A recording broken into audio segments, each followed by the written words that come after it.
Mind the hands that have peeled here. They're getting some good implied odds, even if they are behind. You know, we can flop flush draws, the sixes can flop a set.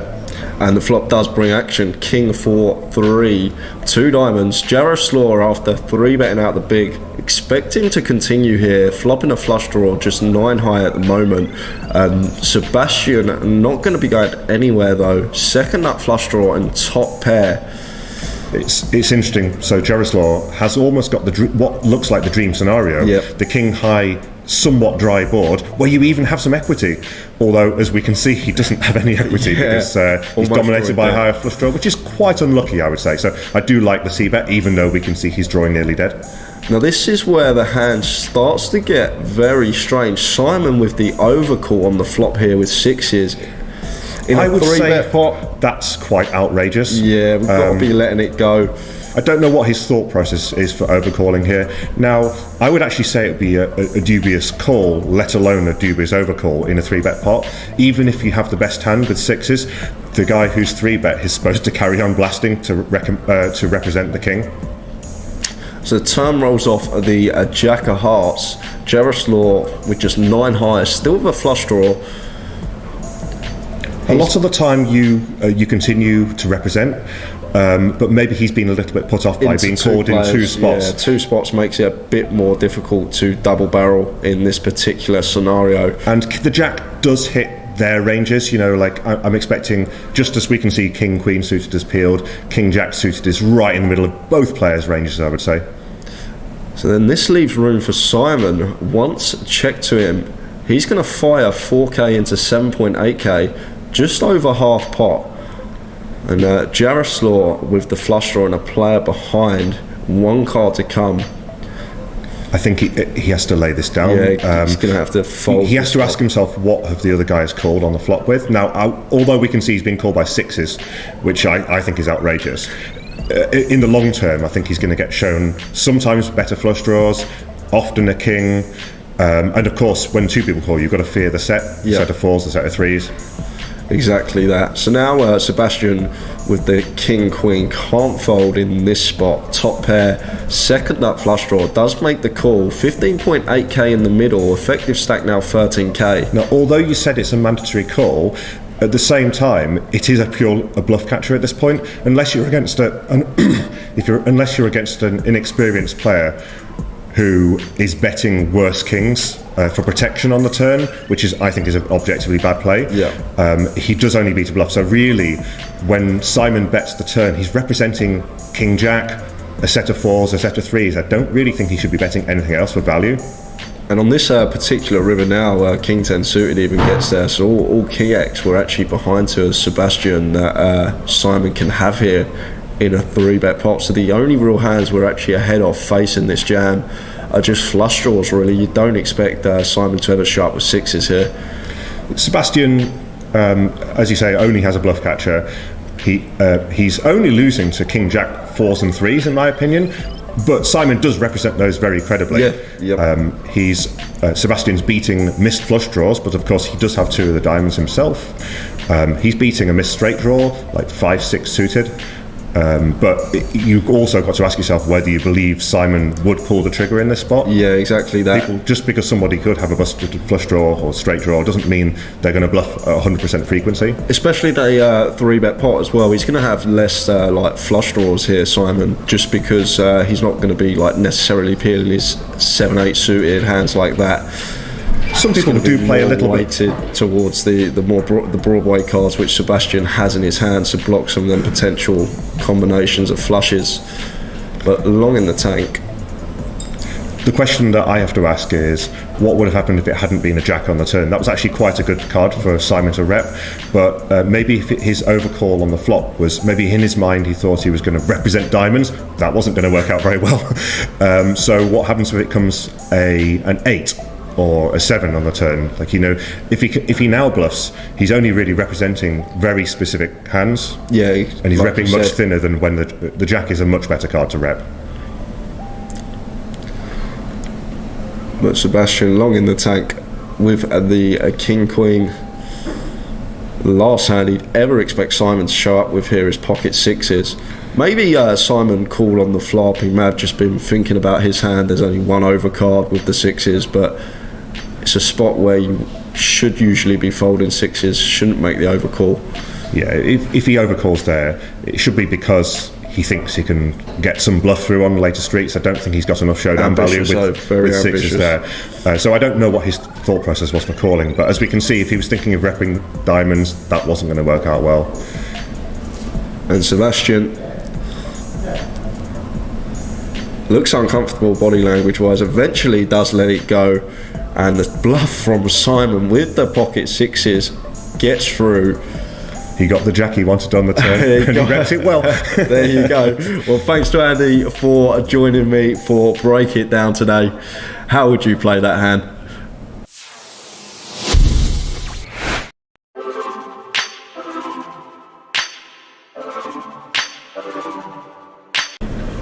Welcome to Break It Down. I'm joined by Grosvenor sponsored pro Katie Swift. We're going to take a look at a hand that occurred on the bubble of GUKPT main event London 2018. Clive with pocket kings and Scott with pocket tens. Pre-flop action taking place. Clive opening the kings. Probably should mention as well, Katie. It's worth mentioning that actually both players during this hand, they haven't played much. They've been quite tight. Clive certainly hasn't been opening, let alone under the gun early position. Blinds are 3,000, 6,000. He's making it 15k, so nice size. Gets round to Scott, who's on the bottom of tens, who decides to flat, so perfectly fine. It is the pure bubble, so changes the play slightly. It's around 2k for a min cash as well. And they've both got similar stacks. They've both got around the 23, 24 bigs each.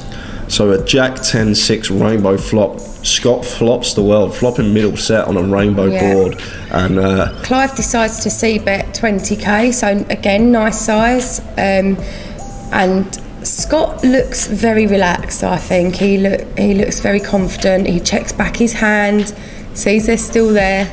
So we can talk about benefits of calling and benefits of shoving here. He's got two options, Scott. He can either flat with the tens or he can shove. And what do you prefer? He does opt to shove. I think both are fine. Yeah. I think that if he's very, very strong, it is a rainbow board. There are some draws there. If Clive has opened with the ace king or ace queen type of hand, then he's obviously got a big draw, which is possible from that position. However, because it's a pure bubble, he may not be opening ace queen under the gun, so you can kind of rule that out. Ace king's an option, and Scott obviously doesn't want to give any draws value for getting there. So I quite like the shove because I think he takes the pot down there and then. What the shove does though, it does narrow our range, like especially on a money bubble. Our bluff frequency should be very low. Well, you expect it to be low, especially how Scott had been playing as well. Exactly. So that. For value, he's got 9 combos. He's got 3 combos of jacks, 3 combos of tens, 3 combos of sixes. I don't think we can give him Jack 10 suited. He may call that on the bit. I don't think on the bubble that Scott's the sort of player. It's obviously player dependent, and Scott definitely isn't the sort of player that will be peeling with Jack 10. Yeah, especially I don't even think open. Jack 10 suited he would be. He's quite a tight player, and he wouldn't be peeling that on the button. So I think you can kind of rule that out. So, sixes are possible, tens, jacks, and we know that Scott wouldn't be jamming with something like 8s or 9s either, so he's not going to jam ace jack on this flop. Possibly queens do this. I think aces he gets it in pre-flop. Even maybe queens he might decide to. I think jam queens, pre-flop. I think queens going pre. Ace jack he would just flat on this flop. I think Clive needs to think all those through in his head, and he gives him credit for actually then deciding he has got the set. Yeah, so it's coming up with bluffs though, Katie. That's the thing. Like, if Scott is going to have a bluff on the bubble, the only real bluff here is king queen and up and down straight draw. And you're blocking the kings. So we've got 2 kings in our hand, so that halves the combos of king queen out there. So effectively, he's got 2 combos of bluffs, 9 combos of value, and then the factor that he's been playing tight, Clive's been playing Yes. tight. It's being aware of your perceived image at the table as well. Taking all these factors into account, I really can get behind folding here on the bubble. I think as well, you don't know people's personal situation. He may have qualified online, so That's that very min true. cash of £2,000 odd for the min cash could be quite significant to him. That, you know, he's only one pair at the end of the day. It's kings. There's still 2 cards to come. He's still got a healthy stack. The ICM as well is that he looks around the table. There are people there playing with much shorter stacks than him. So I think just folding it is fine and moving on to the next hand, hoping that someone else goes out and that you lock up that min cash can, you know, could be the factor there. If that was post bubble, I think it's a different situation. I think it goes in and, you know, he gets the bad news. But so we see Clive make a great lay down, and Clive actually did go on to min cash that event, so that fold took him there. But thanks Katie for joining me today. Fun hand to break down. This has been Break It Down. How would you play that hand?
How much is that? 310.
Afternoon, everybody, and welcome to day 3 of Coventry GUKPT. 1 day left. One day. It's been a great 3 days so far, and really looking forward to day 3 today, Tower. Can't wait to get up and running. As you can see there, there's the seating draw and the chip counts to the side of the players. Some notable names left in. Let's do it by table by table. Table 19. Chris Johnson, Macapac to a lot of people. CPJNS on Grosvenor and the NPL.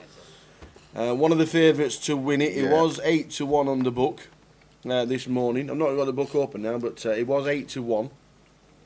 Many people's favourite. He's had some great results. We know what he does online. His volume online is just absolutely incredible. So he justifiably, I reckon, is favourite for the title.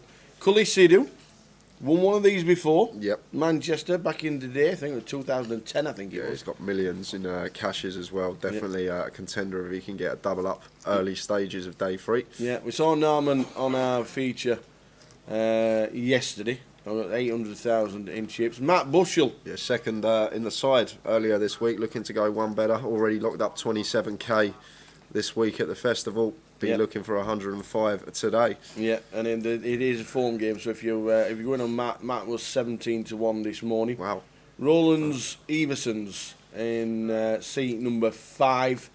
I don't know too much about Roland's, even though he was on the feature last night. Steve Jelinek. Not seen him in 5 years. All of a sudden played every event since lockdown. He must have thought, I'm not stopping in bed. I'm getting out. He played London, he played Manchester, he's now played Coventry. He's made day 3 again. Steve Jelinek, great name in the days gone by. Played everything when it first started, and it's good to see him back at the tables.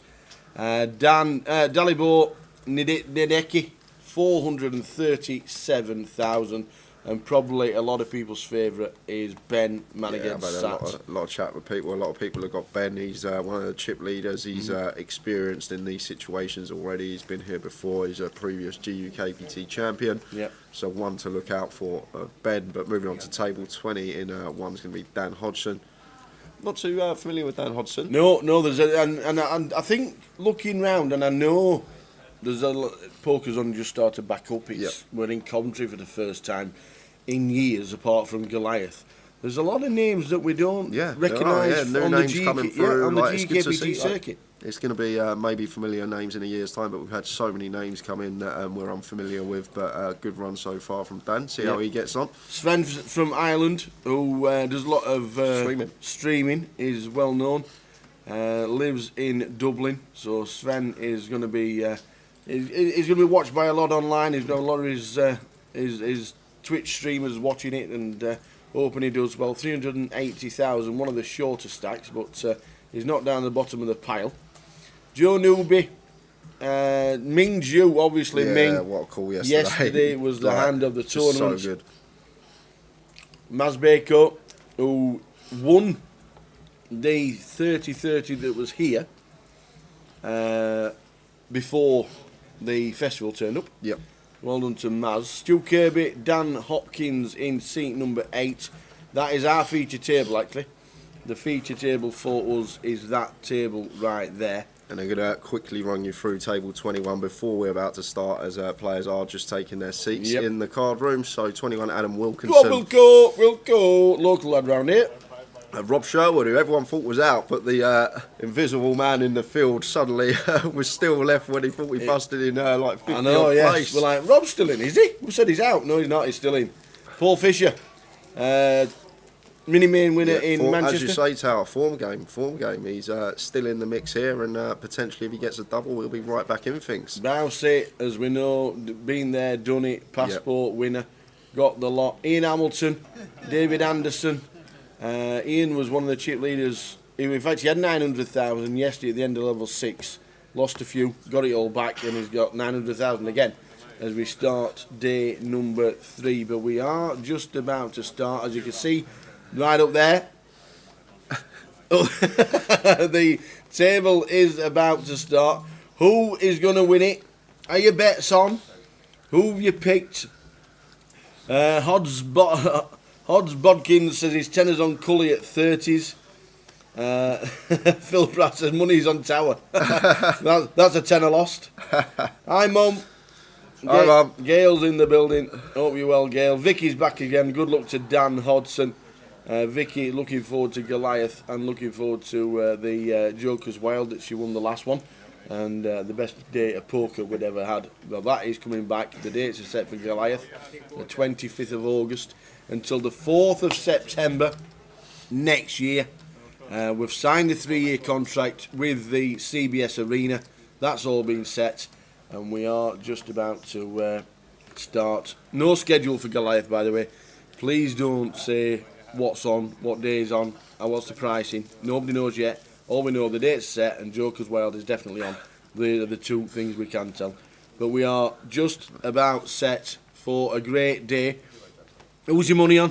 A couple of players to look out for. Obviously, Ben in with a shout. I think if Sven gets a double, he'll be right amongst it as well. Stu Kirby probably in the mix as well. He can double up, but them 3 players, I know Stu and Sven are both short with. Either of them get a double, they'll be right in the mix of things. But I think a lot of people's favourite third in chips, Ben Marigeds. Yeah, well, I'm going to stick my neck out and say Matt Bushell is going to have a great double. Okay. He came second in the mini.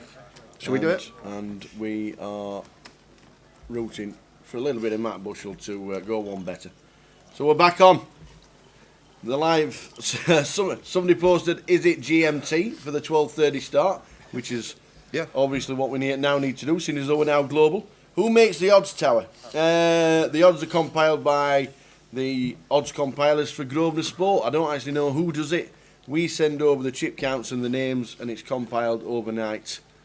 And if you think it's generous, then take advantage. But the book is now closed, as we know. We only take bets until 12 o'clock when it starts live in the club. You can't do it any time after that. So it's just one of those things. And the bets are on. Everybody's got the little £2 or £3 on. And that is it. Morning, boys. Spanned. Just saw him walking down for breakfast this morning. He was going to tell me a bad beat story, so I had to leave. Afternoon, Spanned. Hope you enjoyed your breakfast. And we'll see you, I'm sure, for the £200 at 4 p.m. that is on in the club tonight. There's no cap. There's no cap at all, so if you just fancy a game, the seniors is on at 2. The £200 no limit is on at 4. And obviously you can come down and rail the main event that is on right now. 23 have started. You've all got your favourites. And we're going straight over to the table. Yeah, Sven opening ace-jack suited, first hand of the day. Gets a nice flop for him as well, flopping top pair, backdoor diamonds. So Sven should be coming in for continue here. As I always say, can mix in a check some of the time, but I think with our stack size here, just going to be trying to put some money in the pot. Plenty of hands we can get called by that have called us on the button. A lot of 10x out there, some worse ace-x that are suited. Obviously the Broadway holdings that have a gut shot as well as heart draws. So we're going to play this hand from Sven's perspective because Joe's card's unaware to us at the moment.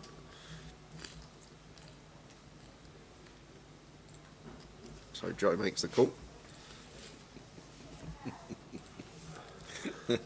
4 of spades on the turn.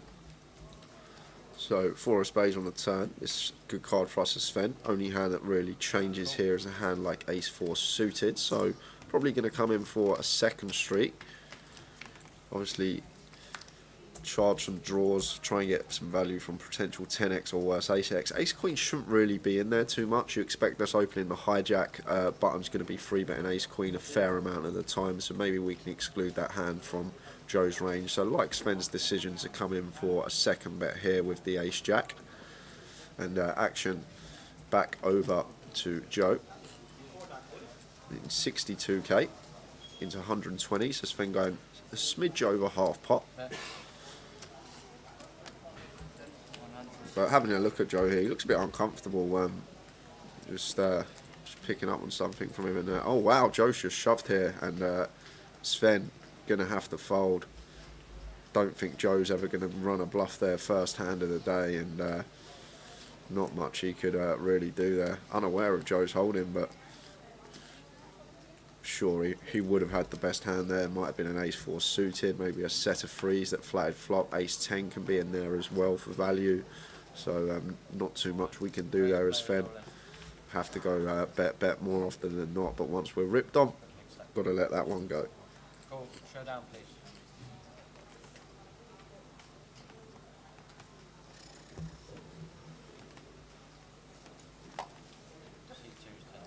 So if you are just tuned in, I'm going to run everyone through the feature table that we have got here. For the first couple of hours of the day, in 1 is Dan Hodson, in 2 Sven McDermott, in 3 is Jean Champagne-Chong, in 4 is Joe Newby, in 5 Ming Yu, in 6 Maz Bako, in 7 is Stu Kirby, and in 8 is Daniel Hopkins. All these players playing for £105,000. That is what's up top. We have 23 remaining. It's going to be a long day here in Coventry. Plenty of chips left in play. Plenty to look forward to. Yeah. Okay, so 100, 2, 3, 340, 345. So Sven opening to 24.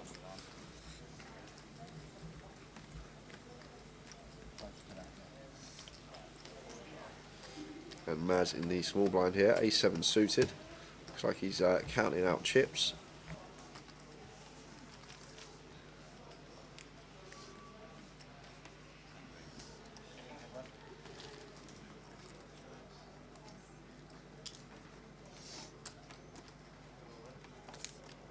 It's close enough, though.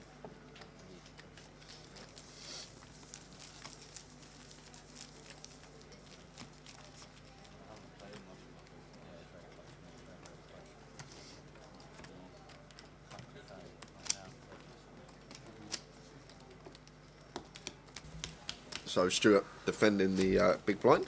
getting decent price. Flopping top pair as well on 10-7 deuce.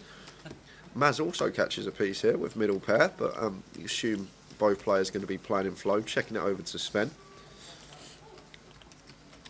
And unaware of Sven's holding here. 10-7 deuce as the aggressor though. Going to be c-betting sometimes.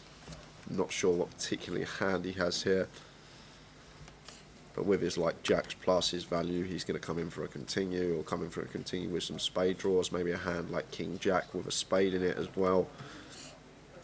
Better 42k. And Maz with the A7 suited here. This is one of the problems with just flatting the small blind as well. You've always got the big blind to worry about behind you when you do go three-way. You're sort of squeezed in the middle of two opponents, and that's actually a very good discipline laid down from Maz there with his second pair.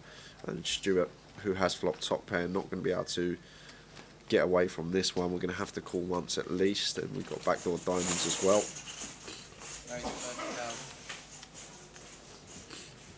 But making the call here, it's going to put just under 170k in the middle, and meaning Sven with about 1.2 stack to pot ratio.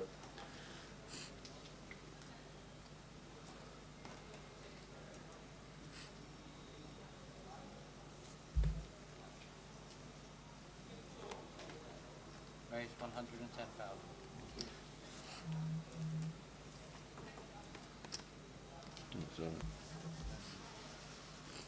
King of spades on the turn. From our perspective as Stuart, bad card for us. Sven, some of his continues in there will now make top pair. That weren't a made hand on the flop. As well as that spades have completed. He'll be continuing pretty much all his flush draws.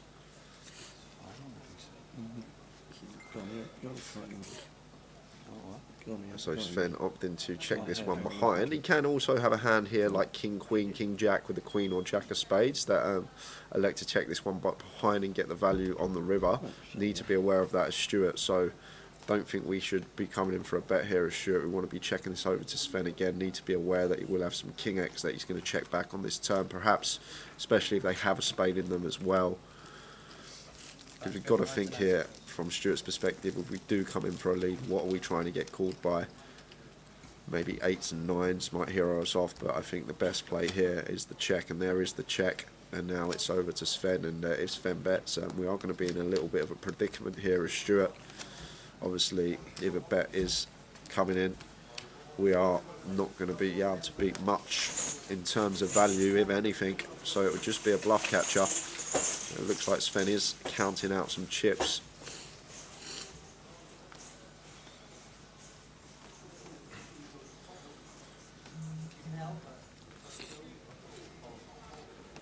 Got a lot of people watching here, Sven. So Sven is coming in for a bet here, and a bet of 100k. And if I'm Stuart here, I think we might be folding this one tower. Raise 30,000.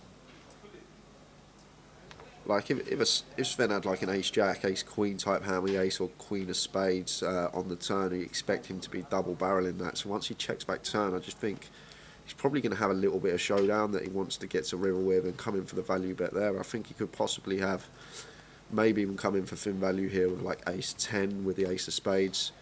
But there's definitely hands like king queen, king jack, even ace king as well with a spade in it. But if I'm Stuart here, it's a really tricky spot because the turn has gone check check, but Stuart needs to understand Sven, very competent player, will have some check backs on the turn with some king x here. And it's a pretty tough spot, but if I'm Stu here, I'm probably going to let this one go. We can't see Sven's holding, but I just think he's probably going to have a king a lot of the time tower that's check back. Maybe a nut flush. Nut flush is like a hand we can check back on the turn. We've got the nuts, and we want to get our value on the river against a big blind calling range.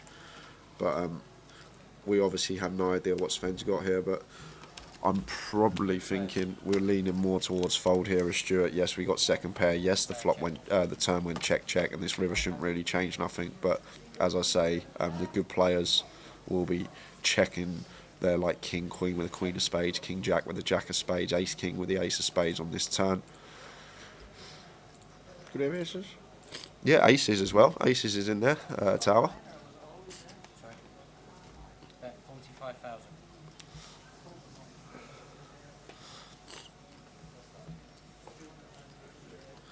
but it's not no easy spot.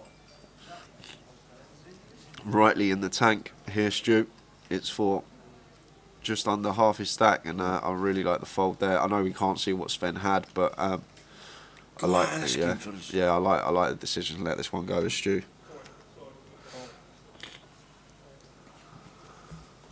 Afternoon, wherever you are and whatever you're watching on, whichever country you are in.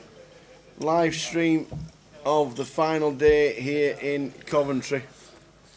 23 players are left.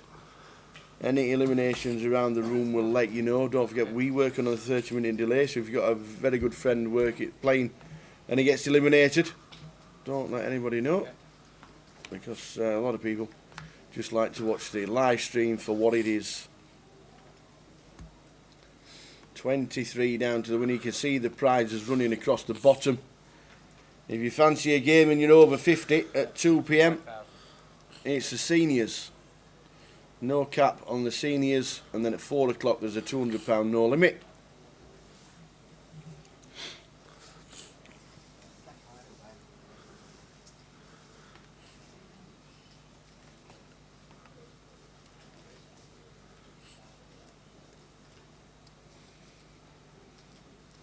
And then we roll on to Leeds, starting on the 15th, a week on Wednesday, with the satellites, the 3030s, the Mini,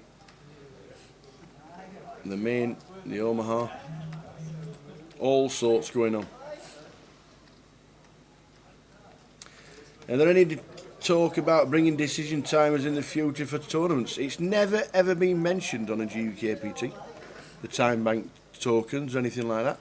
Yeah, to be honest, there's not many people that like really unnecessarily tank decisions on our tour. It's there's no like Christoph Vogel staying on every other table. It's someone that wants to take a minute every decision. It's nothing that I know a lot of tournaments do have time bank chips now, but never thought about it here for the GUKPTs. Obviously, they changed the rules a few years ago in the World Series for a certain person, and they changed them round. But the time bank tokens, are they necessary in the game? Can it not be up to the player? Just say, come on, man, not every hand. Do we need them? Are they a necessity? I don't think like Jay says. I don't think we really need them, to be fair. Buongiorno from Florence. Chiesa's back home now. All the family are settled. Live stream's on. Life's good. So, like this from me, incorporating a check-in with top pair on Queen 9-6. And Maz opted in to check back his up and down. 4 diamonds on the turn. Once Maz checks his behind, we've got the green light to come in betting now here as Ming. Want to start trying to get some value from our hand.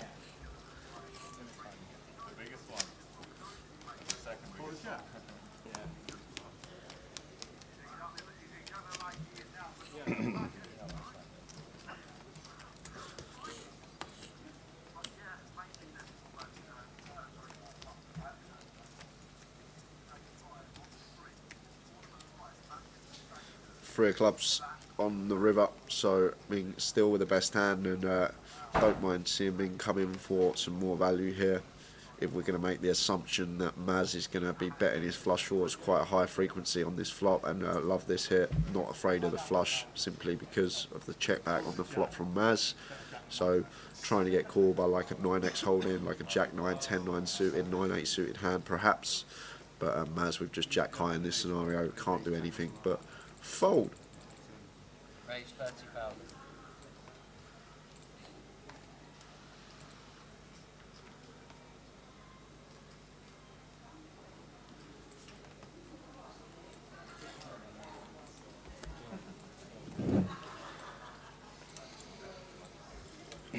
Here's got a live home game tonight. Just a 2-table sit and go. Well, I hope you introduce them all to the GUKPT live stream.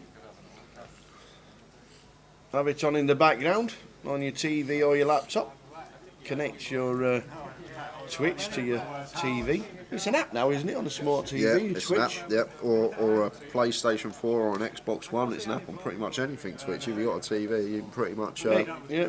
Well, make sure it's on in the background, Chiesa, and show everybody what you've been watching for the last last couple of months. Go on the Seagull, says Callum Key. Go on the Seagull. No, I'd like to guess who that is, but I'll probably be wrong. Who's Seagull? Which one's Seagull, do you reckon? No idea. Should we have a guess?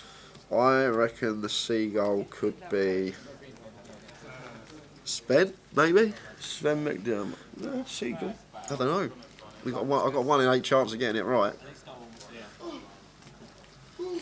Like it. Go on the Seagull. Interesting.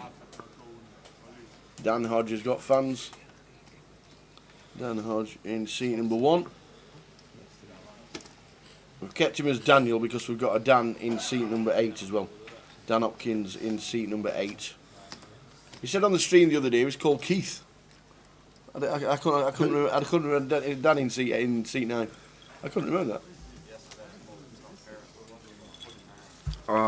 Why the Seagull? He's always taking your chips. That's why. What a nickname that is. Oh, do you know what? We went to Brighton and we were having fish and chips on the pier, and somebody said, "Don't eat them anywhere that hasn't got a roof on, and you can't stand overlooking the railings over the sea." And I'm like, "What on earth are you on about?"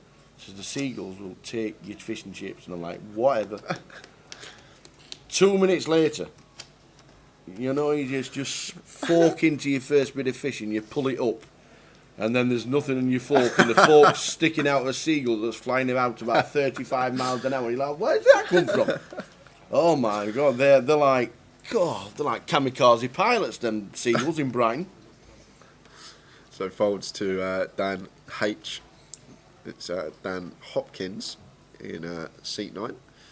Opens the 8-6 suited, and Sven with Jack Deuce off in the big. Might just choose to get out of the way here, Tower. This stage of the tournament. A little bit more than a click as well. He's made it 27 instead of 24. If it was suited, we'd be making the defend, but Jack Deuce off. Not too much playability, out of position as well. I think Sven might just choose to fold this one on the line. No, he's going to. He's gone in the OJC. I prefer this, Tower. I much prefer this than a flat. If we are going to continue with this hand, take the aggressive line, give ourselves the chance to take it down here pre-flop. If we are called, always saying how close equities run pre-flop. And a lovely little play there from Sven. Nice sizing as well, went around 3.5x, sized up a little bit more out of position, and much better than a call in that spot. Turning on the style for the fans. Yep.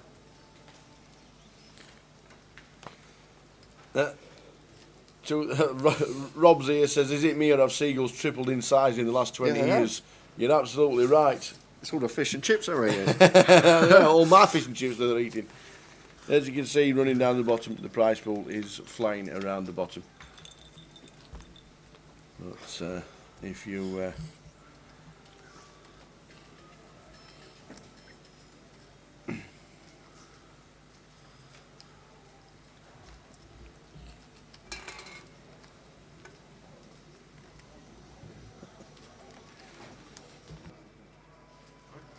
One blow, get a big blow. So if you're just joining us and tuning in, we have Daniel Hodgson in seat number 1, Sven McDermott in 2.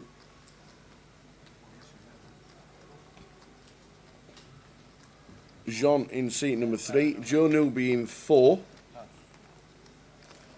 Ming Zhu in 5, Maz Bako in 6, or 7 as it is because 5 is not being used, Stu Kirby and Dan Hopkins in seat number 9.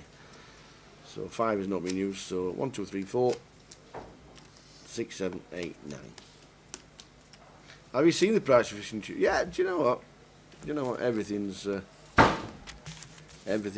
now. Good afternoon, Seafoot. Good to have you on board, watching on Twitch. As Joe moves his hooks all in. And that's a winner.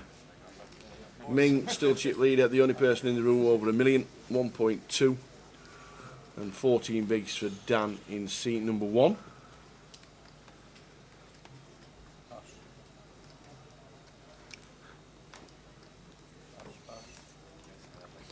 off the back of yesterday, an unbelievable performance on the featured table last session of the day. If you weren't tuned in for the last couple of hours last night, look out for that hand on one of our pages. Follow us on Facebook and Twitter at Grosvenor Poker, and then obviously for all your live stream coverage /GUKPT on YouTube and Twitch. Chiesa says it's so fish and chips to you lot is like pizza to us. I prefer pizza. And I've never been to Italy, I must admit. It's a place that I've never been to, and I don't know why, because I do like to travel. But authentic pizza, oh my days, has to be on the bucket list for everybody, doesn't it? Has to be. Good to see you this week, Harvey. Harvey Norris. What do you think about Ming's turn flat yesterday? Yeah, Harvey, I said on stream at the time, I said obviously the hands that Gary was representing in the spot, but I did mention just ace high is probably a hand that's just going to go in the bin on the turn. And once he called turn, though, as mentioned, the 3 didn't change anything on the river. It was some hand, but the flat on the turn, personally, it would just be going into the muck. But Ming, obviously, was in the matrix and somehow found the call on turn and river. But it was a great hand to watch, great hand to break down, really enjoyed it. But if I'm in that situation, my hands are in the muck on the turn, and that's why I guess I'm sitting here and Ming's there with a chip lead.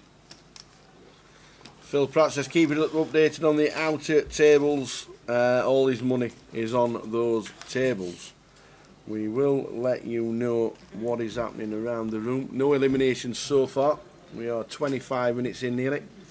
23 players came back, and we have a chip lead of 1.2 million on our table.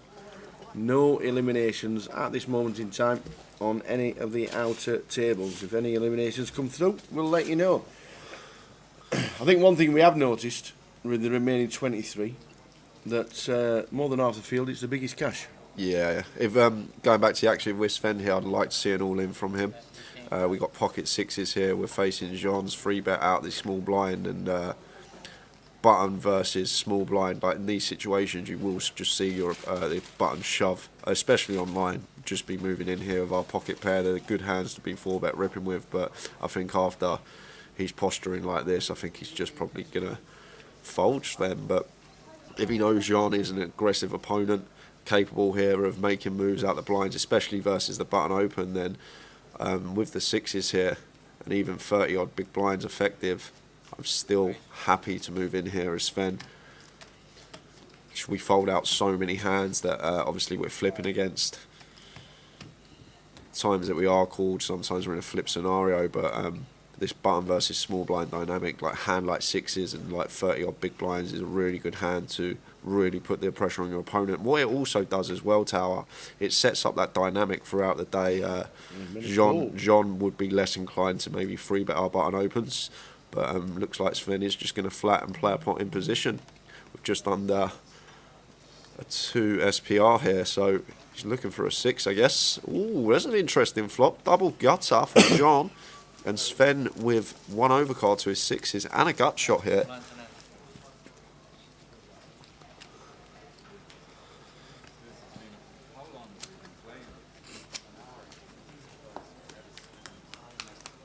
So if we're 3-betting the ace-5 off in the small, this is going to be a board that we want to be continuing on. We flopped a fair amount of equity with our double gut shot, any deuce or 6 making us a straight. Also got the overcard to the board with the ace in our hand.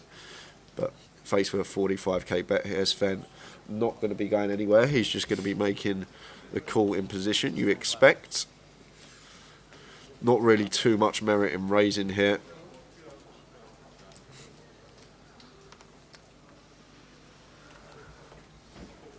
So, other than only option really is to just call in position. Can't fold this hand, and if we do raise, I guess we're turning our 6s into a bluff. But Jean's still got 8s, 9s, 10s, all the overpairs in his range here. In terms of bluffs as well, hands like Ace King, Ace Queen may not elect to continue this board, but wow, he does just put the lot in. Yep.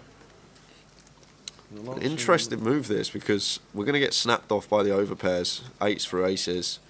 And obviously, maybe he's just trying to deny equity to hands like Ace King, Ace Queen, all the Broadway combos that he can potentially have in this spot, 3-betting us out the small blind. But it's going to work, as we can see. Jean, there's no call coming in. He's asked for a chip down, but it's not. He's not calling with a double gutter for his tournament life No. tower, so it'll take some time. He'll deliberate, and eventually we'll see Jean toss them cards into the muck.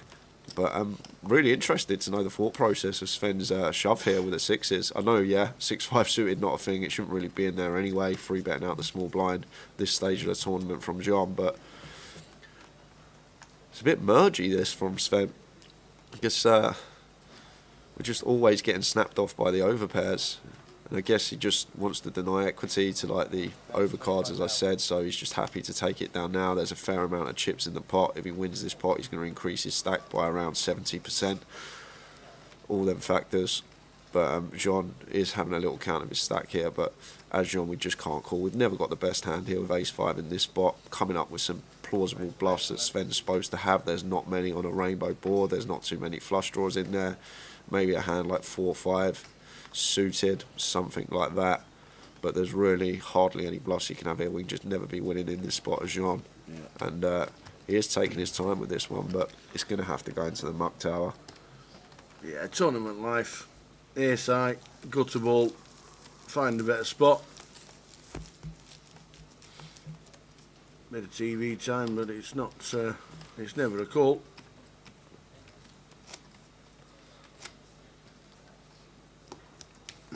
He's holding the cards to pick them up and flick them straight in the muck. And there's the fold eventually. Yeah.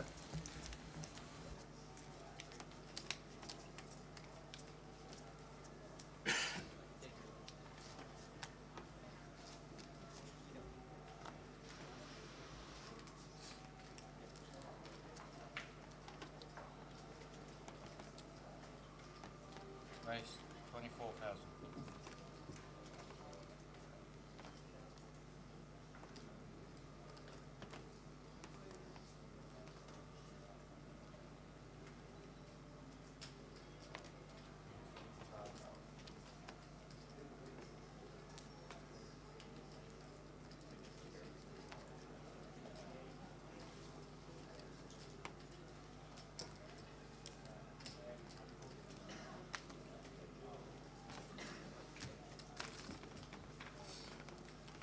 Scoop line to Nancy.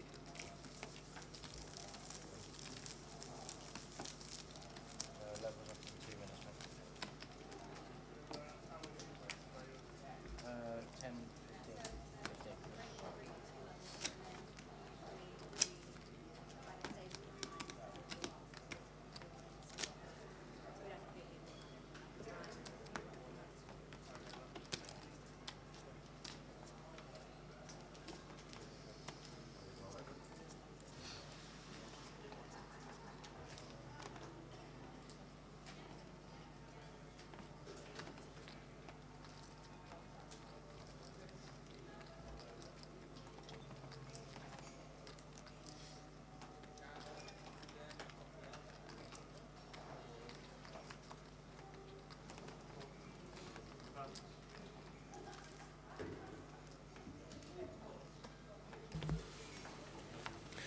Still only one person over a million, and that's Ming Zhu in seat number 7.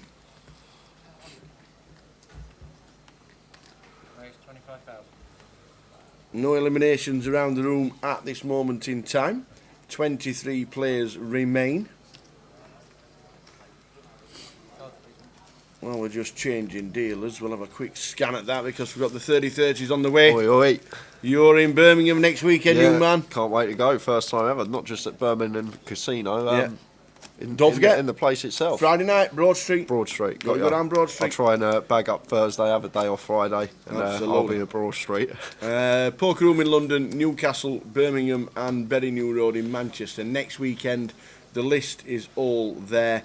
End of September to the 3rd of October is where we'll be in Edinburgh for the GUKPT. But Reading South, Leicester and Blackpool have a 30-30. And then the following couple of weeks later, then it's in Berry New Road again, Southampton, Glasgow, and then Leeds, Luton, Bolton and Edinburgh finish off the 30-30s for 2021. They're being a good addition. The 25-25s will return live. So they're coming back, and there is shouts that there might be a 25-25 Liverpool before Christmas. So just keep your eyes peeled on social media for that. Yeah, so but they are on the way back. Sven started very well today, up to 500k already, raising to 24 with the pocket 10s. And Maz in the big blind 5 tray, gonna flick in the defend, getting just under 5 to 1 on his money, 4.5 to 1 to be precise, and off to the flop. Okay, gentlemen, blind 9-5-5. Oh, Sven, he's had a Sven, great Sven. start, but he's going to get in a bit of trouble here. Oh. Maz flopping trip 5s here, and we got Sven with the pocket 10s.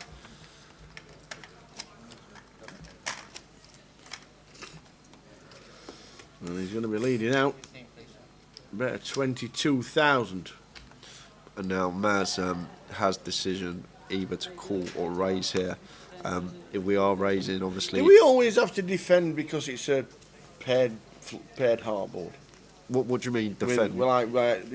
Do you always instantly think, we might have a flush draw?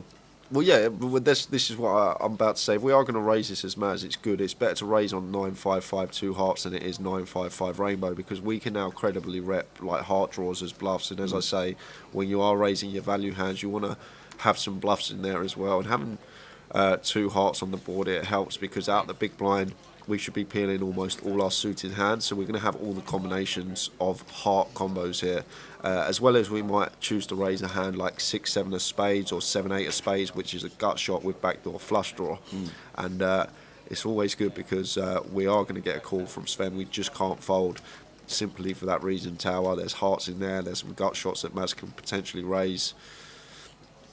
So 6 of spades. All those combos are just about completed. Well, with the 6 of spades on the turn. Yeah, well, the only one really now, the 6 of spades is actually good for us, bad for us as Sven, because now a hand, as we just mentioned, 6-8 of spades, 6-7 of spades aren't a thing from our perspective now as Sven, so it's only like 7-8 of spades in there as the gut shot bluff.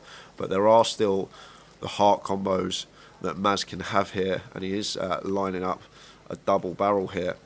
And what Sven needs to understand as well, which I know he will, Maz defending out the big blind. If he's defending 5-3, he's going to have all the 5x as well here. And that's why this is going to be a dicey spot here for Sven on the turn. Maz more than capable of having a 5 in his range. He's defended out the big blind. He's going to be defending a whole host of 5x hands. And now it's a decision for us as Sven, because if we make the call here, Maz has got 193k back. There's 520 in the middle. So what's that? Like, just over a third pot left behind on the river, and it's just a cold flop for us here as Sven shoves, and Maz is going to break his neck, snap him off, Maz. There it is. Absolutely showdown, overpair. Oh, trip 5s, and Sven with the 10s. I'm really cold flop for him, and Maz is going to be on his way to a double up. Only 2 outs for Sven from his perspective, but we can see 110 is in the muck, so he's looking for the case 10, and it's the 8 of diamonds. So a double up from Maz Bako, and Sven McDermott is going to be down to sub 10 big blinds. He flew out the traps here on day 3, but he's just run into it there of Maz Bako flopping trip 5s. We're going to need a spin from the Sven. Blind is good. You have a new dear gentleman. Spin a We are going to need a spin for the man. Sign seat number 2, as he's down to less than 100,000 with the blinds at 12. Yeah. Your big blind down.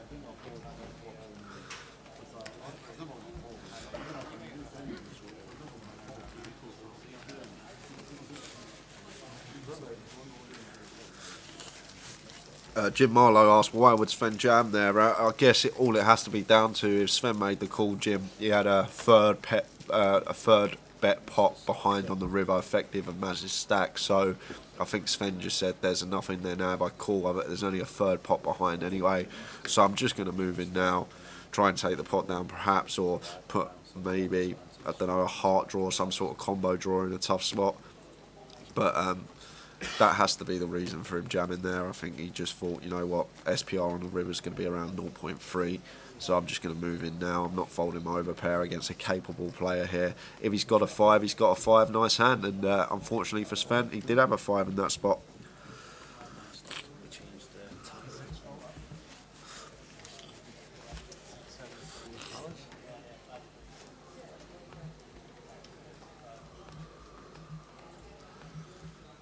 Plenty up top. There's the prizes. That's what everyone's playing for. 105k in a GUKPT 750. 105k up top. It is unheard of. 607 entries we had for this one, guys. Exceeded all expectations. We are down to 23. Hit the final table and you lock up £5,980. Just to let you know, we're down to 22.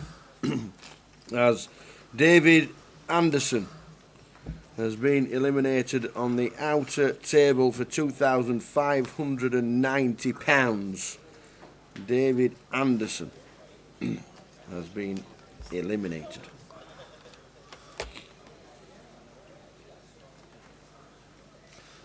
So Maz just won a lovely pot, and he's got the ace king suited here on the small, facing button open. Like to see a big free bet in here. Yes, Riffius, this is Coventry. Aye, it is. Are we near the actual table? No, we're about 50 metres away from it. Keep hearing bits of audio that don't link up to the stream. Dearly just said you have a new dealer, guys. Well, that's because you can hear we have audio over the table. I'm not too sure if that's come through, but don't actually know. We'll check the sound on that, but don't think so. We are miles away. Yeah. We are 50 metres away from the fitting table itself. Ming not insta folding here tower. I'm surprised he hasn't already. He's not going to flat this hand out of position if he thinks Maz has had it too often, or Maz is over 3-betting this spot. Small frequency, might come in for the 4-bet bluff, but yeah, I just think we've got to get out of the way there as Ming. We're going to find much better spots on this hour clock.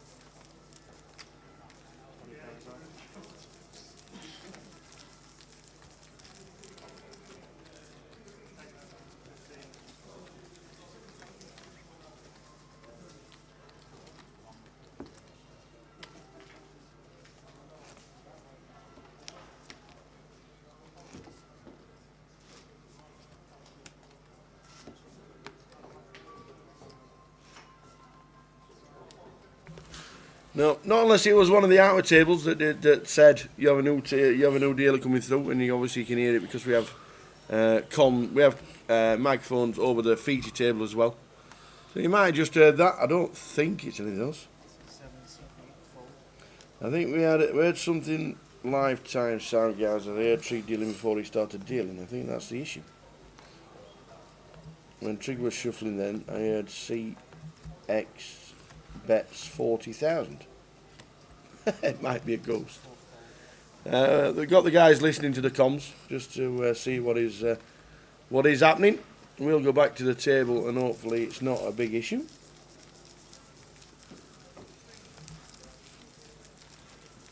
You think you heard some live time sound? We're definitely on a 30-minute delay. We're watching the live stream that's happened 30 minutes ago.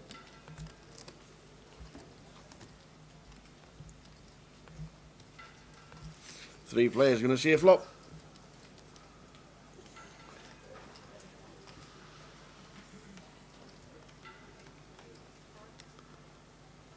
So Jack 5-5, 2 hearts the flop here.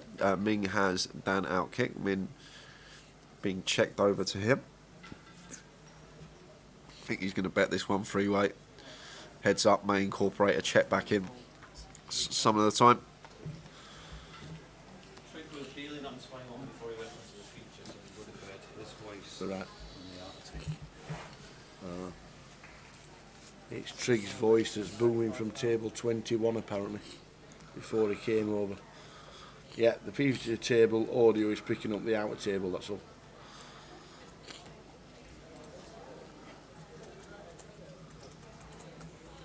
So Dan, who's also flopped 2 pair, not going to be going anywhere. He'll make the call. And action on Joe, who gets out of the way. So Ming will be a bit wary here, Tara, of a 5. As just mentioned in the big blind, going to have all the 5x here. So even on this heart turn, even if it wasn't a heart, I still would have expected Ming to check back. But this is a pretty clear check spot for us here now as Ming, and I like his decision to check this behind. Check it behind. If it's checked to us on a brick river, then we can come in for our value. Expect 5x and flush draws to lead. But now it's actually going to be a lead from Dan here. And then with Dan, what are we targeting to get called by here with our Jack 9? Are we trying to get called by like a 6s through 9s hand that are going to hero us off on a 3 heart board? It's very unlikely, but he's gone very small here. Quarter pot, giving Ming just under 5-1 on his money. And saw Ming hero with ace high earlier. He's got top pair here. But getting this price can be very difficult for Ming to find a fold. And It just. I know we can see the cards, and I understand that. It just feels like a call at all times. for this price tower, yes.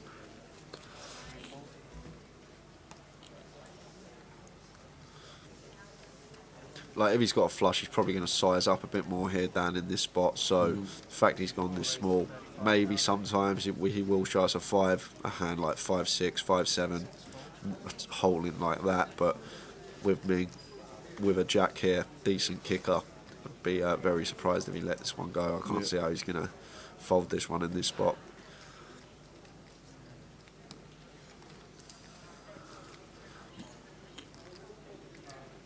Problem is, we got as Ming on this turn. It's a terrible turn for us because Dan's calling range on the flop. He's only got 3 hands. He's got Jack X tower, he's got 5x, and he's got flush draws, and they're basically the only hands he should be calling flop with. Here, Dan, the flush draw gets here on the turn, so we're behind that. If he's got a 5, we're obviously behind that as well, so we only actually beat worst Jack X. And is Dan ever going to lead this river with worst Jack X? That's the question we've got to ask ourselves. We can see that Dan is, but Ming obviously not aware of that at this point. But 5-1, just under on our money. Only need to be right around 17% of the time. It's just going to be a spot where I'll just say, if you got it, you got it. Nice hand. If he sizes up, then maybe we make the hero fold. But for 55k, wow, he does just fold. He does just fold. And Dan probably thought he had the best of it there. Probably was a little blocker bet from him, and Ming just letting the top pair go. Well played, Dan. All that comes down to, Tara, is what we mentioned. He just thinks, you know what, Dan on the flop, he can only have flush draws, a 5 or a jack. So we're behind the flush draws and the 5. And is he really going to lead a jack on that river? And the answer to that is yes. But Ming thought the answer to that was no. And if he thought the answer to that question was no, then he has to fold. Surprising fold, but just shows you. The thought process can be wrong sometimes. Saw him call with ace high yesterday correctly for chunks. Yeah. Folds top pair there for a really small bet. Oh, yeah. And he's wrong. 55 out is 1.1. And you're thinking, well, it just seems like an automatic call, to be fair.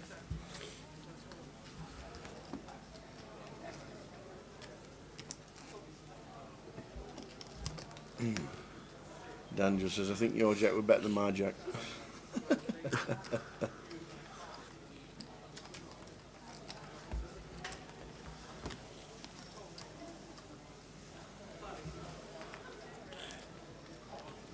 So being here, 7-6 of diamonds in the hijack. Has a little glance over at Joe's stack. Could potentially come in for a free bet with this one. We want to start going after Joe. Joe playing what's over 40 big blinds, 45, 46. A big thinks better of it. We've got plenty of time, as always mentioned, on this hour clock. Don't have to take every single situation. Pick the spots at the right time. Folds all the way round to the big blind.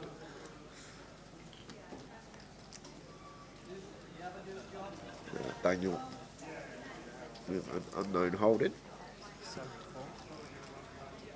Moves all in here for 167k. So that is 13 big blinds.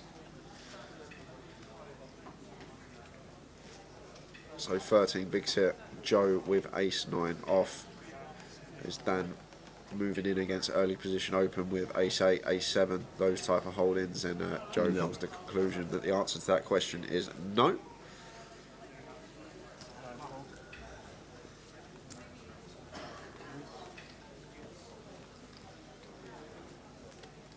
Just shows you, every chip's a prisoner.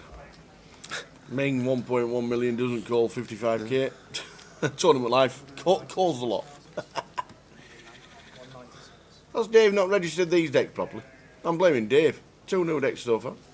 Always gets the blame. Poor Absolutely, old Dave. no. Sits in the Poor old background. Dave. Sits in the background. Nobody knows he's there until something goes wrong. He's a top lad. Action tracking all weekend. That's why the headsets are on. Thankless job. One person has been eliminated. That's David Anderson. We're on 22. Any information from the outer tables will let you know, but all we know at this moment in time is David Anderson has been eliminated.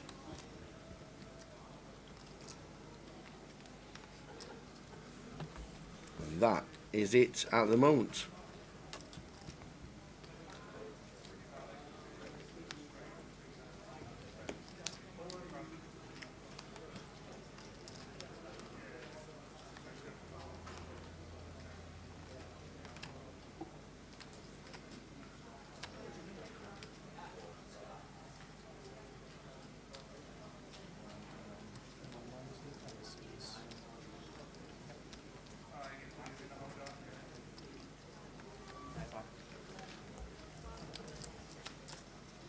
Got ace-2 suited under the gun here. 4. Going down as MC now. Makes it 24k.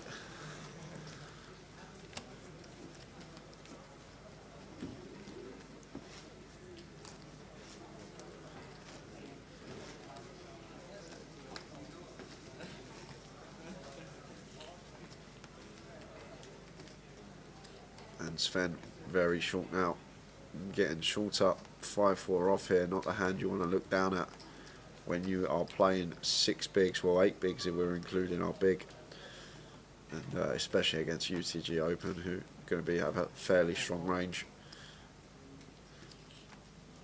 But probably might just get out of the way here. If he had like 15, 16 bigs, he might flick in the call for an extra big blind, see if he can catch a piece and go with it, and looks like he's going to opt for it still off of his 8 big blinds, so leaving himself 5 bigs. So if he catches any piece of this at all, Sven, he will be moving all in.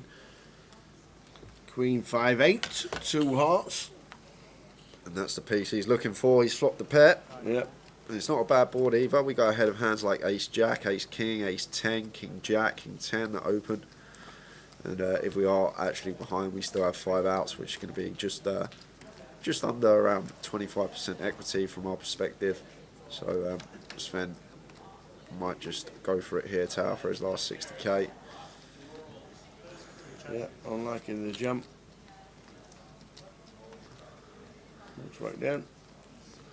Hard to make a pair, even if it is bottom pair. Yeah, he announces it, a snap fold.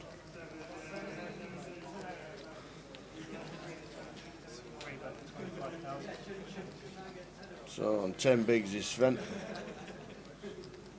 Trying to get that nice double up to get him back into the pack.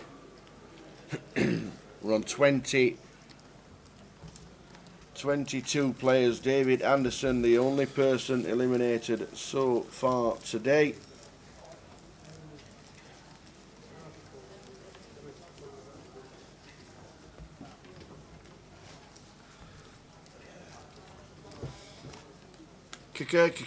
Connor. How's things? Welcome to the Twitch stream of the GUKPT. If you're looking there thinking Cully's left his chair, it's because they went to balance the tables. Cully was sat at the side of Chris Johnson on the outer tables. Cully's moved over after David Anderson got eliminated. We are on 22. 22 down to a champion today, whenever that may be. The way it started today, it might be tomorrow. MJ Larkers, are the live streams for the mini main events? No, they're just the main events of the GUKPT. A lot of cost involved and preparation for the mini. Obviously the minis go on, but just the main events we do. Cardroom Direct and Grosvenor Poker giving you the best pictures for the main event. No announcements on doing the minis just yet.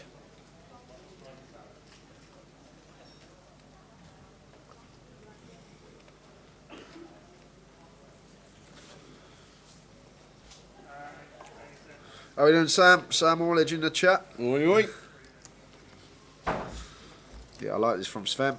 He completed the jacks in the small, hoping that we get the shove from MC, but MC just opted to check his option. But going to be check calling here with the pocket jacks, and this king isn't bad for his tower. We need to understand as Sven, if MC has a king and the effective big blind is 10 bigs, he's going to be moving all in with all his king X.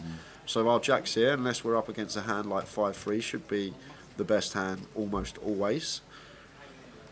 So just we're trapping in a way. Oh, the draws are out. Yeah, turned a little gutter ball. Has MC here.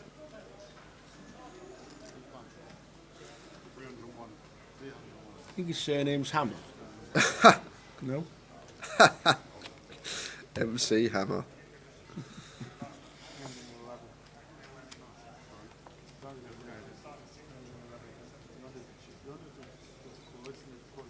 Right, Links. Macapaka and Bouncy are both still in. Only been one elimination so far, David Anderson. He's the only person eliminated. The 10 made a difference, did it? No. Well, the 10s, you say.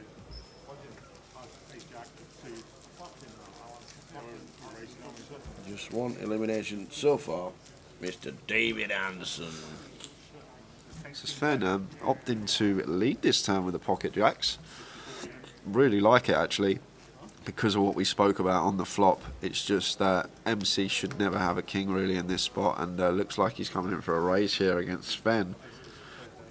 So this is a spot with the jacks here that MC is repping a very thin amount of hands here, but we've got to come up with some bluffs as well, and there's not too many bluffs, but the hands MC's got here for value is basically 4-6, the up and down on the flop, and turn 2 pairs with hands like 7-5 and 7-3. You can still have 5-3 in there as well, but blind on blind, obviously Sven's got 100% really, wow, and Sven just lets it go. Lets it go, been bluffed off that one by MC, well played there, but only really repping 7-5, 7-3, 5-3 and the straight. And is he really going to raise the straight on that board with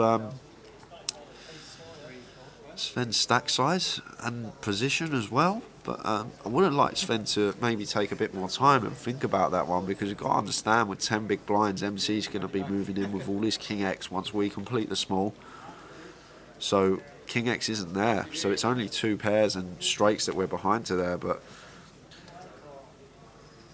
if we're leading, what are we leading to fold? If we're going to lead, if we're going to bet fold, doesn't it become better to check call that spot? But I know Sven, very competent, would have his reasons in his head why he's making that move, but just think if we think about that for a little bit longer, might come to the conclusion that there's actually not too much out there that we're behind to, especially in the big blind when he's checking a whole host of hands, and if he's incorporating in some random bluffs like he was there with 8-4, then maybe, just maybe, we can hero it.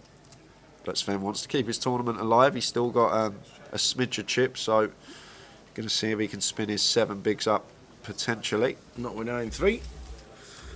And the raise will do it from Maz. Dowsey was 41, then chopped to 33s. And there you go. There's the smart money.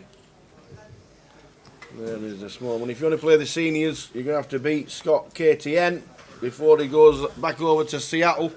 He's the man to beat. He's 1-2 with the bookies. Yeah, get on. Take down the title. It's on Grosvenor Sport now. Market's actually closed. Scott's had so much money taken on him, so Absolutely. you've missed that one. Flying back home from Birmingham International tomorrow. Yeah, very long day. Yep. We've started with only one elimination in the first hour. It's all right though, because we can finish this and go straight to Leeds.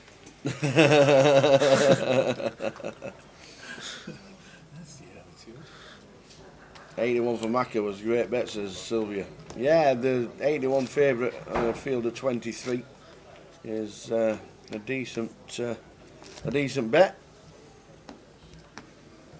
Next out, we'll get 25.90.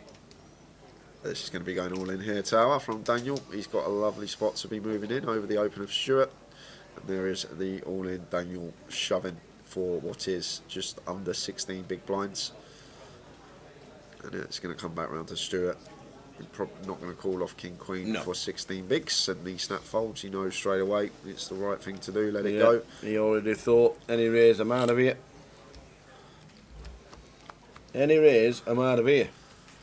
So there's prizes across bottom of your screen. If you manage to FT and bust first, it's still £6,000 in your pocket for a £750 buy-in. It's great.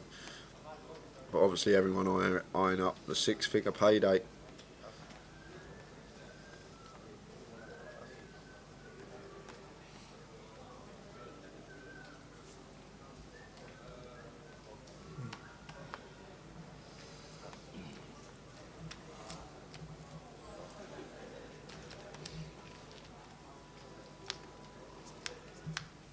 $105,000 up top at some point tonight. Let's go Sven, says VTOC. There's a short stack on the table and probably the short stack in the tournament. So Daniel opening ace king to 24k, playing a stack of 22 big blinds exactly. So just want to be opening this, no need to shove. As I always say, you want to start extracting some value from worse hands, keep them in.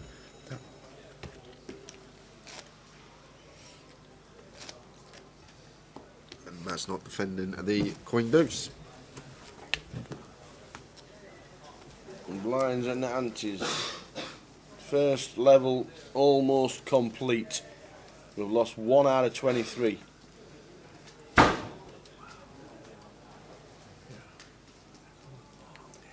"22 players are left in. David Anderson, the only elimination in the first level. One player we didn't see David's hand, but he was on the outer table. 22 players left. Crowning a champion of a GUKPT sometime tonight. Or tomorrow. I think we've only got one. Is it one former champion? What? Ben? Yeah, Ben's still left in the field. Did Cully not? Oh, win Cully won Manchester. Yeah, Cully won us. And Ming came second. Ming Ju was second. He's high sorcery. Yeah. Did you see that yesterday, Scott? Yeah, it was something, wasn't it? Incredible call. I wonder if he picked up something on the chat. Yeah, I think he might have done when he started talking to him as well. He started talking to Gary near the end of the call, and he might have had a little live read. Effectively, though, he was good on the turn. He was good on the Ben's having a stretch. Looking around at the feature. Ben's still in, he's just having a stretch on the outer tables.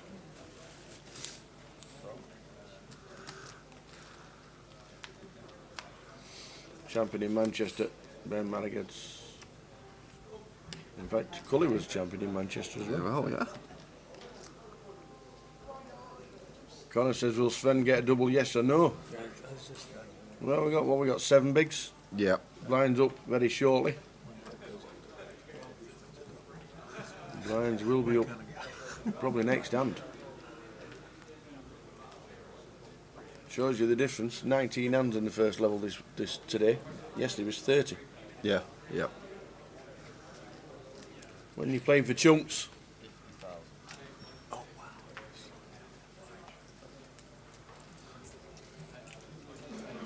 When you're playing for chunks, lines will be up next hand. As you can see, the clock's just clicked over to 59 minutes.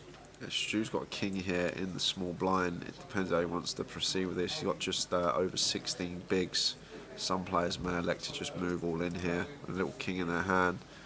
Obviously, prefer how like king deuce suited over king deuce off, but I definitely get behind this from Stu, and that's what you need to be doing. Aggressive poker. You need to start picking up these uncontested pots and gets that one through. We've just lost one. Lost one. Who we lost? Mini main champion in Manchester. Paul Fisher. Paul Fisher out in 22nd, which means Dan in seat number 1 is going to make it 3 tables of 7. Paul Fisher, £2,590, which means we have a bit of a jump now to £29.90 for next out. Paul Fisher, good week, good month. Good year. Not a bad effort, Mr. Fisher, well done. Loves his Kaluki. But he's out in 22nd. We now have 3 tables of 7. When we get to 16, we'll have 2 tables of 8. The blinds are now 10-15 with a 15. Do you know who that is, Tower? No, you have to let me in on the joke. Is to the whiz says Sven is Dominic Panker's brother. That's a great shout, actually. It's a really good shout. Who's Dominic Pankers? An absolute crusher. Is he? Yeah, probably in the forget 7 figures. Probably got about 8 figures in earnings. Very regular on EPT circuits. Yeah, I think he's won an EPT. He's had countless EPT final tables. And now he's sending his brother Sven into the ring.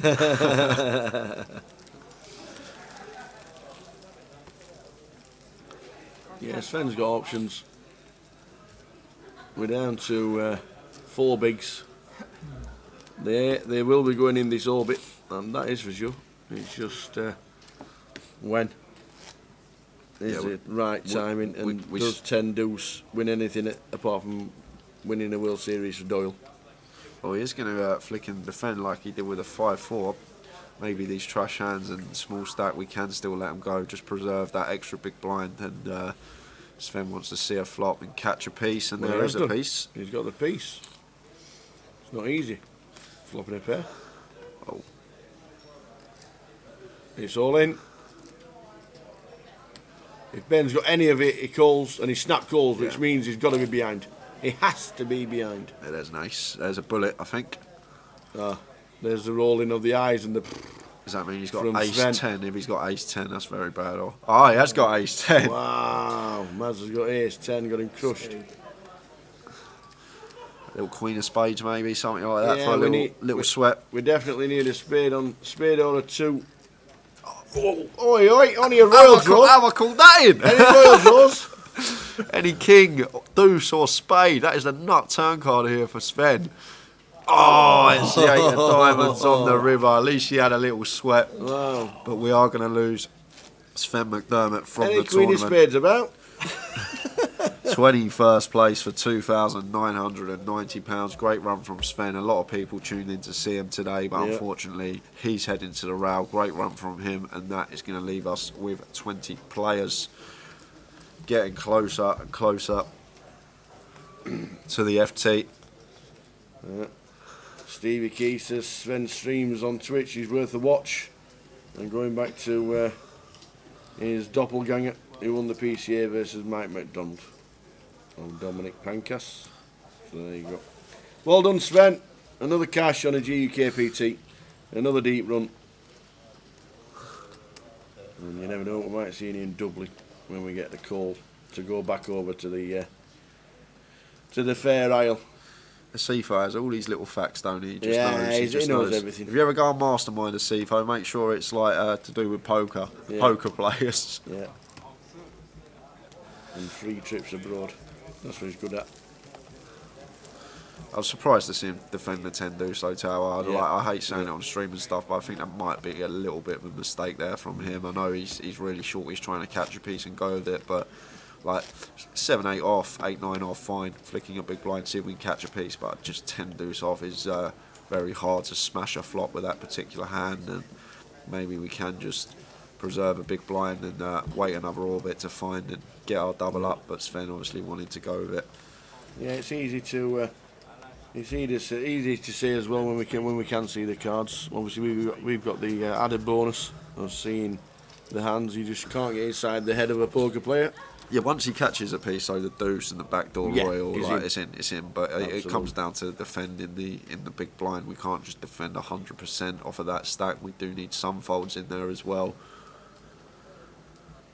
Well done, Sven. £10 short of £3,000.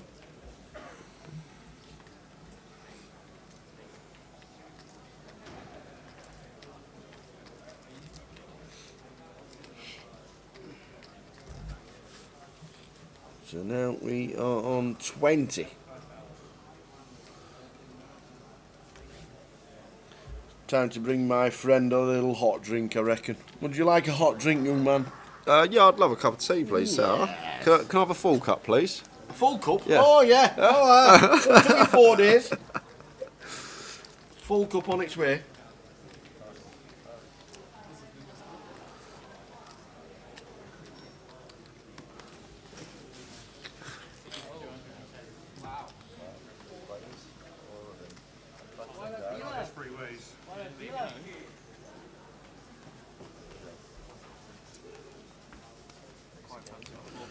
Yeah, Batinia 86. The thing is, I know his 2 can be behind there, but he's got under a half pot bet size behind, so obviously 2 to 1 in his money. A bit less, actually. A bit more, sorry. It's probably around just 28% he needs, and if his opponent's got 1 pair and we've got a pair with that backdoor royal, we're going to have it around the right price. So I think even though, yes, we can be behind to an ace or a jack because of stack to pot ratio, what was in there already, and even if we are behind against one of them 1 pair hands that Maz can have, we've still got the right equity to get there.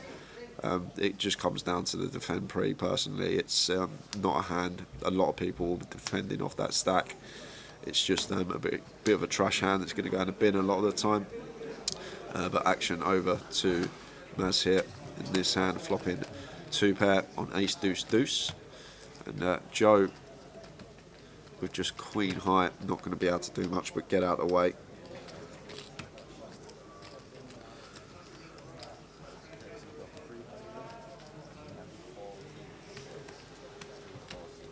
Good luck today, Scott. I'll see you with a trophy later.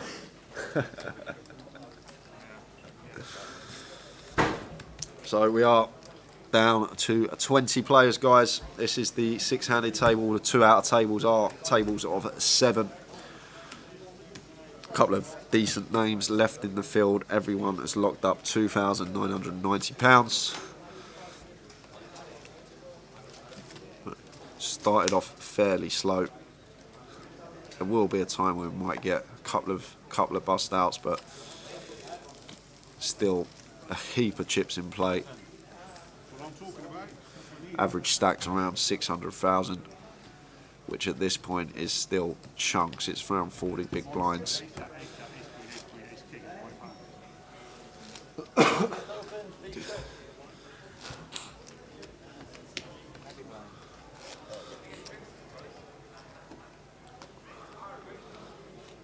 Wow, walkies for Ming with Joe not completing the Jack 8 suited. Maybe he's just maybe he watched Ming on YouTube yesterday and he thought, I'm not getting involved against you, mate. But Jack 8 suited in the small, most certainly want to be completing that one, but I guess it has something to do with me having all the chips and being out of position to him.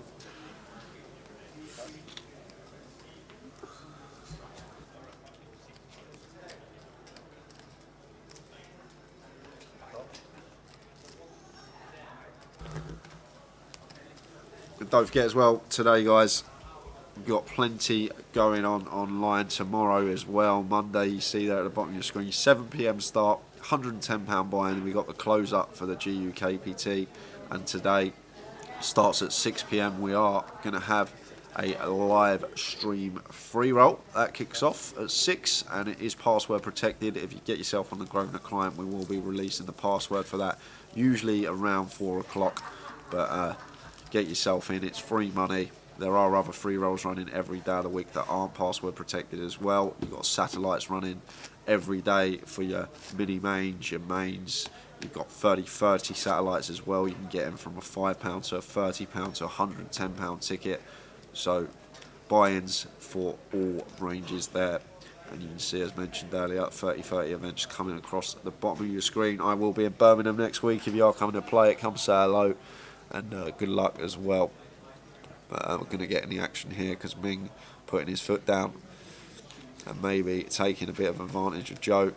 Comes in with a free bet to 110 over Joe's button open. Obviously button going to be opening a wide variety of hands, and Ming just going to apply the pressure to Joe's stack. It's a nice pick up there from him, uncontested.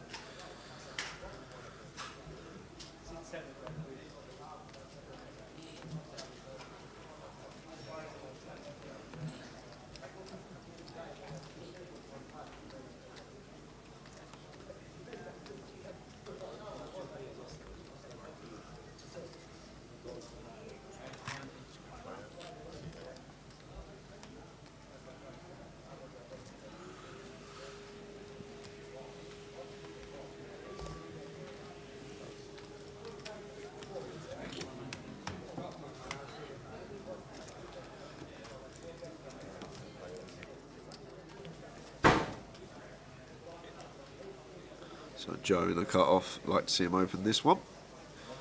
Queen Jack. Joe playing 28 bigs, so wants to be opening. Bing going to get out of the way. Maz with pocket freeze here in the small. Interesting one for him. Don't think we're going to see him fold. Sitting there with 1.1 million now. I don't think he is ever going to free bet you. I think he might just call here, guys. Don't want to free bet this hand and get 4-bet ripped on because it's never good for us. Obviously, wouldn't be able to call off the 4-bet rip, so taking that into account, just going to call here in the small. And Stuart, with the king deuce, lets that one go. A heads up to the flop between Maz and Joe. Joe with position and the betting lead, but Maz with the freeze. Best hand at the moment. And stays the best hand on the 9-4 deuce 2 heart flop. Should be a board. Expect Joe to continue. So I always talk about small blind calling range. There'll be a lot of like suited broadways in there. Hands like 10-9 suited, 8-7 suited, as well as all the pocket pairs, the smaller pocket pairs. They're the hands you usually expect your opponents to have when calling out the small blind. So Joe going to come in for a small c-bet of just under third pot. And Maz says, you know what? I don't think you got any of that, and just snap raises him with the pocket freeze. Unorthodox hand to do it with, but has got the best of it. And Joe with Queen Jack now can't do anything but just let this one go. He's going to have to fold here. He's getting a bit picked on the feature table at the moment. Free bet a couple of times. Mass now raising him with the pocket freeze.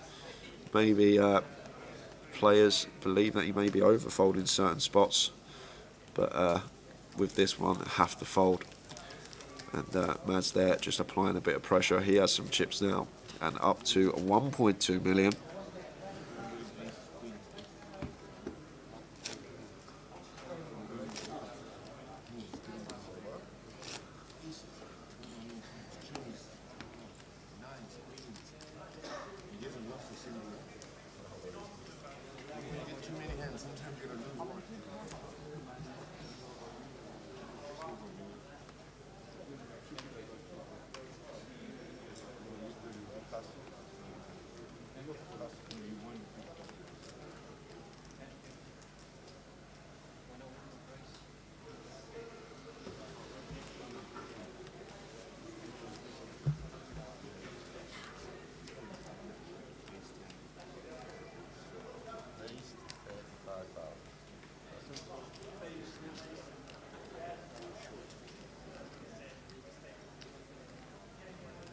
King Jack for Ming in the cutoff. Wants to be opening this one once folded to us.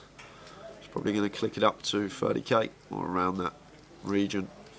No need to go too big. Makes it 35, a little bit over a min click here. And Maz with Queen 10. Is he going to set the dynamic? No, I thought he might 3-bet there and let Ming know if he's going to be opening cut off that he's got him on his left, but thinks differently. And Stuart here got an easy shove. Only one option here for Stuart Kirby in C8. He wants to be moving all in. There's an open from an aggressive player in the cut-off. We found a pocket pair with 15 big blinds, just over, or 16 bigs including our small, and moves all in for 196. And when it comes back round to Ming, he'll get a count, but he's not going to be able to call this off with the King Jack. I guess Stu, good competent player. He may have some King 10 suited in there, some King 9 suited as well, Jack Queen suited. There are a couple of hands we dominate, but King Jack just not going to be a hand that we're calling off 16 bigs with after we open and get ripped on. I mean, as we've seen, he is a player that likes to take. Oh, he is going to call. He is going to call it off. I guess he's just made the decision that Stu Kirby is capable of shoving a whole host of hands there, which is correct. Stu very aggressive off of this stack. He will be taking a lot of shove spots over opens. So Ming thought, you know what? I think my hand performs pretty well against Stu's range, so I'm going to make the call here. And it's a flip. Stu Kirby with the sixes, Ming with the King Jack. Great flop for Stu. Just fading a king or a jack and backdoor counterfeit outs. Well, there is an ace possibility now. Imagine if this comes an ace, how that would be sick. So fading a king, jack or ace. Ace! Oh, And it's a 10. So Stu Kirby is going to double up. And Ming calling that off with the King Jack. I guess he's got the chips to do it. And Ming probably must have thought Stu's going to be shoving a lot wider than most opponents over his open. So Ming thought, you know what? I'm going to have him dominated some of the time here. I'm going to make the call. I've got the chips to do it as well. But on that occasion, Stu wins the flip and up to 422. I had no idea there were so many old people in Coventry. What is a seniors pack? Oh, I tell you what, I had 4 bad beat stories. I had a last longest. I had a live longest. Flipping heck. It's getting busy for the seniors. Let me tell you, it is getting busy. Looking forward to hearing the stories from there.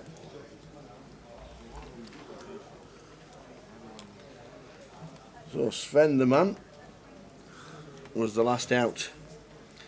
We're on 20. We are on 20. Yeah, Sylvia, that's what I mentioned as well. I guess the other thing to take into account, Sylvia, we are six-handed at the moment, actually. I didn't even mention that during the hand. Probably should have done. We are now six-handed currently, so ranges are perceived to be a tiny bit wider, I guess. And maybe Ming just thought, you know what, it's Stuart. He's definitely capable, just call, but for 16 bigs, King Jack, it doesn't perform too well usually against that range that's going to be shoving there. But if Stu is perceived to be shoving a bit more wider, then I guess that's why Ming made the call, and he's got the chips to do it with as well. It's not really too much of a dent in his stack. But back to the action here, because Stu's involved again this time with the ace-9 suited on the button, opens to 30k, and MC here playing 20 bigs with the ace-5 off in the big blind, and he's just going to opt to call. Willie Backwell, you're not playing the seniors tower. Well, I am eligible. If it wasn't on the final day of the GUKPT, if it was on a Tuesday or a What time does it start? 2 o'clock. 2 o'clock. Go play it. I can cover for half hour. Ba-dum, boom, boom. Oh, yes. Like that is it. Oh. Yes. 2 of diamonds on the turn, so MC still with the best hand. And Absolutely. range-wise here as well, we're going to just have a lock on this board from our opponent's perspective. Stu needs to be aware of that. Us calling out the big blind, we're going to have all these hands here, but can't do anything with just the ace high. I don't know. Yeah, we've the seniors is getting busy. There's plenty coming through the door. And don't forget at 4 o'clock as well, there is a £200 event, and there's plenty going on online as well.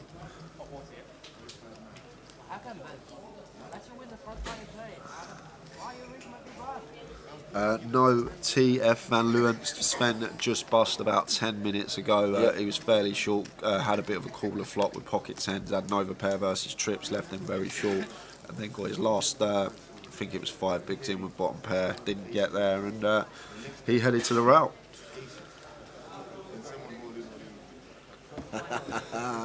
Slinks. Next year, Vegas Tower will come and rail you in the Grandad events. Absolutely.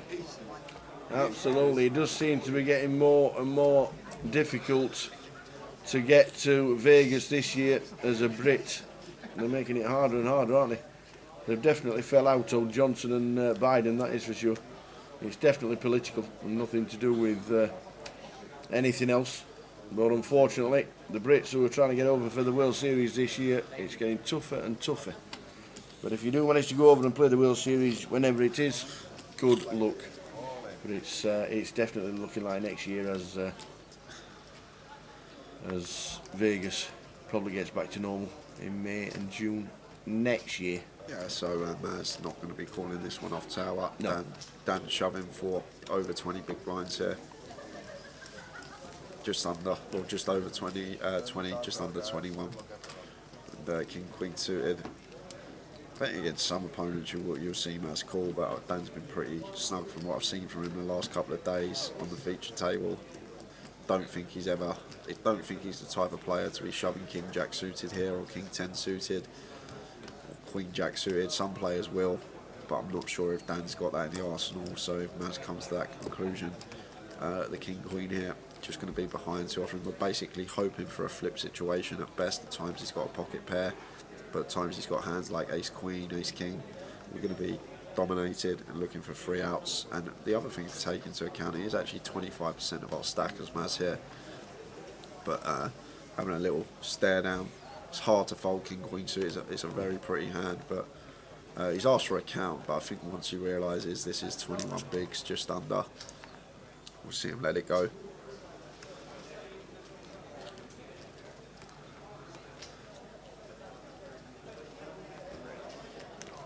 I've got 80% of a raw between them.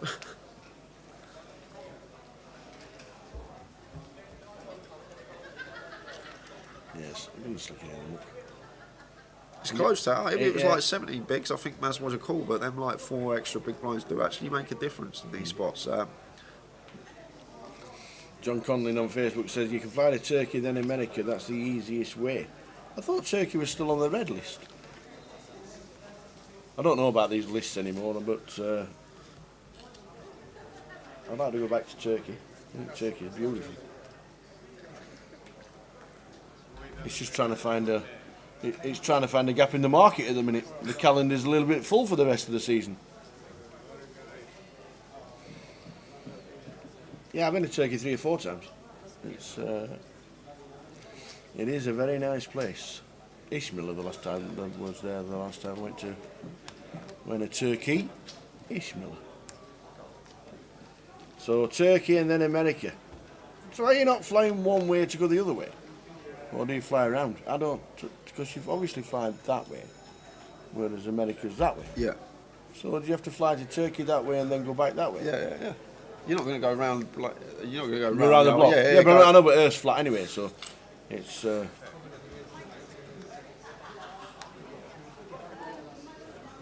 But I do like the idea of Turkey before America. It's just getting the time. There's only a C4 could do it. There really is. He's the only person that seems to have all the time in the world. So back to the action because we've got Dan H here with Ace Jack in the cut-off, and Ming gonna defend this one. You expect.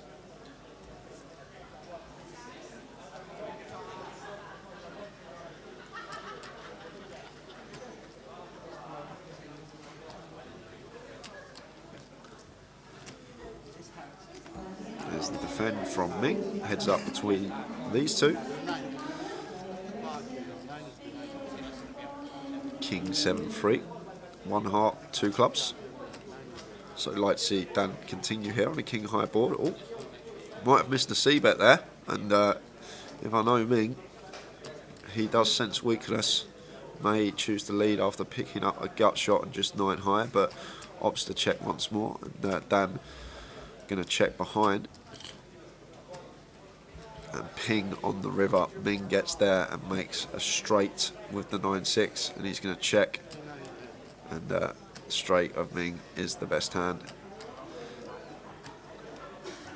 But I think we need to be c-betting that flop as Dan. Pretty high frequency. It's king high. We're the opener. Just try and take it down there, and then I know we've got a bit of showdown with our ace high. Maybe just wants to get to showdown, and Ming has that presence perhaps now at the table that people don't really want to start running it against him after yesterday's hand.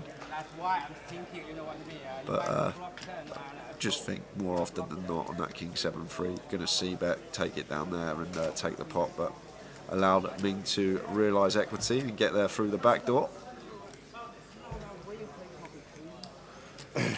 So everybody who's thinking about playing a World Series in Vegas has to go via somewhere.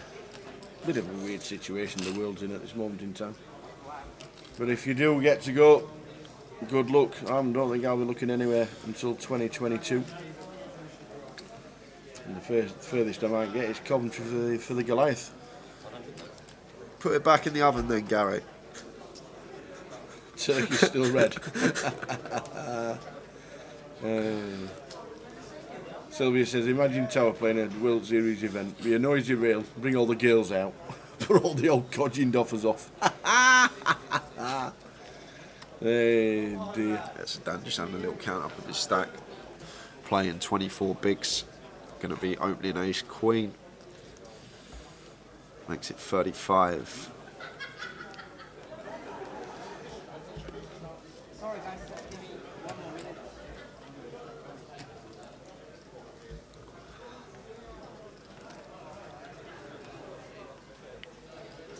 Maz will let this one go. Sorry, Ming will let this one go. And action on Maz in the big, who will make the defend with the ace-9 in a dominated spot. Heads up between these two. Poker Buffy says, is this the final table? Not yet. We're on 21 runners, 3 tables of 7. This is what Dan should have been doing last time on the king high board. Coming in for the c-bet versus the big blind range, and this time not made that mistake, and he does c-bet and takes this one down. Gets the chips back that he lost in the last pot. There's the payouts across the bottom of your screen. £105,000. Can't mention it enough because it's just huge money up top. Whoever wins this eventually at the end of today, it's going to be a great payday for them.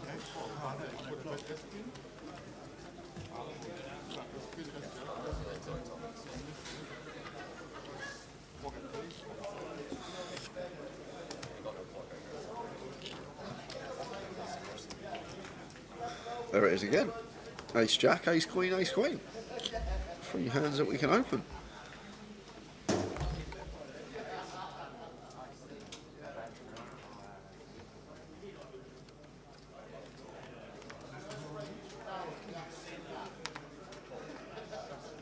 Ace Queen for Dan. Yeah, keeping his size the same, makes it 35, and me Ace-9 suited on the button here. Interesting swap this for me because this is the 3rd hand Dan's opened in a row.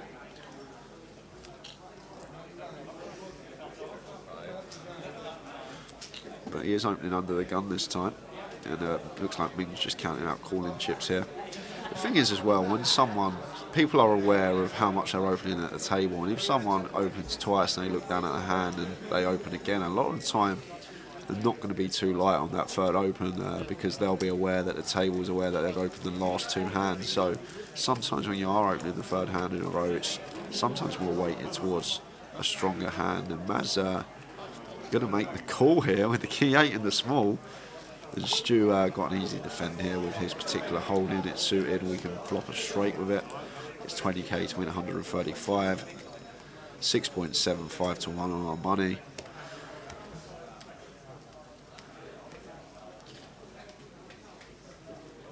And 4-way action at this stage of the day. 2, 3, 5 flop for the 4. Yeah, so Stu actually flopping the best of it here with top pair. And Dan, this is a spot though we don't really want to be continuing into 3 players here. It's fine to just check. Both the big blind and small blind potentially could have some strong hands on this board. But it's over to Ming now with just ace high, and looks like he's going to take the initiative once everyone has checked him. Do need to be wary about Maz and Stuart though. They're just playing in flow. They're checking to the original aggressor, so they can still have an uncapped range here in the small and big blind. But Maz gets out of the way, and action on Stuart here. He does have top pair. Like Ming can have like 6s through 10s. You might expect him to just 3-bet jacks. Even 10s actually against the opening stack size, he's probably going to 3-bet, get it in. So 6s through 9s is sort of the value range that Ming's going to have here, as well as sets, pocket 2s, pocket 3s from our perspective as Stuart. Pocket 5s unlikely because we have a 5 in our hand. So not really too much value Ming's supposed to have in this spot. So Stu, for that reason, I thought he said it all in there, but I'd be surprised if he folded this one tower.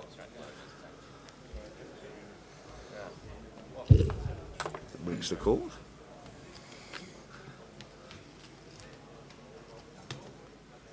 Take a turn.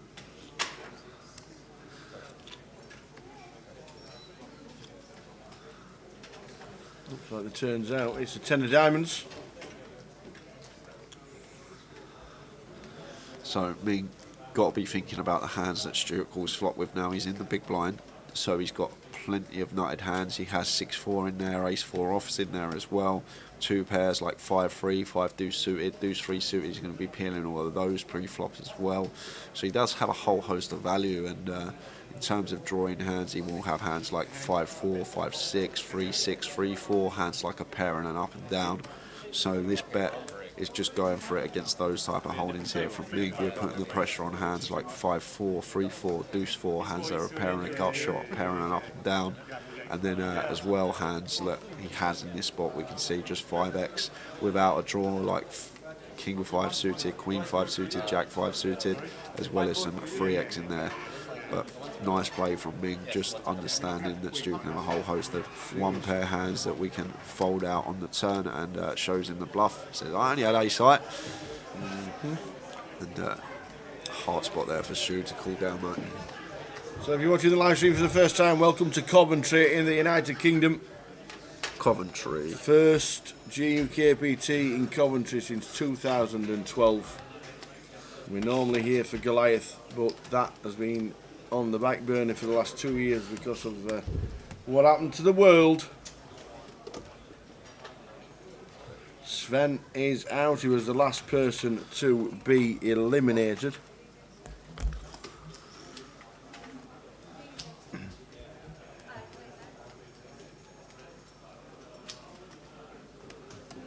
We are still on 20. Next out is £2,990.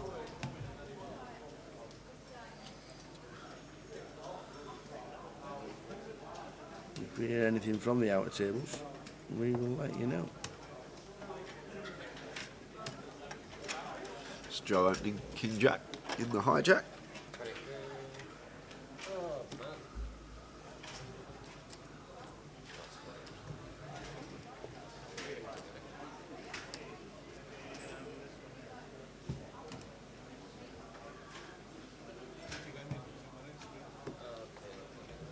And raise and take. Just to let you know, we have an elimination. Do we? Yes, we do. We're down to 19. 19.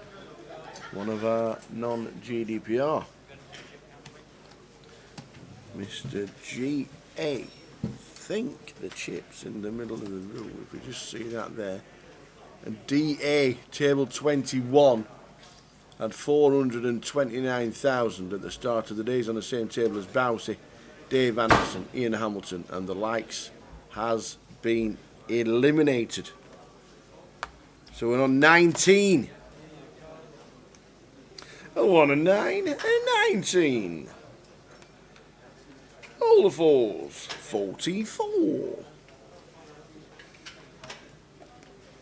One little duck, number 2.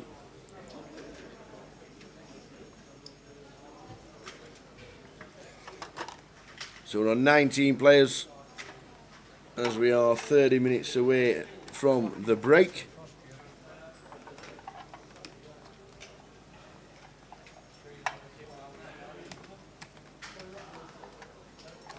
First session near 3/4 complete. Break at 2:30, and if we're not down at 2 we'll be changing tables at the break in 25 minutes time.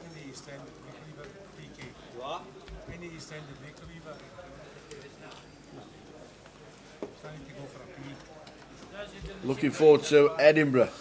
How many runners entered this field? 607. We had 607 entries, 186 come back for day 2, and then that was played down to 23 players, and we had 23 coming back today, but we are now down to 19 as Maz finds the ladies in the hijack.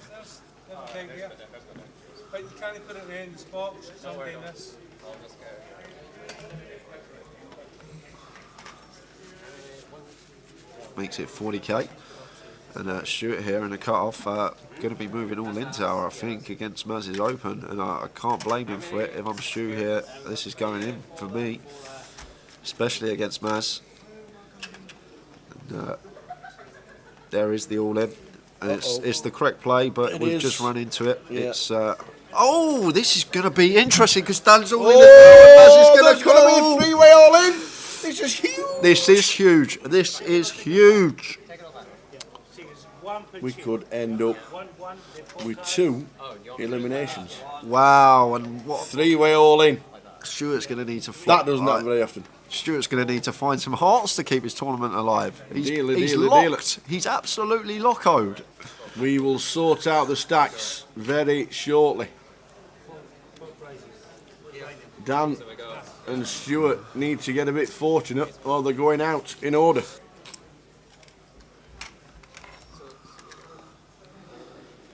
So, they're setting this one up. Everyone comes around from the other table. Everyone wants to see what's going on over here. Even the booth is there.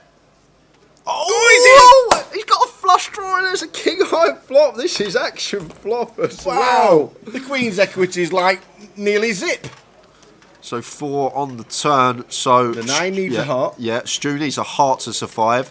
Dan needs to fade. And it's an 8, and Dan does fade, and Dan is going to treble up nearly, just under a treble up. We're going to lose Stuart Kirby from the tournament. Wow. And that's going to leave us with 18 players. Not much you can do there as Stu, shoving the ace-9 suited for his stack size over Maz's open perfectly fine. Dan wakes up with it behind him, and Maz not folding the queens. But how does Dan find the king? Dan Hopkins in seat 9, just like that, up to over 1 million chips, and that has got to feel good for him. Wow. Dan started the day. Oosh. Let me tell you, Meeting the Mods just tuned in at the right time. Afternoon, Mick. But what a nice 3-way all in for us there. Dan has just moved to 2nd in chips. Ho ho ho! Stu Kirby in all that. Eliminated Stu Kirby, £2,990. We're now on 18. Wowzers. How do we spike the king?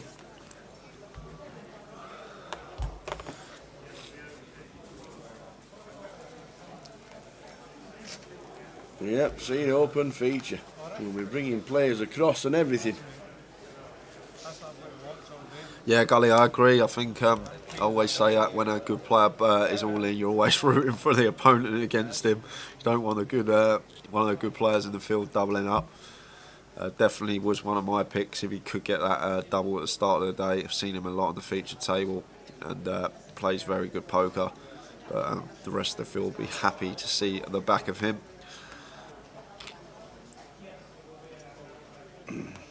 Dan Hopkins. Wowzers.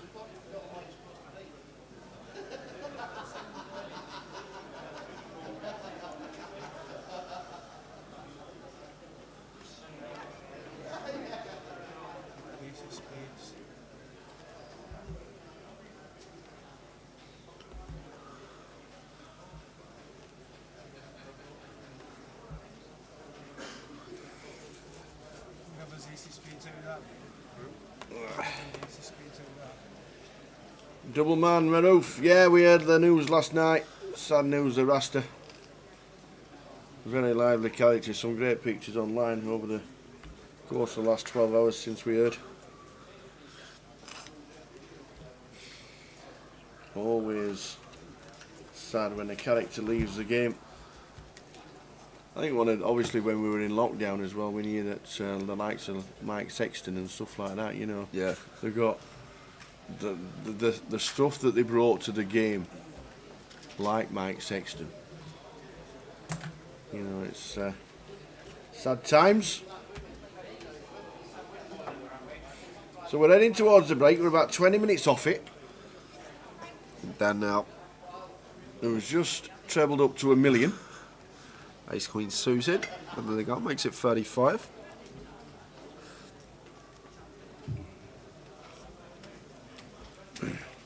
Ming not going to be peeling this one in the small blind. He's not that far behind me now with the chip counts. There will be a full chip count at the break with the remaining players, whoever are left. I said he's not going to be peeling it, Ming. If he is going to be continuing this hand, needs to be counting out 3-betting chips. Ace 4 off, peeling under the gun, opening the small is just going to get us into a world of trouble. We want to continue. We want to be reaching for 3-betting chips. But thinks better of it and just lets it go. And Maz, quick fold. And we got Ben coming over. Oi, oi. Wow.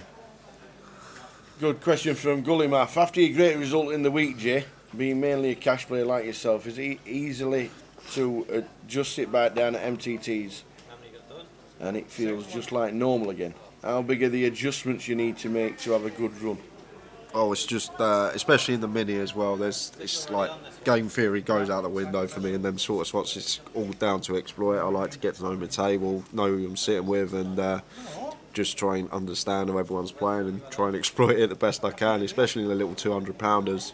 When you're playing them, the field's obviously a lot softer than a 1K or 2K, whatever you're going to be playing in, but I just like taking exploitative lines. I'll talk about hands on stream, which I may do the complete opposite in the mini main against an opponent, but cash game and tournament's completely different. Obviously tournament you've got to be a lot more patient. There was a spout in the mini where I think I must have folded for about an hour and a half, didn't play a hand, just fold. And you got to do that sometimes, whereas in cash it's a bit different. You get involved a bit more, and yeah. But the thing is with me, people that know me, I'm not a fan of tournaments. I've always enjoyed my cash and tournament poker. But there are a lot of players that can't adjust from cash to tournaments, that do want to play every hand, and then oh, I can't believe it, I called out the small blind with 9-3. Well, hang on a minute, that's your problem. Yeah.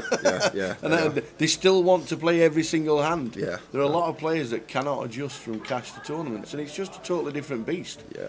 Because yes, cash you're playing totally, your ranges are completely different in cash than they are in tournaments, and you just got to be aware that you do fold a lot more in tournaments than you ever will in cash. Yeah, of course you do, and that's how it is. And just taking like these certain lines that I probably never take against certain opponents, it's the things that go on in my head. It's quite a lot going on in every hand, and I'd much prefer live to online for that reason. I like sitting at the table, taking everything in, not on my phone, seeing what everyone's up to, how they're playing hands, see if I can get any little sizing tells, what size people opt for, and coming up with things and thoughts in my head how potentially I can later exploit that throughout the tournament and try and chip up that way, rather than just playing like the ABC standard tournament poker, opening, c-bet, give up, check maybe. Like you see a lot of players play like that, but it's all about, I think, especially when you go lower down the buy-ins, thinking outside the box. How can we get more chips out? What lines can we take? What bluffs can we take to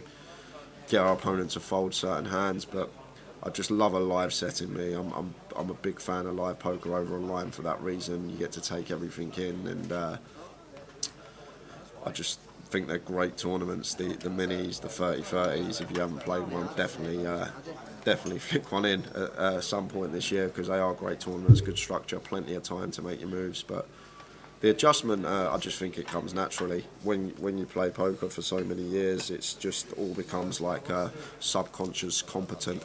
You just sort of make your decisions sometimes like subconsciously, because you've played so many hands or been in that spot before. And look at this, he comes to the table, the main man, and he's got the boots. And he's got 350k here.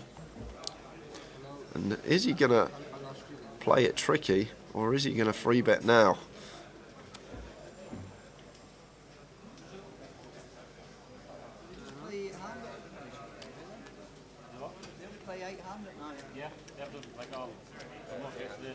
So he is going to free bet now, makes it 105. And Ming against Ben stack size here cannot continue with a Queen 8 suited. That's going to be going into the muck. As soon as they get down where they've got your players, mistakes. Where's Vicky? Vicky says, just been driving. How's Dan Hodson going on? Dan's still in. He's on the hour table. He moved from seat number 1 when we split the tables and made it 7-handed. There's 18 players left. Stu Kirby is the last person out on our table. Dan is still in with 18 players left. I think we'll be knocked out. Thank you.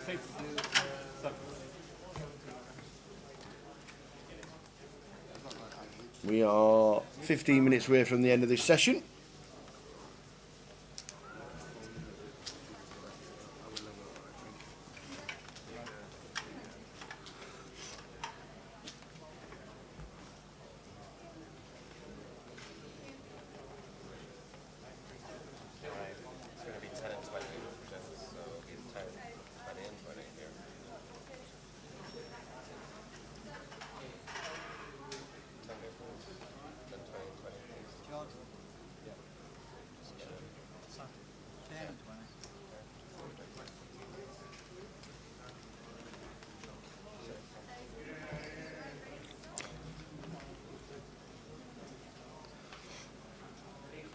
The other thing, Gully, as well, to mention, it weren't even the adjustment from cash to MTTs, it was more the adjustment from PLO to Hold'em, because I've not been playing Hold'em at all, to be honest with you, through the pandemic. It's all been PLO, so it's more the other adjustment, not used to having 6 cards in front of me, only 2.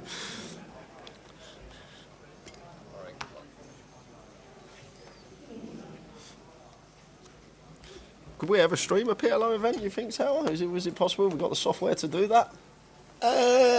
I'm guessing there is. It will. Wow. I'd love to do it.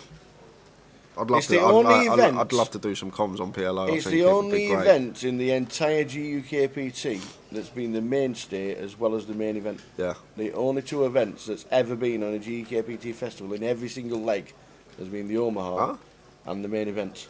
But obviously, you're going to say, well, Edinburgh has only got a main event, but that's obviously because of the restrictions regarding Scotland when we had to change. But yeah, Omaha and the main event are the only 2 that have mainstayed the whole entire GUKPT since it started. So Ming opening Ace Queen under the gun makes it 35, and MC gonna come in for the call out the small here. So surprised at that off of his stack size here, Tower. MC 276k started the hand with, so around 18, 19 big blinds. Could potentially have a monster in this spot. Definitely will have some traps in there, because there's a few hands off of that stack size we're just going to move all in against Ming, but not sure what he had. Might have just been like a 7-8 suited that he wants to get involved with, just snap folds to Ming's continue. And C4 says, what are the Scottish restrictions? Well, there aren't any now, but when the GUKPT in Grosvenor changed from Edinburgh to Coventry, at the time, the Scottish restrictions meant that casinos had to shut at 11 p.m. and they weren't able to carry on and do a full festival. So they made the decision, and then a couple of days later they lifted the restrictions, but the decision had already been made, and Coventry upped their game and said, yeah, we'll host it. And then once the restrictions had been lifted, Edinburgh said, can we have a main event? And they said yes, which is why it's straight after Leeds. So Ben opening hijack with King Jack makes it 30k, and Ming 9-7 off. Wants to be defending this one. Oh no, he's not going to. He's going to say, you know what, we'll let you have that one, Ben. Getting a 5-1 in his money, just under. Didn't want to flick it in with the 9-7. And raise and take for Ben, back up over the 30 big blind mark. MC and I'm not Joe. being funny, but I'm not being funny. But how is a 4-letter name the longest name on the table? Oh yeah, Ming Ming is the longest name. You don't get much use Scrabble for these players, let me tell you.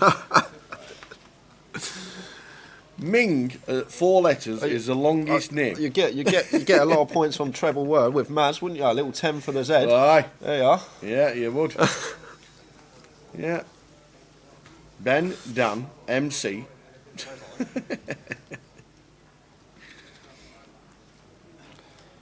Joe. Ming. 10 minutes to go until the end of this session, and then a 15-minute break.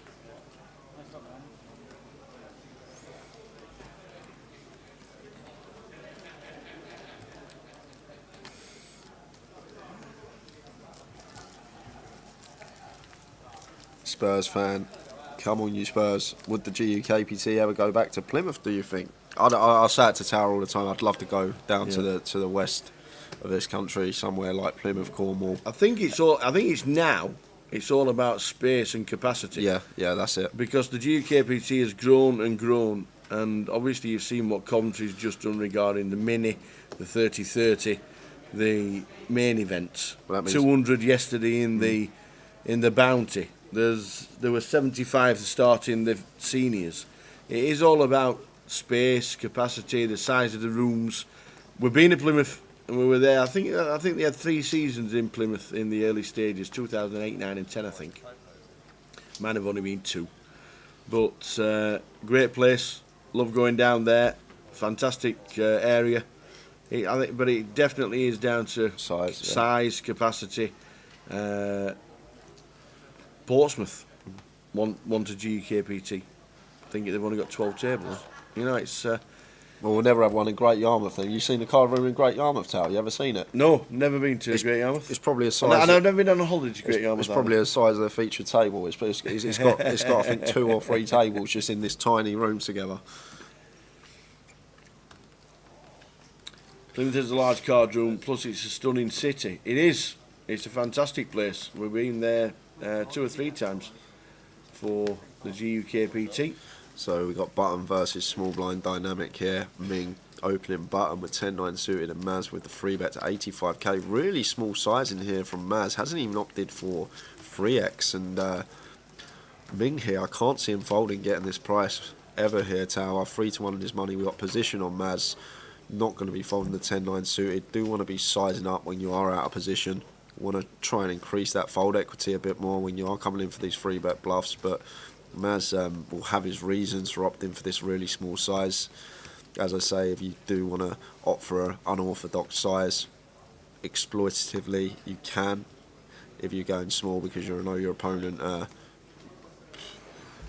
might fold to the small size, then you can. But in this case, I'm a bit confused why Maz has opted for such a small size. But both players flopping a 9 here, and it's snap, check, check.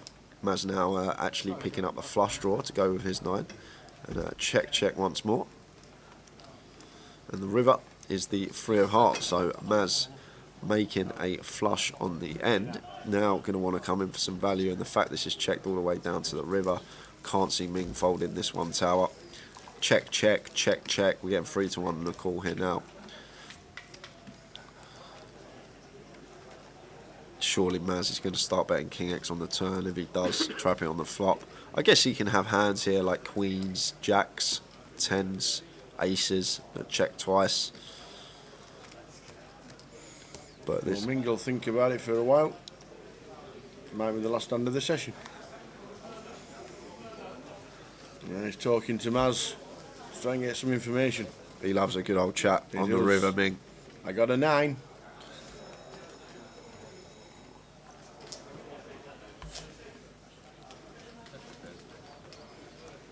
I think we've got to think about Ming here as well. Like his Maz, after it goes check, check, check, check, he's probably less inclined to bluff. So that might be going through Ming's head here. Once it goes check, check, check, check, we're going to from our perspective as Maz, Ming's probably going to call off with his 2 pair hands on the river. So that's why Ming's not insta-called here. Even though he does have a 9, Maz can be value betting 10s, jacks, queens, aces, all those hands in this spot. Maybe even a hand like ace-9 suited. I know less combos of that because we have a 9 in our hand as Ming. But like with a hand like ace-queen or ace-jack, Maz isn't going to bet this river. He's just going to check it over to Ming and try to get to showdown. So maybe actually once we think about this a bit more, Ming might actually find the fold. Even though it's gone check, check, check, check. But if Maz did have like ace-queen, ace-jack, ace-10, probably going to check river as well, and that's what's going through Ming's head. Does he have a value bet 8s or 7s here? Probably not. So maybe after looking at all those factors, Ming may come to the conclusion, even though he's getting 3-1 on his money, to let this one go. He says, I think you might have 10s. He says, bro, I block 10s. I think he makes a fold. Yeah, well, thinking about it now, Yeah. so once we've actually spoke about this hand, it comes down to Maz, like the hand he's going to be 3-betted. Like, let's say 3-bet bluff like an ace-5 suited, he's going to continue this board. So once he checks flop, he's going to have, you suspect, a bit of showdown. Like if he did 3-bet bluff, let's say ace-2, ace-4 suited, something like that, he's going to have a fair amount of continues on this board. So once he actually checks this board, a lot of the time he is going to have a little bit of showdown. And that's what's going through Ming's head, especially checking twice as well. Definitely going to be some showdown in there, and I think for that reason Ming might actually let it go now, thinking about how this has played out. Ace queen, ace jack, ace 10, as we mentioned, isn't going to bluff this river. They're just going to check, try and get to showdown.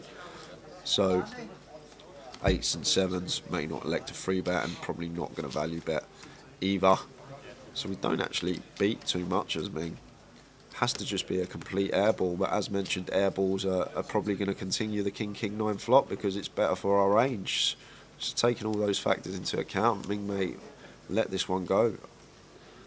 But no, he says, you know what, if you got it, you got it. Yeah. And there's a flush, jack 9 suited is the hand, and he shows the 10-9 of clubs. Says nice hand, well played Maz there, double check, got him paid on the river. Should get one more hand in this session and then a 15-minute break, and then we will be back with the outer table. One, I don't know which table it will be, but at this moment in time we're on 18 players, so this will be the last hand of the session, I do believe. And then we're off out to a wander.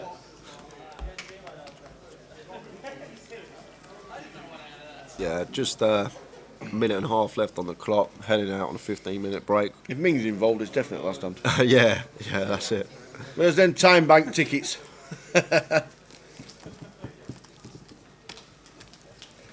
Was that the Tower stunt double just appeared on the screen? Thanks very much. I don't think it was. Roy Walker's my stunt double. Heading towards the break. Yeah, this is going to be last hand. We'll chuck us on for the last hand for you guys. Look at all them old people in the background there. Look at them all. 81 runners for the seniors so far. I thought you were going to say that was the average age. 81 runners for the last event. 81 for the seniors. 81. So last hand of the session, Maz folded to him on the button. A suited ace, easy open for us, makes it 35. And Dan H, 10-8 here. Getting this price, heads up, should be defending, unless he wants his full 15-minute break. Might just muck it. Oh, he has just mucked it. And might actually get one more in now. How does that happen? We're just Well, saying we're going to get one hand in and that's it. We've got 20 seconds left on the clock, so... Yeah. Is Matt Bushell still in? Yes, he is. Matt is still in. We're down to 90. We're down to 18 players. We are down to 18 players.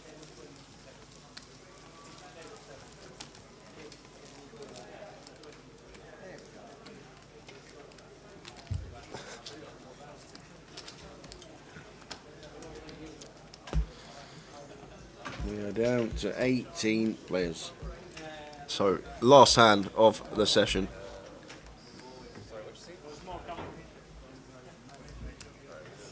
So Ming in the hijack, 6 deuce in the bin. Maz going to follow suit with the 8 deuce. That's folded. And Dan here in the small. In the small. Wants to be completing this at the very least. We got an ace blind on blind. But opts to raise it here. It looks like he's gone 35k, a bit too small. Want to be going a bit larger here. We're out of position. Got to understand that our opponent in position is going to be peeling almost all of his range versus us going this size, giving him this price and position.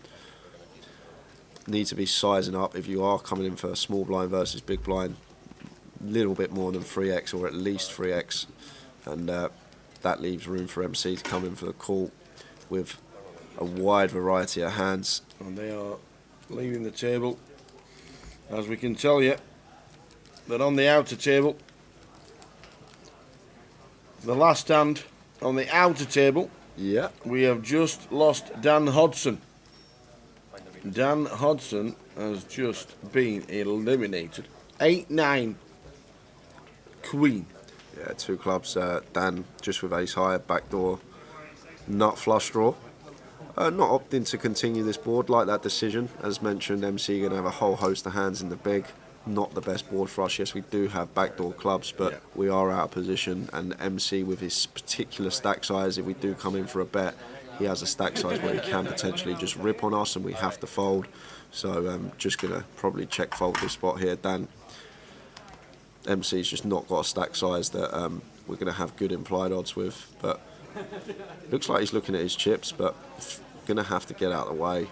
Can't see how we're going to continue here. And there is the fold, guys. We're on a 15-minute break. 15-minute break. We'll be back with a new table, and there will be 17 players left. See you in 15 minutes. Welcome to Break It Down. Today I'm joined by Grosvenor sponsored pro Rick Trigg. We're going to take a look at a hand that occurred GUKPT main event Edinburgh 2019, where we see Paul with aces and a tough decision on the turn.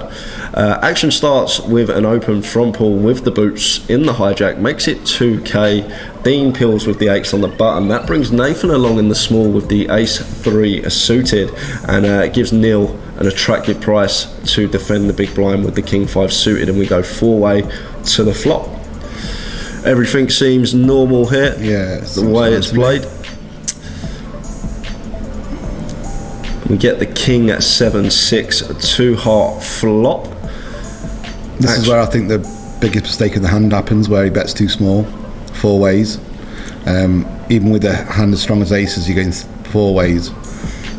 You want to be betting closer to pot than a third pot or just under half pot that you chose to bet. And this causes a lot of problems where you price in a lot of people in, and they can peel for backdoor draws and stuff. And especially the prices the blinds were getting as well after a call before. Like, exactly. Ranges are very wide here. It's going to be very hard to define a specific range of hands for both Neil and Nathan in this pot. But Paul does get called in at 2 spots, and we will take a turn.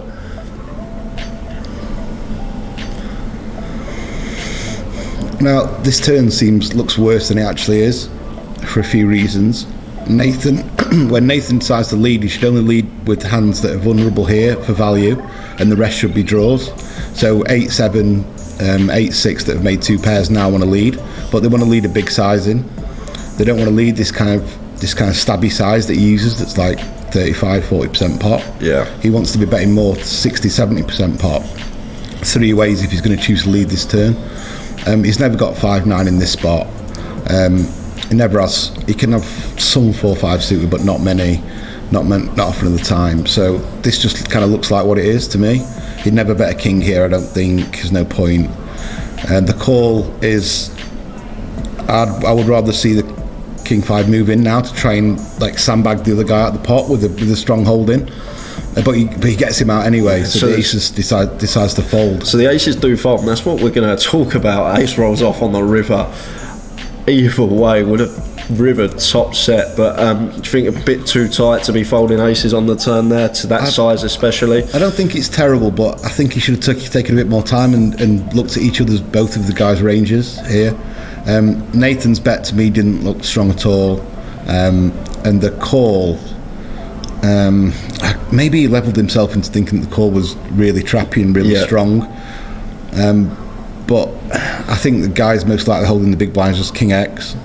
and Nathan's got a lot of draws there. He would never have King X. He could have maybe like 7-9 or something like that, like a semi-draw or just a flush draw. The thing is as well to take into account Neil's stack size. If he had a 2-pair plus hand facing Nathan's lead, he's just going to He's going to put it in. He's just going to 6-8, 6-7. So even a set might put it in there if you're not if you're not a strong player. I think most sets are going to put it in there in that spot. So there's only 11.5k back. The pot's big enough. Just put it in and.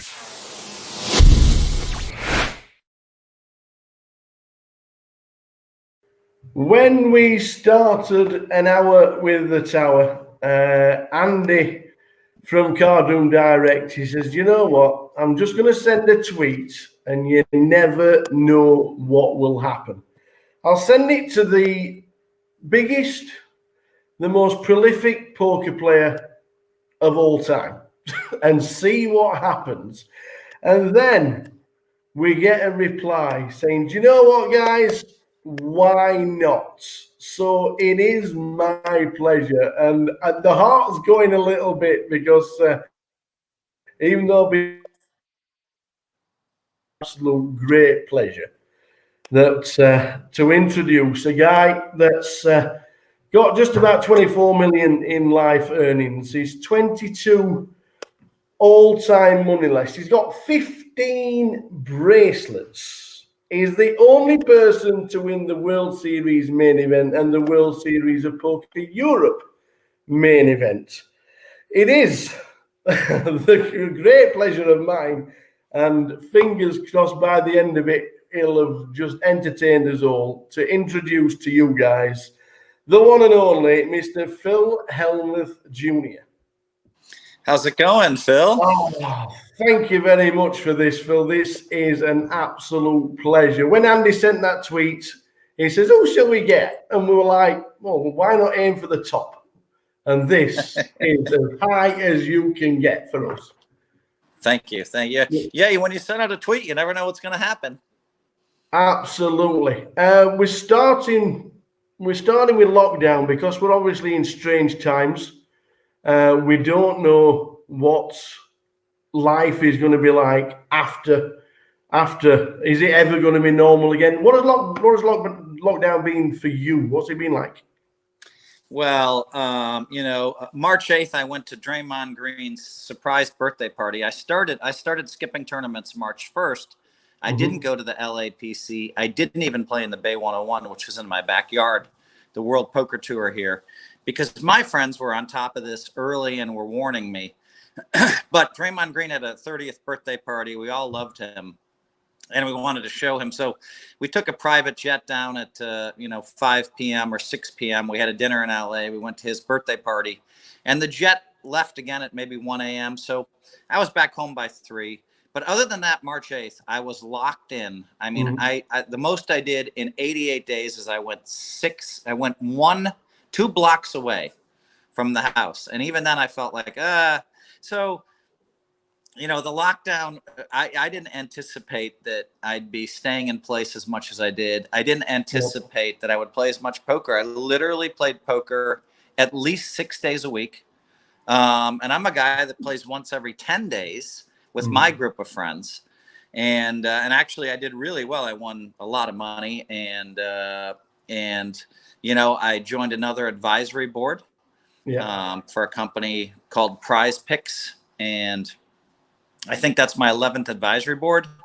Some of my companies, it's been fun to watch them, kind of flourish. Not everything goes wrong during a pandemic. Some companies do well. And one of them is Endgame Talent Agency, which, just keeps getting new customers, and we're growing, and it's crazy.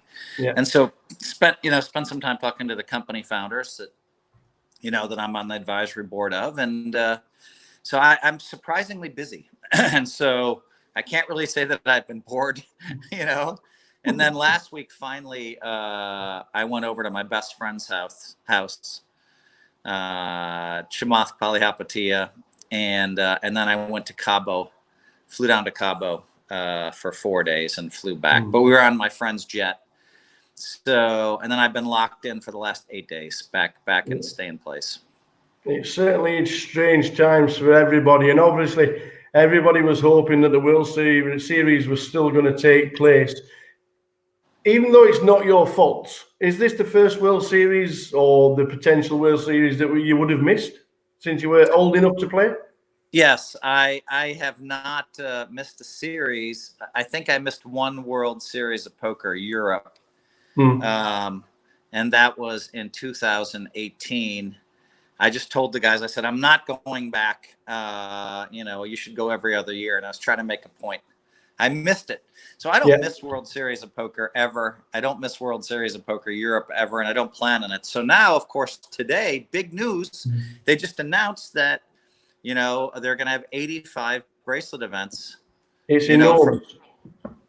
From July, online events from July 1st. So I just called the president of the ARIA, Steve Zanella, and he tells me that we're in pretty good shape at the ARIA. We're really going to be very safety minded. Yeah. And then reading some articles about it, it seems like MGM has the best protocols for dealing with COVID, and of course Wynn's up there with them. But I mean. Of all the casinos, we're the best. And so the ARIA, so I feel very safe there. So July 1st, I'll be staying at the ARIA for a month. If they open, they might open the 4th of July. And looking forward, I mean, there's one event per day. So, I think it's, I'm going to be opening up a little bit going down there. And, but I do feel like they're taking all the precautions at the ARIA.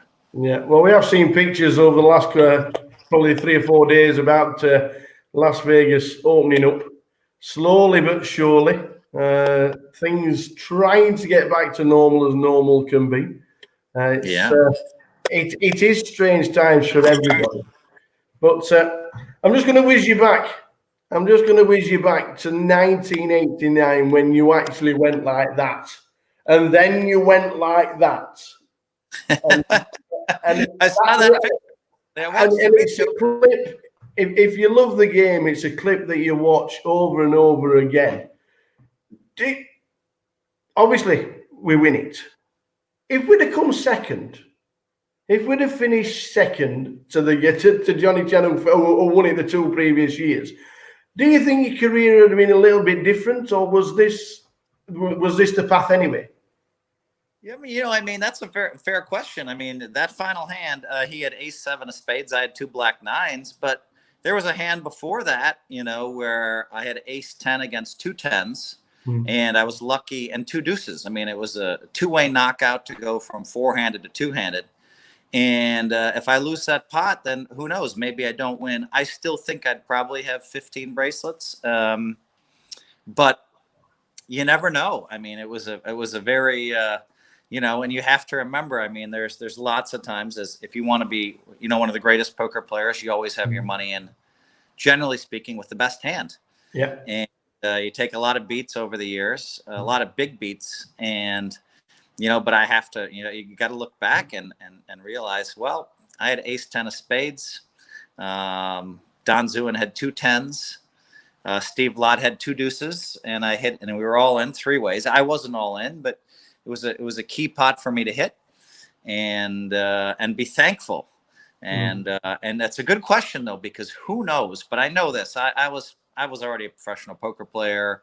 I was already having tremendous success everywhere, and I feel like I would have continued along those lines. Yeah, and continuing, obviously, in 1989, you win the lot. But your dad wasn't overly enthused about it all, was he? But did Dad know best? You have to understand, my dad has a PhD. He has a JD. He has an MBA. So, masters, I mean, that's a lot of letters. I mean, I don't know anyone. There's not that many people on the planet that have more letters than my dad. So, of course, now I'm the oldest of 5 and a guy. So, I mean, I was meant to be on this education path. I was meant to be, I was meant to graduate from college, and I never did. And so for him to then imagine and think that far outside of the box, to professional poker player. And in the 80s, I mean, my dad thought that was like a drug dealer, you know? And so, you know, but he saw me have a lot of success, and he decided to come to the 1989 World Series of Poker main event. Surprised me that he agreed to go. He agreed in December, and he flew out and he saw me in, you know, one of the best moments of my life, winning the main event. And you know, you notice when I throw my hands up in the air like this in the YouTube video, when the last card comes off, like I think the 6 of spades, I go like this or whatever, and I turn and I look. You can see me turning because my dad was not in sight for 4 days. That was a 4-day long tournament. He wasn't in sight during the tournament, but I turned because, you know, and there he is running up the aisle to greet me. And of course, security stops him because there's $1 million in cash on the table in 1989. And I wave him through, and I, you know, within seconds of winning, I was able to embrace my father and give him a great hug. And then I bought a Mercedes Benz, and then I married a doctor. And then, you know, and so, you know, and I'm still happily married 30 years later. So, and my dad's been to Vegas every year, I think, for 30 years to support me. You turned him. You got him on the side. Yep. I had to win the main event. And 1993 in the World Series was probably one of the most insane runs for you. And 3 bracelets in 3 days. It could have been no, four. not 3. Not 3 bracelets in 3. So the 1993 is interesting because John Benetti won 2 bracelets that year. Players all in. Call cards over, please, James. Top set. Players taking their seats, all set and ready. We got another interesting featured table coming up. Here he is. Here he comes.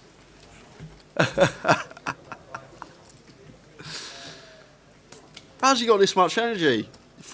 Day 4.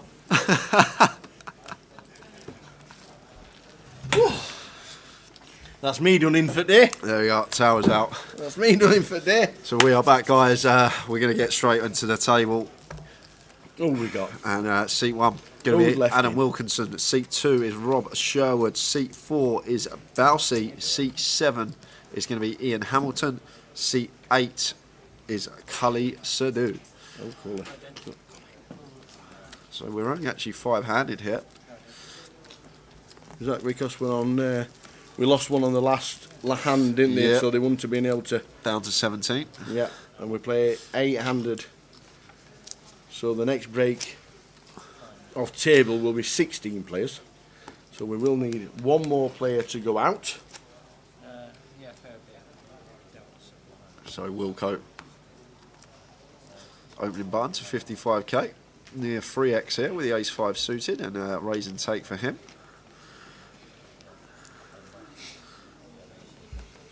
Go Tower, it's your birthday. There's a clip in there.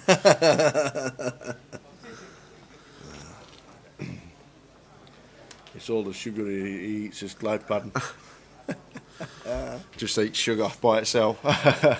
No, that's good. That's in Edinburgh.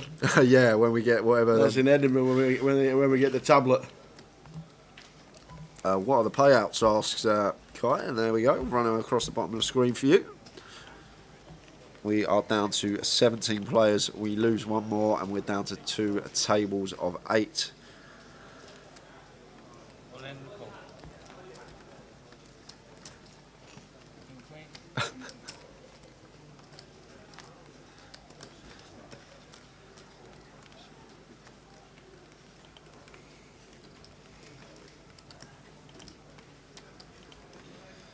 Ace-9 for Cully under the gun. We're 5-handed here, so expect him to open this one. Makes it 45k and fold it all the way around to Ian in the big blind.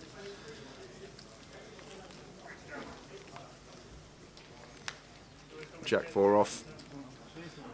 Don't think he's going to call this one tower. So the Bousfield boy is back. Who only ever watches when his dad's on the live stream. Maybe we should have John Bousfield on the live stream for 12 hours and then Bousfield boy watch it all day long.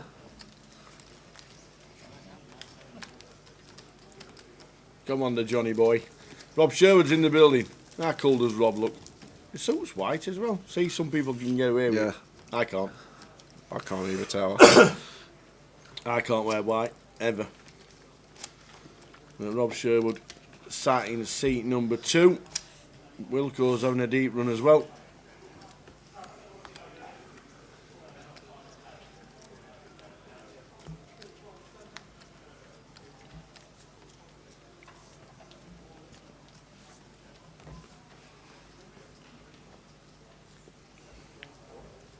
So Balsi opening this one on the button, playing 21 bigs. Makes it 45. And action going to be on Cully in the big blind. Phil Pratt's prediction is still live. It is. Macapac and Wilco heads up. 2 for the Birmingham boys as Cully moves all in. Yeah, so Cully's going to do this with all pocket pairs, tower, like King Queen, maybe King Jack in there as well. He's got some ace-x, like ace-x suited that he might just rip in over Johnson. Okay, ace-10 of clubs. There's his hand. Shows Jack 10 of diamonds. Ace-10 for Cully. Had him crushed. Had him crushed. Heads up.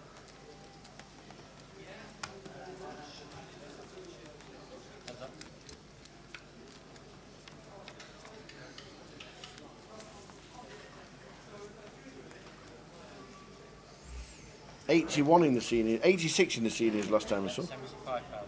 86.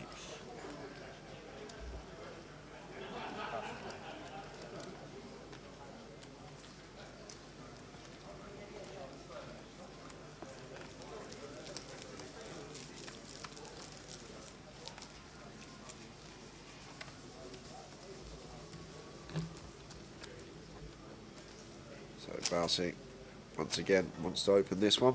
Just sub 19 bigs, makes it 45. Ian not getting involved with the Jack 10.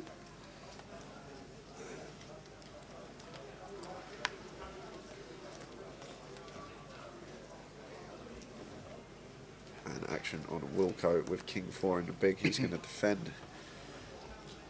Heads up. 6, 6, ace. Raise 55. So board, want to see Balsi continue here. Don't need to go too big on this particular board texture. We can go very, very small. Looks like he's opted for same open size 45k.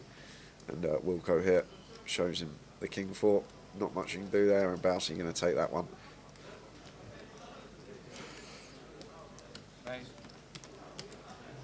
When we were in London, we talked about Steve Cleary doing like the Run-ins to dual-a-thons work, and yeah. run-ins and marathon. He's signed up 4.5 marathons. He's signed for. He's just finished the London, excuse me, the London dual-a-thon.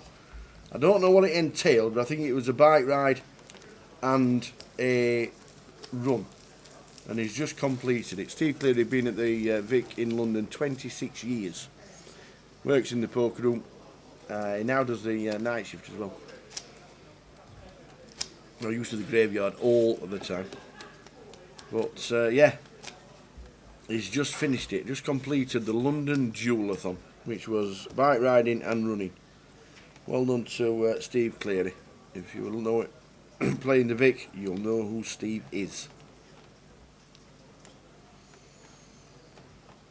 So Wilco, 7 deuce, gives a walk for Rob. Rob with ace queen in the big, shakes his head. Have I got a walk here? Danny Lade says, is Sven McDermott still in? No, he was one of the first casualties of today.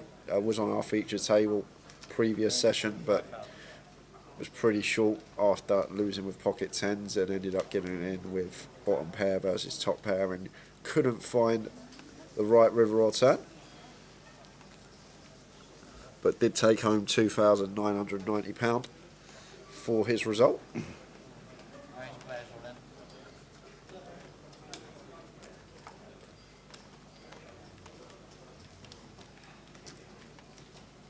in. Ace King suited for Ian here under the gun. Going to be opening this one.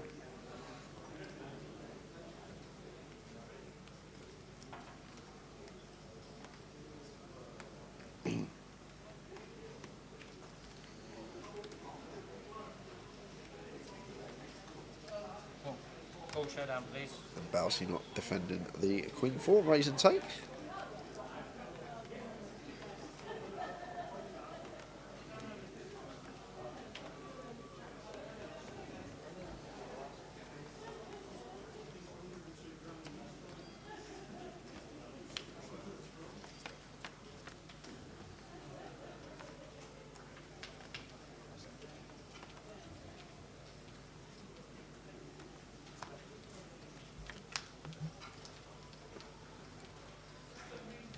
Bouncer Boy asks how many are remaining. There's 17 players left. We'll know when we're down to 16 when the empty seats get filled on our featured table.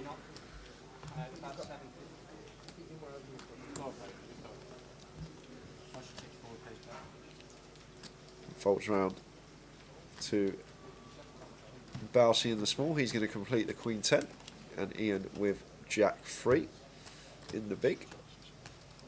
Does have all the chips here, chip leader in the field, so gonna apply some pressure to Bousey here, makes it 50k on top.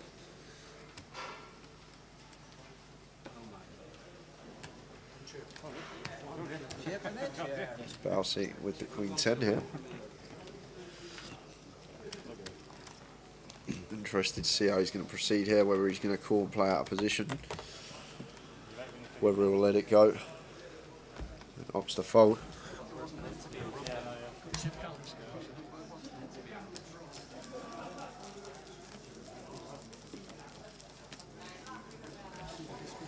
$1.6 for Ian. Ian Hamilton.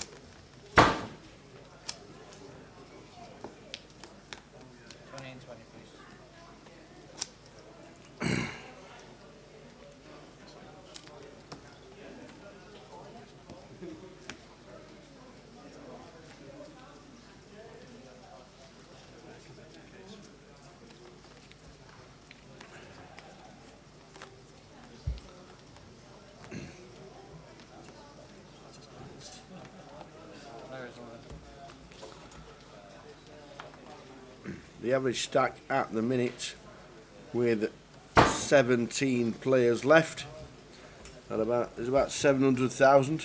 Jay will be able to tell us exactly. Average stack with 17 left. I don't know about exactly. I might get around that. Yeah. 12 how many entries? 607. 12 million chips in play. Well, 12.1.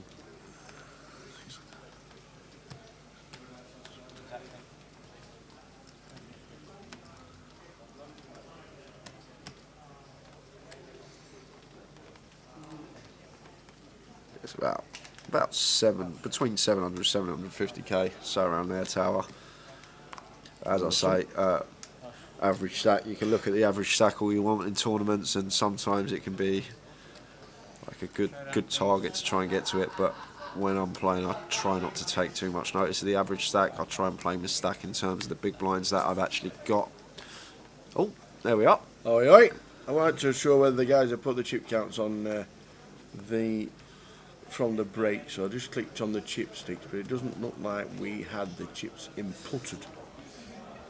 Apologies for that. The online ticket, 30,000 close at Monday at 7, £110 buying. We've got a free roll at 6. We'll be giving out the password. Do you know the password, by the way? Yes. Oh, I'm glad you do. I actually don't know what the password is. 711,000 says Phil Pratt. Thank you very much for that, for the average stack with 17 players left, which there are. We're on 17. Macapack in the bottom top left, you can just see him there on the outer table. Chris Johnson going along nicely. Hope you had your little flutter on this morning on Grosvenor Sport. They compiled a book. 8-1 was Chris Johnson. There are a few 40s and 50s today, and people being back. John Bousfield was 40s. Oh, I think he went into 33s. We'll give you updates when players start to move around. If we get incoming, we have news. Oh, and it's pretty sick news as well, Tower. What is it? Tell me the news. Tell me the news. We've lost one on the outer table, and it is Ben Mariged's out in 17th place, and it was a pretty brutal one for him. Yeah. Open from Ben Yeah. Open from Maz, sorry. 3-bet from Ben. 4-bet rip from Maz. Ben calls with aces. Oh! He's up against ace queen. Never. Flop king jack 10.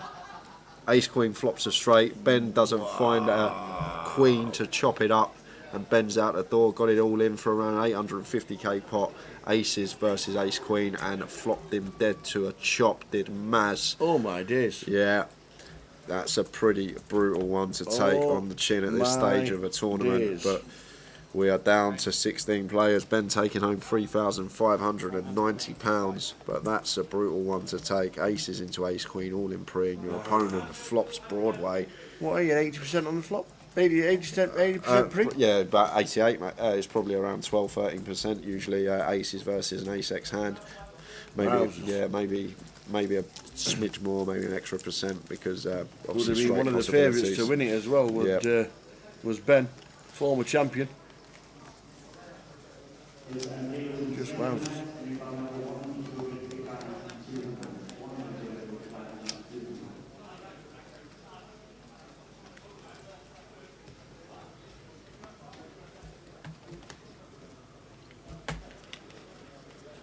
Cristiano says he did have 3 players in it, he's now only got 2.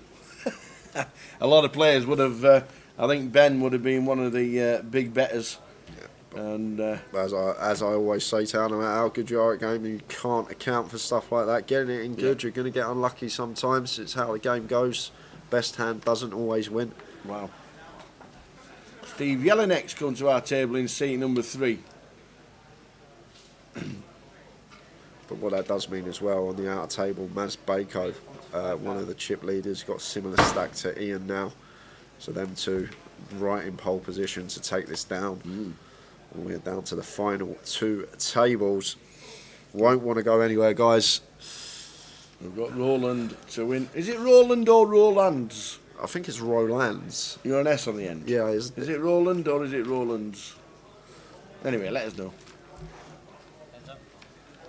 Small blind, big blind, Coop, Adam Wilkinson and Rob Sherwood see a flop.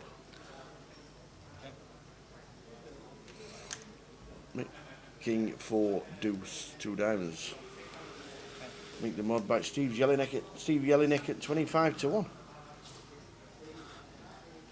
So surprised Rob didn't come in for a bet here with his 4. 10 on the turn though, so turn in 2 pair. And now we do want to start betting our hand here as Rob. Want to start trying to get some value from our opponent. It's hard to see what Wilco's supposed to have here after he's checked over us twice. Maybe he can have a deuce that we can get called by. Obviously, some gut shots are in there as well, but Wilco just going to have to get out of the way. Crazed Muffin. So a question. If you don't like to keep up with the average stack in your mind, how many big blinds are you looking for to keep at throughout? Well, depends. Whatever big blind stack I've got, I'm just going to play how I should be playing, effective to my big blinds. So when you're sub 20 bigs, it's pretty hard to make a mistake if you know what hands you should be shoving over opens, what hands you should just be opening, what hands you should be opening shoving. When you've obviously got 50 bigs, 60 bigs or more, you can open a bit wider, depending on stack sizes at the table. But I always say the average stack's always up there. People do like to look at it, see where they are in terms, but it becomes pretty irrelevant if you are playing your stack just in terms of how many big blinds you've got, in terms of how many big blinds your opponents have got at the table as well. But it can be a good marker to see how you're getting on in the tournament. But sometimes it is quite skewed as well, because there's usually a couple of chip stacks that are monster stacks will have like 3x the average, and it does skew the average a little bit. So try not to take too much notice of it. Obviously have a little look, see how you're getting on, but it shouldn't really be relevant to how you're going to play your hands.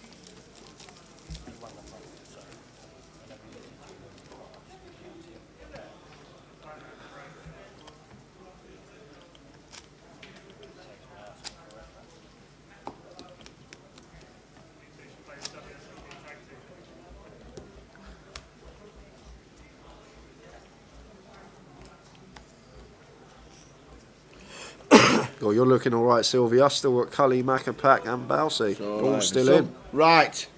I found it. The live stream free roll. Register. The room is password protected. Please enter the password. Come on, give it me. It's not time yet, Tower. I don't. Give it me. Come on. What is it? It's. Am I giving it out? Or? Yeah, go on, give it out. All right, the password for the live stream free roll at 6 o'clock I don't is even know it. COV GUKPT. COV GUKPT, all capitals, no space, and that will get you into our live stream free roll at 6 o'clock. COV GUKPT. It's free money, guys. Download the client if you don't have it already. Get yourself in. Potentially win £110 ticket for nothing. Don't give the password out. I'm on my own. I'm in. I'll get it set up on a command on Twitch as well for you all. So when you need the password, there's one player registered. Nobody else need bother. I am in. Oh, I've got 10,000 chips and everything.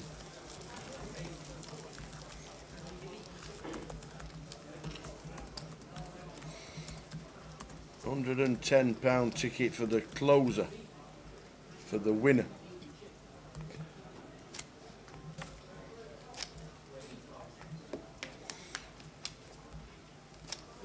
We'll even stick a command on it for the ticker as well a little bit later for the last hour. Oh, Chabung's in. Chabung 888. Oh, Alfie 4 paws in the mix as well. That's 3 of us.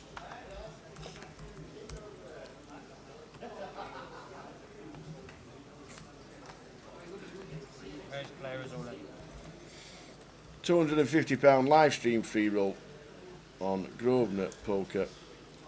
Playing the game. And then the closer is on tomorrow, which you get a token for if you win the free roll.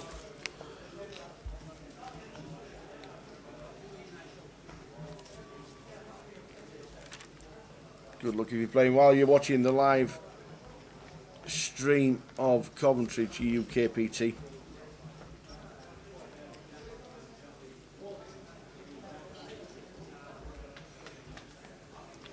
Joe Smith says he's got a couple of quid on Maz at 18 to 1. Nice. Nice. Maz must be cheap lead then. Yeah, I think or he's... Ian? Yeah, close. I think him and Ian got fairly similar stacks. Yeah. Ian Alton's played great. He had 900,000 at level 6 yesterday. Dropped down a bit, got back up to 900,000 at the start of the day today, and has now got 1.6 mil playing very nice poker.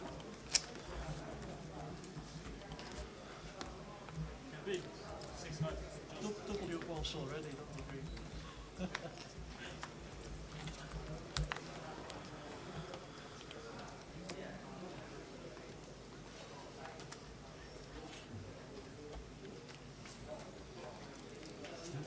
Raise 50,000. Sorry, mate. There we go. Cov GUKPT. You imagine being able to guess it, because we do make it relatively simple. But Cov GUKPT it is. Get yourselves in. You got till 6 o'clock for the free roll. £110 ticket for the closer, which starts at 7 o'clock tomorrow. Catherine D says, "Go Roland."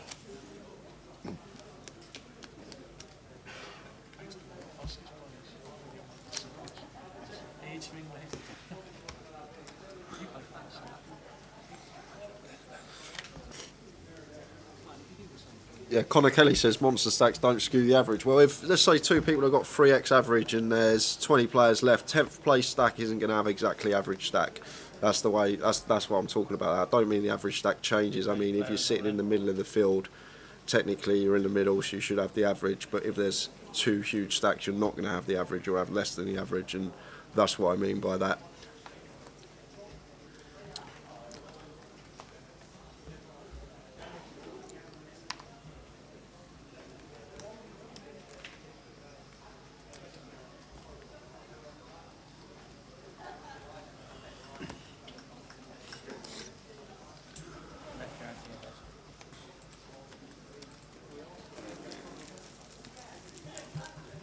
I've got some news. You got some news? Good news, bad news? I'll let you know if Dalibor raises with 8s.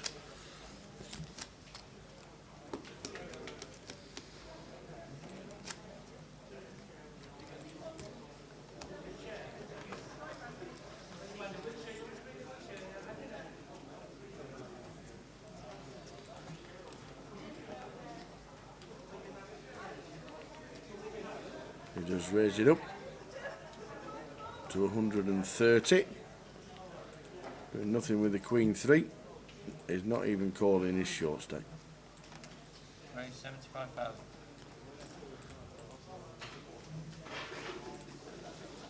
Yeah, and Rob just not going to be able to continue with King 10 off. We've opened +2, and Dalibor's 3-bet us King 10 here.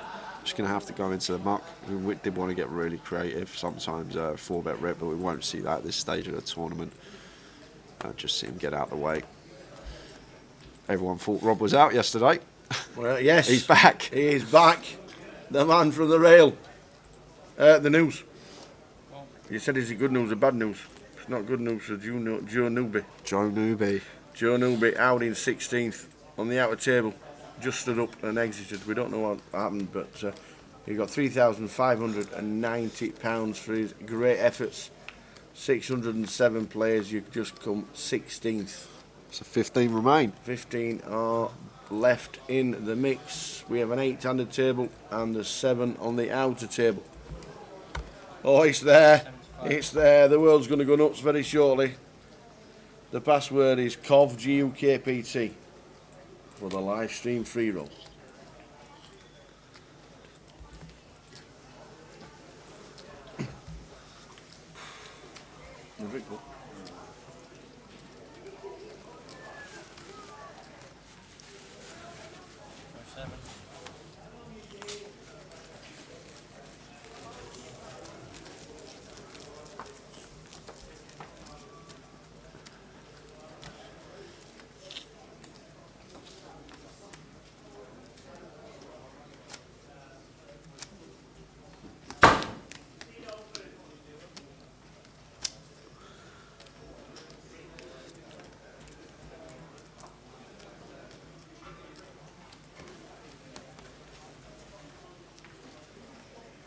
So Ian, pole position on this table, 82 big blinds in the driver's seat.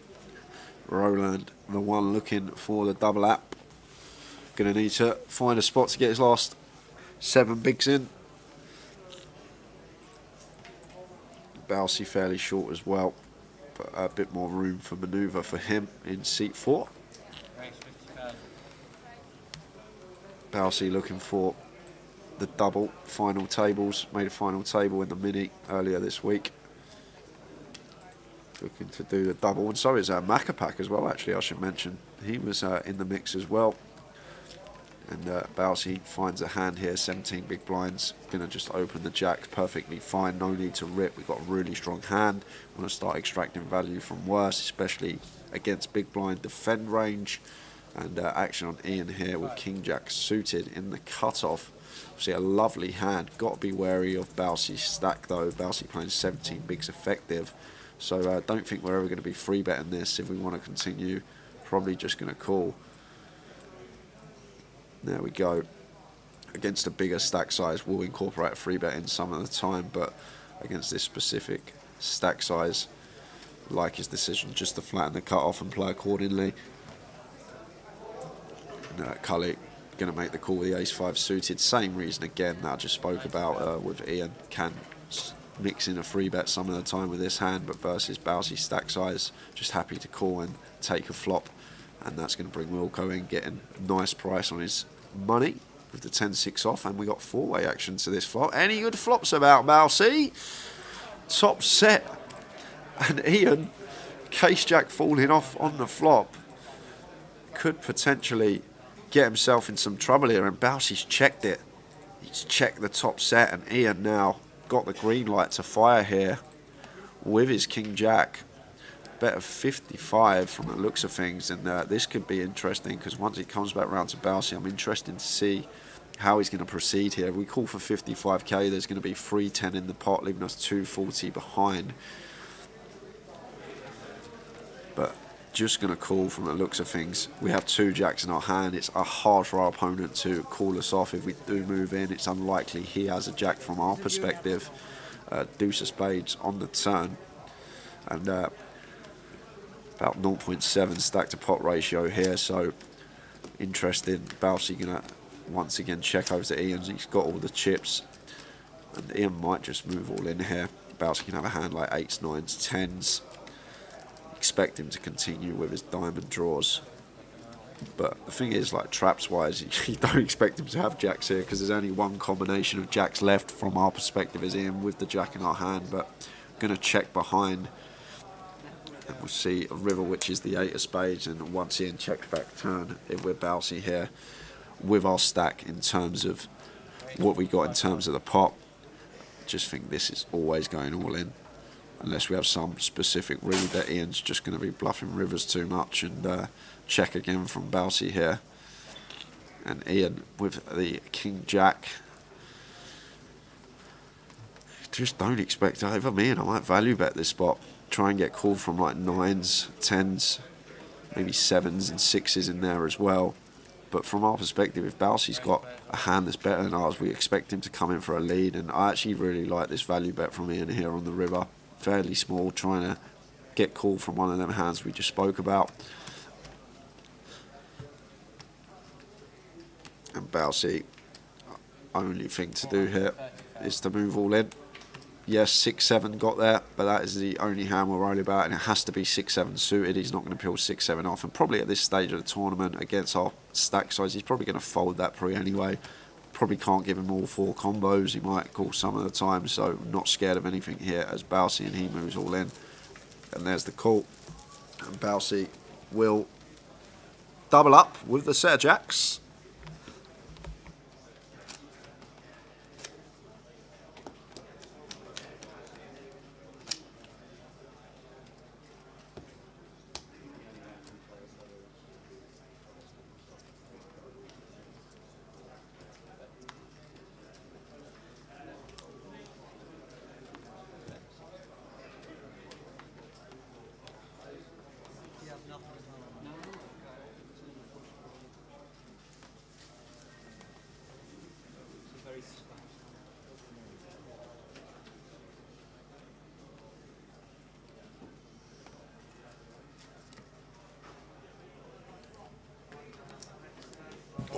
Bousy getting a double up. No way. Yes, oh, right. Bousy. There's the old T-boy running about, and Bousy gets the double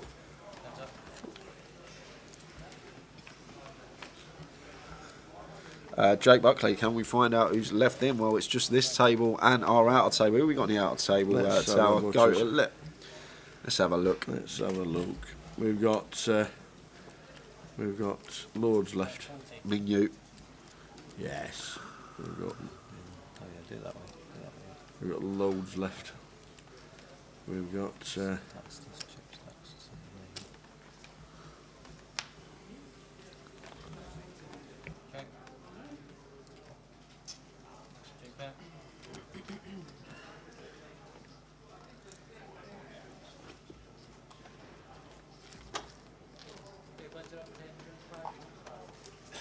Lines up.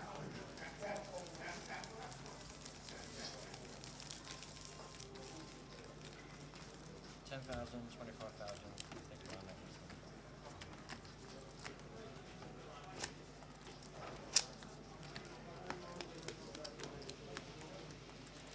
Pardon? Yeah, still 10 person on line.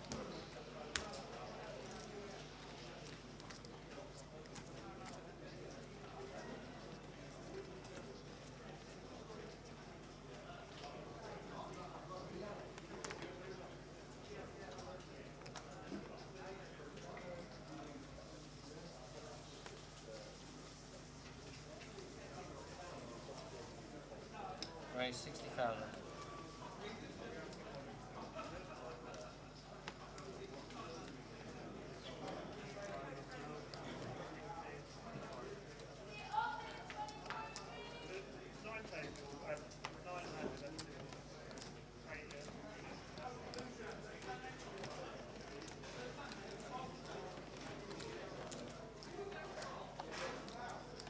Cool.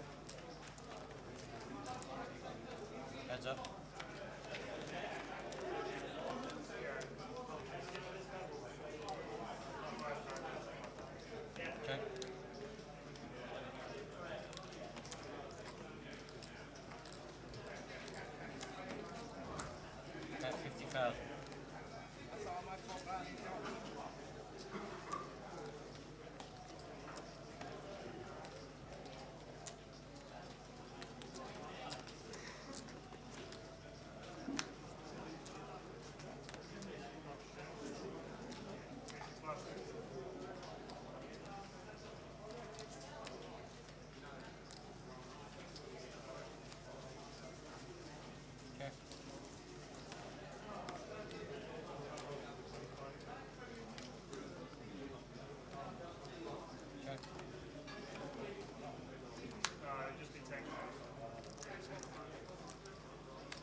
125.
Right, 75,000.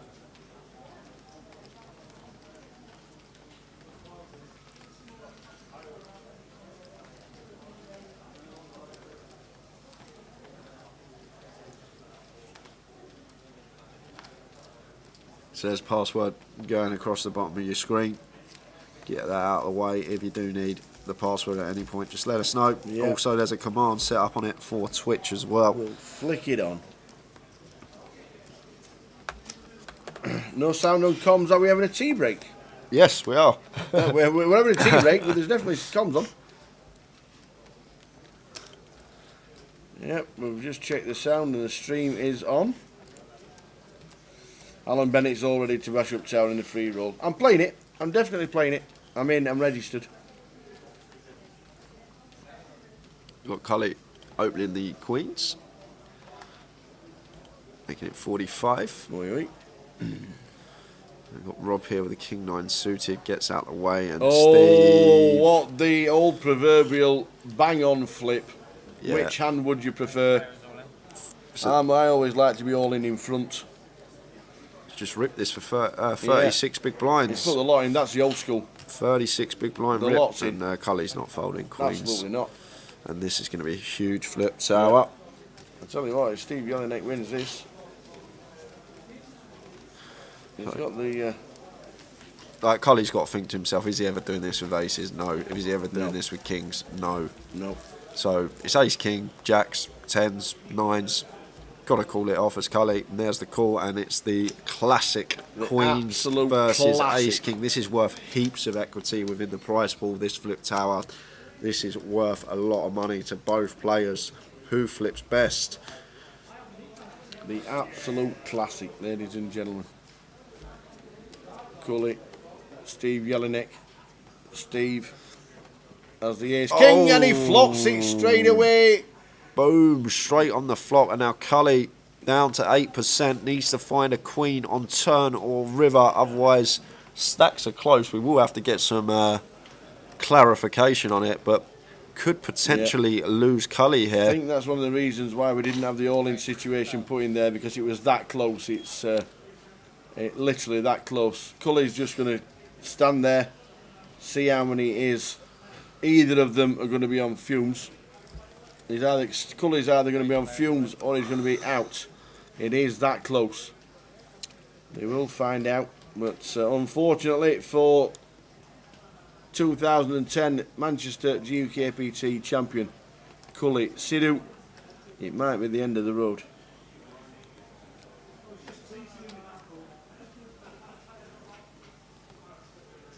He has got a chip left.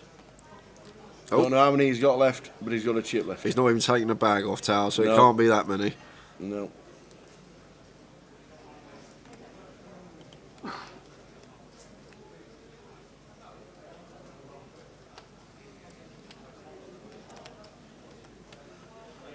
Call, showdown. Yeah, what can you do? Tristiano says it's just always going to get in them two hands. There's not much you can do. You got to You have to win your flips. Absolutely. You have to win them flips. Thanks, Carpet Catcher, for Dermo asked it. I've just downloaded the client. Where am I searching for the free roll? If you go on the MPL live tab, the free roll is in there. That starts at 6 p.m. Password for that is GUKPT COV, all capitals.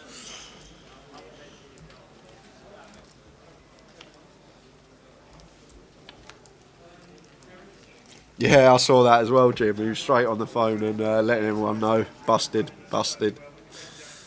Rob here with pocket nines, and he's just going to shove over top of this, I think. Tower. So it's a one chip, what is it, Cully? 16 bigs here, pocket nines. Just going to move all in, Rob. Yeah. He has announced all in for about 340,000.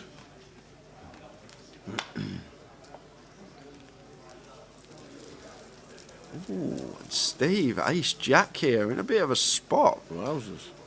16 big blind. Cully's, I know Cully's all in, guys, but that's irrelevant here. Cully's 5k is irrelevant. It's like it's been folded to Rob in the hijack, and he's just ripped. And the ace jack thinks better of it, just gets out of the way. Didn't want to call off the 16 big blind rip. Closer to 17, I should say. So the ace jack is being folded by Steve Jelinek. And Cully going to have to find a king now. Could have been 2 eliminations if Steve found the call.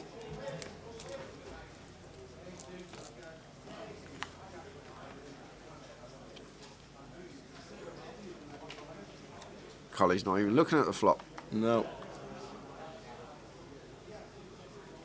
Needs to hit an 8. King. Just a king, Tower. Running Only a king. I know, I missed the word running off. We now need a king. And it's not. And the 9s would have beat Steve as well. So Cully belatedly takes his exit. Unfortunately, left with 1 chip. Steve Jelinek. Chip lead on the table after take out Cully Sidhu. Well done, Cully. For £3,590.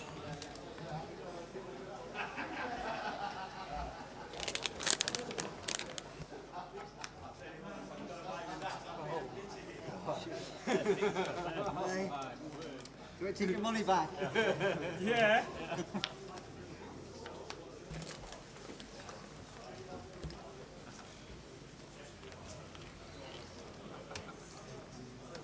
So Cully departs.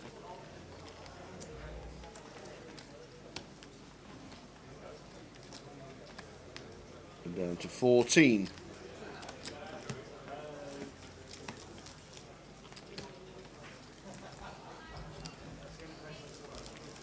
That's like 325. Saying you should have 325.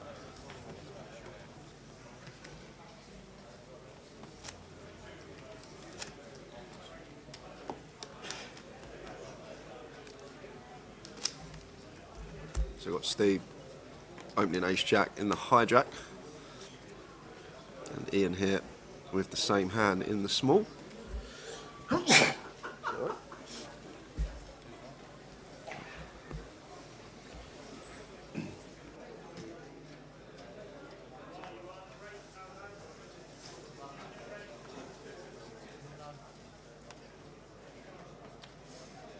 Raise 60,000. No one's coming in.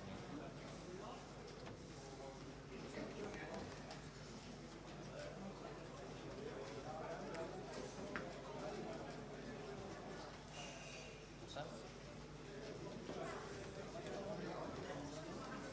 Oh, really? When does the 2022 schedule for the GUKPT come out?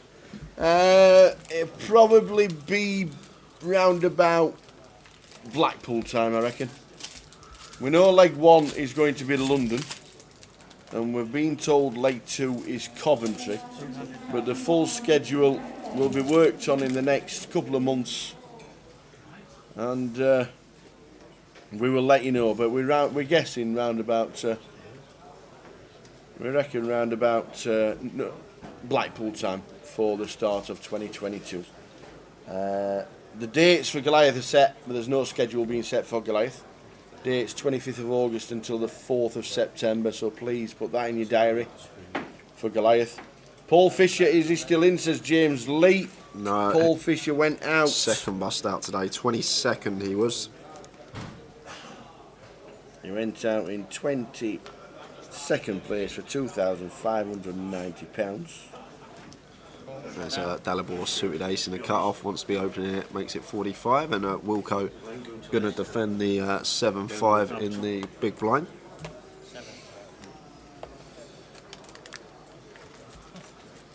Ten, 9, deuce, 2 spades. So just ace high here for Dalibor. Does have backdoor nut hearts, but opts to check behind.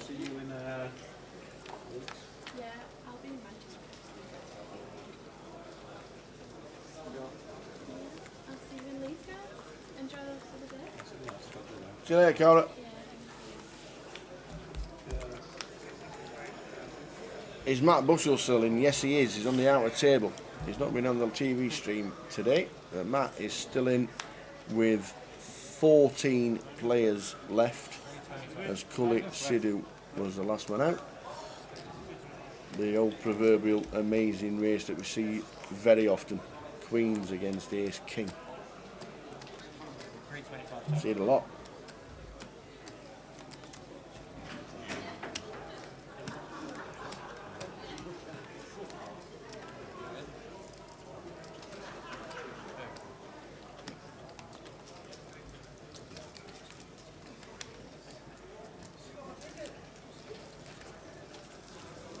Is Axe still in?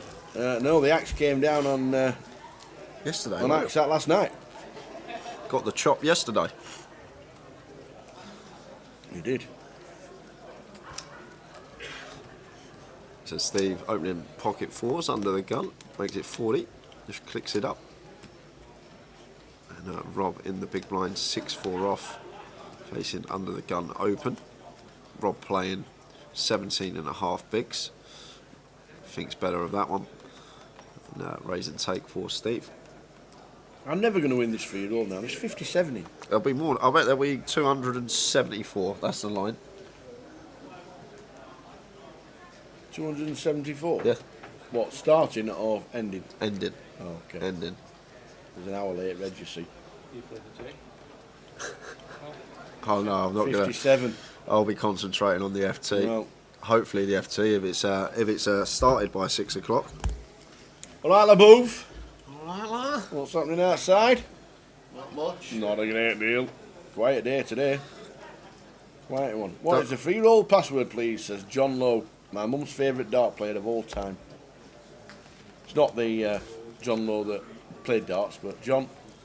The free roll password is COV GUKPT. So we're scrolling along the bottom right now. It's not just a free roll going on, we have satellites as well. There's a satellite today for a £1,500 package for either Edinburgh or Leeds. Some expenses in that as well, that's a 225. There's satellites going on as well for other events, 30/30s. So check it all out on the Grosvenor client. If you haven't got the Grosvenor client, then it only takes 5 minutes to download. Get yourself in the free roll, and it's free money up for grabs this evening on Grosvenor Poker. But just going to jump back into the action because Rob shoving in the small with his Jackson suited for 17.5 bigs and gets that one through.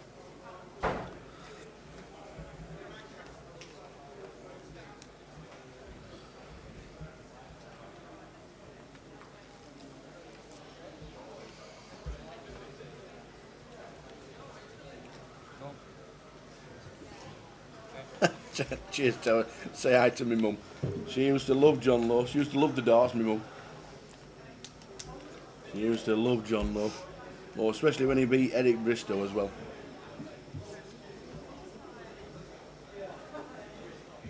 $107 are playing the seniors.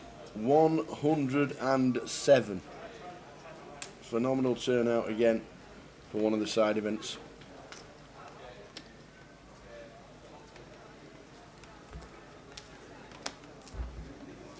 We have an all-in. Roland for his 180,000 and his 9 big blinds.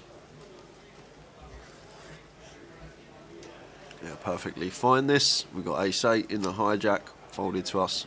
Want to be moving all in with this particular holding.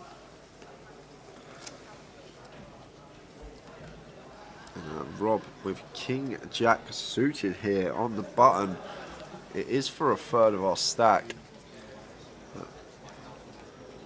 It's very close, this one. From Rob here, rightly so in the tank, but gonna think better of it for a third of our stack, and always talk about calling off, thinking about hands that we can potentially dominate our opponent, shoving there. I guess King 10 suited, King 9 suited, he's going to do the same thing with, maybe 10 Jack, 10 Queen suited, and obviously flipping against pocket pairs, but a few hands that do have us dominated as well, so just going to preserve his chips. Rob don't want to put 33% of his stack in with King High, and Roland gets that one through. Katie Mincashed yesterday went out a couple of levels before the end of the night last night, but she did cash.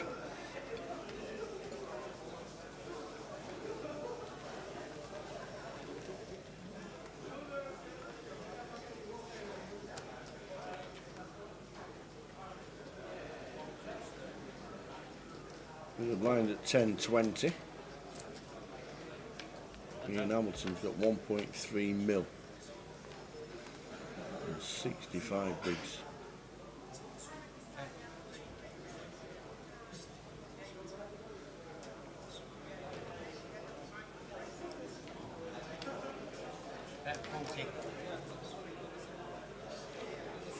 Roland down at 10 bigs. Rob Sherwood's got 21 bigs and Bowsett. Rob Sherwood and Bowsett 20 and 30 bigs. Bowsett had a good double up.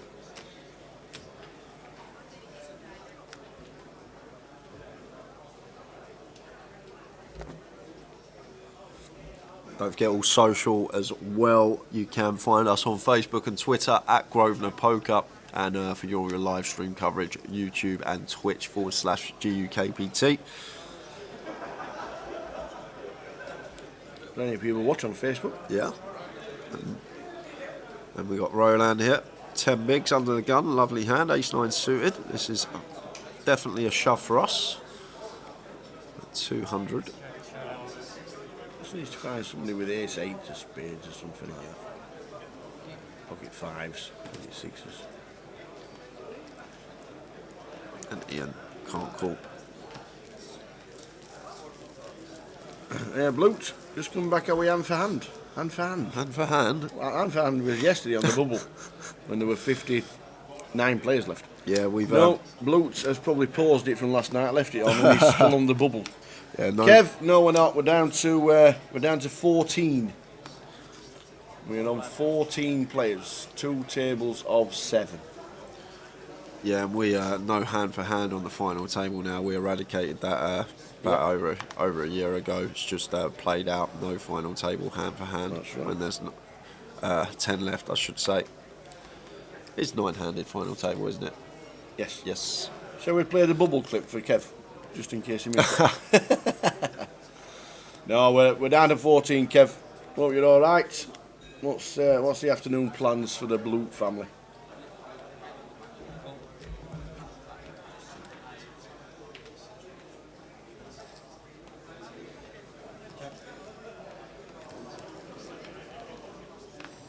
Seniors in the background, 107 are playing the seniors. Thought you might have come for the seniors, to be fair, Kev. Running down the road. Half an hour from junction 15. So Wilco opening the 7s under the gun makes it 75k tower. Wow. Nearly 4x. Yep. Danaball wants to get involved. He does want to get involved in seat 6. And a 4x open here from Wilco, bloating the pot straight away. There's 200k in the middle. Just been a raise and a call. A flop of 4, 5, 6 rainbow. So probably the best flop we can get here as Wilco with the pocket sevens. It's not a set. He's going to come in for continue. For what looks like the same size, 75. And Dalibor here. Obviously we have backdoor diamonds, 2 overs, but I'm going to be a bit wary already about the size that Wilco did open here pre-flop. There's the fold. Well, you got to call it. Let out on the flop. Very nice flop. It shows sevens. So they now know what 3.5x is with.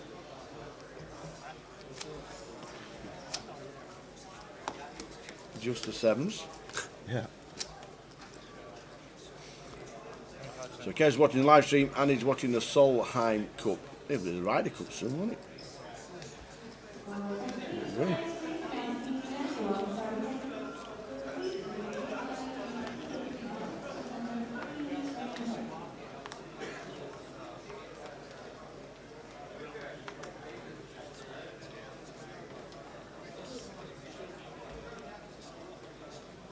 Steve, 8-7 of clubs. Expect him to open this tower. Need some of these from early position. Can't just be opening our ace, queen, ace, jack, ace, king, king, queen. Need to incorporate some of these suited connectors in. And makes it 50k. And Wilco, expect him to defend this one. 10-9 in the big blind. Heads up.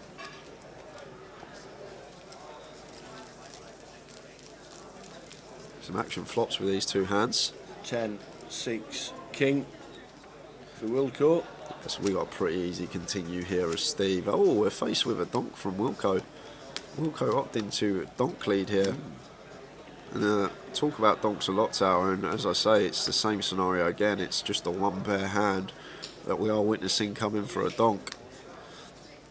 The 3 of clubs on the turn, and Wilco now comes in for a check. And if we're Steve here, Tower, straight away we've got to be thinking we've got to go barrel here. Yeah. Once Wilco donks the flop, as I say, it's just going to be one pair almost always. This 3 isn't going to change much. We've now picked up more equity with the flush draw to go with our gut shot. So I'd like Steve to choose a size here to potentially set up a big river barrel, really applying pressure to Wilco's sort of cap range now, one pair type hands. And especially on this river tower, like Wilco's not going to donk like an ace jack, ace queen type hand. Like, wow. It's 100,000 and Steve now, we know he's missed. Trying to rep jack queen perhaps, but this is a really strange line here from Wilco. Ace comes off, it's meant to be so much better for Steve than it is for us, and we're just sitting there with third player and opt to come in for lead. So donk flop call from Wilco, and then it goes check bet call from Steve, and then Wilco comes in with the double donk on the river into the aggressor as well, and it works, but did have the best hand. But we do get snapped off by a lot of king x ace x in that spot a lot of the time. Really strange line from Wilco there, but gets the job done. Well played him. John Bonadise, we've got the hope you've got the dates for Goliath set for next year. 25th of August until the 4th of September. That's the dates, or they're the dates for How are we doing, John? Goliath. Good afternoon, Angela, as well. Are we streaming from Leeds? Shall we do it? Yeah, we'll do Shall we it. do Leeds? Yeah, we'll do Leeds. We will do Leeds in 2 weeks' time. 3 weeks today, Leeds will be on the final table. 3 weeks today, we'll be sat in the comms box on the final table from Leeds. So we get to play some of the events that are on in Leeds. The full festival schedule is there on the website. Plenty going on, starting on the 15th of September in 10 days' time. So I've got Dalibor making it 45k with the 4s in the hijack, and looks like Rob has moved all in the big blind. for what is just over 20 bigs. Really nice here from Rob. I like this a lot. I say when we are faced with an open and we've got 20 bigs or less, sometimes even more, great move is to just move all in.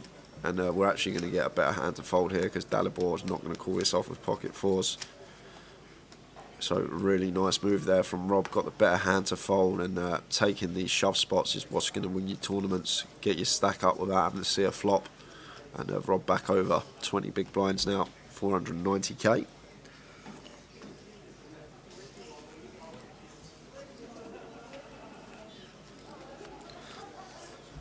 Is Paul Fisher still in, says Craig Otley? No, Paul finished in 22nd.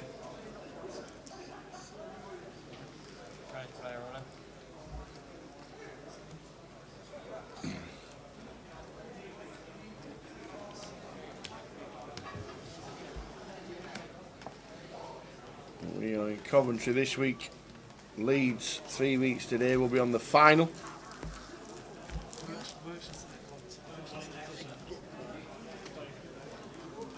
As you can see there, scrolling along the bottom, first place in Coventry is just mad. It's crazy. 105,000 and a bit of change. Just amazing. Well done, everybody. I think he liked to drink more than me. He used to say he used to smash the games on the... Yeah, they played massive.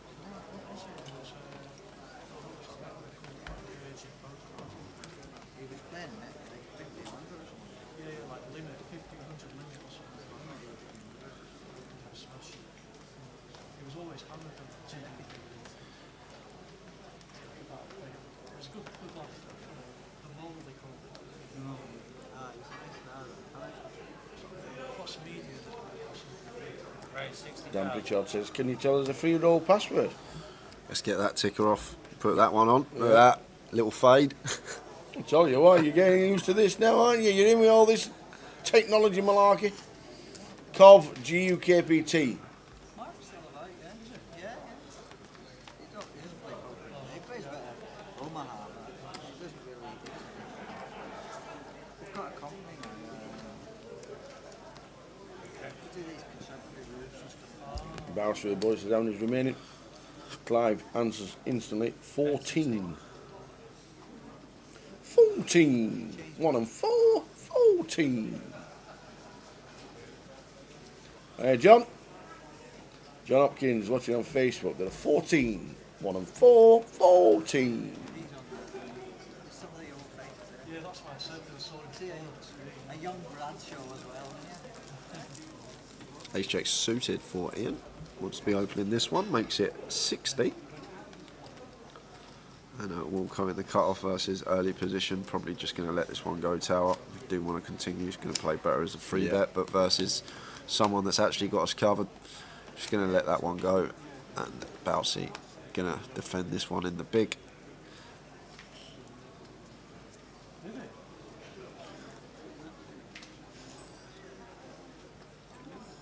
Heads up to the flop.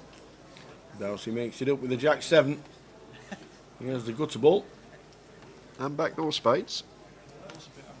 Did you win a bracelet? Ian, nice hand to continue with here. A lot of backdoors, backdoor diamonds, fairly dry board texture. But Bousey has to call once here unless Ian opts for a really large size. I bet 50k, getting 4 to 1 here. Bousey makes the call as expected. Ace of spades on the turn. So this is an action card because Bousey now picking up flush draw to go with his gut shot, and Ian turning top pair with the ace jack. And if we're Ian here, probably going to come in for a second barrel here. But he's going to play a bit deceptively, and he checks it behind. It's a deuce of clubs on the end. And I don't think this is going to be a good spot for us to bluff here as Bousey. Especially if we are aware that Ian can check back some top pairs. So yeah, really good decision from him not to bluff at it, aware that he's just got jack high and probably not going to win the pot, but you don't need to win every pot. it's always good to bluff in the spots which are better for our perceived range, calling out of the big blind, but this particular board is more favourable for the opener being ace high, so no need to try and win this one. We're just going to check fold and give up.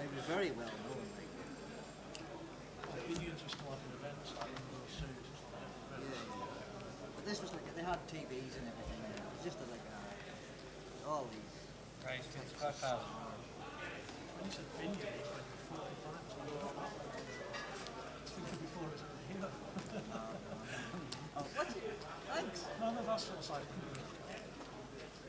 Awesome. John Hopkins going to be playing Blackpool GUKPT. I'm just waiting on Bounce It. Think about it and then... We think about ripping here, Tower. The thing is, he's already ripped on Ian when he had the set of jacks, and Ian snapped him off with a top pair, so probably the wrong customer if we are going to think about bluff raising that river. But as mentioned before, it's not really a board that's supposed to be good for us. It's meant to be a lot better for the opener in terms of Ian opening early position. But after a mini tank, lets the jack high go, and Ian picks that one up. TJ.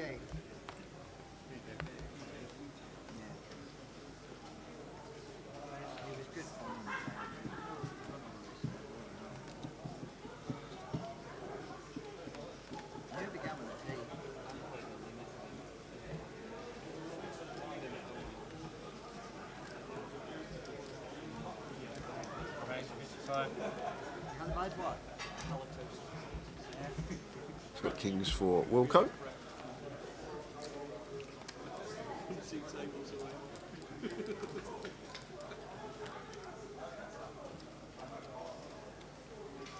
Gonna make it 55. Or is that 75? 75.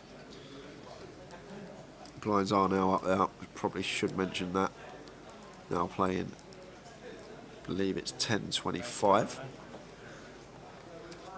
And it's raise and take for Wilco. No action there. Surprised he didn't just click that there. The thing is, especially at this stage of the tournament, once you start going 3x, big blind's getting a worse price there.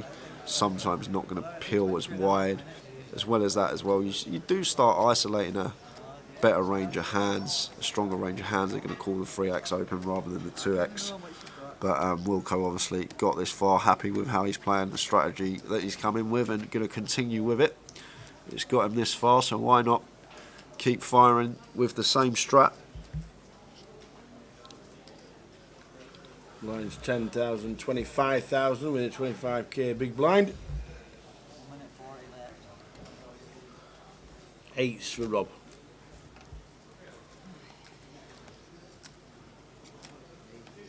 This might be a rip. Yeah, it is. Eights for Rob Sherwood. Yeah, perfectly fine. This from Rob. 17 big blinds. We're all in. We've got a pair. In it goes. And it works.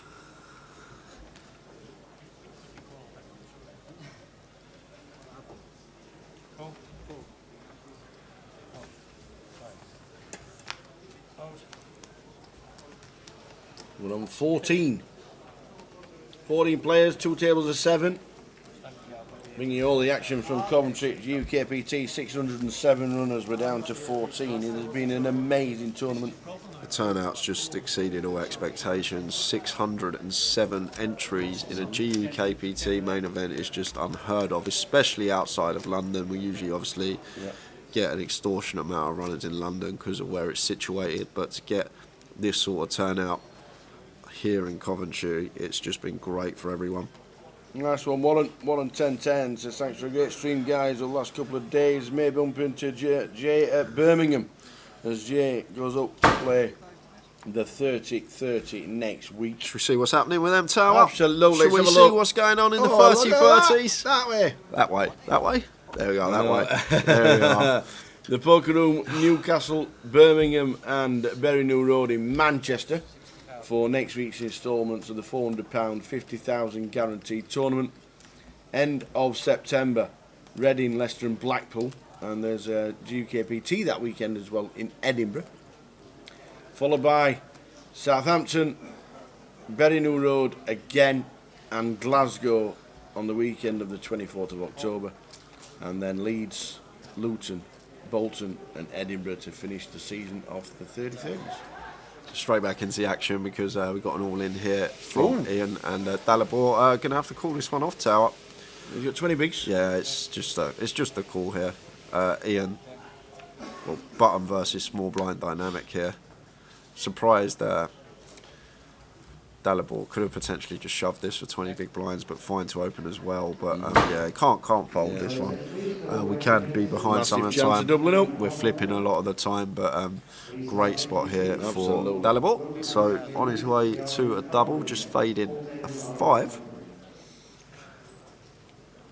So the 5s have him dominated in chips, but Dalibor has him dominated in the hands. Do we get a double up? King A6, the 5 of spades is now playing. We've now picked up a flush Oh draw. man. There's only actually one other 5 left in the deck, so looking for a spade really here. Oh, the case 5. Oh, the case 5, man. Wow, and now the 7s have one out. Oh, wow. Oh, I was expecting the spade, not the 5 and 7s of Dalibor. Head to the rail. That's a pretty gross one. Ian Hamilton. And Ian is flying. 2 million chips, chip leader in the entire tournament. Ian Hamilton. Which means we are left with 13 players. £3,990 for Dalibor. Amazing. Wowzers. Wowzers indeed.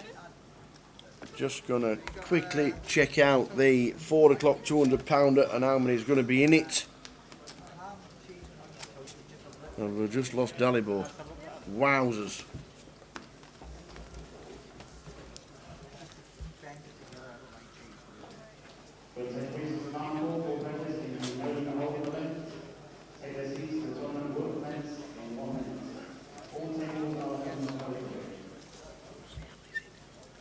Is in the 200 pounder.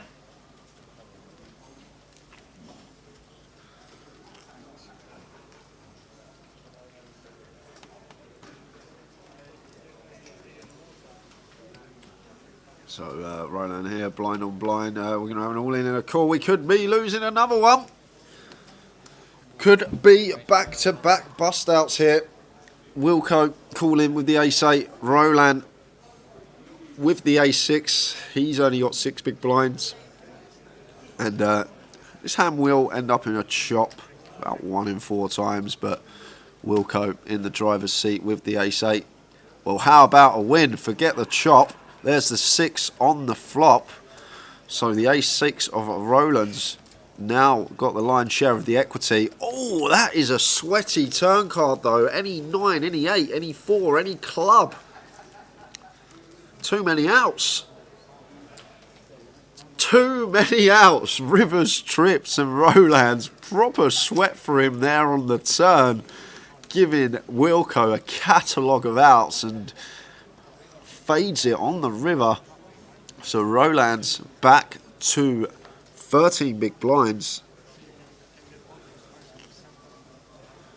As we are down to the last 13 players. Table of 6 here. There's 7 on the outer table.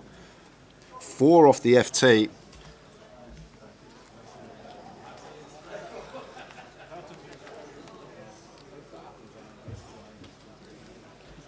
But nearly back-to-back bust-outs there.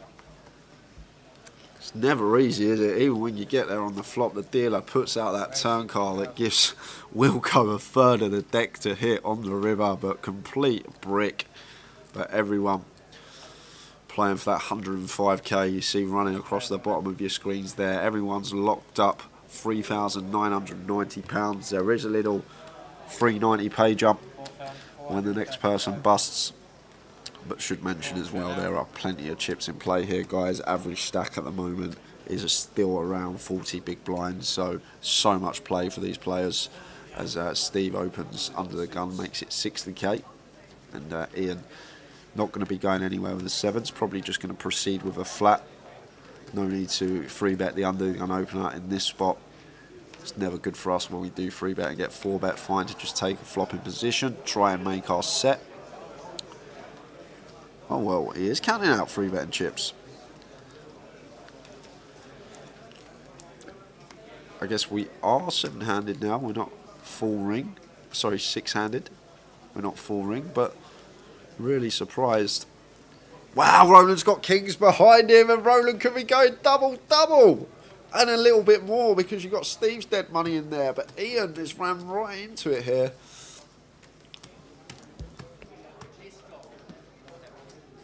Surprised of the 3-bet in the first place. And now Roland only got one move. And there's the all-in. And the ace-queen of Steve just going to get out of the way after all this action occurring. And Ian's going to have to call it off. It's 125k to win 6-4-5. Literally 6-1 on our money here with sevens. And could be up to 770k just like that. What a couple of hands this could be for Roland's. Just got to fade a 7.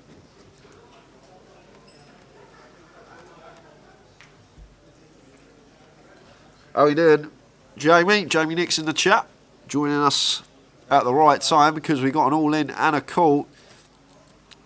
And that's a lovely flop here for Roland. Just fading a 7. No potential runners on this board. Clean turn. Can he get the clean river? And if he does, he's right back in the mix of things. He had 6 big blinds 2 hands ago.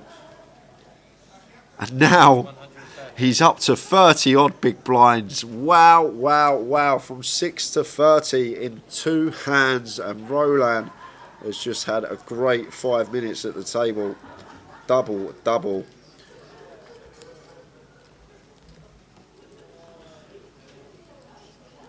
And Ian doubles him up. Yeah, we did, Jamie. Well done on your cash yesterday.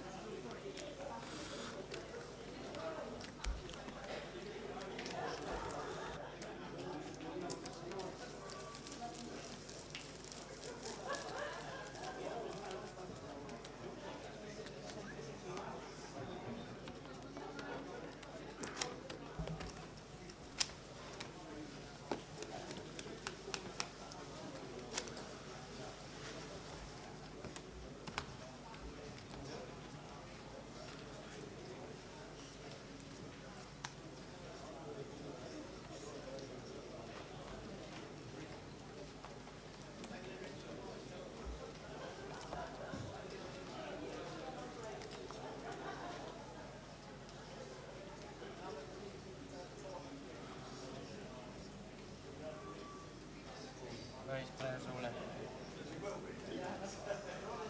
can't play flops. It's too good.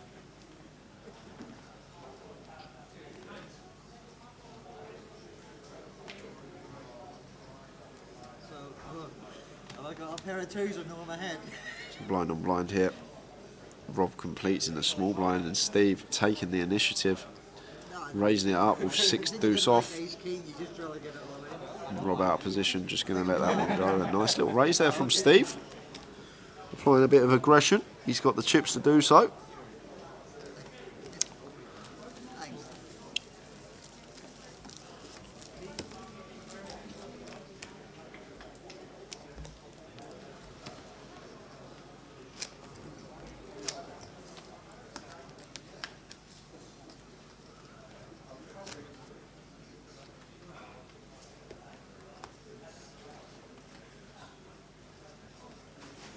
But 13 players remain, everybody. Not sure if we'll get to the FT this session. We need 4 bust outs for that to happen. We've only got 40 minutes left on the clock for the session.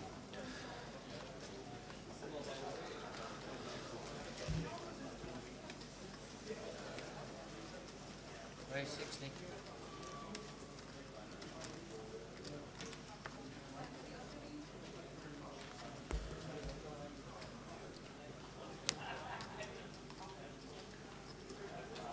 So blind on blind again. Steve completing 5-4 suited. Balsi checks his option with the old Montana banana, a 9 deuce, and Queen 8 6, 2 clubs to flop. Wouldn't mind seeing a lead here from Steve. 5 high and a gut shot.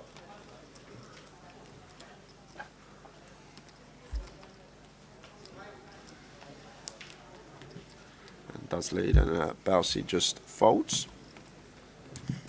Chip leaders, Masbeko, 1.7 mil. Ian second in chips, 1.6 mil. You know when you went on the quick tee run, and you went and Roland had 6 big blinds. Yep. He's now got 30. He went double, back to back hands. Really? Yeah. He's going to win it. Yeah, he could do. A little spin up. Wowzers. Dalibor, the last man out. The last man out. Yeah, there's 3 stacks really close together. Masbeko, Ian Hamilton and Ming Ju. How many in the start of the 46? 46. 100 and nearly 100, about 115 in the 115 in the seniors. 46 in the 200 pounder to finish off with. How many's in the free roll? Let's have the butchers. 83. Towers' odds are getting smaller and smaller Ready. the more you Yep, keep entering. Roland now can play a bit. He's got 30 bigs, makes it 50k to go with the ace deuce suited. Steve with ace jack on the button here. Interesting to see how he proceeds in this spot. See, we can free bet, mix it in, but obviously under the gun's opened. Oh, he's just going to take it back old school, let the ace jack go on the button. Very disciplined laid out. And Ian going to defend the king 4 of diamonds in the big blind. And it's heads up action between Ian and Roland. Ian King out. 8-3. Out flops Roland, who's just doubled. Yeah, but Roland wants to be continuing this board almost always here. It's the driest board texture you can get. No draws out of there. King high. So wants to be coming in for a continuation bet here. Does Roland. Bet of 40k. And Ian not going to be going anywhere after flopping top pair. Just want to call though. Don't want to raise this hand. Want to just call and play some turns. The 7 of hearts on the turn. Now, if we are Roland, we might slow down here. We got to understand on this board, Ian's range is basically King X, 8X and 3X. So we're only probably folding out 3X with a double barrel. So I like his decision just to wave the white flag in this particular scenario and check behind. And now Ian on the river with top pair. Going to check again, checking to call this spot. And wow, is Roland going to bet here? I was going to say I wouldn't have liked the bet from Roland. I like his decision to check after we get called on that flop with our particular hand. I think we're just happy to give the pot away, gets a showdown, move on to the next hand. Are we doing Sean Man's shout out? I haven't, no. Sean should tell a shout out to the guys in Edinburgh last night for the GUKPT satellite. Sadly out in 6th, but great night and thanks for making you feel welcome. Well, fingers crossed when you play the next one, you'll get yourself a seat into Edinburgh, and we'll be up in Edinburgh in a month's time for the main event that will be straight after Leeds. Hope you get yourself a seat, Sean.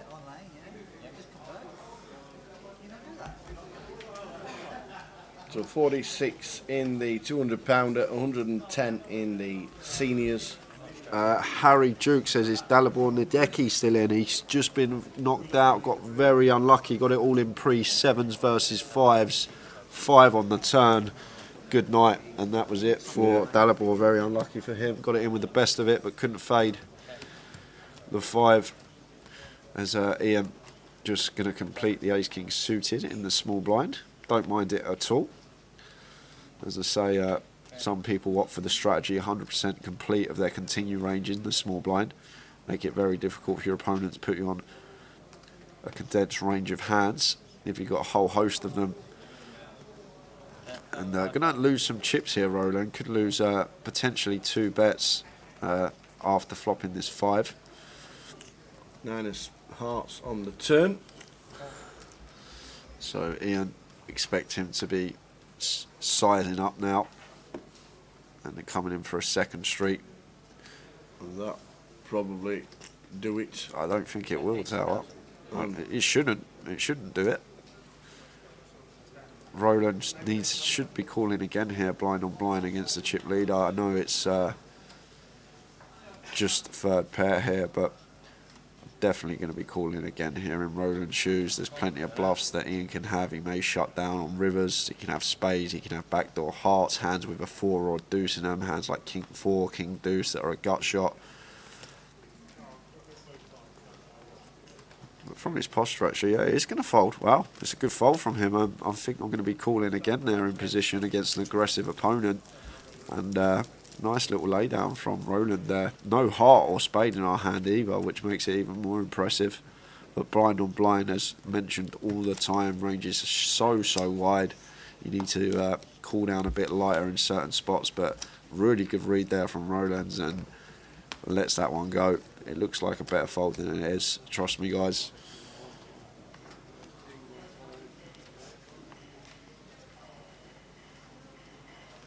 Sorry, it's a better fold than it looks, is what I should have said.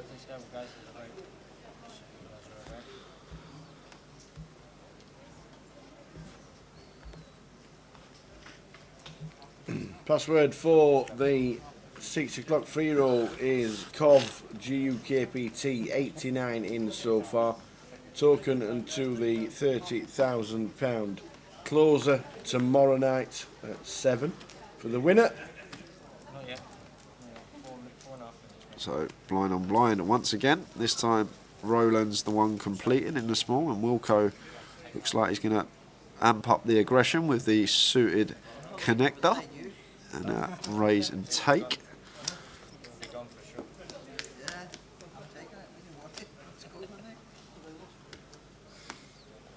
But we have got half hour left of this session before we head out on the next break.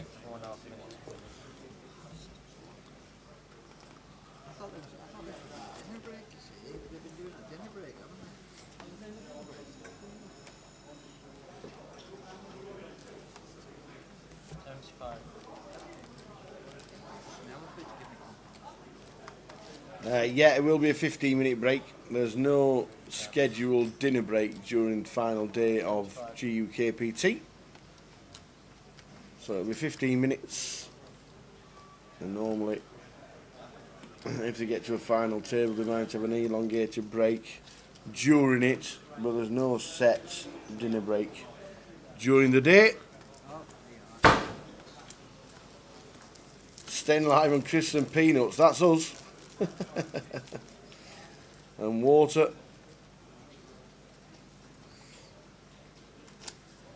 And tea.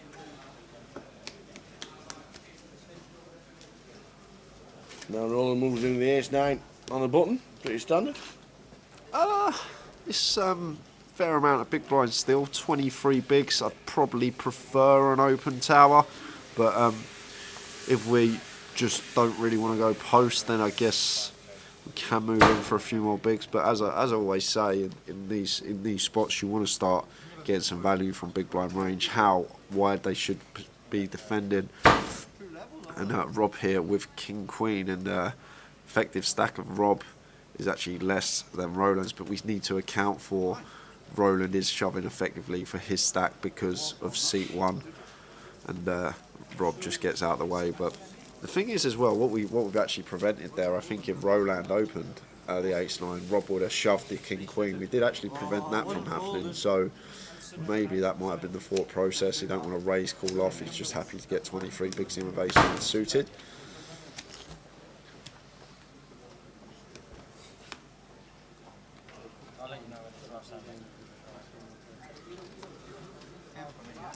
Gletusha says another 15-minute break. Yeah, we have a 15-minute break every 2 hours. We have 2 hours on the featured table. We go on a 15-minute break, and then we rotate the tables. But pretty always been the case with the GUKPT main events. 2 hours of play followed by a 15-minute break, as Ian going to be opening the ace-queen.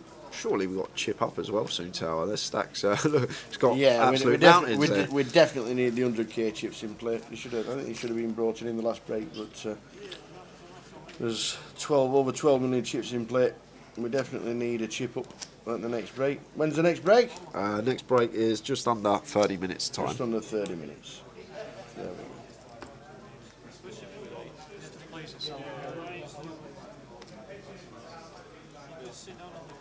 Penny Smith says, did she do her deja vu joke? Nope. No, please tell us.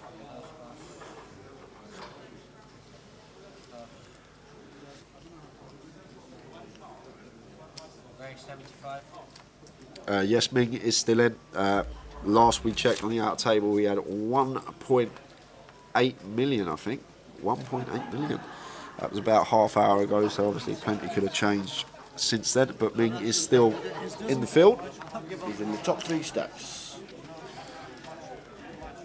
And that hand, if you missed it yesterday, guys, you won't want to miss it. It's now up on our Grosvenor Facebook page. If you do want to have a little look, Grosvenor Poker on Facebook, Ming versus, I think it was Gary yesterday, probably hand of the tournament. That's now on Grosvenor Facebook. So have a little check out of that. Really, really good hand, really good poker. Really enjoyed watching that one yesterday.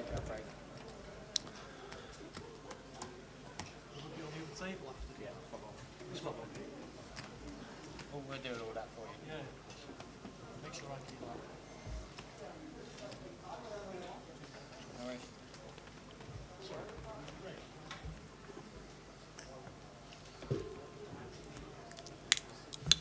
We will get a full chip count at the break of all players still in the mix. The last time I went down onto the outer table, Chris Macapac CPJNS Johnson had 1.1 million. When I went wandering.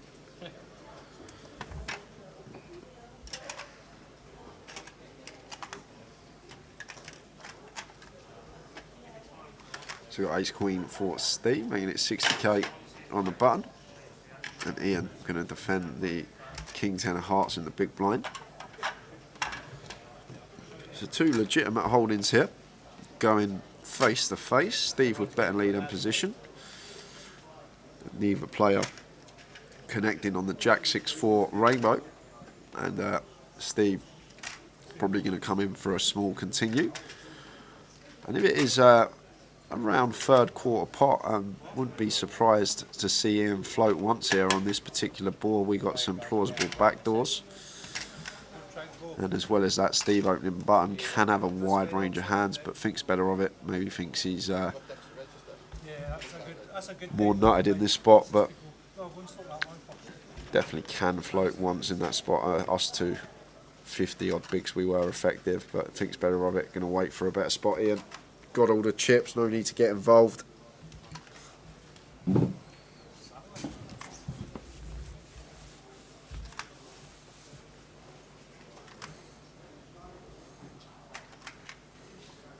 You're going to join in the fun. The live stream free roll starts at 6. It's an hour late, Reg.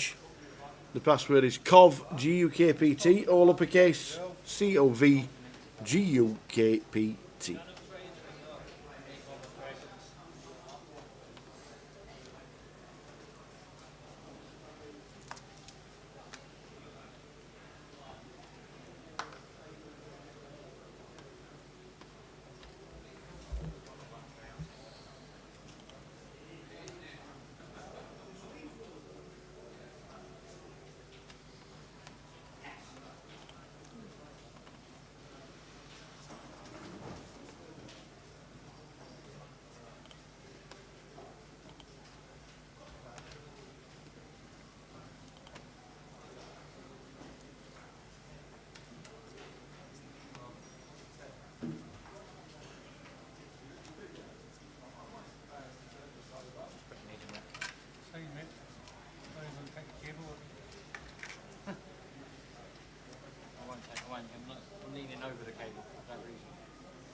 limited speeds. On both.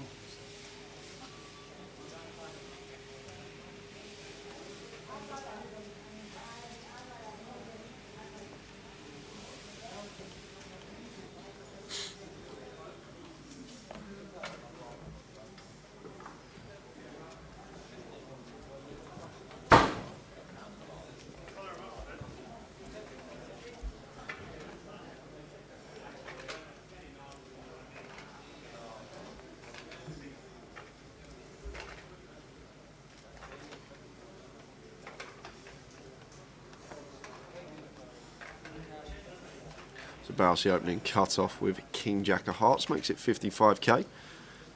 And raise and take for Bousey, sitting on just sub 20 bigs. Thanks, Andy. JYNDC, how many players left? 13. We are on 13 players. Last man out was Dalibor, Nideki, Kully Sidhu, Joe Nubit, Ben Marigets. Yeah, Ben was all aboard the bad beat train. The way he busted, that was a pretty gross one for him.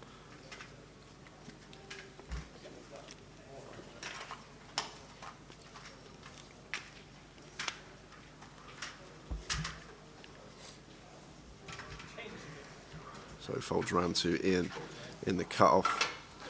Not going to be getting involved. Roland here, King 6 on the button. Opts not to. Blind on blind action between Wilco and Rob.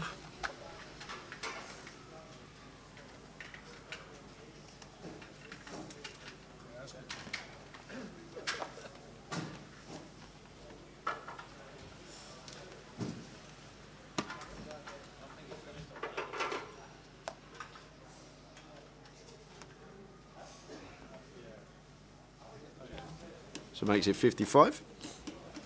And Rob with an ace here, probably just going to elect a shove tower. Blind on blind here. We got an ace-x hand. Love this from Rob. This is really good. Not just folding or calling. Want to up the aggression ourselves. With our 16 big blinds, blind on blind, we got an ace. It's going in.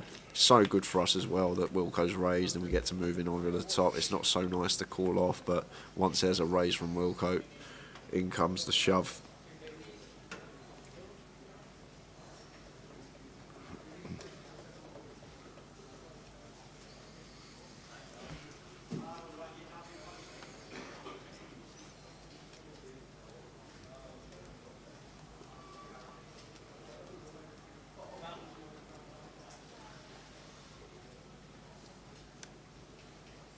Andy. Yeah, Wilco's not calling this one off, I don't think, tower. Well, it shouldn't be. It's very hard. Wilco has his own strategy, he plays his own game. Very hard to try and guess what he's going to do in every single spot, but should be folding. I think that's the right thing to do, but Wilco fancies a spin. Shows him the Queen 9 of clubs. A nice play there from Rob. Takes it down. Nice little pot for him.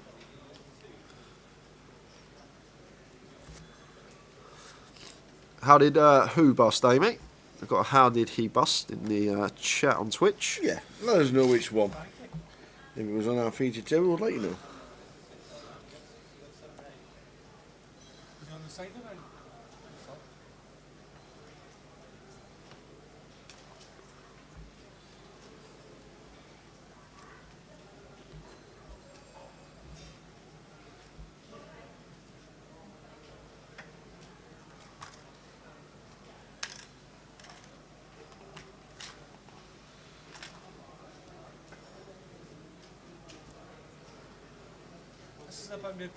Ben got it all in pre for, I think it was just over 20 big blinds with aces against ace queen of Maz Bako, and the flop come King Jack 10, and he couldn't find queen on turn or river for the chop, but it was all in pre. He had, what, about 88%, all the money in, and your opponent just flops you dead to a chop. Not much you can do. Pretty brutal one. And speaking of aces, it's Roland's turn. Aye.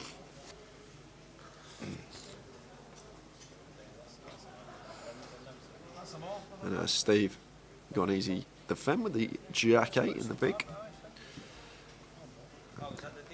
Won't want to catch too much of a piece unless it's a big piece though. Flopping gut shot here on King 7-10 Rainbow. We'll be checking over to Roland, who not opting to continue mixing it up with the aces. I love it. I really do like it, seeing it. Checking it behind, a bit of deception, trying to induce something from Steve perhaps on the turn. But now going to start trying to get some value from our aces, and Steve can't do much but fold here with his gut shot. Yeah, Kev, will be a late one. You're not wrong. Stu Rutter watching on Facebook, champion here in 2010. Tower, give us a song. Tower, give us a song. Oh, Steve has peeled with a gutter ball. And 5 of hearts on the river, so going to be check, bet, fold. Almost always here. Roland wants to be coming in for a bet. Don't think we want to be going too big here, as Roland doesn't look like Steve's got too much. Maybe try and get a hero off like a 7-1 sort of pair hand. So I'd like to see him opt for a small size in here. Maybe try and get a hero from 10x or 7x. I think 10x would call us. A small size in 7x would be in a bit of a spot, but don't want to see him go no more than like 150k here. And unaware of the size he actually opted to choose, as the hands ended pretty quickly, but it did go bet fold. Stu's going to be playing Edinburgh when we get up there. He's already booked and getting ready for Edinburgh GUKPT, so we'll see Stu in the fabulous city of Edinburgh. They're already running satellites up there as well, as we heard earlier on today. There's a Kev, yeah. Good job you didn't set the line. You would have had us finished by now. Where you ran this week.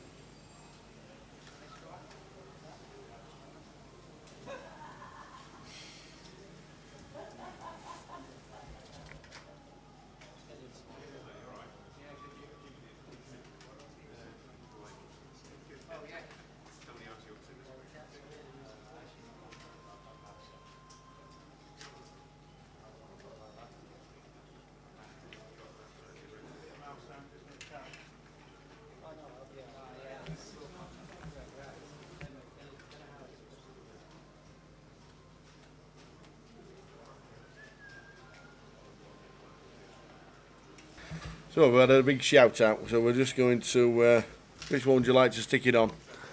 Nello! Nello! How you doing, Ian? In watching in Dubai. What time is it in Dubai, by the way? Don't know. Is it Dubai now? Is it Dubai? Or is it fantastic? And Nello, how you doing, pal? Good to have you on board. We've got all places watching this week. But good to have you on board, you man, and hope to see you again very, very soon. At a GUKPT soon. Blackpool's on his way. Final tabled in the first year, did Ian Nelson, when it was on TV. He did indeed. Plus 3 hours in Dubai, so it's 7:30 PM. Time for supper or a late tea. So there's the payout structure as Penny wanted the payouts. We're on a break in about 20 minutes. No, 15 minutes actually. We're on a break. Yep. We'll give you the eliminations and then the full chip count at the break as well from the remaining players, however many will be left at the break.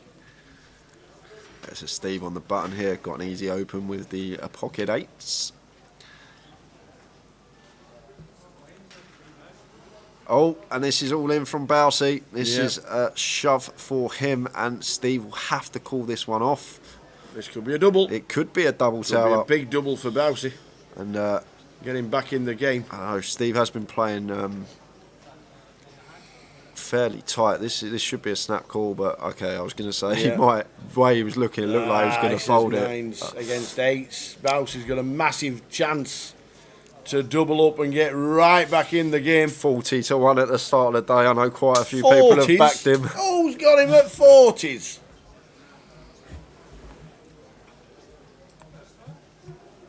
Steve Jelinek second GUKPT. He has a bracelet to his name as well, does Steve.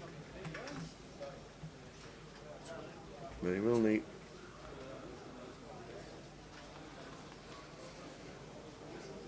It's a good turn. So just fading the 8. Bowsey's going to double up.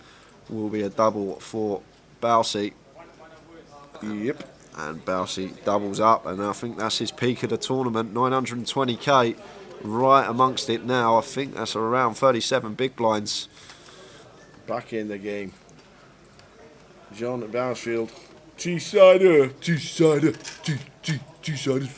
Yeah, I think the audio you're hearing, Michael Kaz, it's just the outer table, the secondary table is right next to the featured, so I think that's just coming from the outer table. So yeah. the dealer change was on the outer table there, and that's why you've heard it. It's just the outer the mic's picking up some of the audio from the table next to our featured.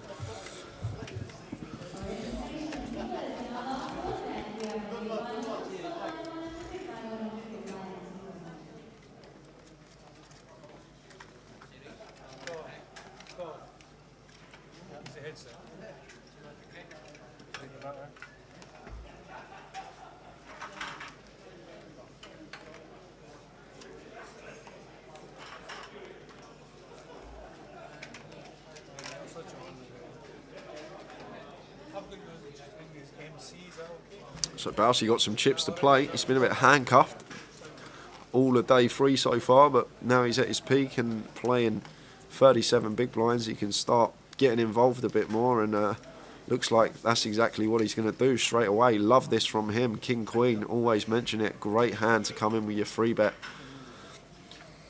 Makes it 130, and action going to be back on Rob here, who's just not going to be able to do anything but let this one go. Fine to open it, but once we get free bet here, going to be dishing this one into the muck.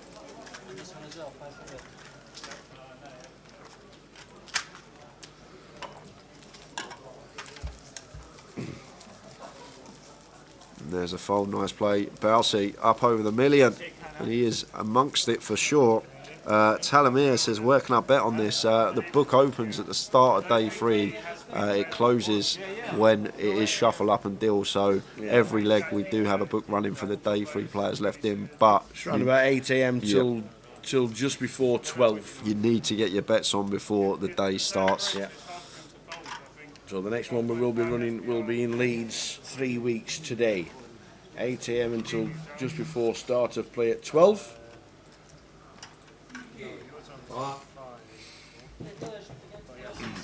Party with Dreams says, used to play on Grosvenor, but they're a little bit too big for me. Well, there's news that the 25-25s are coming back, and there might even be a 25-25 this year and this side of Christmas in Liverpool, so keep your eyes peeled on social media.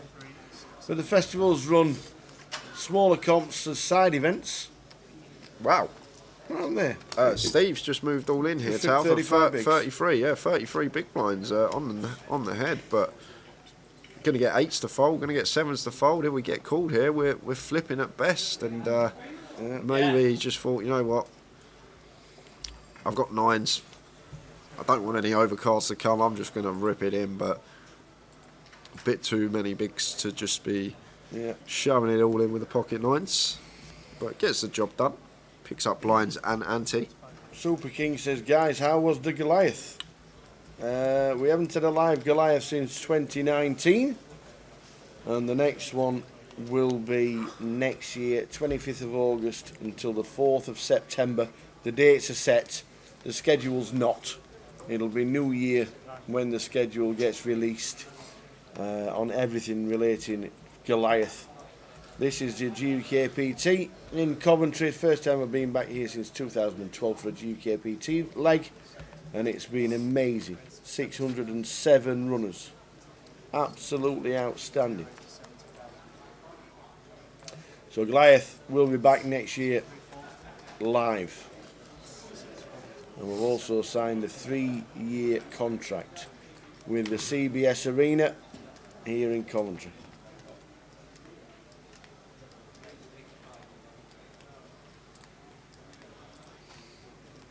So Ian finds an ace in the cutoff, opens to 60k, and now Roland over and open here from the cut-off may just elect to move in.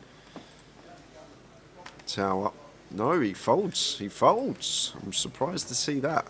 Obviously, he's been getting fed information. Look, we know Roland can you leave them chips until we get to two bigs. He can be we patient. We know that. He can be patient. Get a double up. Get another double up. And then back in the game.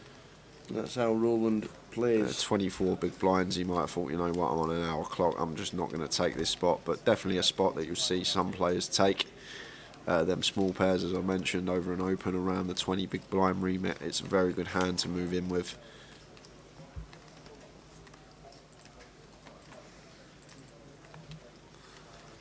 We are on 13 players. A table of 7, a table of 6. Talamir says he'll be playing in Edinburgh. First time the GKPT, but looking forward to it. Got back into poker during lockdown. Nice one. Yeah, the estimated play pool. It's just a main event in Edinburgh. What are you setting the line at? Edinburgh. Yeah, 460 entries. Are you? Yep. Really? Yep. Really? I think that's a good line. Is it? Yeah. Are you Razor Kev? No, what, you think there'll be more No. or less? You think there'll be less?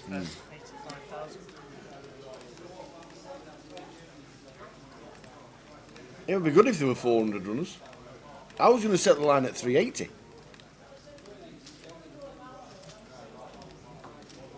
So I'll take the unders on yours for my next win. Going to owe you 78 points Oh, at it's the end not of the been year, for the Tower. last win yet. We're on it. We'll be on it soon. Yes, it would be good if all of Edinburgh turned out, plus people travelling up there. We know there's plenty going on that weekend as well, and it's not just a festival this year, unfortunately, because of the restrictions that were on when they changed it to Coventry. But Edinburgh main event will still be busy.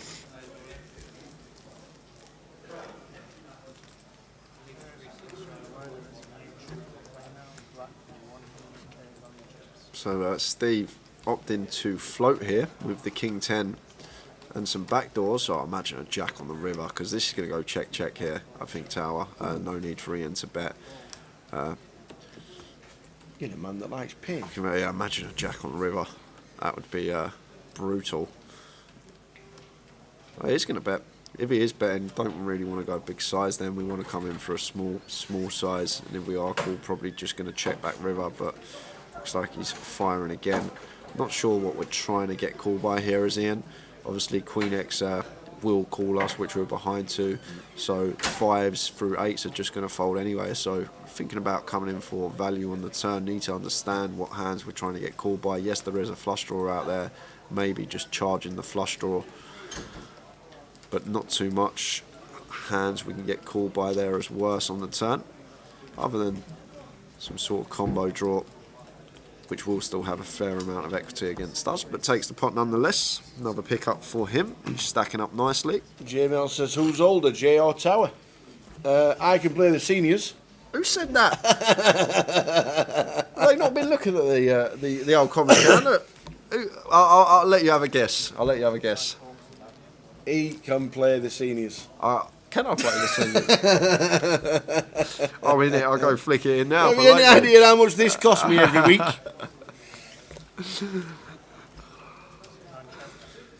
Yeah, Aberdeen, Dundee, Glasgow, desperate for live poker. You're not wrong, Dennis, you're right. It could be a good line. And I've heard the satellites have already started.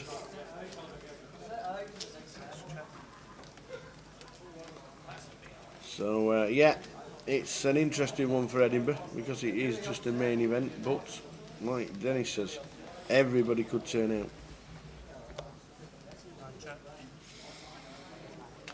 There's an hour and 20 minutes to go until the free roll. I'm in it. Have I got a chance to win it? No, there's 109 in it now. Just quads with the 9-3. Yes.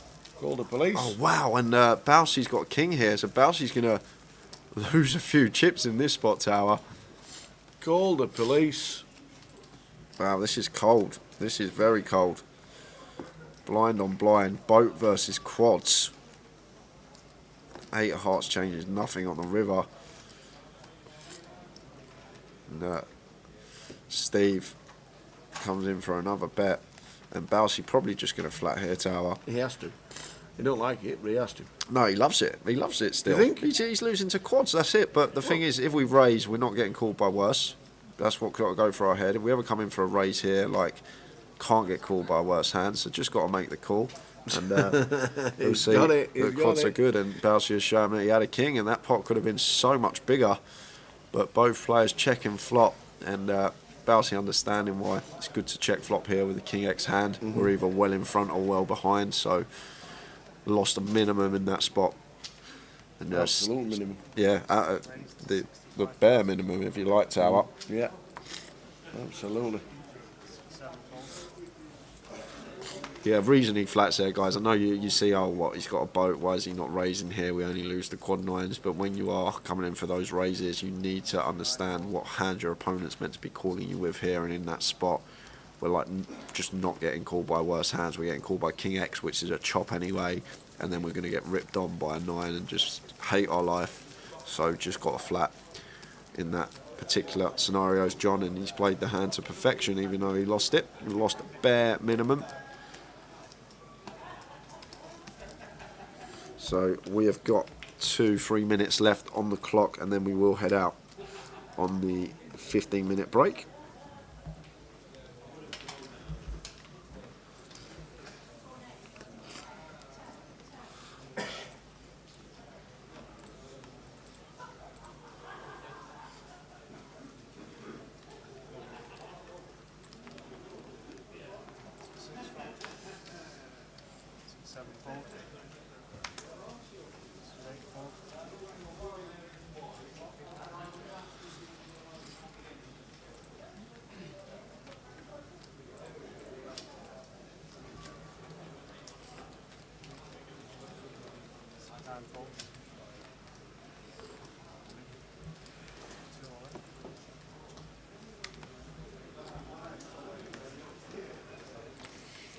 So 3 or 4 minutes to go until the end of this session. Change of tables if we don't lose 3 players in one hand, which is highly unlikely. So Wilco 3xing it again with the pocket 7s, makes it 75k. Roland here with king 10 in the big, just under 3-1 in this money. Going to fold that one, and that's what I spoke about, guys. When you start opting for these 3x sizing, you sort of isolate a better hands that are going to continue against you. You see the king 10 folding there in the big. If it was just a normal open size, just a click, I'm sure we would have seen the defend from the king 10. But Wilco, I'm sure, happy to take that one down with 7s.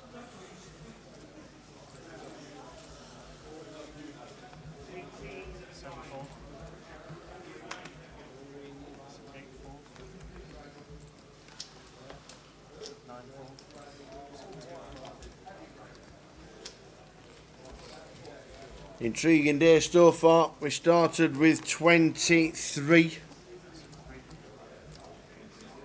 and we are down to 13. So 30 seconds left on the clock.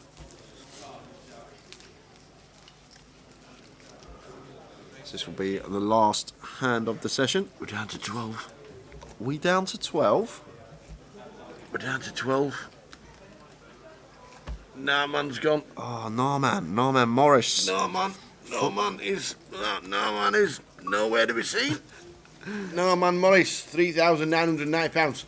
The last hand on that table has just been limited. We've got one more hand of this session. Another great session, yet again. People will be thinking, "Oh, it's just tense." We've had a Bousey double up. We've had lots of double ups. Roland went double, and now he's setting for the night with his 20 big blinds. He's not putting them in without aces or kings. Let me tell you, Ian Hamilton on his left-hand side. I do hope they bring in the 100k chips. Yeah, because there's far too many yellows on the table at the minute. But we'll see what they do at the break. Wilco's made it to another break. He's quite happy. We've got one hand left. It's been a great day, the final day. We're down to 12 of all the players, and next out we'll get £4,380. We'll have a quick scan on the Poker Live app to give you an update of the 2 side events that are running. Yeah, seniors and the is it a closer? It's called? No, that's the online one. It's the seniors. 120 old people. 120 old people playing poker in Coventry. That's fantastic. And then 65 playing the £200 and no limit. 65, great numbers. Fantastic numbers. The closer, the last event, the last call, as it's called. 65 runners. Absolutely brilliant. It's really, really good. One of the outer tables, something look like Jay playing. Who is it? I don't even know.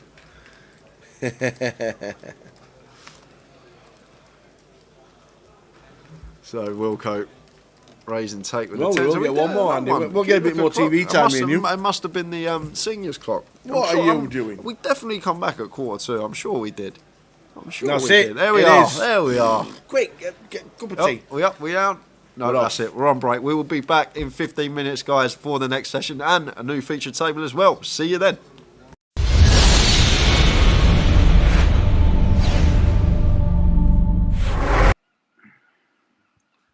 Welcome to another hour with the Tower, and this week we've got a British legend that seems to have won all his earnings in the last 2 months before lockdown. An absolute pleasure to say that the guy's got 1.7 million in life earnings. He's 68th on the all-time English list. We have got 3 GUKPT main event trophies, which might start you trying to guess who it is. The only player with 2 GUKPT grand final titles is the GUKPT all-time money leader. And it is our pleasure to spend an hour with the Tower with Mr. Ben Windsor. Hello. How you doing, pal? Yeah, good mate. You? You've had a lockdown haircut. Lockdown haircut. Yeah, it had to go. How did it get? Yeah, it's not quite that, but yeah, the beard and the hair just showed. We took it all off. Yeah. Going back. Well, we're gonna spend an hour with you, and we're gonna ask you quite a few questions regarding what has happened, because you've had a fantastic run of success. We obviously know you from the GUKPT, so we will be touching on that quite a lot. But where did you start playing poker? Who did you learn with them, and how long ago was it? And did you think, do you know what, this could be the career for me?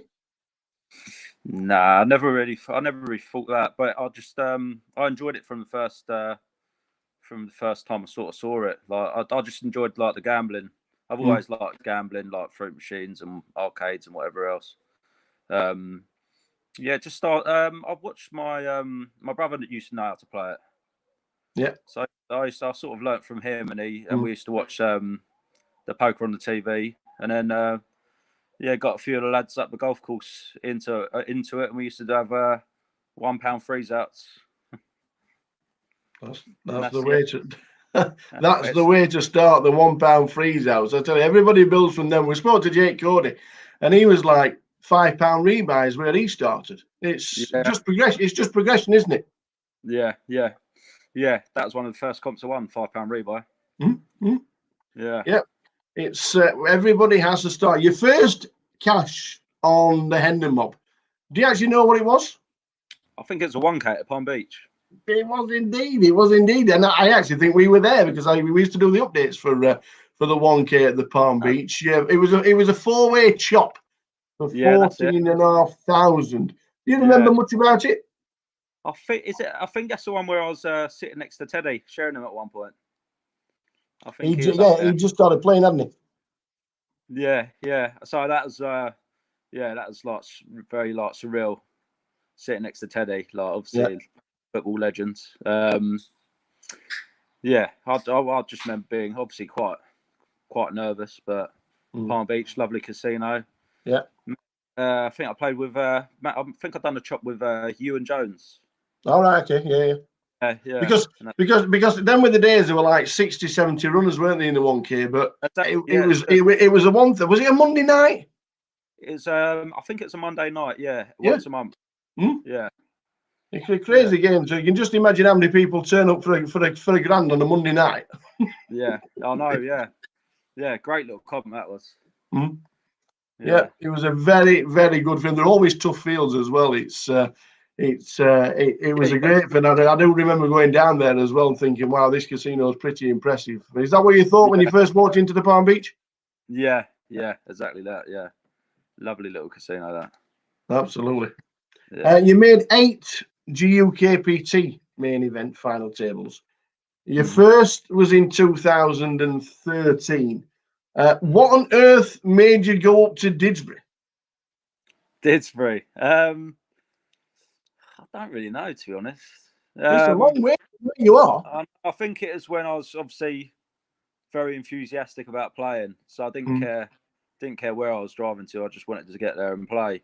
And obviously, GUKPTs used to watch them like occasionally and think, oh, one day I'd like to be able to play in these. Yeah. And yeah, Didsbury. It was a 500. That's right. 500 buy-in at Didsbury. Yeah, just short of 10,000. So was it a little bit of disappointment for yourself for finishing third? Probably at the time. I can't really remember too much about it, but yeah, I'd have probably been disappointed. But I think there's a lot of money to me like then. Still a lot of money. Yeah, I know. Yeah, of course, yeah. But yeah, then I was like, couldn't believe it. Yeah. Can you remember anybody on the final table? Was it Andy Booth? Ah! We was there, I think Andy finished 7th. I think he was 7th. Yeah. Yes, he still boasts, I've been on a GUKPT final, but it was he was indeed on that final table. And Tom Hall as well. Yeah. Tom being there. Yeah. Well, you've done a lot better than Andy Booth has since then, because that was his last final table. Oh, was it? It was indeed his last final table. It wouldn't be the only final table that you have been on a GUKPT. And like I said, we know you a lot from the circuit, the British circuit as well. The GUKPT main event in Brighton in March 2014, another final table. And this time you finished 4th. Do you remember much about Brighton? I do. That was I think that's just when I started playing solely just poker. Yeah. Yeah, because I used to sports bet and that a lot. And I just knocked well, didn't quite knock it all on the head, but yeah, was just playing poker, and I think I got a little bit unlucky four-handed or in one of the all-in spots, and yeah, I can't really. I'm trying to think back to it. It's one of the nicest casinos, Brighton. I must admit, it's such a shame that I know the circuit could have. If we went back to every GUKPT that we ever did, we'd end up in like 25 different locations. But Brighton was one of the best. 4 weeks later, though, my friend. 4 weeks later, there's a place called Walsall. Oh, Walsall. You will remember Walsall because you beat Simon Deadman heads up. Yeah. And at the time, Deadman was like one of the names on the circuit. It was the name that everybody talked about. Oh, Simon's playing, and now you beat him heads up. 29,000 for the win. Yeah. Is that still etched in the memory? The first GUKPT win. Is that still what? Sorry. Is it still etched in the memory? The first one. Yeah. I'll never forget that one. Yeah, I remember being super nervous day 2, and then And then yeah, sort of on the final table, I remember sort of you just sort of drift into. I'll say the zone. You sort of drift into the zone. You don't really think about it. But yeah, good to play with Simon. Like you say, at the time, was a real upcoming and feared player. Yeah. And yeah, it was that was unbelievable. That was. Did that give you the chance to get yourself a bigger bankroll? Was that put towards the first Ben Windsor bankroll? Yeah, that definitely was. Yeah, well, that's what I bought the calf straight away with that, and the rest went towards the next few tournaments, I think. Yeah. Yeah. Well, it certainly helps because in 2015 we go off to play a WPT, the WPT 500, a huge field of 1,616 entries. You finished sixth for 20,000, and obviously you were so close to the WPT title itself. But first prize, were you always looking sideways and thinking, "By heck, it's 150 grand up"? Yeah, definitely. I remember being super gutted about that one. I fancied that one, but yeah, 150. Yeah, I couldn't wait to get my name on a nice six-figure payday. But yeah, just weren't meant to be that time. Yeah, obviously you play the GUKPTs. What were it like playing WPT with so many different names that you probably never heard of, and a lot of foreign players come playing as well? Obviously, it's totally different, isn't it? Yeah, it's dust. It's at Dust Till Dawn, so it's quite a nice little place to play. It felt quite, like home sort of thing. Yeah. As well as an English card room, and I can't remember. I think I played the online day one there. Yeah, it was obviously a bit of a journey, and that's sixth place finish. Yeah, sixth in your first year of WPT, and I'm sure we'll be mentioning a WPT again in the conversation a little bit later on.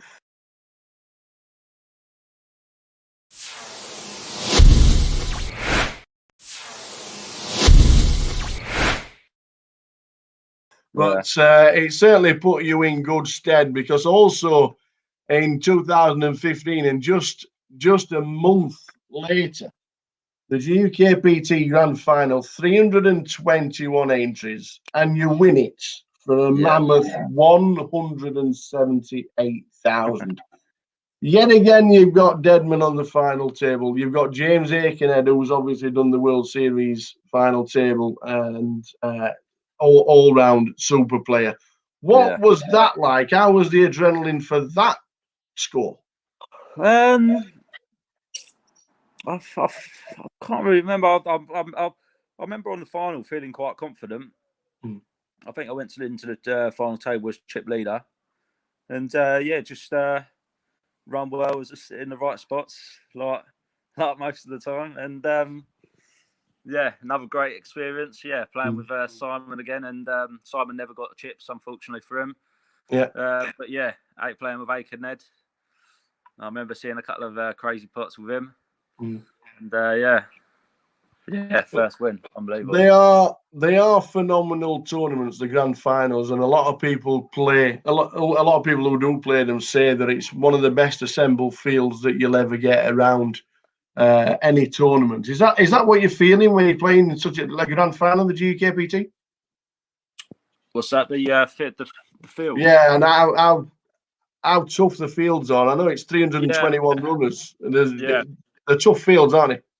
Everyone turns up for that one, don't they? But all the GUKPTs in general have just got a nice mix of players. Yeah, the grand final, such a big event for me then. It still is now, but it's amazing little tournament. Yeah, well, you're on a bit of a heater, and we just carry on playing poker. And I'm already thinking that because you've cashed in the big one and you've cashed in the WPT, the name of Ben Windsor's starting to reverberate around the poker table. So your first ever EPT cash was in February 2016. Do you remember where it was? Was it Dublin? It was indeed, yes. The fair city itself. 605 runners, you finished 59th. Was that your first EPT, or was it your first cash in an EPT? You know what? I don't really remember. I don't think it was my first. No, it wasn't my first EPT. I went to Prague after that grand final win. But yeah, I was. I remember day 2 playing. I think that's when I. Oh no, it wouldn't have been day 2. But I played good though, and I was real gutted that I busted there. Yeah. Yeah. Well, I'm just the EPT. You've done the WPT. You've done the GUKPT. You've got the EPT cash. Just going back a couple of months before, just after the grand final, the GUKPT 2016. You made the final table in London, and it seemed to be for us, and we were there, and obviously yourself. We chopped it, but we didn't do.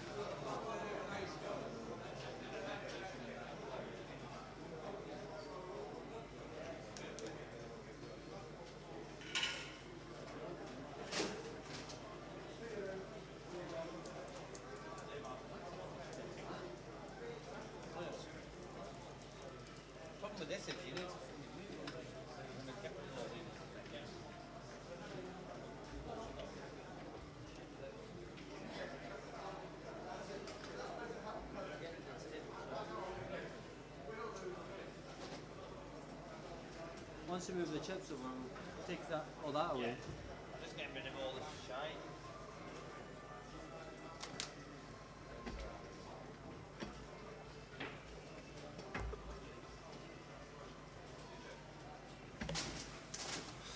So we are just about to start, as you can see.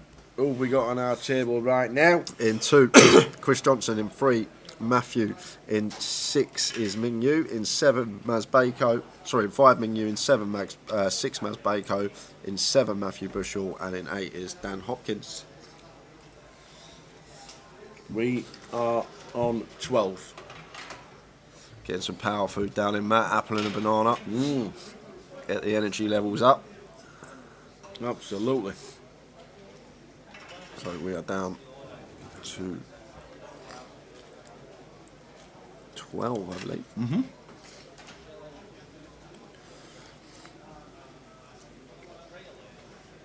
Yeah.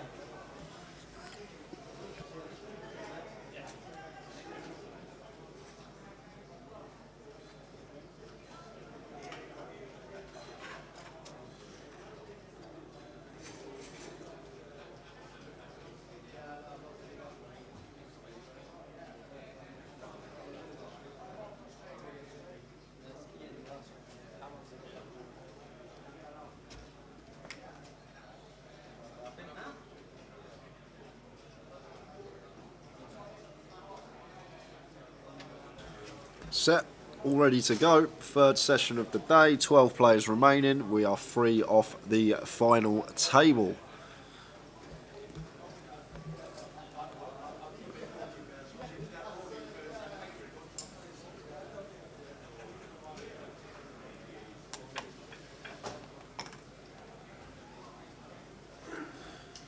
Everyone is now locked up £4,380.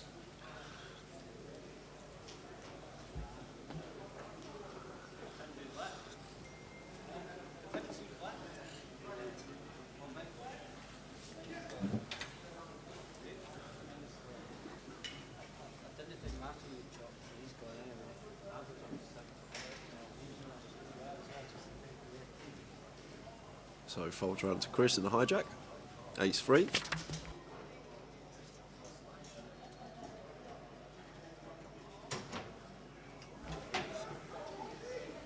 And he's going to come in for an open.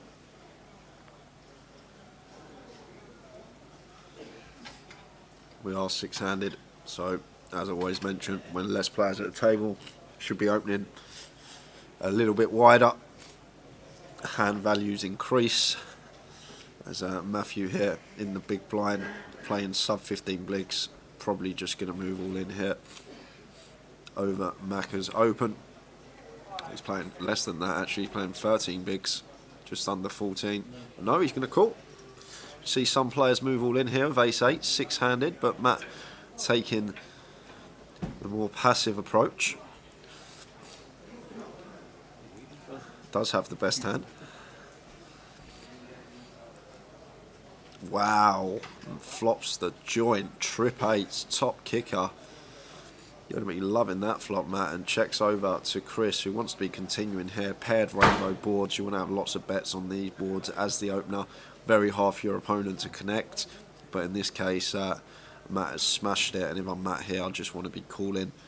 Chris, from our perspective, will be continuing this board very often, so we just want to keep all of his hands in, like the ones he has how, that ace high is just hands that we've got pretty much drawing dead.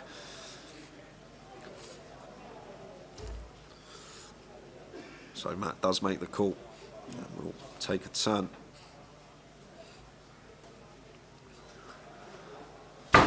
Which is the 4 of diamonds. Does pick up a will draw now. Chris, a little smidge more equity. But Matt here with the ace-8 may choose to lead this, because this is a turn from our perspective. May come in for a small lead because you expect Chris to check this turn back quite often. It's going to be better for us in the big blind hands that we're calling with on the flop. 8x, 5x and the straight draws, and this 4 hits the straight draws. So really like this lead here from Matt with trip 8s. We can see it's not going to work. Chris just sitting here with ace high, but I really do like it because it means we then get the betting lead. We can shove river if we are called on almost all rivers. But in this scenario with Chris's particular holding, it's going to be very difficult for him to continue.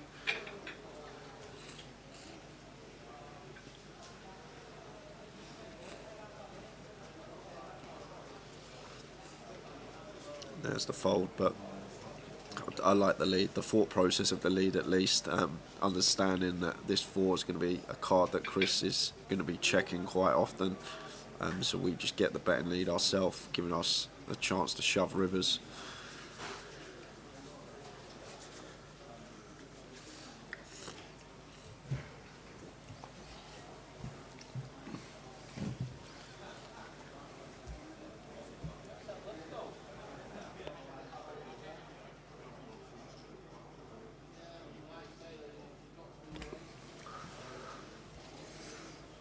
So plenty of people will have money on Macca as the favourite. He is now on.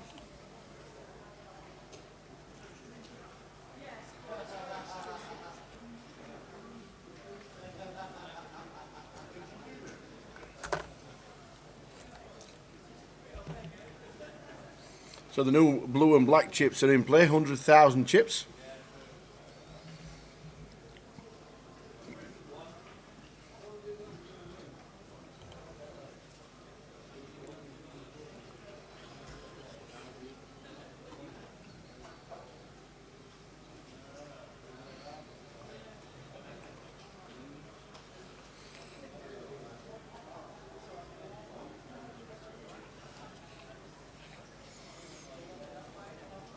All folded round in turn. After Ming in the cut-off raises to 60,000. Dan back in seat number 9. Who started in seat number 9.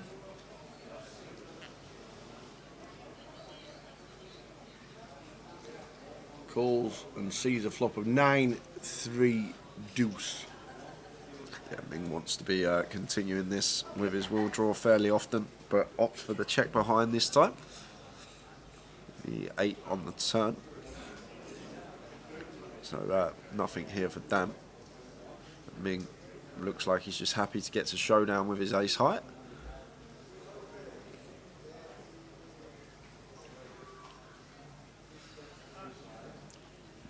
You know, new final table, the mini. Yes. Are half of these players that are in the main event on the final table in the mini as well? Yeah, Bousey, Matt and Chris were all on the final in the mini. Yeah, she actually got 3 players still in that are on the final in the mini. Be funny if all 3 of them make the final in this as well. It'll be a familiar sighting. For not a bad week. I might go see if we can get you to buy in. Maybe one day, down the couple of years down the line, might flick in a main event for UKPT again. They might miss you. I'll tell you. I'll tell Jace to join the party too, so you were all playing last weekend. I doubt it could be on for that sort of finish as well, 7 in the morning. Yes. Yeah, we started today with 23. If we quickly run round who's been eliminated of the field today. Dave Anderson was first out. Paul Fisher went out in 22nd. Then Sven. We had DA in 20th. Stu Kirby in 19th. Dan Hodson in 18th. Ben was the unlucky one in 17th.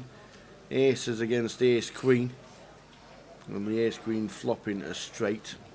Joe Newby, Cully Sidhu in 15th. The proverbial big flip. Queens against Ace King. Dalibor and Decky in 14th. 13th was Narman Morris. We are on 12. Yeah, Ming opening the Ace King and raise and take.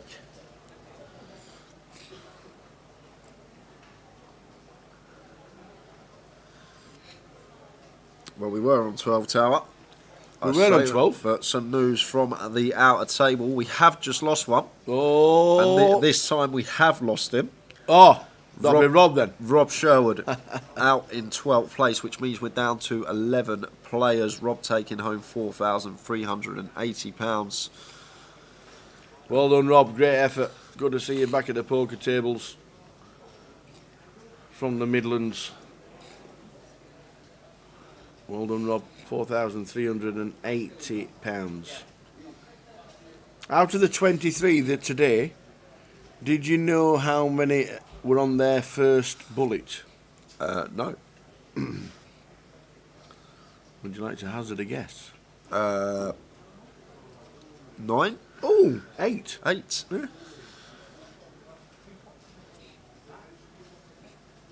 So Dan, bit of a tight fold down on the button, but well timed because Chris had 8s and he's moving all in blind versus MC. And Hodge Bodkins asks, who is MC? MC is Matthew.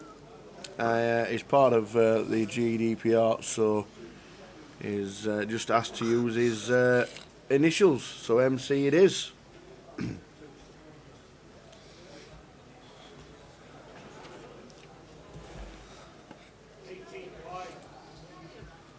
We're on 11.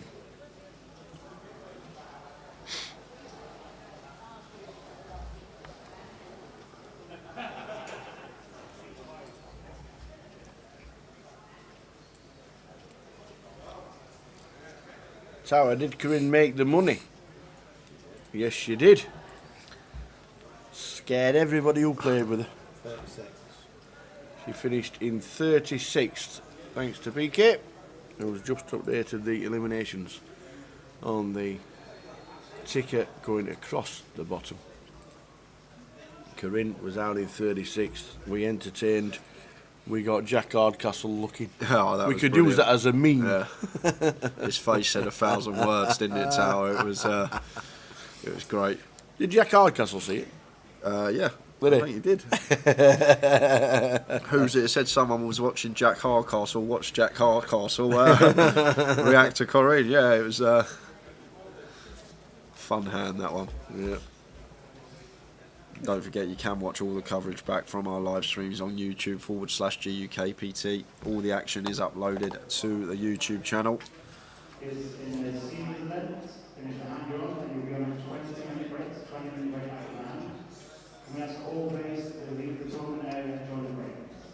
So all players to leave the tournament area when you finish your hand.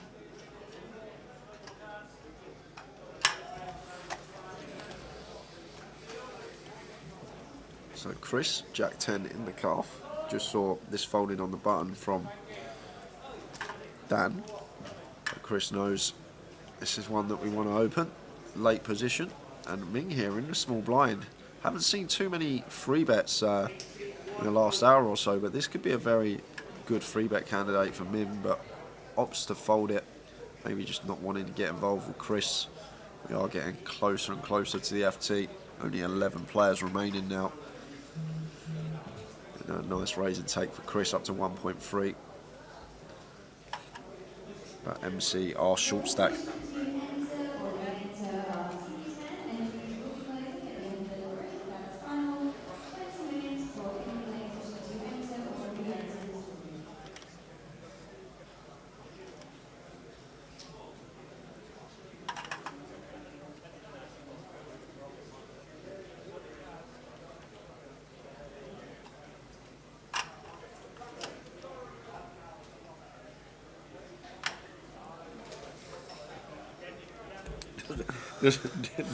Does MC keep shouting, "Can't touch these chips"?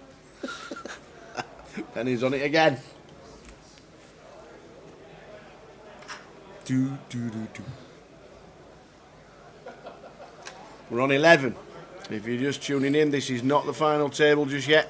Yeah, Chris taking initiative here. I think he's realised a lot of people are overfolding, so this is good from him. I ran into tens and minged in this spot, but I think Chris is starting to put his foot down. Wants to try and get best stack he can if he does make the FT.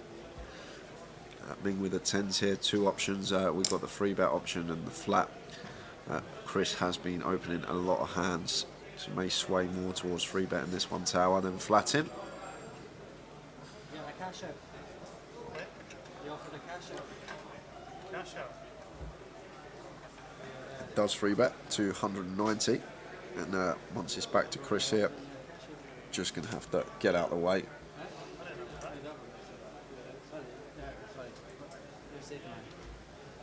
Never bet on anything that doesn't have skill in it.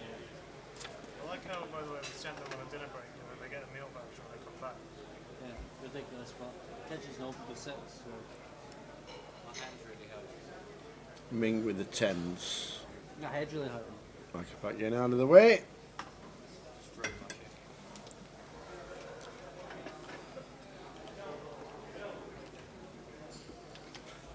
Come on, MC, it's nearly hammer time. I love it. Love it.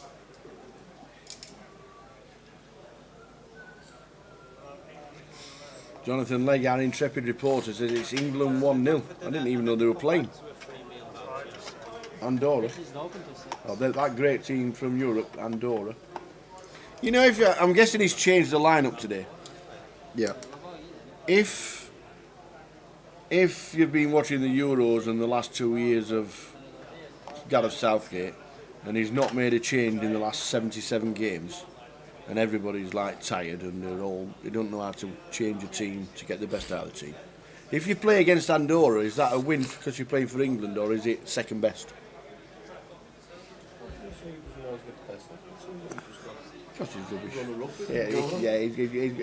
He's reactive and not proactive. Don't work.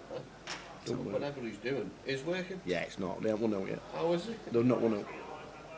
So Matt's going to open 9-8 suited on the No, I'm just button. thinking if you're playing Andorra and it's going to be one of the worst ranked teams in the world, is it classed as a win if you're playing for England? I always would say yes, because to serve your country it's a really good honour. But anyway, they're winning 1-0. Lingard scored. Jonathan Legg giving our intrepid reporter the updates. Thank you very much. Yeah, Chiesa knows. Well, England, well, to be fair, Italy didn't perform the other night, did they? 16-1. What, 10-1 the draw?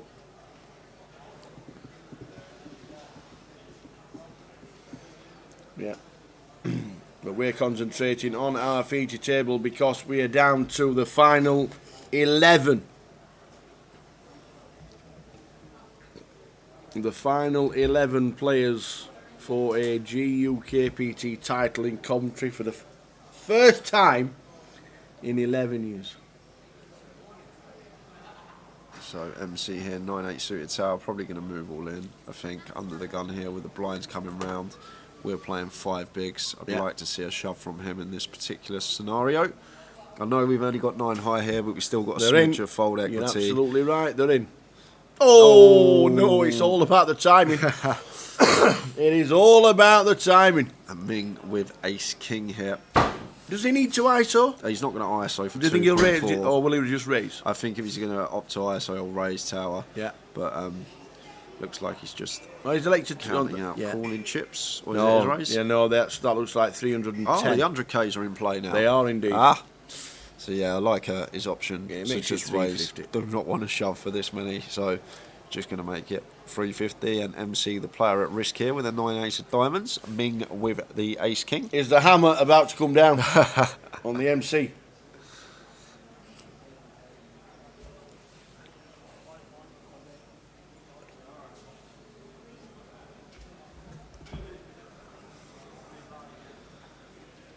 So the MC. Ooh, we have an extra ounce.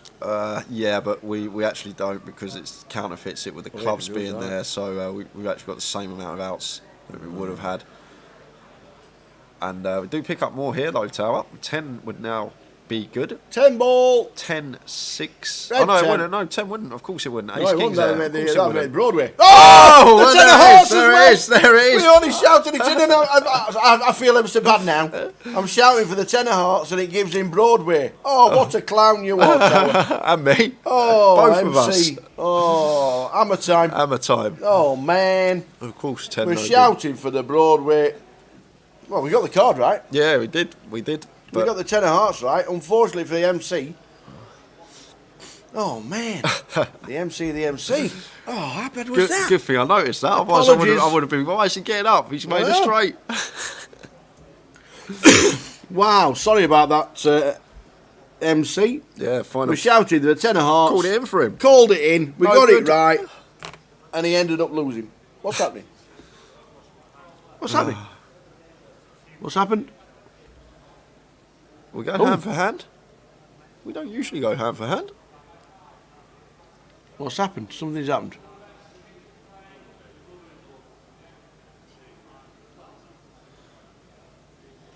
Well, they don't need a player.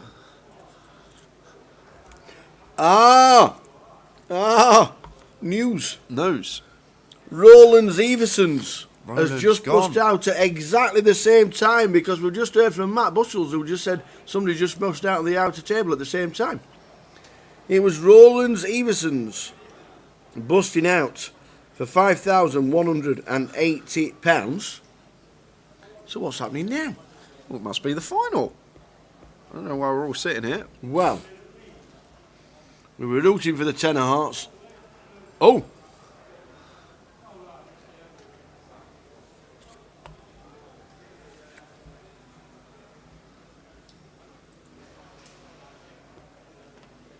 Well, that's that, guys. We're off to the final table. Players probably going to have a quick break. If you call an hour a quick break. A long break. Ant has just come across and said there is now a dinner break. And it looks like An hour. 60 minutes has been agreed to go and get something to eat for all the players. Mean Jew said that's too long. And he's now still sat at the table. But it looks like it's been an hour. So we will return 25 past 6 at 6:25. So we'll come back at 6:20. So we will return at 6:20 with the final 9, the chip counts, and the start of GUKPT Coventry's main event. See you in an hour. 6:20 for the final 2 eliminations on at the same time, one on each table. MC departs, Roland Everson's departs as well. We will be back at 6:20 with the final. See you then, guys. See you then.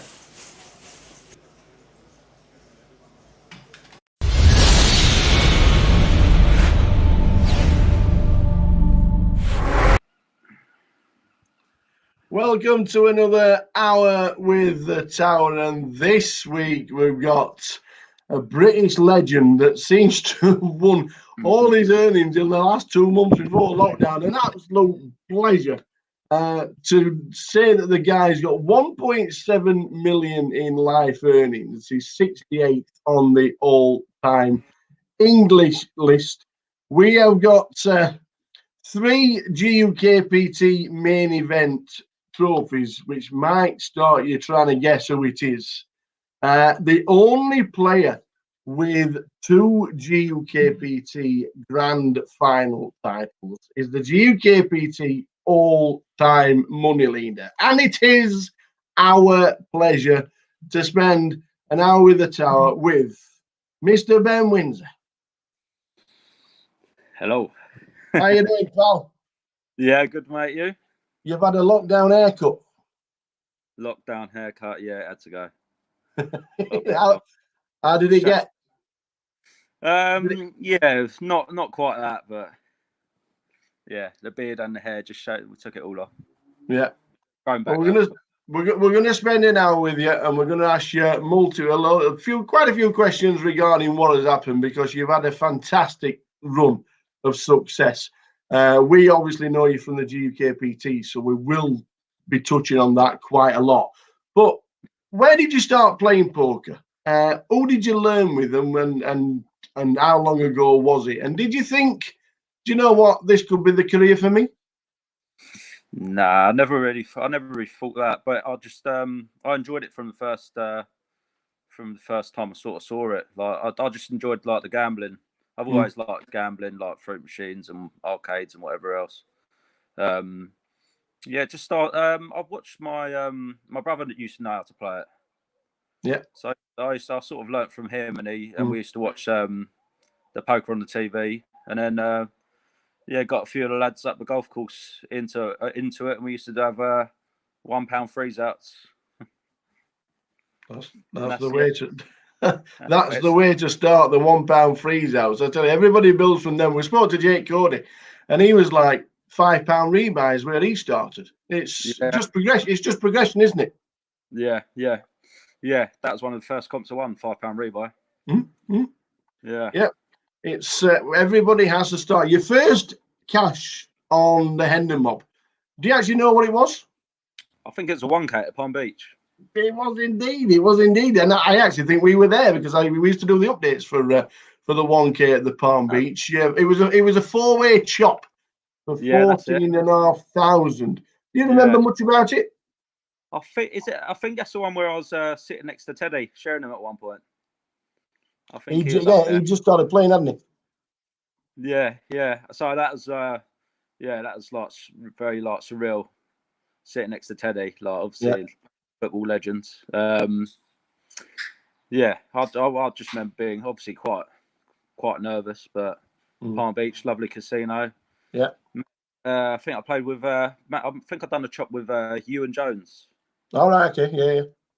Because then with the days there were like 60, 70 runners, weren't they, in the 1K? But it was a one thing. Was it a Monday night? It's I think it's a Monday night. Yeah, once a month. Yeah. It's crazy game. So you can just imagine how many people turn up for a grand on a Monday night. Yeah, I know. Yeah, great little comp that was. Yeah, it was a very, very good field. They're always tough fields as well. It was a great field. I do remember going down there as well and thinking, wow, this casino is pretty impressive. Is that what you thought when you first walked into the Palm Beach? Yeah, exactly that. Yeah, lovely little casino that. Absolutely. Yeah. You made 8 GUKPT main event final tables. Your first was in 2013. What on earth made you go up to Didsbury? Didsbury. I don't really know, to be honest. It's a long way from where you are. I think it is when I was obviously very enthusiastic about playing, so I didn't care where I was driving to. I just wanted to get there and play. And obviously, GUKPTs used to watch them like occasionally and think, one day I'd like to be able to play in these. Yeah. And yeah, Didsbury. It was a 500. That's right. 500 buy-in at Didsbury. Yeah, just short of 10,000. So was it a little bit of disappointment for yourself for finishing third? Probably at the time. probably at the time I can't really remember too much about it, but yeah, I'd have probably been disappointed. But I think there's a lot of money a lot of money to me like then. Still a lot of money. Yeah, I know. Yeah, of course, yeah. But yeah, then I was a lot. Yeah, couldn't believe it. Yeah. Can you remember anybody on the final table? Was it Andy Booth? We was there, I think Andy finished 7th. I think he was 7th. Yeah. Yes, he still boasts, I've been on a GUKPT final, but it was he was indeed on that final table. And Tom Hall as well. Yeah. Tom been there. Yeah. Well, you've done a lot better than Andy Booth has since then, because that was his last final table. Oh, was it? It was indeed his last final table. It wouldn't be the only final table that you have been on a GUKPT. And like I said, we know you a lot from the circuit, the British circuit as well. The GUKPT main event in Brighton in March 2014, another final table. And this time you finished 4th.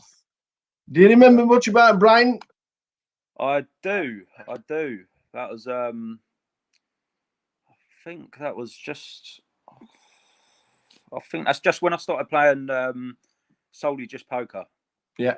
Yeah, because I used to sports bet and that a lot. And I just knocked well, didn't quite knock it all on the head, but yeah, was just playing poker, and I think I got a little bit unlucky four-handed or in one of the all-in spots, and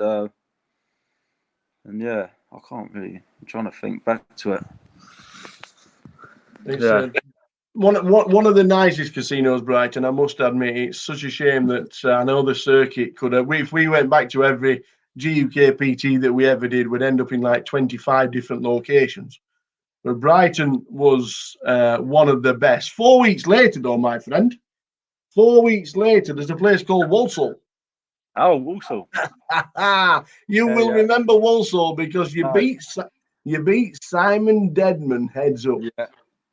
And at the time, Deadman was like one of the names on the circuit. It was the name that everybody talked about. Oh, Simon's playing, and now you beat him heads up. 29,000 for the win. Yeah. Is that still etched in the memory? The first GUKPT win. Is that still what? Sorry. Is it still etched in the memory? The first one. Yeah. I'll never forget that one. Yeah, I remember being super nervous day 2, and then yeah, sort of on the final table. I remember sort of you just sort of drift into. I'll say the zone. You sort of drift into the zone. You don't really think about it, but yeah, good to play with Simon. Like you say, at the time, was a real upcoming and feared player. Yeah, and yeah, it was that was unbelievable. That was. Did that give you the chance to get yourself a bigger bankroll? Was that put towards the first Ben Windsor bankroll? Yeah, that definitely was. Yeah, but that's what I bought a car straight away with that, and the rest went towards the next few tournaments, I think. Yeah. Well, it certainly helps because in 2015 we go off to play a WPT. The WPT 500, a huge field of 1,616 entries. You finished 6th for 20,000, and obviously you were so close to the WPT title itself.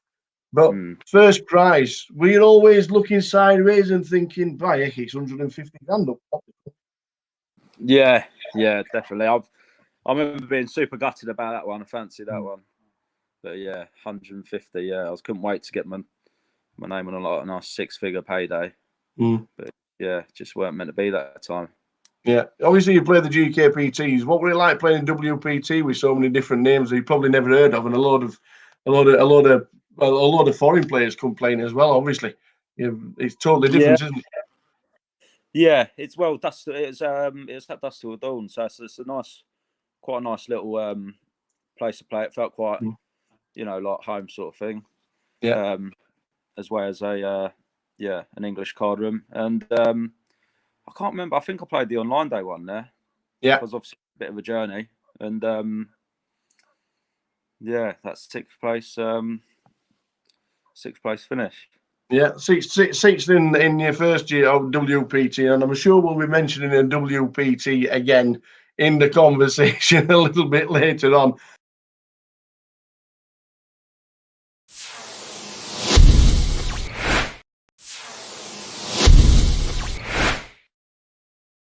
But it certainly put you in good stead, because also in 2015, and just a month later, the GUKPT Grand Final, 321 entries, and you win it for a mammoth 178,000. Yet again, you've got Deadman on the final table. You've got James Aikenhead, who's obviously done the World Series final table, and all-round super player. What was that like? How was the adrenaline for that score? I can't really remember. I remember on the final feeling quite confident. I think I went into the final table as chip leader, and just run well, was just in the right spots, like most of the time, and another great experience. Playing with Simon again, and Simon never got the chips, unfortunately for him. Playing with Aikenhead. I remember seeing a couple of crazy pots with him, and first win, unbelievable. They are phenomenal tournaments, the grand finals, and a lot of people play. A lot of people who do play them say that it's one of the best assembled fields that you'll ever get around any tournament. Is that what you're feeling when you're playing in such a grand final, the GUKPT? What's that? The field? Yeah, and how tough the fields are. I know it's 321 runners. They're tough fields, aren't they? Everyone turns up for that one, don't they? But all the GUKPTs in general have just got a nice mix of players. The grand final, such a big event for me then. It still is now, but it's amazing little tournament. Yeah, well, you're on a bit of a heater, and we just carry on playing poker. I'm already thinking that because you've cashed in the big one and you've cashed in the WPT, the name of Ben Windsor's starting to reverberate around the poker table. So your first ever EPT cash was in February 2016. Do you remember where it was? Was it Dublin?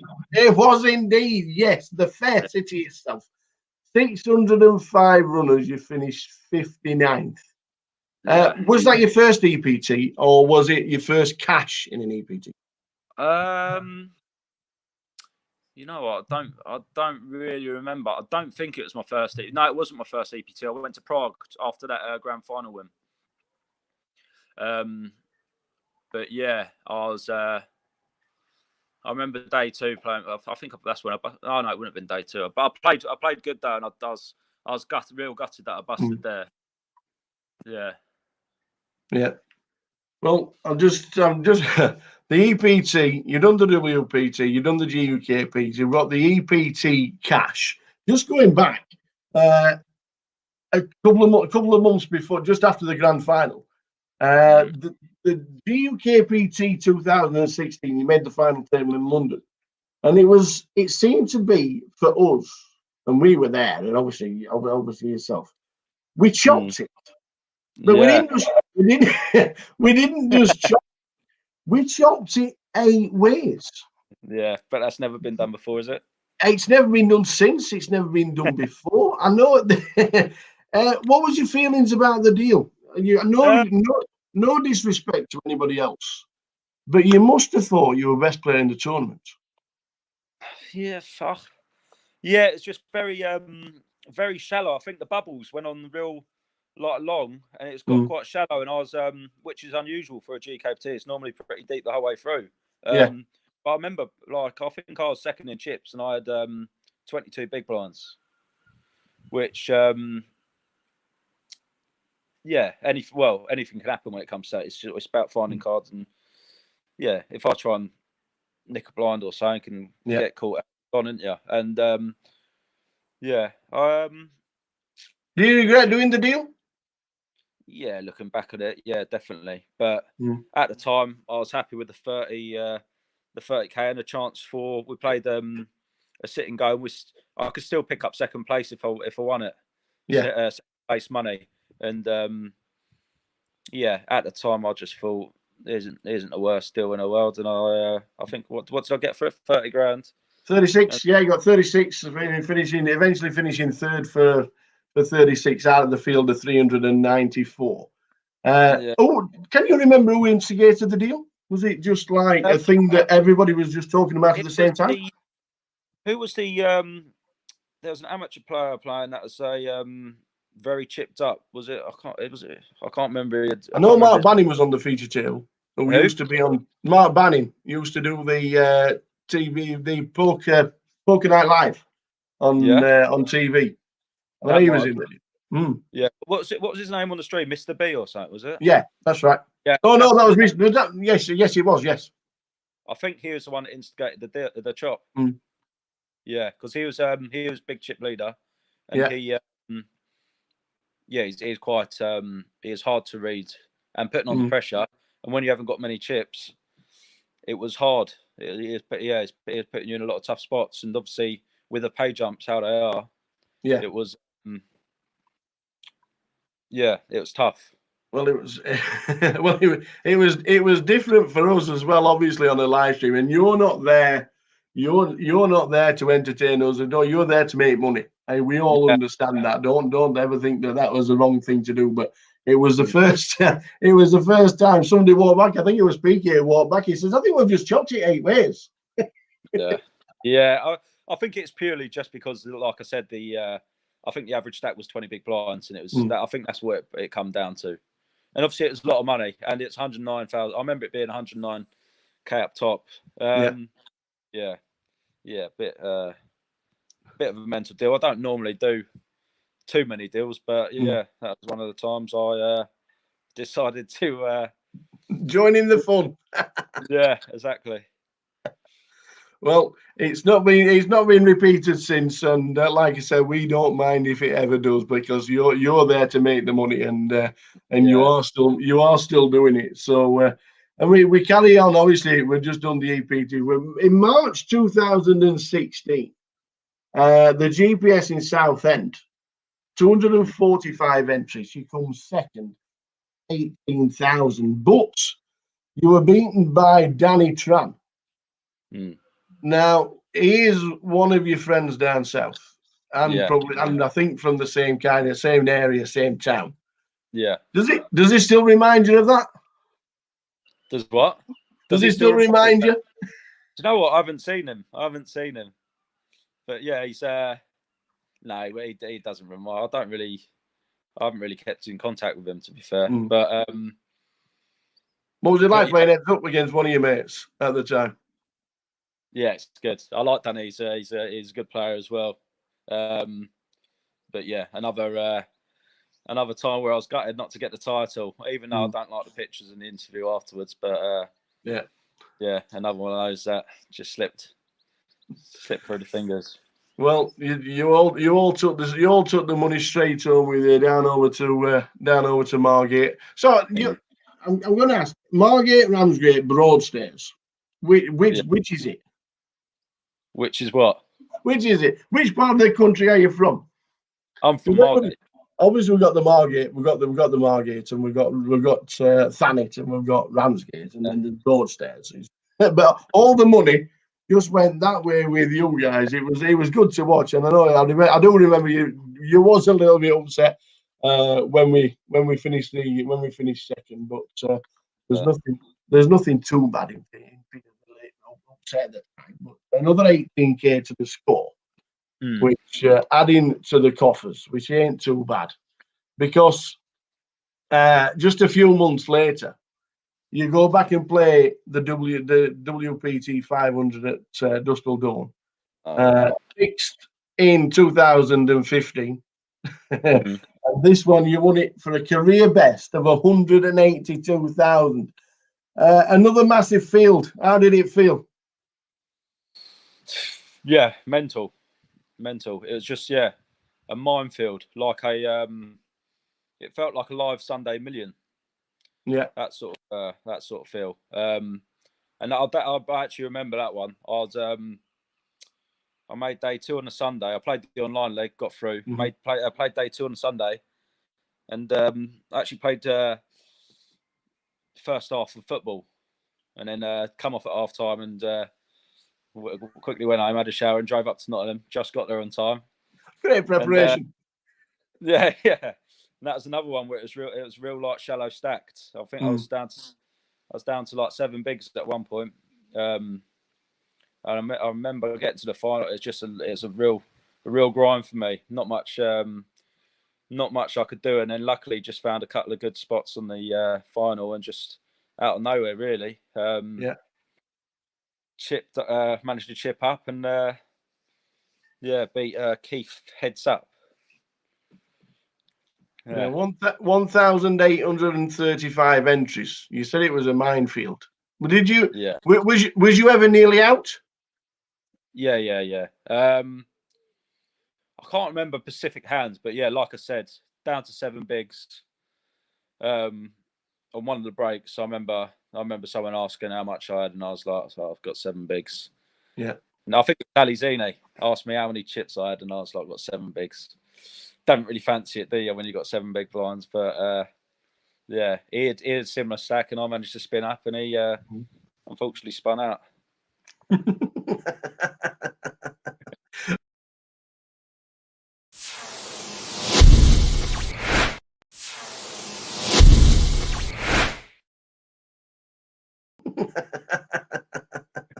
It's just a great story, because 2015 and 2016 for yourself were fantastic, and finishing 2016 was the 25-25 series in Thanet. Even though you just won the WPT for £182,000, you're still supporting your local card room, and you're still turning up for the 25-25, and you won it for 9,000. Do you still get the same rush as winning the 9 as you did? Obviously, the 182, the 182 was massive, but is it just the fact of winning? Yeah. Well, it doesn't matter what it's for. It was I loved winning that comp, and it's quite a funny story actually. On day 1, I was drinking while I play, like some of the smaller tournaments. I have a few drinks while I'm playing, and I don't actually remember getting through day 1. I had to ring up the casino and see if I backed up. Yeah, turned up late on day 2. Turned up late on day 2. Ordered 3 of those large bottles of water, necked those, and found a triple up early doors against Martin Holmes. Was one of the players I found a triple up against. Yeah, and then didn't look back on that one. I loved winning that one. That has to be the first time somebody has to ring up just to see if they've actually made the day 2. Yeah, I think I was. What the card room manager said, I was really chipped up, like I had over 200,000 or something. Yeah. And obviously, when you're steaming, I was playing a lot of hands, and I think I only bagged up 50k or something in the end. Yeah. But I walked away. Apparently, I just walked away from the table, didn't bag it up. They had to write on my bag, and I couldn't actually remember if I made it through or not. No idea how many trips I had. Thanet was obviously on the GUKPT list years ago. Do you still go back and relive and just have a general chat with the lads down there? Do you still play down in Thanet? Yeah, I'll play whenever I think they have a half decent comp once a month or something, or if they do the deep stack or the 25. Oh yeah, they do the deep stack, and if they've done the 25, I'd probably go along if I'm at home, because it's literally 5 minutes down the road for me. So it's perfect to go see everyone, because I used to play there pretty much every night when I was younger. Go back, see everyone, and have a few drinks, have a laugh. Yeah, well, we actually, I think one of the places we'd love to go back for, obviously the GUKPT, will be Thanet, and I know you guys do support the local card rooms, which is great. In 2017, you cashed in the Goliath. Now, Yeah. it might have been 276, but you play the 1,000 tournaments, you play the 2,000, the 5,000 buy-ins, you play the WPTs, the EPTs, and all the lots. What's it mean? What's it mean? And how can you explain to somebody that's never played Goliath? What is it like to walk and sit down and play in that fantastic event in Coventry? Yeah, crazy. Yeah, well, it's like you say, it's like the main event of Vegas, but in England, but obviously with smaller buy-in, perfect for all the players, like all the amateur players. It's what a great comp, and what a great atmosphere as well. It is. That's how poker should be played, isn't it? Yeah. It's obviously with the higher stakes now, it can get a bit serious and that kind of. But that's for that buy-in and that. It's just a great atmosphere, great event, and obviously you can turn a little bit of money into a lot. It's what is it, $100,000 up top? For £100 buy-in. Yeah. So it's brilliant. It's absolutely brilliant comp. Obviously, there isn't one this year, which is a bit of a shame with what's gone on, and the world's just completely turned upside down. Goliath's going online. Wow. Just been announced, 15 events from the 1st of August. I'm guessing you're going to be playing them. I'll definitely have a look. Yeah, I think my plan was to have a go on the Goliath. Like I said to you, I haven't really been playing too much, but I'm definitely I'll definitely be interested in playing a Goliath, trying to spin up a stack there. Yeah, massive comp, isn't it, really? It is, and the satellites have already started, and people can't wait for that. And it's obviously Goliath for us. It's the party atmosphere. It's getting dressed up, and it's having a laugh, and you're wandering around, and you're singing, and you're doing it's just totally different feel. You did cash. You come 276. Is there a point where you could think, if only I could just make this day 3, and you never know, anything could happen. I still look back at that comp now. I played pretty bad. I managed to spin up a real nice stack, and then I've made a couple of iffy calls that, looking back, were pretty bad. But I was just sort of gambling a little bit because obviously the pay jumps aren't as big. So I took a few too many shots when I didn't really need to. Just should have stayed patient. But I was gutted about get a bust in there. Yeah, hated that shit. And I remember everyone. You could get a price on who's going to win it, and I think PK had a bet on me, and I was gutted that I let him down. Well, it's obviously 2020 live is not going to be, but get yourself looking at the schedule for the online, because it's going to be another biggie, even though it is online, and you never know, we might beat the 276. November 2017, you got the mini main. So not only got the mini main, you got the main and you got the mini, you got the 25-25s. It's like the Grosvenor Triple Crown. Do you always travel early in the week to play the minis?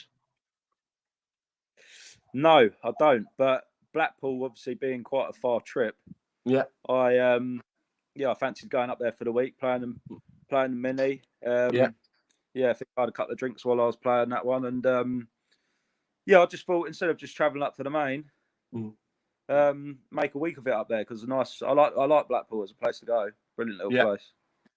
Just like being by the seaside, really. You go from coast to coast, but and Blackpool obviously as a GUKPT event, always good, always got the crack. In, like you said, we'll do it with Goliath, but Blackpool's a little bit like that, isn't it? Yeah, really good atmosphere. Everyone's up for having a laugh, and always a decent prize pool as well. But it's a shame it's so far away from me. Well, you travelled up to Blackpool and you ended up with the Grosvenor Triple Crown. It's pretty impressive. In May 2019, we played the Unibet Open at the Vic. 456 runners, and you ended up finishing second.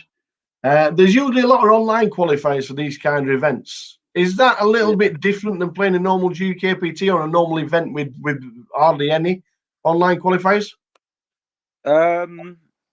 Yeah, I remember Unibet is quite a you get a lot of foreign players.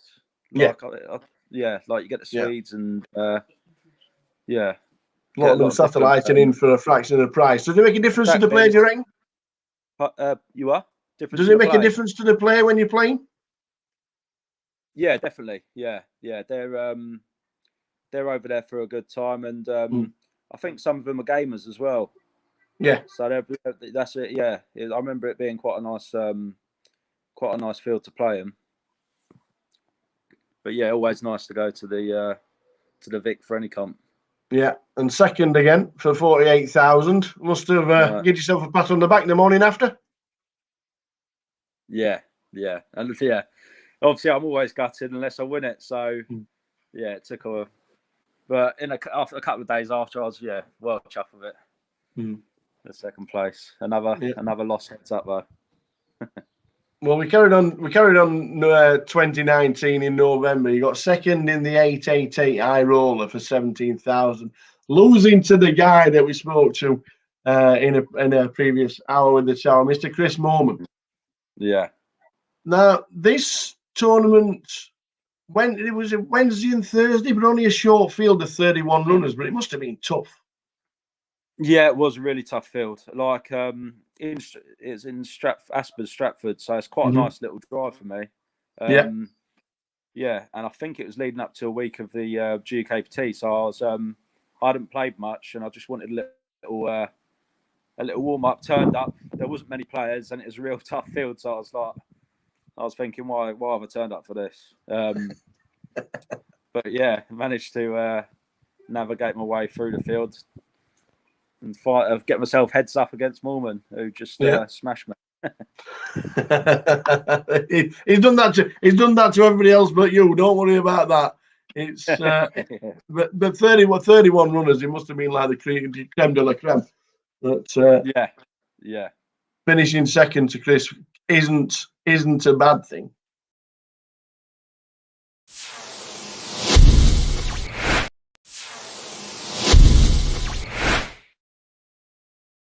We get a couple of weeks later, we get to the grand final of the GUKPT. There's 273 runners, and we win it again. For the second time, it's just eclipsed your biggest score, 188,000. So you become the only two-time grand final winner. But that really wasn't the talking point for us, or the stream as it was, because on the bubble there was a three-way all-in, including yourself. We've got the aces, the kings, and then there's somebody sat there with pocket queens. Yeah. And I think we spoke briefly about it, but you didn't hesitate. What the call? It was like, well, I've got queens. Yeah, it was. I remember that Dan that was sitting to the left of me shoved on me a few times, and I found the queens. He shoved, so I was like, I thought I was loving it, and then they found a jam behind, and I remember, I think Dan shove was for a over 20 bigs, and I just he could easily have had like a lower pair than me, jacks, tens, nines, maybe. Obviously ace king, and then the shove behind, and it wasn't for my whole stack. And I'd have just been gutted if they both turned over ace king or jacks and ace king. So I just took the punt, flicked it in, and fancied it. Well, that was obviously the turn. And when we clipped it out, and we clip a few clips out during the week, but that went berserk. And I mean, it just went like that. The people that watched it, viewed it, the clip, it was just such an insane, and especially with it being on the bubble as well. Did you just like think, oh well, that's what it is, it's just poker? Yeah, yeah. I should have taken. Yeah, maybe I should have taken a bit more time thinking about it being on the direct bubble. But it just at the time it felt like the right call to make. And like I said, it wasn't. Obviously, it crippled me. But if I lose, but I wasn't out of the tournament. I could still make it into the money quite comfortably. I think, even if I lost that hand. So yeah, I went with the ladies. and then the final itself was over relatively quickly, wasn't it? Especially for a grand final. It was like bump, bump, bump, off you go kind of thing.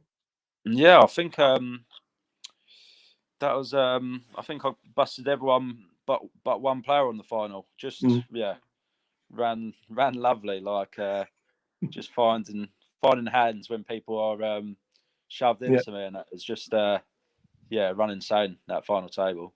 And then that big hand against Antoine Suit, I tried putting him in a tough spot, and he found the call with nines, didn't he? And I had the queen eight of clubs, and just hit a dream flop, and I think it was dream turn as well.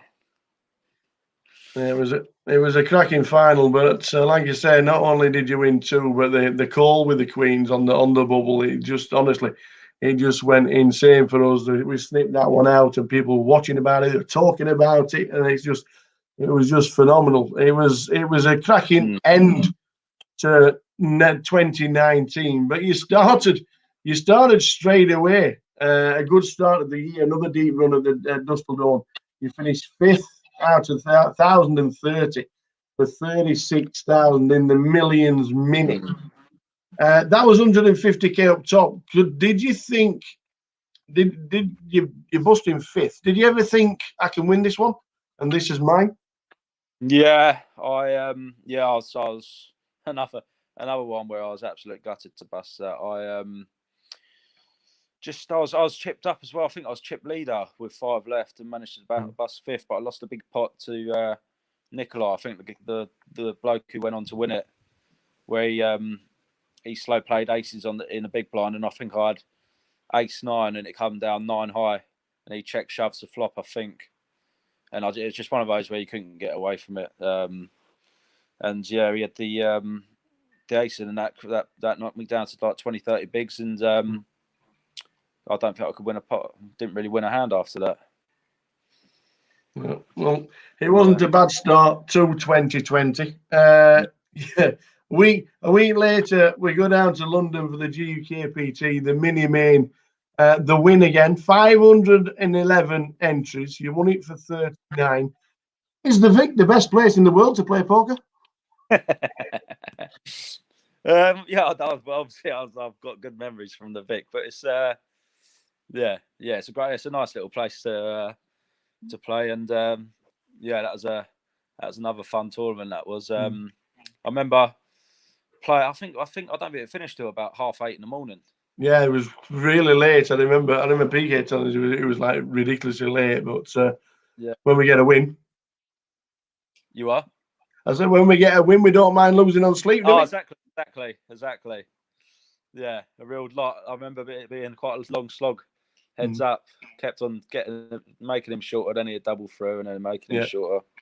Yeah, went through the stage where I was almost falling asleep, and then obviously when it was morning, woke up again, and just about managed to close it out. Yeah. Well, you had a couple of days sleep, and then we played the main. 379 entries in the main, because the cracking fields down there, they really are in the poker room. The numbers are super. Another interview and another second place interview. Just missing out on the record-breaking 4th GUKPT main event. Did this one get away from you, or was you quite happy with the second? I was happy with the second. It was one of those tournaments where I was just sort of laddering for a little bit, I think. Yeah. So I put my phone on charge, just running out of battery. I was sort of just like laddering my way up, really, and like I normally do, found a couple of nice spots, nice hands at the right time, and I think I won a flip against Paul Siddle, I think his name is. Yeah. Won a flip against him, and managed to get heads up against Artan. He's a fun player to play with.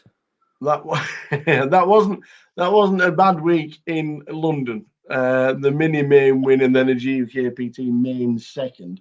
But the very next week in Manchester, you run deep yet again.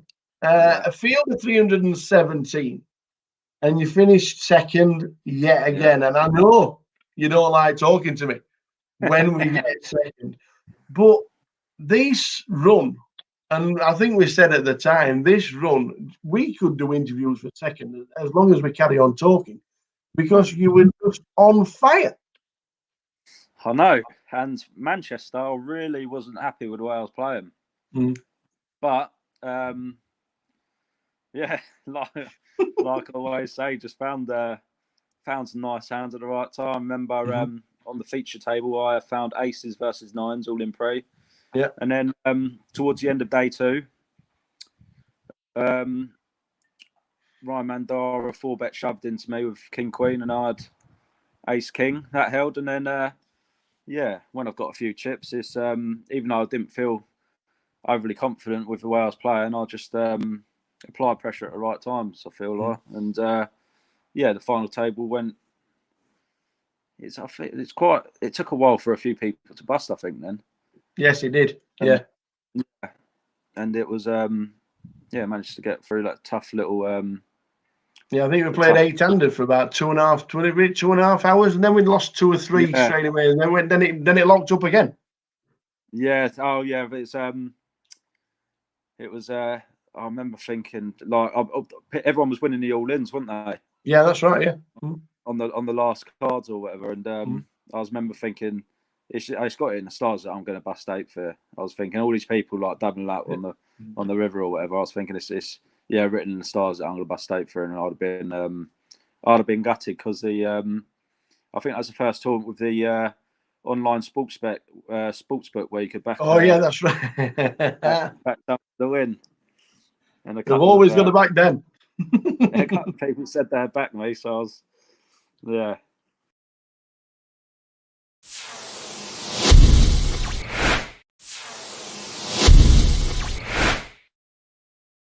And then, for some unknown reason, 2020 stopped.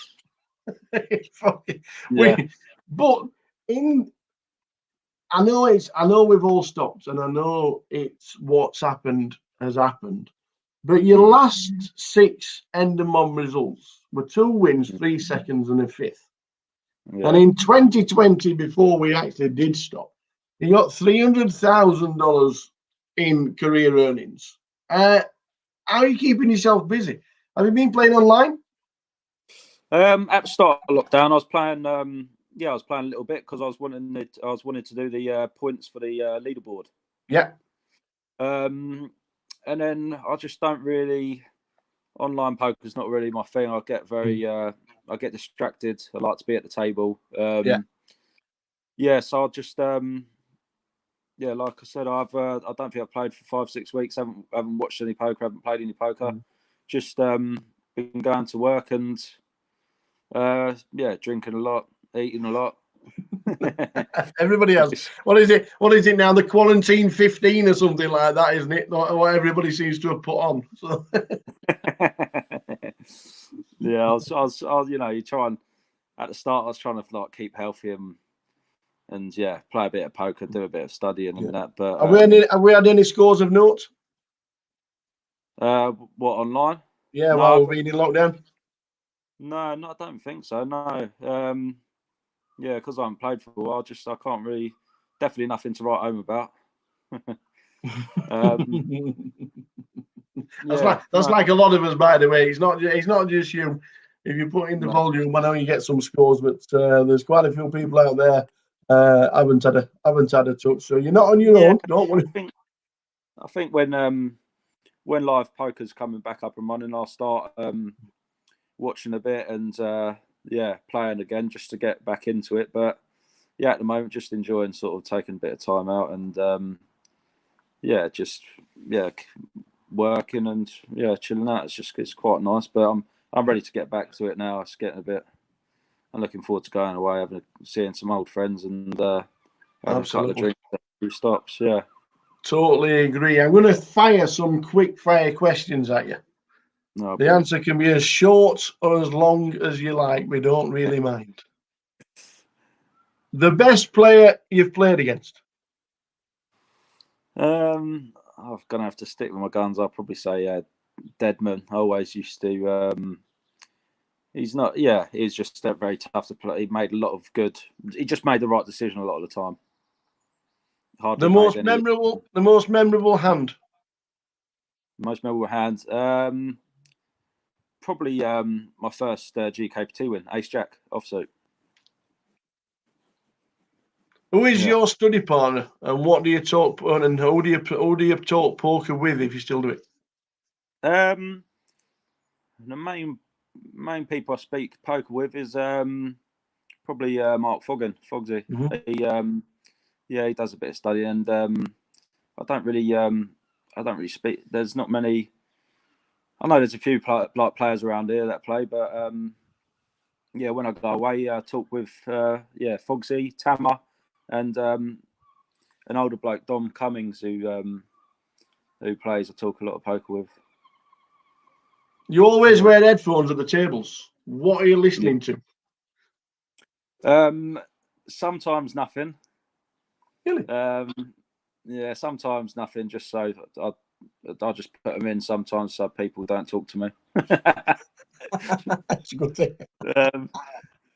And it depends what mood I'm in. Really, I'll go anywhere from like a bit of classic to I'm normally garage, a bit of garage, and DJ like an MC and that. I love that sort of stuff.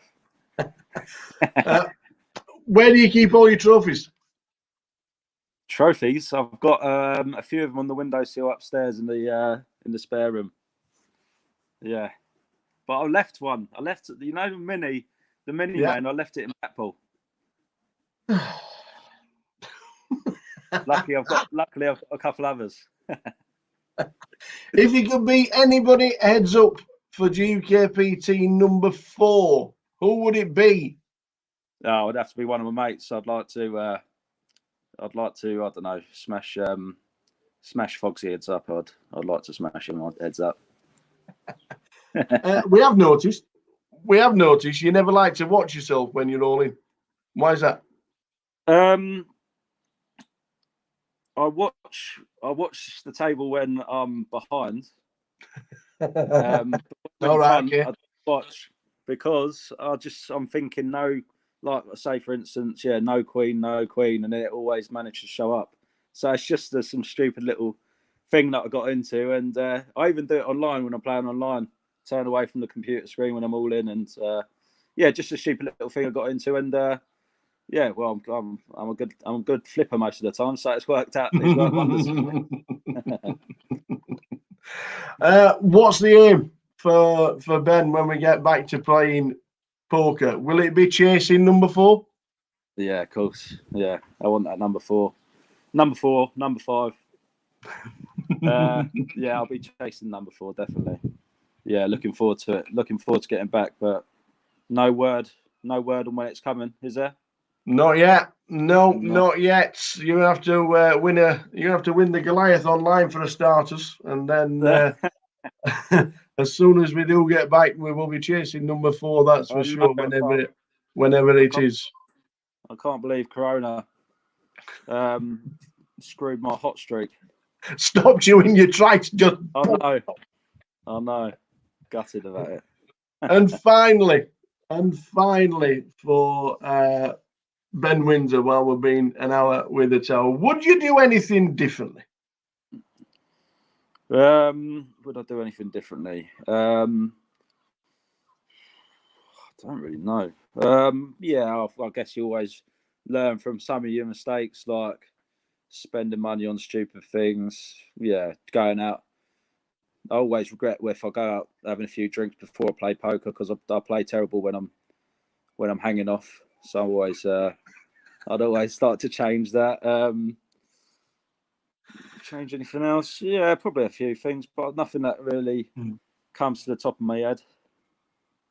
Fingers crossed, 2020, if it starts up again, is as successful as 2020 before lockdown, 2019, 2018, and 17, because the last 5 years, Ben, it's been an absolute pleasure. And if we're not at the tournaments you at, we're always checking all the updates to make sure where the name is. Let me tell you, we do keep an eye on you if you're not in the same place as where we are, let me tell you. I know, but yeah. Luckily, you are there most of the time because GUKPT is where I get most of my decent scores. Yeah. Ben, thanks for taking time out and having an hour with the tower. It's been an absolute pleasure. Thanks a lot, Ben. No. Yeah, thanks a lot, mate.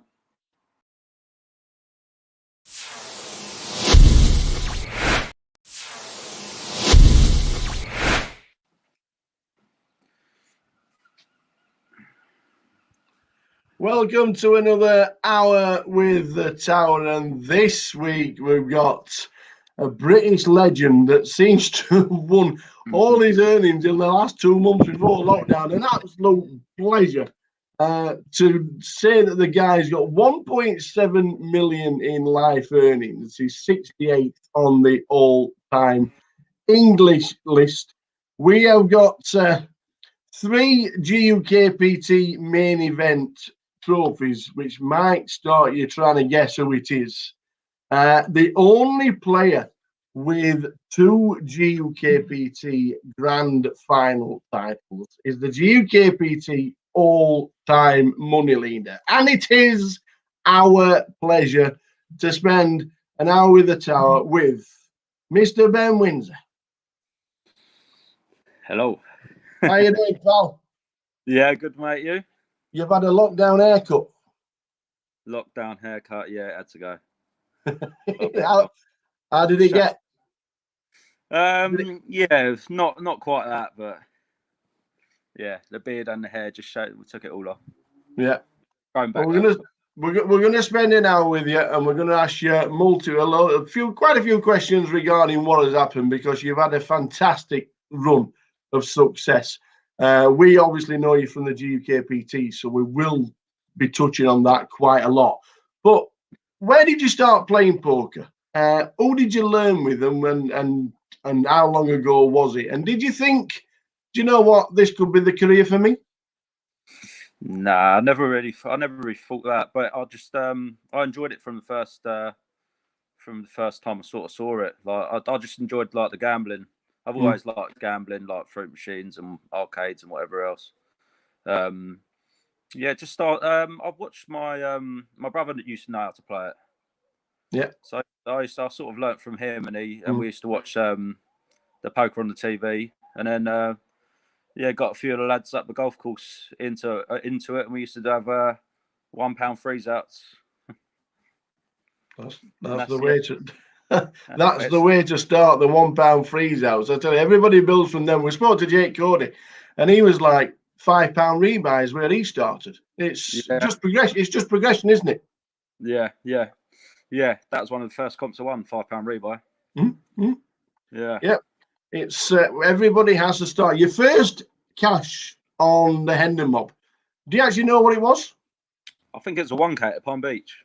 It was indeed, and I actually think we were there because we used to do the updates for the 1K at the Palm Beach. Yeah, it was a 4-way chop for 14,500. Do you remember much about it?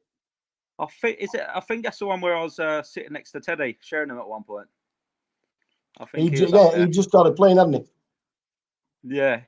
So that was that was like very like surreal, sitting next to Teddy, like obviously football legends.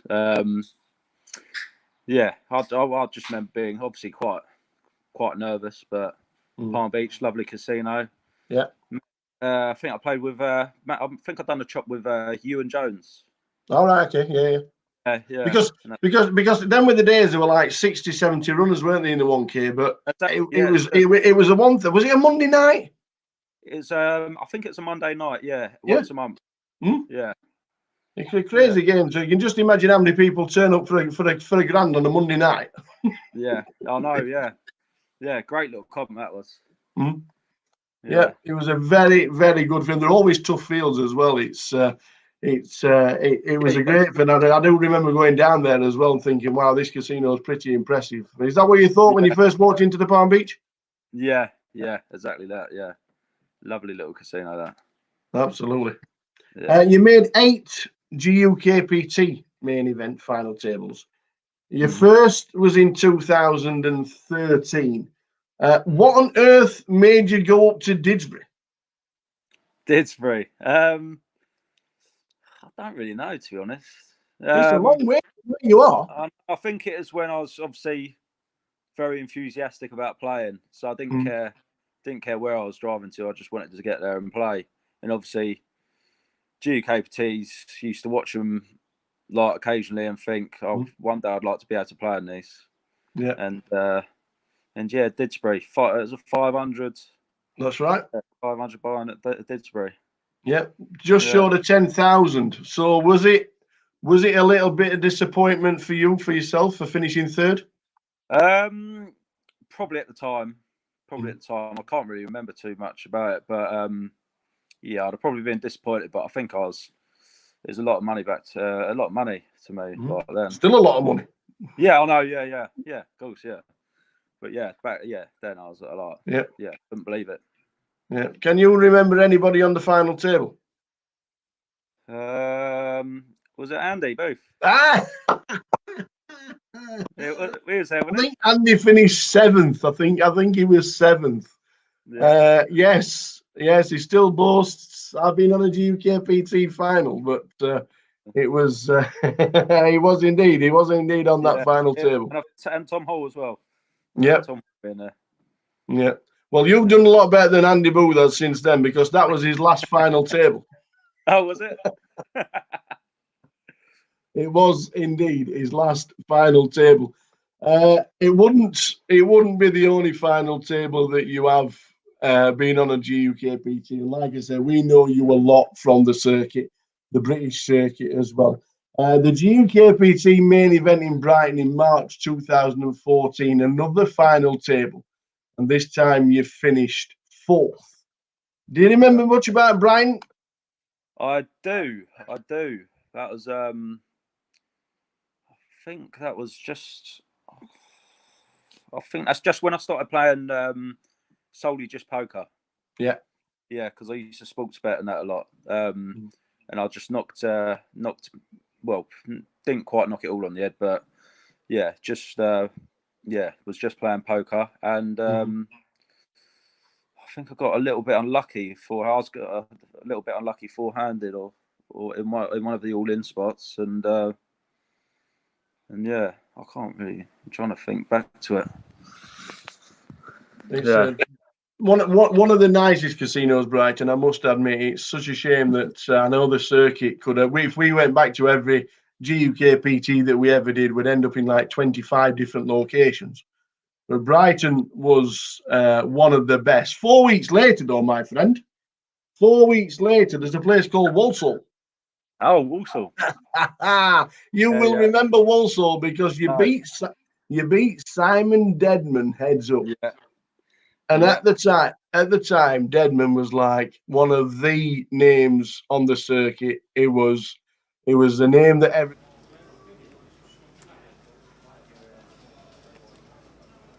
just about to start. We're on the final leg, gentlemen.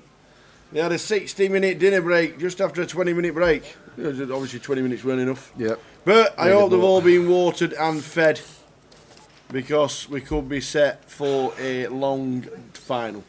Yeah, it has been a bit of a grind. But apart from Ming Zhu, as you can see there, 2.6 million. The rest, apart from the bottom two, and around bang in the middle of the pack. Who's your money on? Who had the biggest bets on, do you reckon, this morning? Was it Macapac, do you reckon? Yeah, I reckon Chris has probably got most money on him from people betting. Yeah. I know quite a lot of people had Bousey at 40s though, so he's still well in the mix of things. 40s at 1.1 million, he can win it, he can grind and he can play. Dan Hopkins, who was sat in seat number 9 when we first started, then he's still in the Matt Bushell, who final tabled the mini as well as Chris Johnson and was it Maz? Bousey. Bousey. Yeah, Bousey was 5th, Chris was 4th, and Matt was 2nd for 27. Yeah. Chris Fall for 10k, and I think Balsey was around the 6k mark that he cashed for in the mini. Good to see the Wilco back in on our final table. Had a few good results in his time as Wilco. But we are taking the pictures. We are about to start. Can get yourself in the free roll as well, guys. Has Chris Johnson smiled yet? I don't know. Has he smiled? Is it? I'm looking.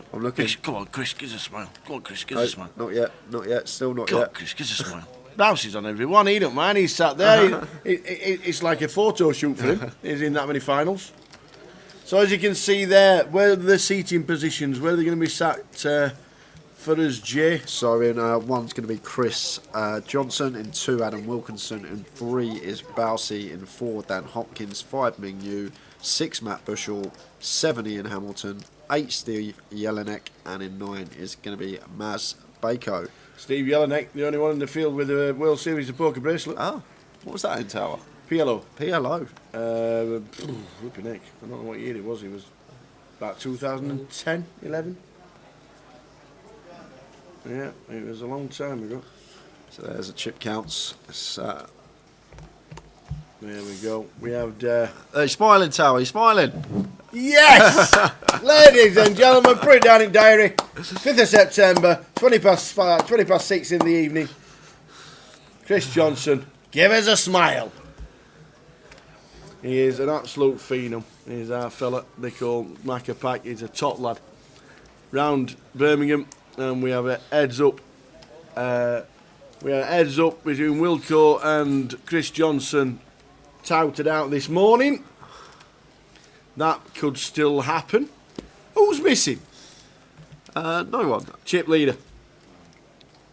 Here he comes. Here he comes. Mingju. Just waiting for him. And to be honest, Tal, the way this tournament's gone for him, he's sitting there in the middle with a trophy in front of him. Come 8-9 hours time, I wouldn't be surprised if what did we say last was night? the case. Yeah, when he made that call, you said give him the trophy now, but we're down to the final 9. 607 entries in this one. It's been whittled down to 9 players, and the final table all set and ready to get underway. Like how Bousey did his effort photo. Go on, Bousey. So, shout for your champion. Who's it going to be? Who will that main man be? It is going to be a great final. Steve Jelinek, bracelet winner, 2nd in a GUKPT. Macca-Pack, GUKPT finals. Adam Wilkinson, GUKPT finals. Oh, look at that. And Bousey. Waitress bringing everyone a I'll bottle tell of you water. what. Don't get that in any other legs, do you?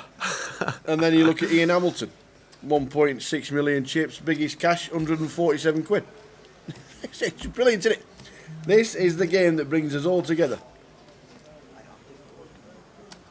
But I bet he can play online, I tell you that, Ian Hamilton. I bet he can. I bet he can. So, chat boxes ready for this one. Delirious Bacon, what was the hand history for the ace high call? It is on Facebook. Go on our Grosvenor Facebook poker page. You'll see the highlight reel from yesterday, and that call from Ming is on there. Give that a watch. It was a fantastic hand. Best one of the tournament so far. Let's hope for a smidge better on the final. Yep. But Ming with the chip lead at the moment, 2.6 million for him. So working with just under 90 big blinds for this FT. Ming already had a 2nd place in the GUKPT main event. Yes, indeed.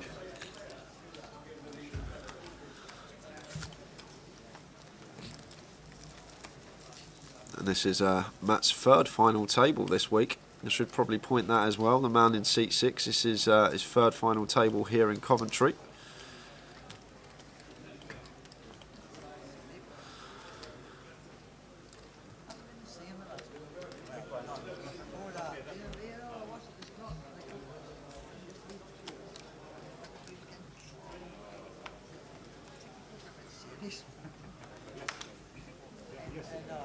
Oh no, I've just finished 144th.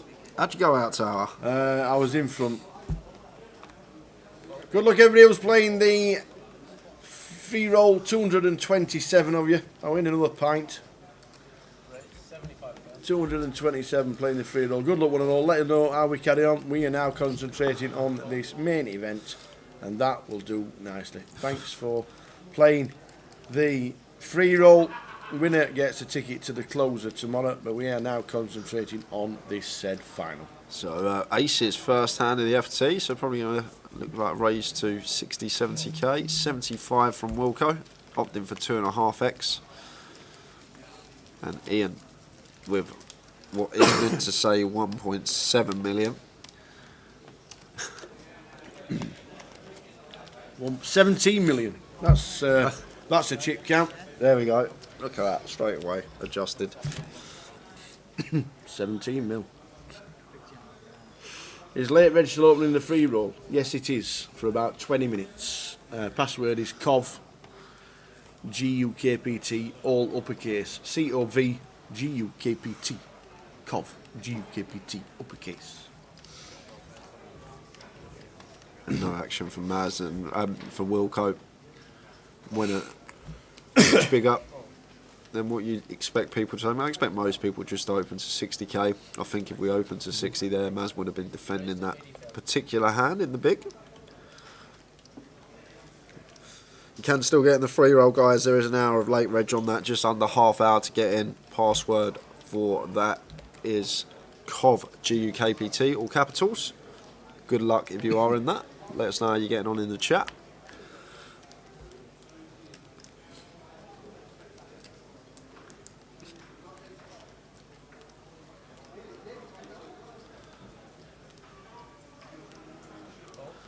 So Ming in the low jack, queen jack, all the chips. Expect him to open this. Probably should mention as well, there's only one player, sub 20 bigs, and he's still got 18 big blinds. So much play here on this final table, which is what we like to see. Structure is great.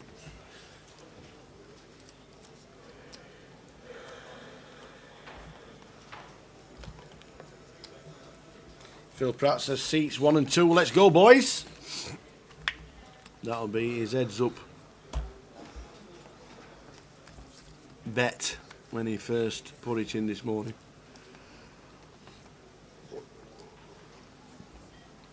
They've all locked up £5,980.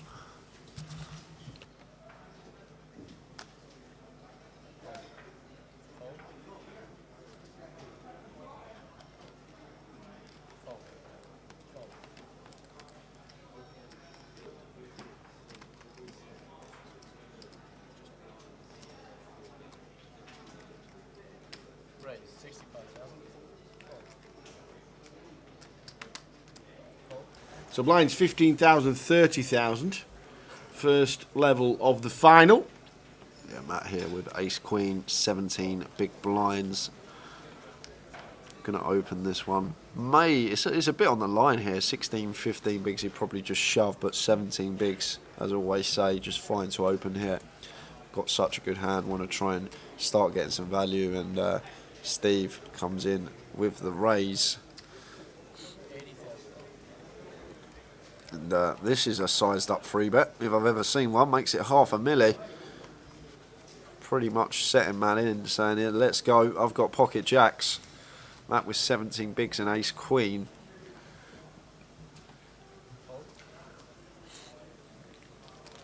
Like from Matt's perspective, is Steve doing this with ace jack, ace 10 suited, those type of hands?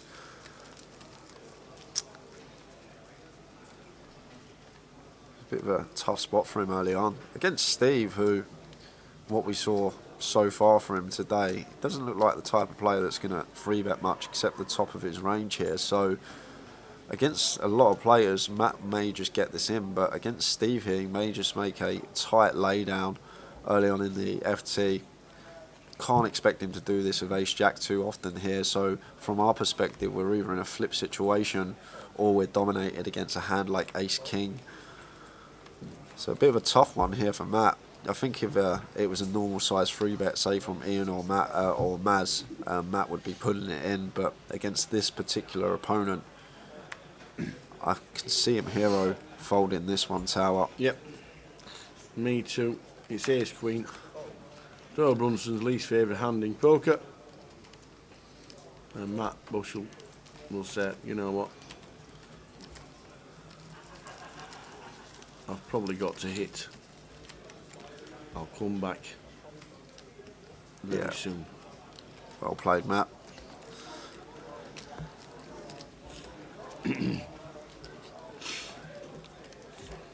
Still short stack 15 bigs. Matt Bushell.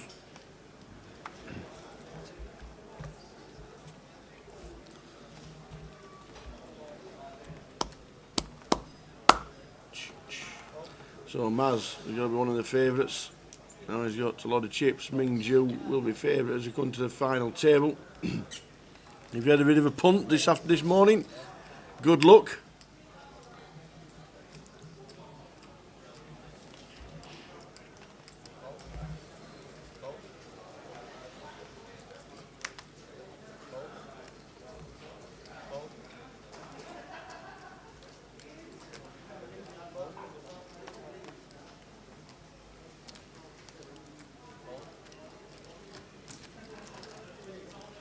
So folded to Maz in the cut-off with Ace Jack.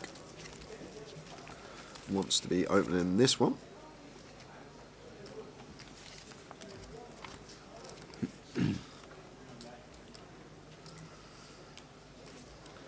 Makes it 75k.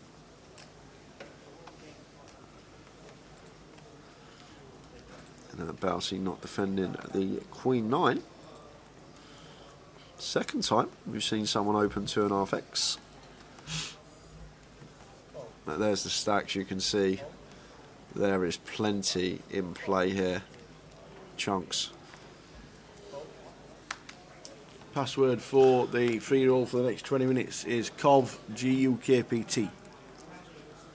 COV GUKPT. Steve's got the cricket on his iPad. The cricket? Yeah. Oh, the last. Well, they were getting stuffed, weren't they, England? If they weren't getting stuffed, they weren't going to win. Had a punt on Maz at 18-1 for a bit of entertainment. Well, that is good entertainment value. Because he wouldn't be an 18-1 shot now. With his 1.5 million chip stack.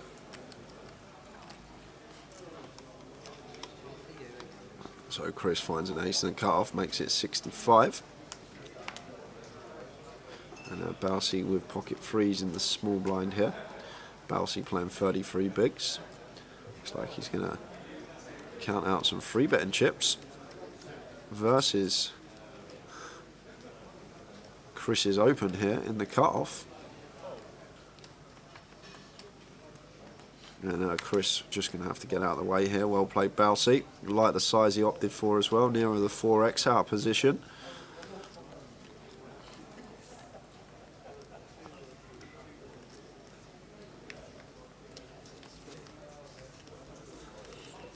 So the 9 prizes running along the bottom of what we're playing for. Locked up, £20 short of 6 large. And the winner will be taking 105,000 and a couple of pints. Where are you buying your pints, Tower? Well, you know, 50 quid. So Ian, ace king of clubs, got an easy open.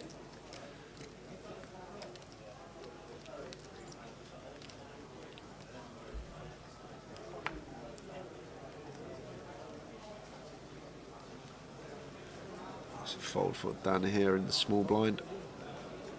Action going to be on Ming with an ace in the big. But Ian this time also opening to 2.5x. Makes it 75k. Close one this for Ming.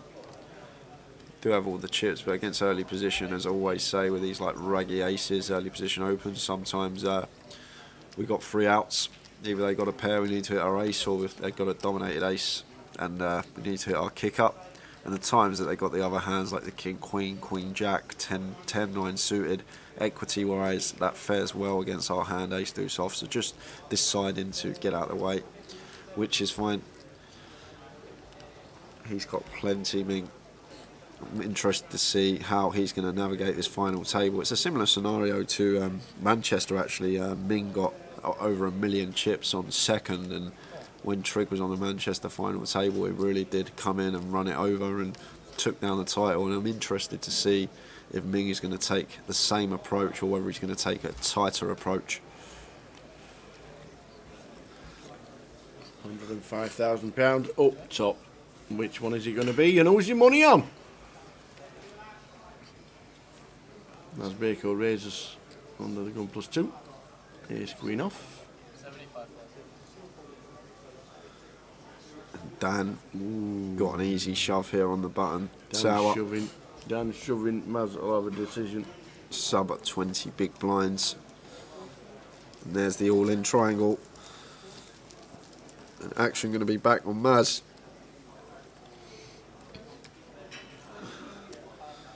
Be surprised if Maz gets away from this one tower. It's a hard spot for him. But Dan should be shoving like ace-jack, ace-10 suited here perhaps. All his pocket pairs should be in there as well. The only real hand we are worried about as Maz is the one that Dan actually has in this particular scenario, the ace-king. But it's for sub 20 bigs.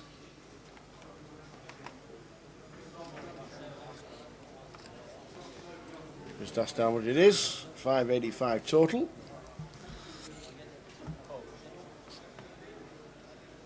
He's just going to have a quick count of his stack. See what he's left with if he makes the coin he's incorrect and happens to lose the hand.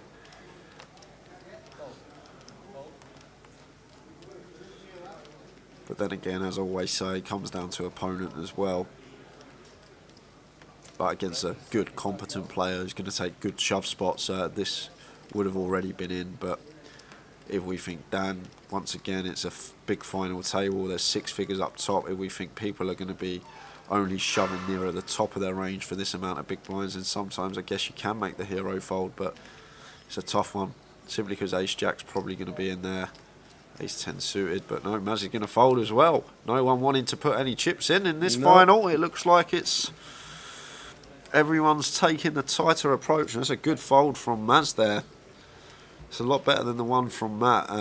Matt's situation was a bit different from the one that Maz just had. But 2 players folded ace-queen correctly for sub 20 bigs in quick succession.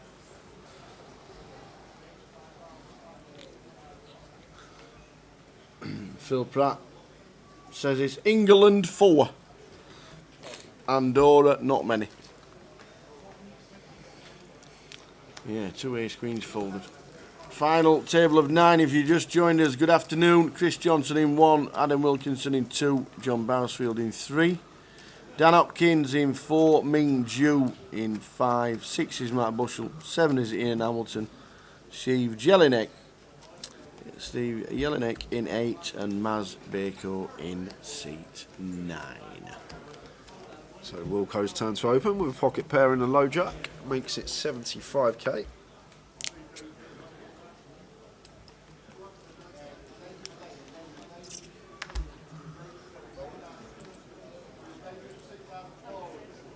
And Ian in the big blind here versus Wilco. Expect him to be free betting this somewhere around the 300k mark. I'd like to see tower 4x. And 275 perfectly fine. And now action back over to Wilco here with the pocket 4s. Make the call as Wilco. It would mean there's 600k in the middle with just 900 left in our stack. So with the 4s here, he's probably just going to get out of the way, or have to get out of the way. Unless you want to, some reason, come in for the 4-bet rip. If you think Ian's just going to be added too much, but nothing so far has told us that on the FT, so there's the fold eventually. Wilco getting out of the way of that one. Did have the best hand, but definitely the correct fold in that spot.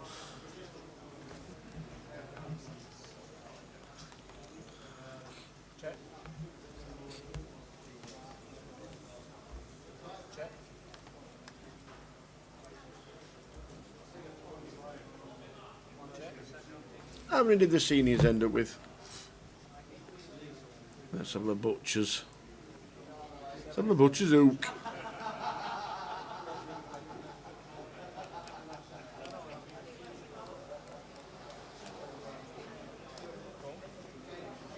So aces making a second appearance on the final table already, and we're not even 15 minutes in. Maz this time, once again opens to 75. Dan, pretty looking hand here in the hijack. Queen 10 suited, faced with this under the gun open from Maz. Dan playing 24 bigs. Going to opt to fold this one, and it looks like Ming's got a decision. A7 suited here in the cutoff. Not sure he's going to flat this tower. If we are going to continue with this hand, this is the best way to do it. I kind of like it as well from Ming. 210. Like sizing's fine, hand selection's fine, pick an opponent to do it against Maz. Obviously capable, doesn't have to have knighted hands under the gun. There are plenty of hands that he will fold. We got the ace in there for removal, making some of Maz's stronger hands less likely. And now back on Maz here with the aces, and looks like he's counting out 4-betting chips. He's not going to slow play this one. But this I like this from Ming a lot actually. It's the way this FT started. It seems like everyone's pretty tight. There's a lot of money up top, but shows that Ming is going to try and put his foot down in certain spots and try and take some pots away from opponents without the goods. But really do like this free bet from Ming. I know he's running into aces, and you might be watching going, "What are you on about? He's free betting into aces," but there's no way you can know that Maz has got aces here. You're just free betting against his range, and you've chosen a good hand to do it with as well as a bluff. Can't just be free betting your strong hand. You need to incorporate some bluffs in as well. Because if you don't have those bluffs in there, every time you free bet, all opponents can just pass against you unless they're at the very top of their range. So that's why you do need to start incorporating some of these type of hands into your range. And after some deliberation, I'm sure we're going to see Matt come back in with a 4-bet here. The way he's counting his chips, just figuring out what size he wants to go, or whether he may just rip it in here, but just the 4-bet. And it's going to come back to... So about 700? Yeah, Ming will take some time, as he usually does, and then eventually fold this hand tower. 875.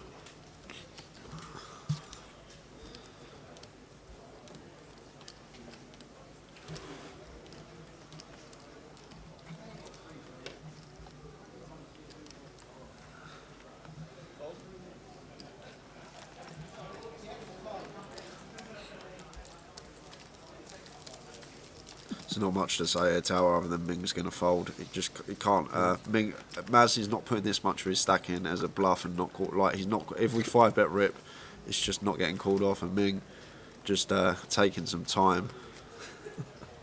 Odds Bobbin says Ming spends more time in the tank than he does in the bath. But yeah, this is clear as day fold now. Absolutely clear as day fold. Yeah, I agree, Rob. I agree completely with you. Obviously, 4-bet size from Maz is pretty huge. He's gone near 4x, sort of 4-bet sizing around 2.2, 2.3x. Probably what you want to look to choose. But Maz maybe just... He would have had a reason for choosing that size, I'm sure, but I would have preferred to see somewhere around the 2.3x 4-bet sizing. I've genuinely done it with jacks, queens, or ace, king suited is a big decision. So 9 players. We're on the final. We started with 23 today. We got to the final table at 25 past 5. They then went on a 60-minute dinner break. And we are now playing the final of Coventry's GUKPT. Welcome one and all. You're watching live wherever you may be around the world.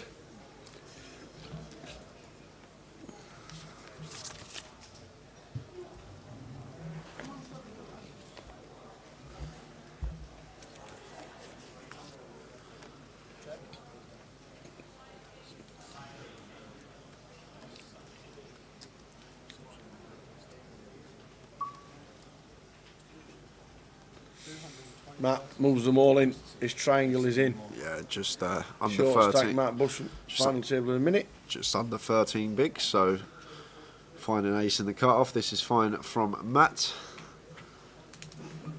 And in here with King Jack off. Not going to be making the call.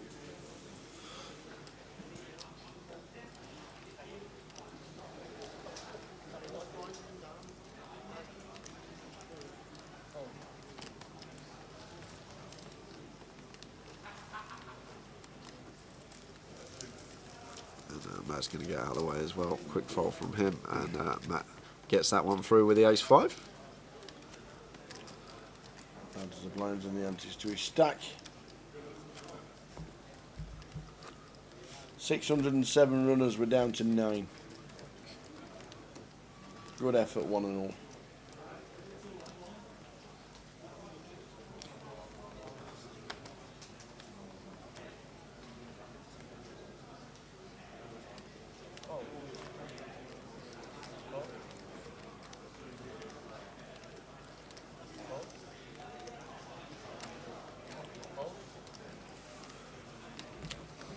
We're in the free roll, good luck. Are you still in the free roll, Boovie?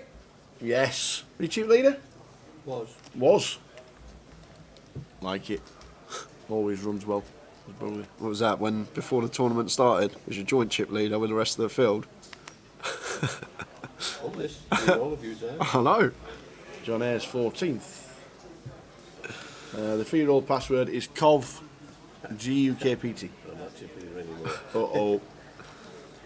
COV GUKPT. All in a call.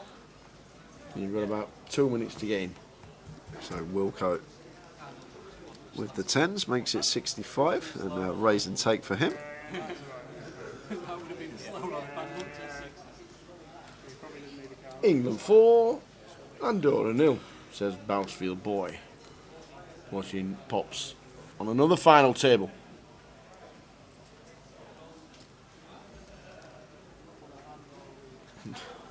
John Hare was 14 in the free roll and now he's out. Hey dear. No bad beat stories, please. At all.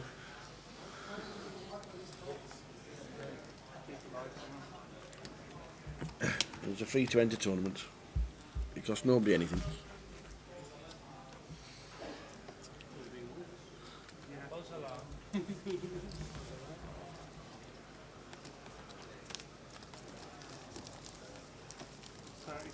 Helps my stack a lot more than yours.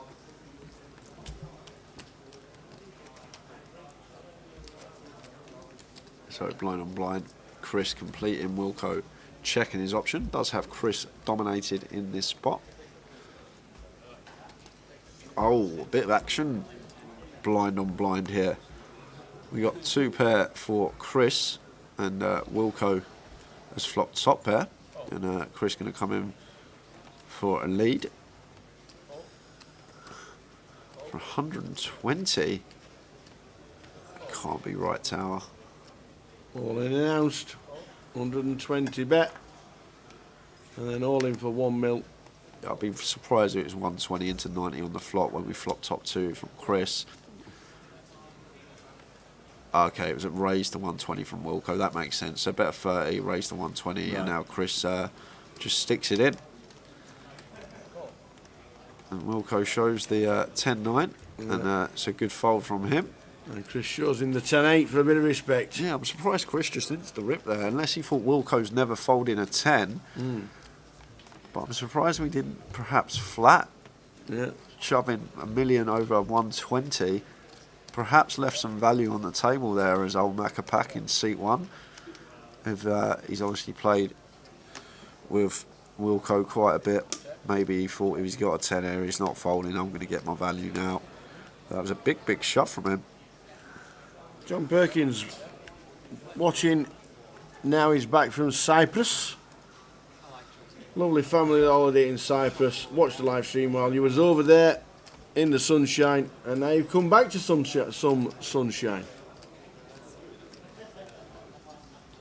Yeah, if you've just joined the free roll, the free roll's been running an hour, so whatever the blinds are, you've missed an hour so far, so you start with 10 bigs. Spin it up, all in first hand.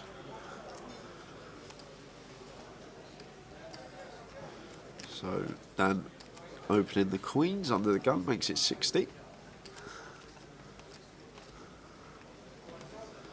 And Maz in the cutoff. Looks like he's counting out 3-bet chips like this as well. Ace 10. Opts to 3-bet instead of flat. We have run into it here against Dan, and I always talk about these stack sizes. When players are opening off of these like 25 big blind stacks, it's a really good spot to come in with some 3-bet bluffs, because as I always say, it leaves them in that limbo sort of area where they can't just flat because call-in and what the SPR would be on the flop. So it gives them two options really. That's 4-bet rip or fold, and more often than not you will get the fold, especially on a big final table as well. People probably aren't going to be 4-bet ripping the right hands. Going to be a lot tighter, especially in a live setting as well. I found that over the years. It's completely different in a live setting. People tend to overfold hands, play a lot tighter when there's a lot of money up top. And Maz just trying to take advantage of that, but this time did actually run into it. Queens of Dan in seat 4.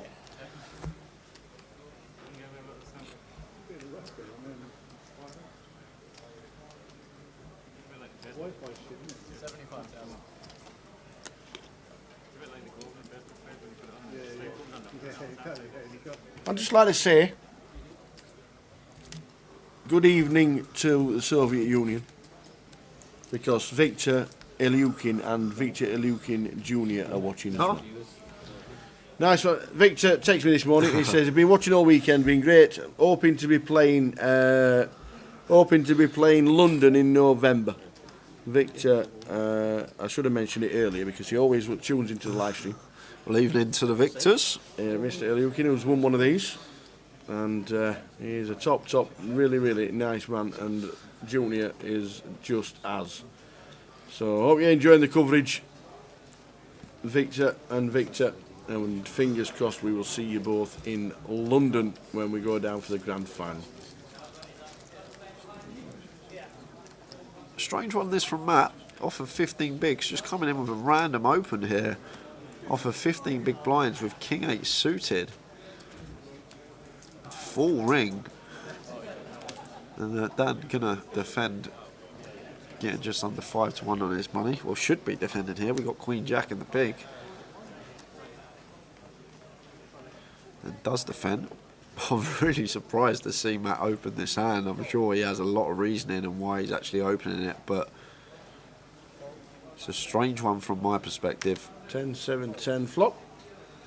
So, assuming if we are opening this hand early position, we're going to have a high C-bet frequency. Don't need to go big. You can go probably 40, 50k on this board. Don't need to go no more than third pot. Give ourselves a nice price to take it down here. And it looks like he has opted for 40k. I do like the C-bet sizing. Still not a fan of the open. I'm sure, as I said though, Matt has some reason to open this hand.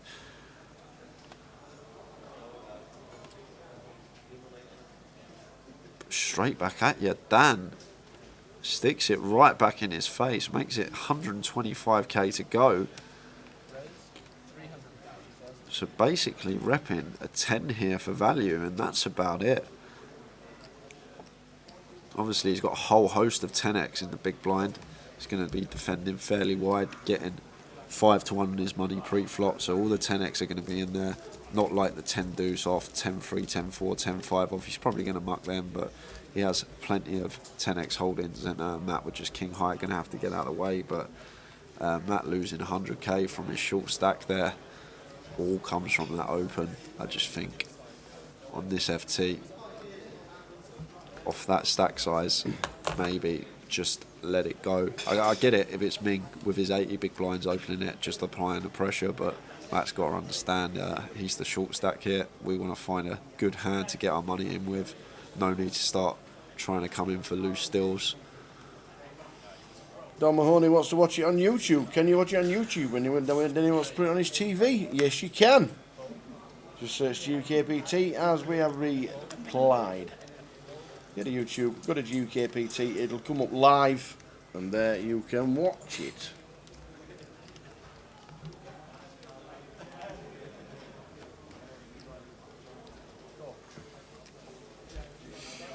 So 9 players are remaining. Steve Jelinek watching the cricket while he's on the final. Some people saying, why is he allowed an iPad? It's just one thing that we don't stop people doing. He's not slowing down play. If he does, he'll get warned. But at this moment in time, he's not slowing down any play whatsoever. Yeah. In fact, the slowest play is the cricket yeah. that he's watching. That's it. So he's going back to that hand earlier when he free bet Matt. If I've got ace queen and someone free bets me and they're watching cricket on the iPad, I'm probably definitely snap folding then. Yeah, it'll be going dark soon. Cricket will be off for the day. It is 7 o'clock.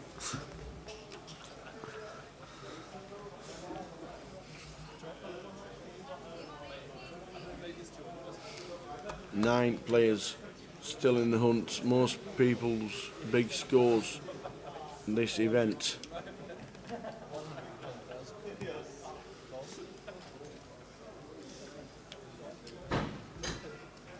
He's got ace-8 of diamonds for Ian under the gun. Not opting to open. His table's playing very tight, Tower. Very tight. Yep. And this is the man that's not playing tight. Chris. I thought I've seen him open ace-4 off. So Chris may be picking up on it and trying to take initiative, but no one's really taken initiative yet on this FT. Not yet. We're only half an hour in. And Dan with King Queen here, like this spot for example, so it's a nice little free bet spot for Dan. But what might be worrying players now, Matt's got pretty short. I think he's got around 12 big blinds. Ladders are obviously a factor. However, the ladders at the moment aren't too significant. Not really worth it at the minute. But like even there, the King Queen folding on the button for 30 bigs. It's well, with a 30 big blind stack, not even peeling, just choosing to fold. And Chris just raise and take with the pocket sevens.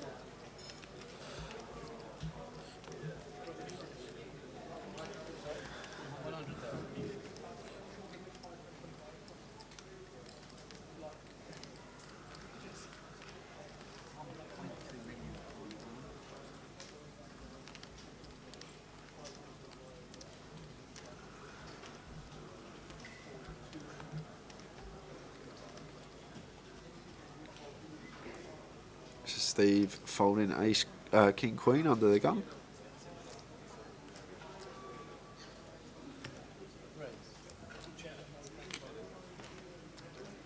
So ace-7 off in the low jack. Wilco not getting involved. He's got to play this one, surely, Dan. Pocket 9's in the cut-off. And there we go. Here we go. Here comes an open. Makes it 65.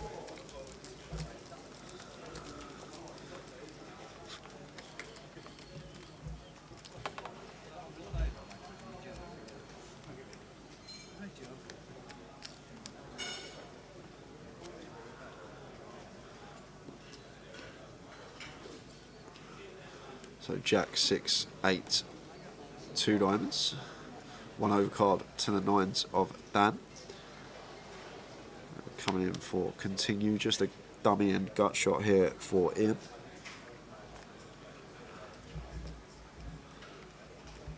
So a bet of 80k. Ian with just 5 high gut shot, might just fold this one against the smaller size. Maybe quarter, third pot, he might elect to pill once, but versus this size. Alex Everson says, how long has the final table been going? It's been going 35 minutes. The final table, Matt being short for long. He was short stack coming on to the final table with 515,000. Final tabled the mini last weekend, and his final tabled the main this weekend.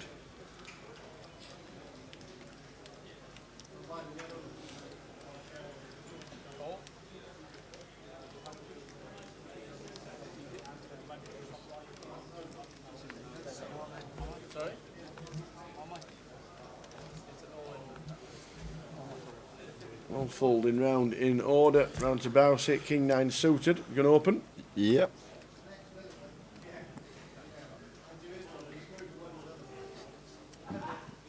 Makes it 65. Yeah, Matt now sub 10 bigs. Gets out of the way.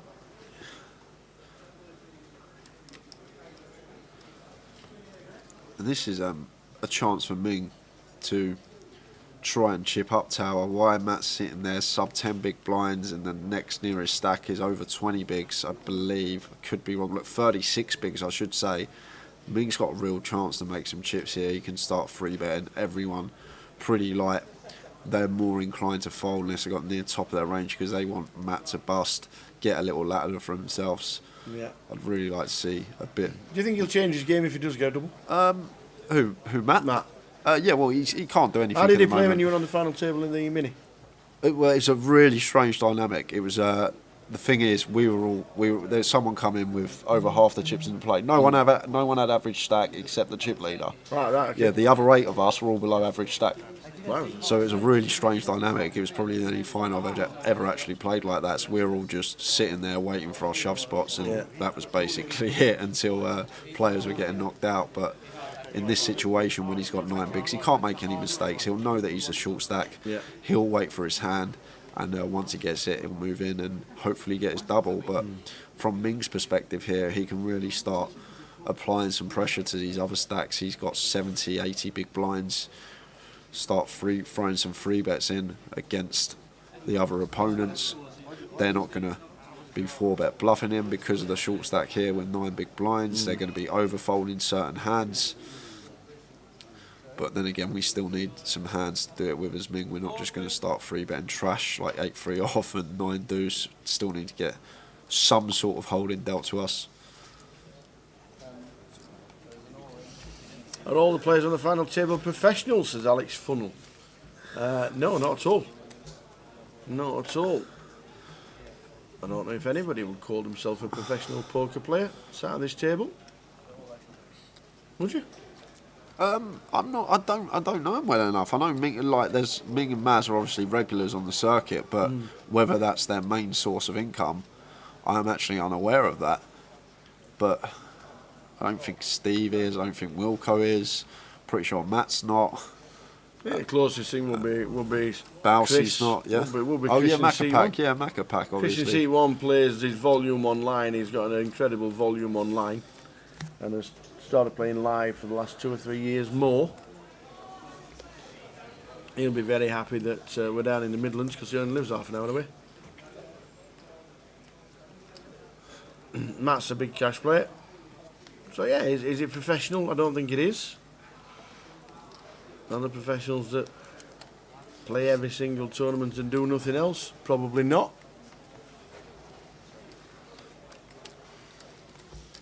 Ming plays all the time in Manchester. Yeah. Would he class himself as a professional poker player? Probably not.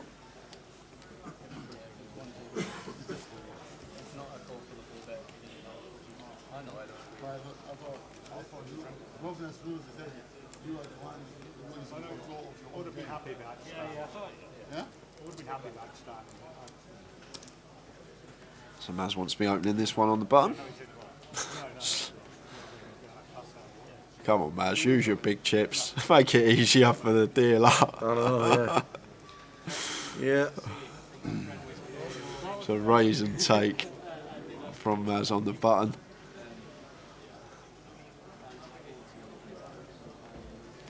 Nine bigs for Matt.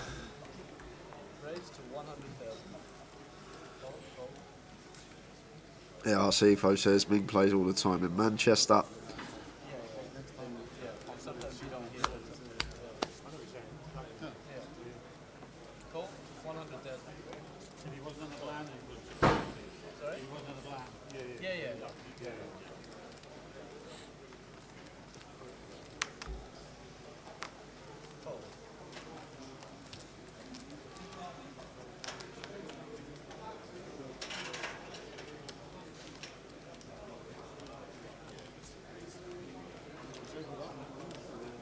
Yeah, exactly. If the ruling went your way, I would have trouble up. And he says, I've strangled with Ming a lot of times.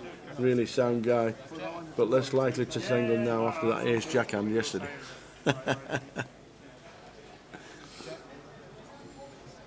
So Chris making it 80k with the Queen 9 suited. So close to 3x this open from Chris here.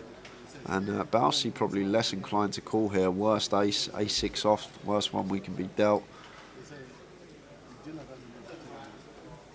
But is actually still going to make the call. I noticed this actually a lot about Chris on the in the mini. I played with him quite a lot. He changes his opening size quite a bit, like he only a little bit, but he doesn't always come in with the same open size. I don't know how much you can read into it, but it's something I have noticed with him. As the King Jack 6 rainbow flop rolls off, both players catching a small piece. Gut shot for Chris, backdoor flush draw, and Bousey with bottom pair. So bet 75 now from Chris. Now bet on the flop. Bousey has called a piece, but just gets out of the way, not wants to get involved. Very good board for the opener in terms of king high rainbow.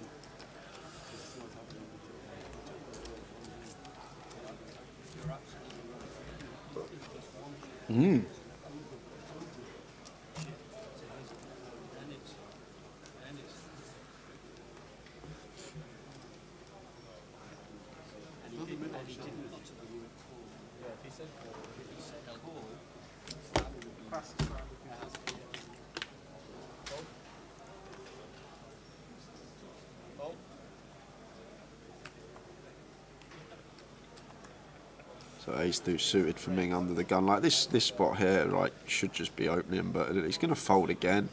And surprised to see it from him. I thought he might come in with the aggression, 80 odd big blinds. But I'm just making a lay down under the gun. Well, it's a well-timed lay down as well, because Wilco, second time already on the final table, he finds the boots and in for an open for 75k. And action on Dan in the big blind with the 9-7, 45k to win 150. We're getting about just over 3.5 to 1 on a call. Personally, I'd still be defending this. I know you can see he's got aces, but what we've seen so far, okay, he's going to defend. Got to defend fairly wide in the big, especially against a button open as well. As dry as you can get for Dan. 10-5-4. Yeah, so Wilco don't need to go big here. Fairly dry board. I'd like to see around 60 sort of K, 60, 70k. Absolutely spot on.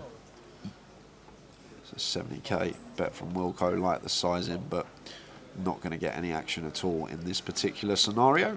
Dan just with 9 height gets out of the way, and Wilco 2 out of 2 with aces. That's what he'd like. And that's what he says. Thank you very much.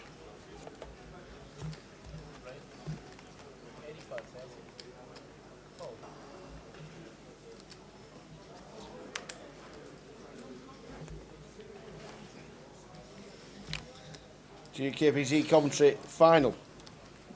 Stickers are 30-30s on. Where are you going to be playing next week? Should we have a look? Ready to wave? Yeah, next week, 30-30, £400 buy-in, great comps and great structure. 40-minute clock. It is a 2-day event. I need to make you aware of that. But next week at the Vic, the Poker Room, Newcastle, Birmingham, and Bury New Road, Manchester.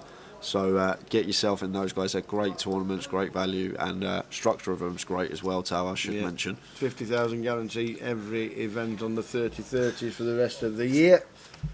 There's plenty going on. And back to the table because Steve Jelinek raised to 70,000 with pocket tens.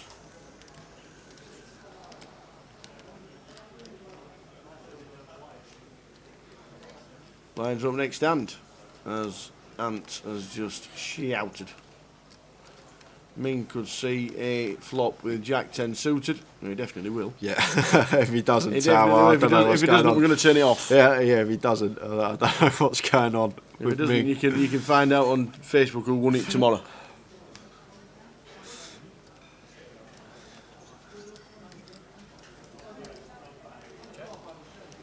Queen deuce deuce. Fairly dry board texture. Yeah. 1 overcard to the 10s of Steve. Chooses to check this one. We'll like that turn though. Queen makes it less likely that Ming has a queen in this spot. So we're going to come in for value with our 10s now. Not really too sure what we're going to get called by. Maybe some flush draws that have turned. Ming's got 3s, 4s, 5s, 6s, and they'll have to call once as well. But Ming actually calling here with Jack Hightower.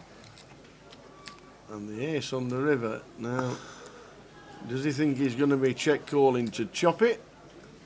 Will he expect a bet coming in from Steve? Wow, just check. I just can't believe the turn call. Has Ming been replaced by his identical twin brother on the break? Just a call with Jack high. Gary Miller says, Ian for the win. Come on, bro. He's playing very well, Ian Hamilton, sat in seat number 7. Greetings from Dublin, says Gary Fitzpatrick. Good evening, Gary. Hoping the restrictions stay lifted in October for Ireland visits and poker tournaments as well. There is news on the horizon regarding Dublin and poker events, and I do believe the announcements are in Ireland tomorrow. Slowly but surely getting back to the normal.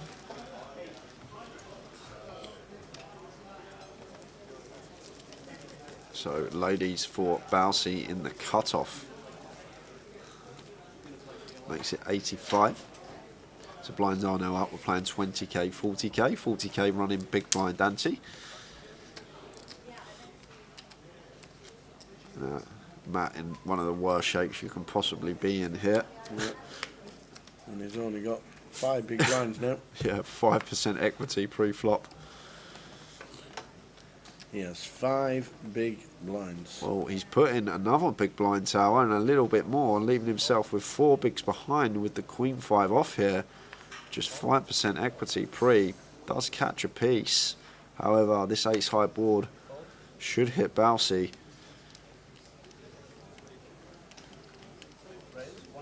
9 of spades on the turn.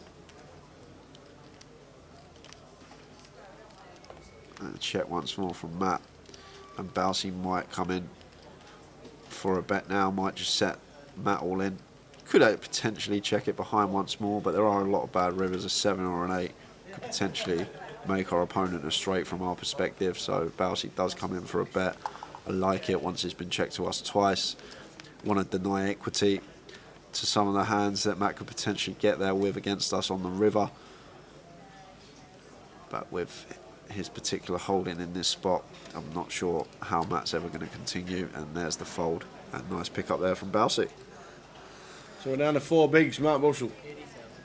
165,000. The lines are up.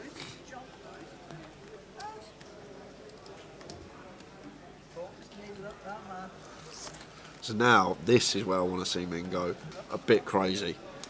What's Matt got? 3 bigs, 4 bigs? Yep, 4 bigs.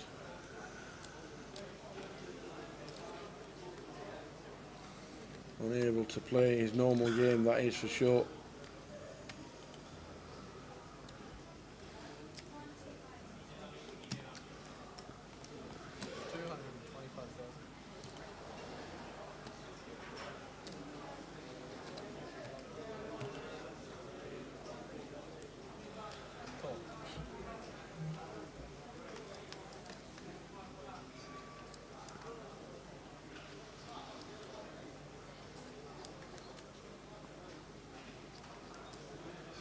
So pocket 8s for Maz makes it 100k, sticking with his 2.5x open size.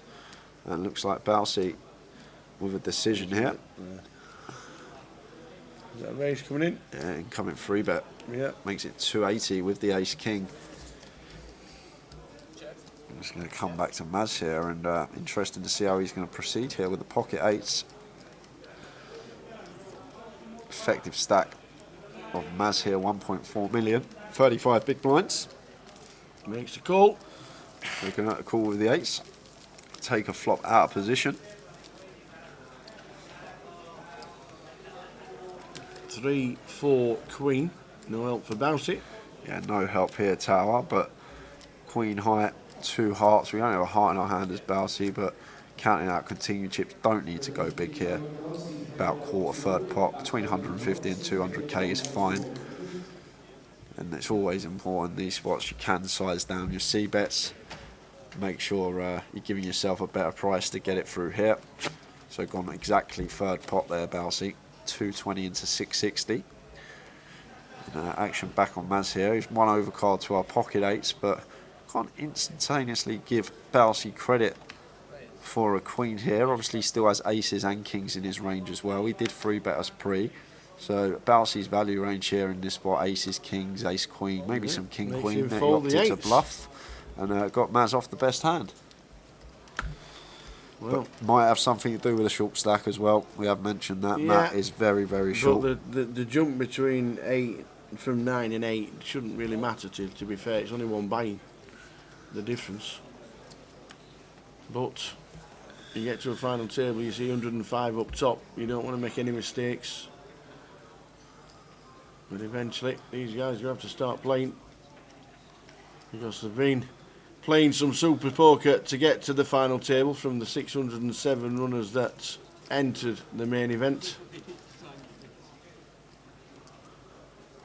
Bounce it up to 1.6 mil. Anybody got him at 40s this morning? Yeah, I think a lot of people do, Tower. I think Bouncy might be the biggest loser for the Grosvenor Sportbook. If he does happen to go on and win this, quite a few people had him at 40s and 33 to 1.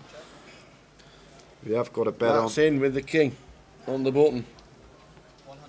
Going to get calls from Steve Jelinek. Should be a snap. Shouldn't even be looking at the stack. Should literally be calling. Yeah, he says I call. And he's dominated. He's got king 6, 60-40. Steve Jelinek. We could lose our first player on the final table. Matt Bushell, king 6. Steve Jelinek has got the pocket sixes. That's as good as he could have expected, and as bad as Matt could have seen. He doesn't have live cards. He's got to hit a king. As such, he basically needs a king. King is or live. A queen. Yeah, or a queen now, or a queen. King or a queen. Oh, or an 8. 8 to chop it. King, queen, or 8 needed. Otherwise, we are down to 8. Oh, there's a straight on the board. Chop it up. Oh, my days. Matt not going anywhere. Oh, my days. Take it back. That's as good as Matt could ever wish for. When he sees sixes, when he turns over the 6 himself, and he's got 4 bigs.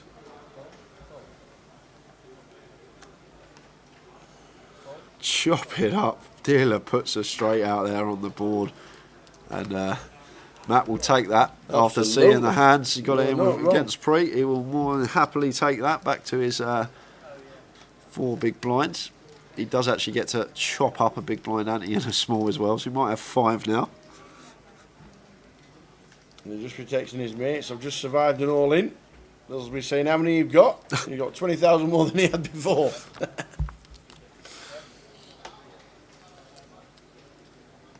Poker Mel got 40 to 1. Mick the Mod got 33s. Delightful. And Mark Pennington has just said, it's going to be a long night.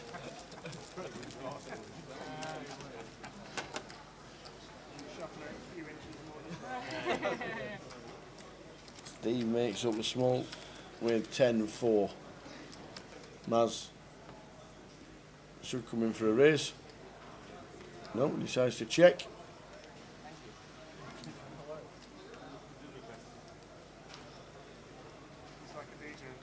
Nine ace.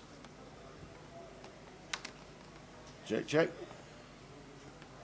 9. Check, check. I think Maz might bet if it's checked to me. No, he is going to check with 8 high here. And a king. And chop it up. Chop it up. Again. Yeah, check it up. Chop it up. Chop it up. Chop it up.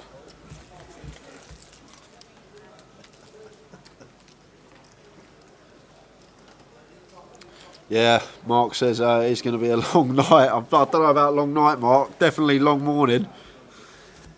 Honestly, I think what's left in play, just looking at the stack size, is 12 million chips in play, and the level that we get to when we've got 100 bigs in play. Honestly, guys, I think this could be a 3-4 in the morning finish. It's definitely not out of the realms of possibility, unless some coolers are put out there, or maybe the style of play changes and everyone decides to get aggressive, which it's not going to happen. So basically, the only way this is going to finish earlier than expected is if the dealer starts throwing out callers left, right and centre. But it's great for us, gives us a good watch to close off the tournament. We had 607 entries for this one, whittled down to 9, and this is our final table. If you are just tuning in, seat 1's Chris Johnson, seat 2 Adam Wilkinson, seat 3 John Bousfield, seat 4 Dan Hopkins, seat 5 Ming Yu, Matt Bushels in 6, Ian Hamilton in 7, Steve Jelinek in 8 and Maz Bako in 9.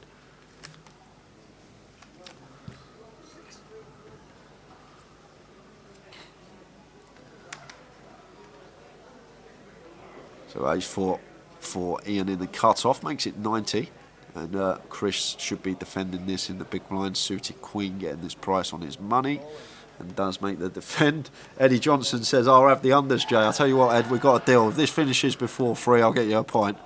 If this one finishes before 3 a.m, I will get you a pint.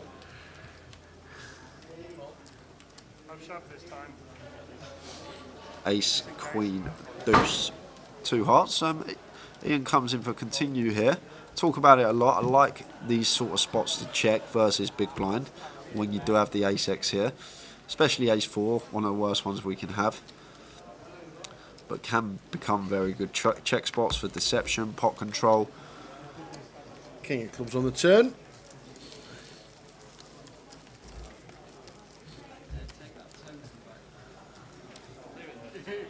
Now elects to check back turn though, and if it's a brick river, which it's not, the jack of hearts.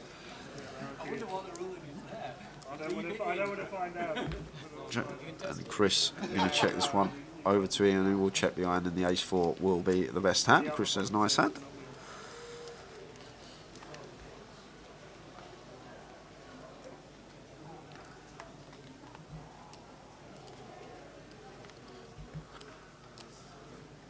So Matt, 4 big blinds. I'm sure we're going to see that get in very, very soon.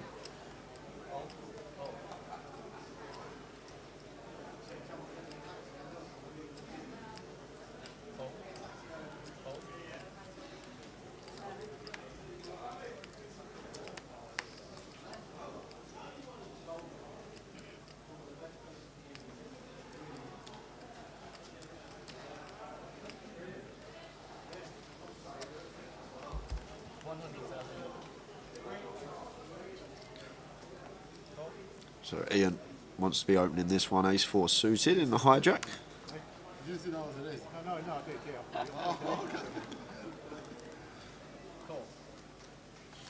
Does come in for an open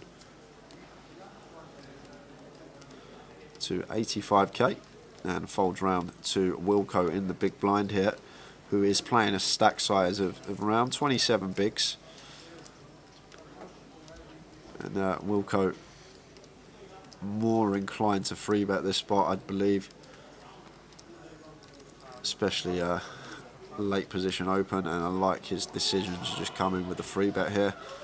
Looks like he's chosen a very nice size as well. Yeah, he's gone for just over 4x. I like the sizing Wilco's opted for here as well. I know we can see Ian's not going to continue, but a nice pick up there from Wilco. Weren't afraid of free betting and put some chips in and takes it down uncontested.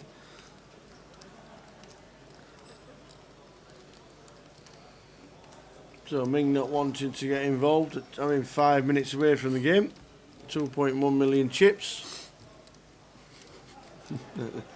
Things you can do as chip leader. We're on 9, the final table, GUKPT Coventry.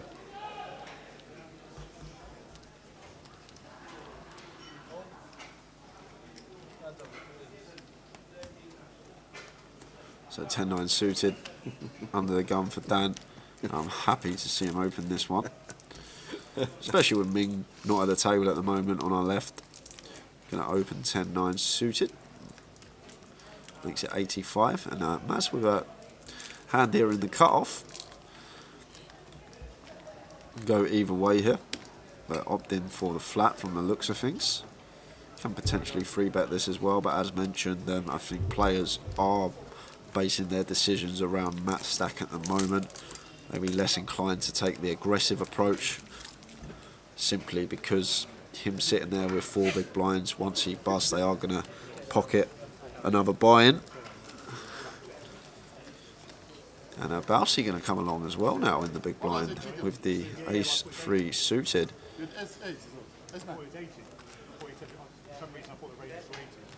Oh, no, I mean, you're 9, no? Yeah, no, Jack. Big blind only. Mate, do you have the ace 9? Ace 9? No, Jack 9. Jack 9, yeah. 7-4-4. Come on, Ian. Let's go. First bet will win.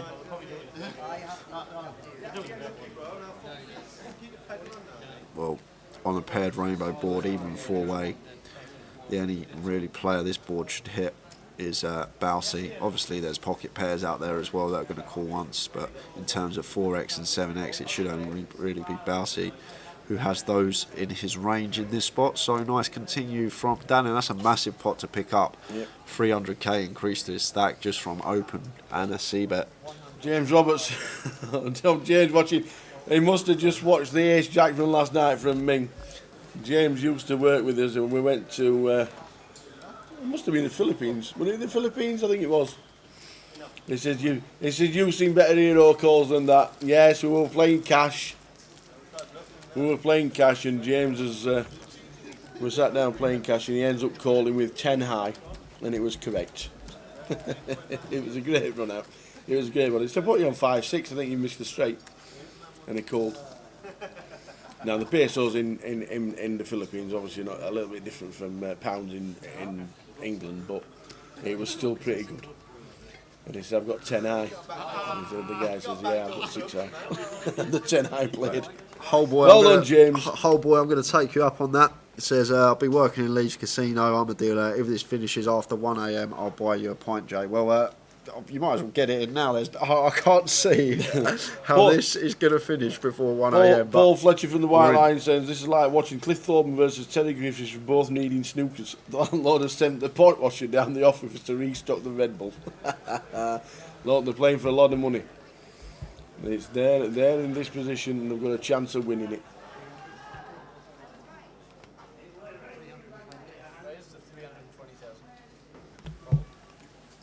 Is there anyone that can? Yeah, nice one, James. I hope you watched the ace jack. It was a cracking hand from Ming Zhu. Well played, Bousey. 3-bet again out of the big with out of the small without the goods and gets it done. Just attacking these button opens at the moment. That's the second time he's done that on the final. No fear. No, that's how we started. Wrong one. I'm still finding buttons. Like that, I'm still finding buttons. You know me. Oh man, catching me off guard like that. So 211, 157, 2 o'clock. Payouts are coming across the bottom of the screen right now. Is nobody having faith and saying 10 p.m?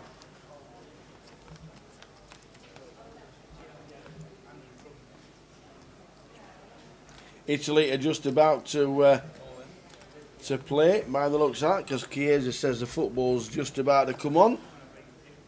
Who are Italy playing tonight? That's the big question in the World Cup qualifiers. Good luck when they play, that's all we can say. So Matt getting his last 4 big blinds in. He's found a king and ace-3 for Dan. Going to fold here, tower, even though it's 4 bigs. We know Ming's going to have to call off pretty much. It's called. Matt's called. Matt's got a caller, and it's Dan. Now, is that going to bring Ming in with Queen 8? Yeah, I think Ming will probably call here, tower, and what we'll see is then these two check it down. Yeah. Try and get another one. Try and get him out and get the ladder for everyone. So Matt could be heading to the rail here. Ming will ask for a count, but once he realises Price is still getting on the call here. He has to make the call here with the Queen 8 of clubs, and we have the chance of busting a player and getting ourselves an extra £700 in the back of our pocket.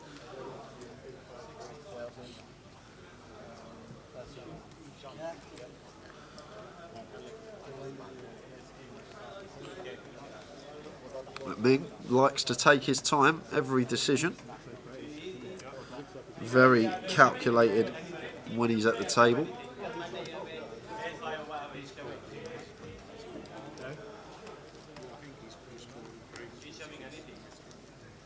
And Ming still in the tank, which is a pretty Standard play. Yeah, it's a simple decision here, Tower. Come on, Ming. We've got one big blind in the pot. We've got to put 3 more in. You've had plenty of TV time this week. Come on, Ming. Stick it in. Do us all a favour before we all fall asleep. Come on, Ming. Get in. Call. Call, baby. Getting over 3-1 on the call, closing the action, chance to bust a player, and someone else has called as well. Even more reason for us to call here as Ming, because people will be aware that we want Matt to bust, and we want to check it down and hope we've got 2 hands versus 1. Hopefully get the ladder for ourselves and move on. What is the problem here? What are we shouting at now? What have they done? I don't know. Is it an under raise? Is it an under all in? Can't be, 'cause it's all in for 175, so the call's pretty standard. From Dan, he just announced call. Yeah. So Dan's called. I don't know why it's not on the ticker on the left-hand side of the box. Dan has called. Whereas Dan made up the blinds. Did Dan think there wasn't an all-in? Well, that's what's happened here. Something's happened. That must have happened. He must have thought they weren't all in Tower, because I did say I didn't think he'd call, knowing Ming's behind him. And Right, we'll have to let's make just the have a call listen. anyway. But Tower's on the case.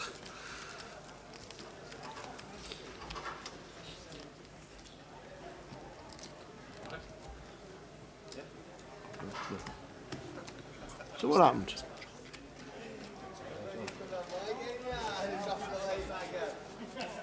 Has he took his bet back? What's happened here? Now he's folded. Surely Matt put chips in which made it a call. I'm very confused. Absolutely confused. Well, either way, Matt has the best hand here, but it is pretty much a flip, this one. Well, not anymore. Well, they're both at your piece. Yeah, but good flop for Matt. Just fading queens and 8s now and running Jack 10, and that means nothing on the turn, so forget the double. To get it, that is good enough, and Matt's going to double again, up to 410k. 165. I don't know what happened there regarding what Dan did. I thought he was making it up, and then he got a chance to take it back.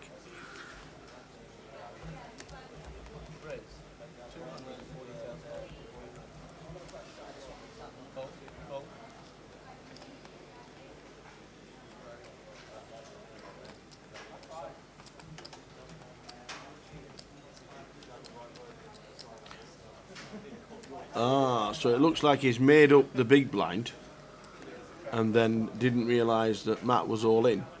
So the big blind bet stands and you can call for the rest if you want to, and then decided not to, which is pretty standard.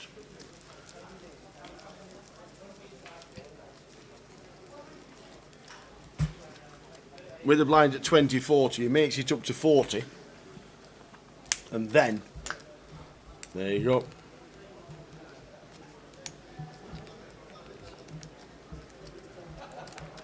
Yeah. So there you go. He made up the big blind. He didn't realise there was an all-in. The big blind had to stay in, and then he folded his hand, which is correct.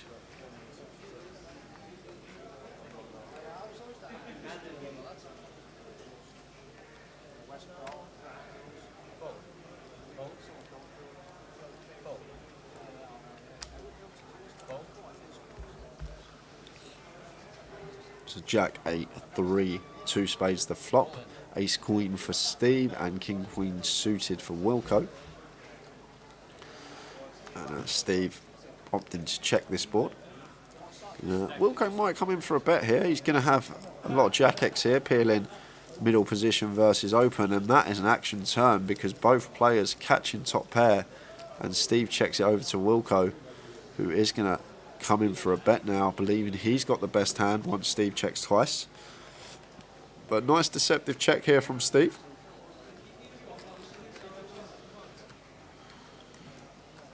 So just going to want to call here.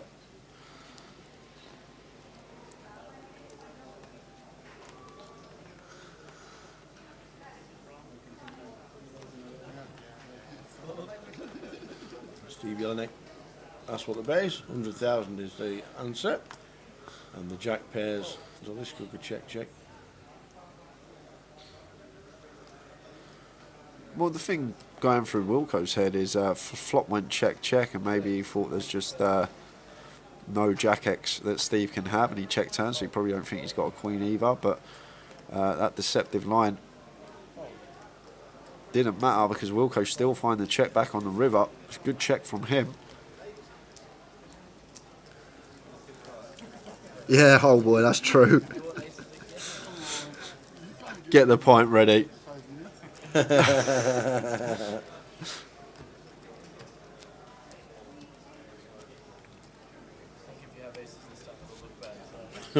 Steve Jelinek could be set in for the record books. What? He was involved and runner-up in the quickest ever GUKPT finish. Tonight, he could reverse that and be in the longest GUKPT final ever. Like I said, it could be a possibility to. It's just the amount of chips in play. The runners we had here in Coventry was just huge. There's so many chips in play. Of course, with this great structure as well, there's just plenty of time, plenty of play. 12 million chips in play, 600 runners. It ain't going to be wham, bam, thank you, ma'am. We know that. But Wilco here, 3-betting the ace-jack against Chris's under the gun +2 open. Chris playing a stack of 25 bigs, just snap folds the ace-queen. And not getting involved, just thought Wilco never has a bluff there. In that scenario, a little mergy 3-bet from him with the ace-jack. Didn't even think about it, Macapac. Just thought, you know what, I'm not getting involved with ace-queen. Just going to let it go. Nick Peters says we're due a 4 AM finish, but he'll still be with us at the end. To be honest, he is correct. We haven't had a really, really late one in no, 11:30 in London and around about 9 PM in Manchester.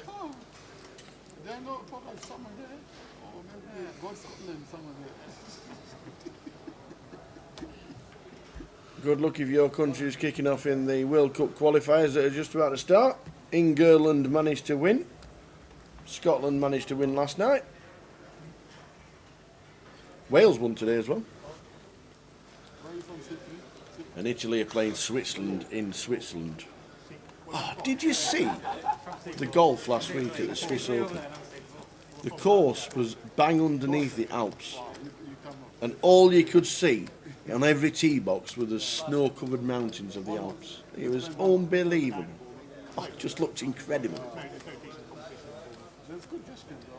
Dan opening Jack 9 suited early position, and Matt here playing 7.75 big blinds, just under 8 I should say, and might just choose to go with this here. It depends how wide he thinks Dan's going to be opening hijack, but I'm just always putting this in here with a short stack. There's no implications for ladders for us, and no, he's going to fold. He's going to wait for a better spot.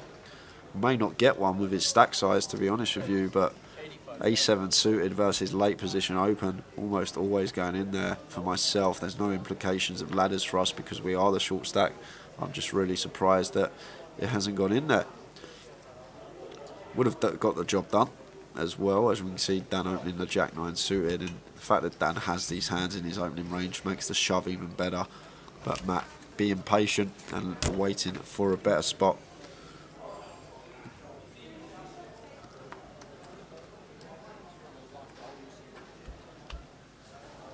Five of clubs on the turn.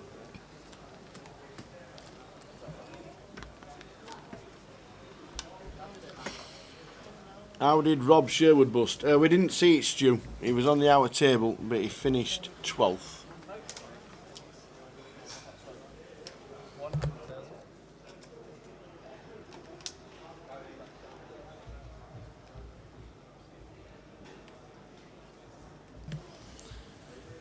Yeah, we didn't see Rob, but he did finish in 12th place. Well done, that man. That's all we can say. Great to see Rob at the GUKPT Coventry. Finished 12th for £4,380. MC finished in 11th, and the bubble for the final table was Roland Everson's £5,180. We're on 9, as you can see.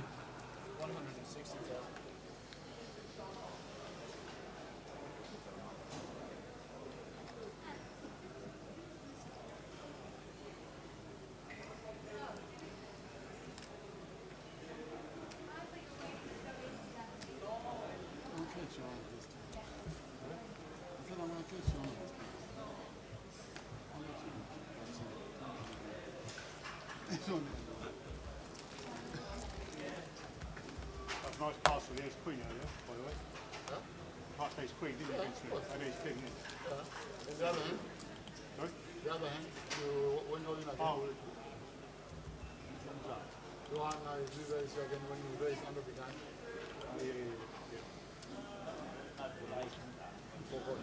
And now what's here, brother?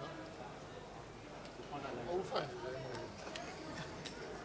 Anyway, too much information. Some pretty consistent results from John Bouncefield in seat number 3. He cashed in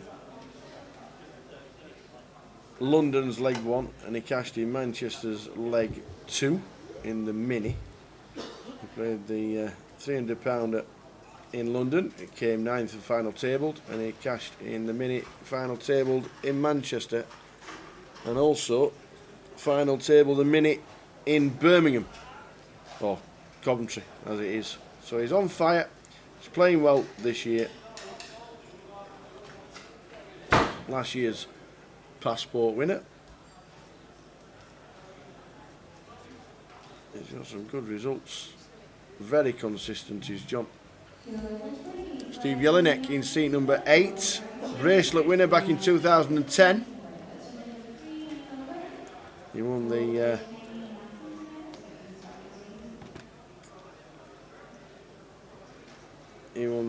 high-low at the World Series, the 1500 high-low, and he finished 2nd GUKPT Newcastle in 2009 when Tony Phillips won it.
Six of spades the river. Queen 7-5 was the flop. Bet from 80 by Ian. Steve Coles bet 2-2-5 on the turn of an ace. And King Queen from Steve Jelinek. If Ian gives up the hand, I don't expect Steve to bet, but I might expect Steve to call. Yeah, goes check, and Ian's going to take the pot. Steve Jelinek with the Queen moves up to 2.4 million, and chip leader of the GUKPT.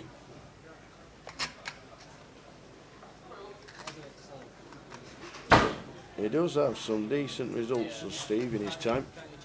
And he's now moved to chip leader after taking a nice pot off Ian Hamilton, sat in seat number 7. Red Bull incoming.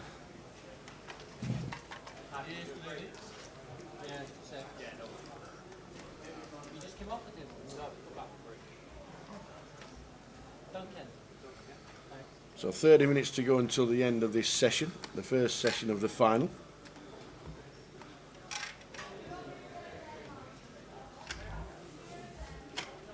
And Matt's on a nice little run back-to-back finals. Yeah, this is third final table in a week, Tower. Yeah. And Final table to Goliath as well, did he? Online. And Mini in this. And Mini in this, and now the main event in this. So, not a bad week. Not a bad week for Matt. What's his brother called? That used to play poker as well. Is it Ben? I don't know. I'm sure Matt's got a brother that used to play poker as well.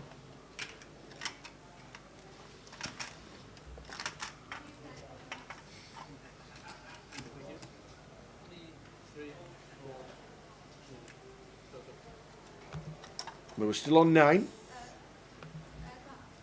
Matt, it's a final table Goliath. Somebody final table Goliath, and they were playing in London as well. They were playing online. Surely final table London's event that they had on the same time that the Goliath was online. I don't know. I'm not sure. When was Goliath online? Was it last week? Last weekend. Last weekend. Was it last Monday, the final? Yes, I think so, yeah. No, whoever was playing in London the 1K, on the Monday, the 1K on the Monday, yeah. There was somebody final table of 1K and final table Goliath as well, because he had the laptop behind him. So after checking back middle pair, Maz now comes in for the bet. Like it. Good hands to check back on the flop, your second pair hands. And then we can get our value on later streets, but in this case, not getting any action from ace high. As you can see, we're still on 9.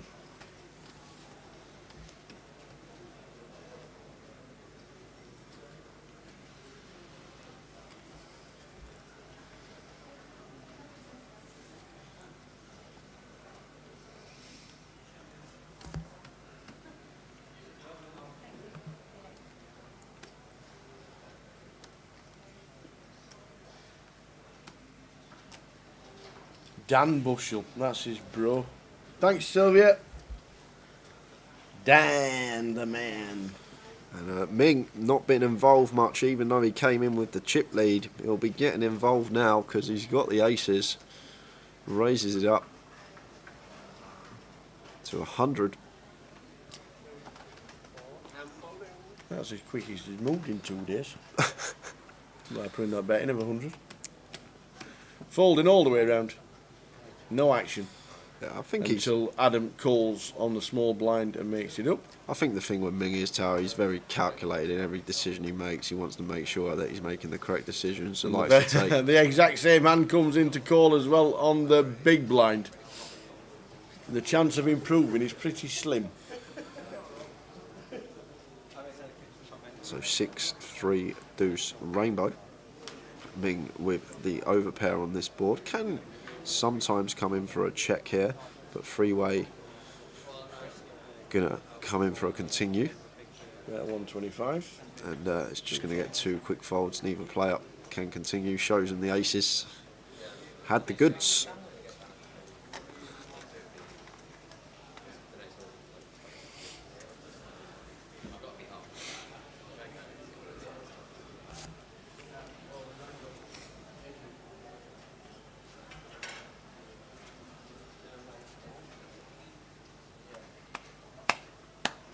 We are on 9. The final table started at 6:25. 90 minutes in, and we are on still on 9. Do we know when the next break is, Tower? Yeah, it's at 20 past. 20 past.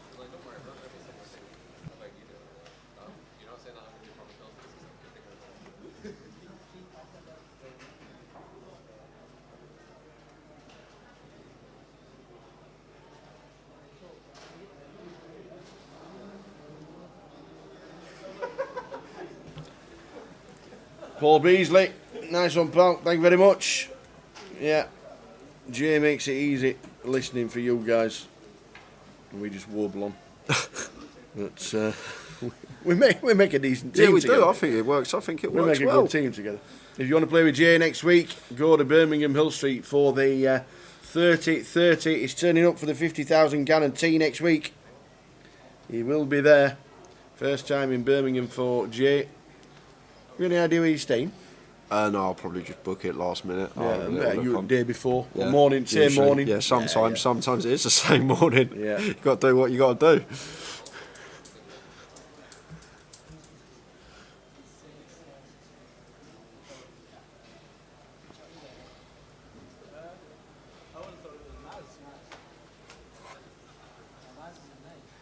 Sorry? Yeah.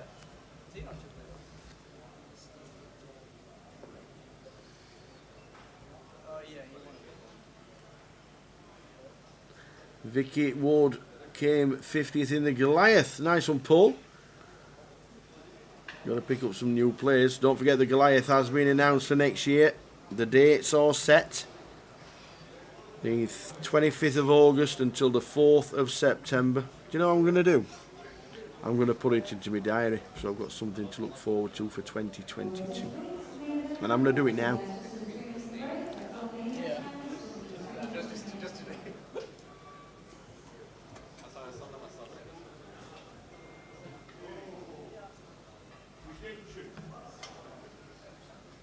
So Matt getting in his last just under 8 big blinds, finds an ace under the gun, finds a shove here. We've got the blinds coming through.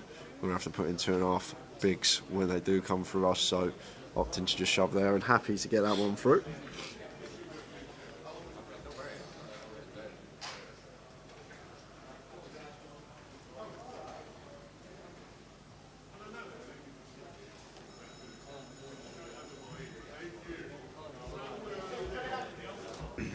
So wherever you've been watching, whatever you've been doing, whatever country you're in, we've got Dubai watching if Nello's still watching.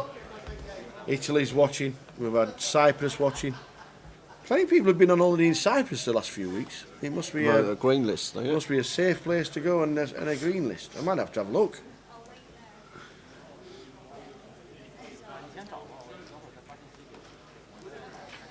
So Ian ace king under the gun.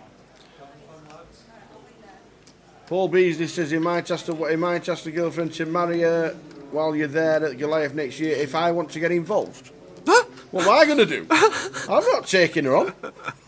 None of that. None of that sharing malarkey. So, Paul, well, if you do, then good luck, and I'm sure we'll be somewhere on the Goliath floor with the microphone. So Ian opening under the gun makes it 2.5x with the ace king. And Dan looks like he wants to get involved on the button with the Jack 9 suited. Makes the call, and Matt got an easy defend here in the big. Don't have to rip. We know we have no fold equity facing this under the gun open, so we just want to flick in another big blind. Here comes King Eye. There we go. And just catch a piece. 955. He's got it. It should be in. No, yeah, there's no. Do not want to check here and let it check through. We want the equity Nile, so we want to move in here now as Matt. Our SPR is less than 1, so we've made this call in the big blind to get a flop like this and then move in. There's no need to check here. Oh, he has checked. Oh, he hasn't checked. Check out a turn from Ian.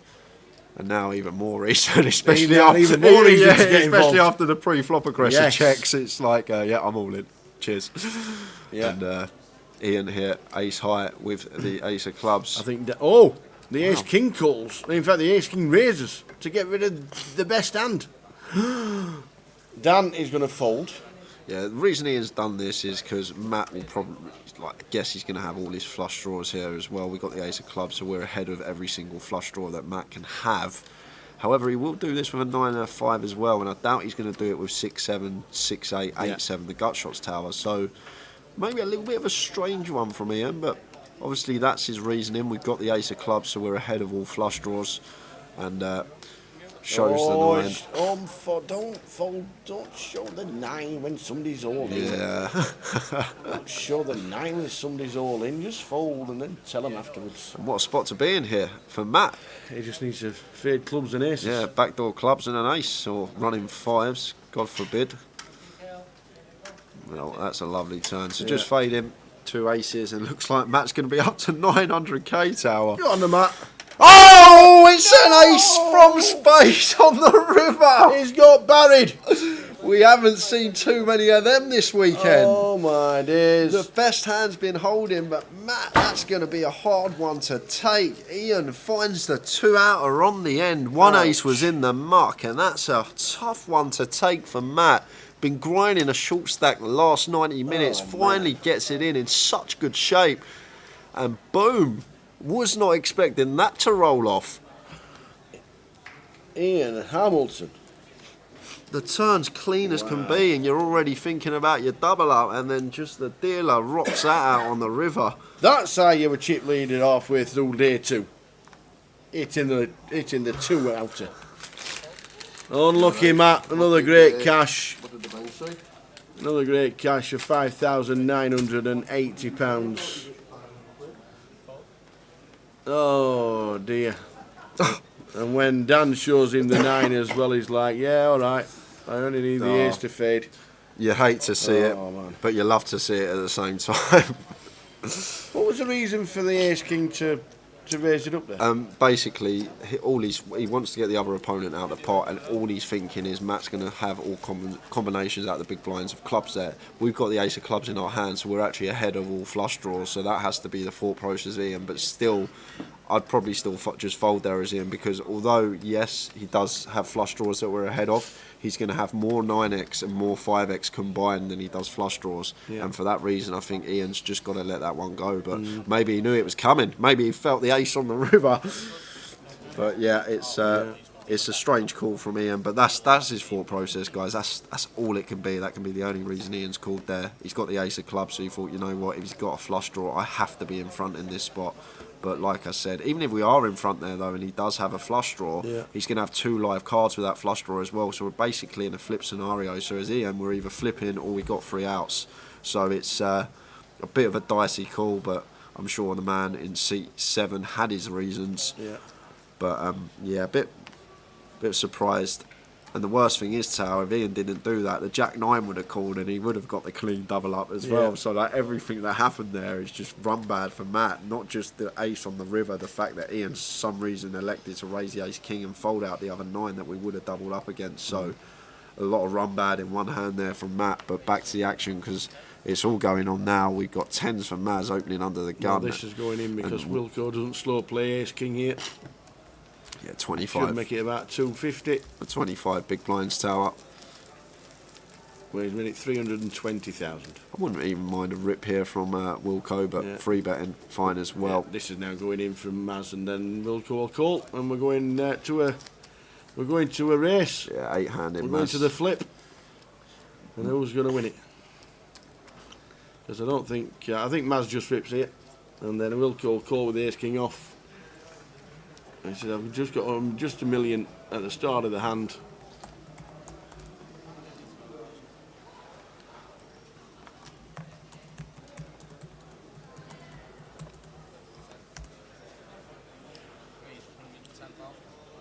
No, he just calls. Surprised at the call. Well, if this comes, well, it's less than a pot size bet behind Tower, so I guess Maz is just calling to try and see a board that doesn't contain an overcard here. Yeah. Well, what's our play on Queen and Jack high boards as Maz? So 9, 8, 5, 2 spades to flop. And check from Maz. Wilco shoves! Wow! Adam. So he's continuing telling the story here, Wilco. He's saying, I've got jacks, queens, kings or aces. That's all he's repping here in this spot, Tower. Well, Maz Baco is going up to over 2 million in chips. Adam Wilkinson is all in. He needs to hit an ace or a king to survive, or Sergeant Wilco is marching out the door. Queen on the turn. And Maz just fading an ace or a king. And does. So we're going to lose Wilco 2 in quick succession. We are now down to 7 players. Great effort there from Adam Wilkinson in seat 2. He finishes in 8th place. He's going to take home £6,970. Everyone now locked 8,370. And just like that, we are down to 7 2 bust outs, quick succession. And Poker Buffy says, who said 1 a.m? It's still going to be a late one. It's not down to how many players we're going to lose in succession. It's down to the chips in play. And there's just too many for it to finish, I think, earlier than that in terms of structure and what blind level we're going to be at that time. And 12 million chips in play, still chunks. 15 minutes to go until the end of this session, and we lose 2 in 10 minutes.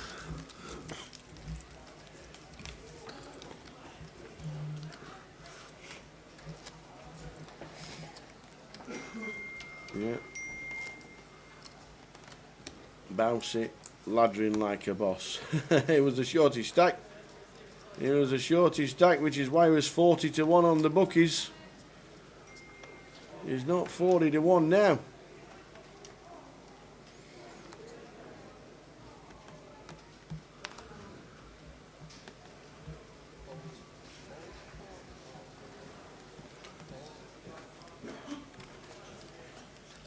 Just under 15 minutes of the session. They'll have 15 minutes to catch their breath and then back with more.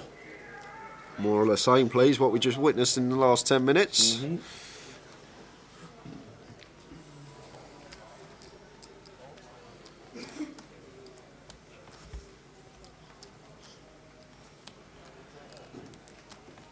So Chris under the gun, ace-4 suited. 23 big blinds for Chris, just under Ming in the cut-off here with the pocket 9s. Comes in with a free bet to 250, and if we're free betting 9s here, we need to make the decision that we have to call off if Chris does shove, but Chris just going to get out of the way with the ace-4 suited against the 20 big blind stack of Chris there. Can't free bet fold the 9s. If we don't want to free bet call off, then just flat. So I'm assuming Ming was free betting to call the shove in that spot. But Chris with just ace-4, not going to get involved.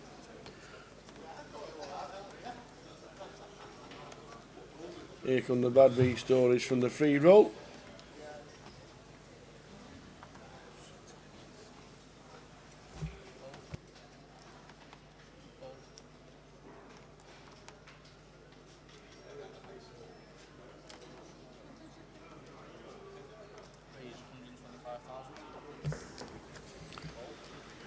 Kev was chip leading the free roll until his ace is cracked by 7s. Unlucky Kev. Are you still in? Yeah, Wilco's hand does. I thought he was going to rip it pre Maz, and then Wilco would have called. So Ian in the cut-off here opens to 80k, and if Steve free bets this tower, I'll love it. I'd really like it. Because he hasn't been too active this final table, and if he's aware of that and aware his opponents are aware of that, he can potentially use his image to his advantage, and that's what he's doing here. And not only that, he's picked a really nice hand choice to come in for the free bet here with the Jack 9 suited. The sizing's perfect as well. Everything right about this from Steve. Good to see it from the man. He just looks straight back down at his cricket. So pocket 7s now for Ian here, and how's he going to proceed with this one? Because Steve's been fairly tight this FT, and can't fault him for passing the 7s there, but Steve using his image to his advantage, got a lot of time for that. Be aware of how you're perceived at the table and exploit that, and that's exactly what he's done there. And in half hour's time the table may get that information fed to them, but that's the first real move we've seen Steve make of this FT. Nice one. Kev Blows still 4th in the free roll. How many's left in, Kev? How many's left in? I didn't last long, and neither did Boothie. So let us know if you're close to the free money that's on offer.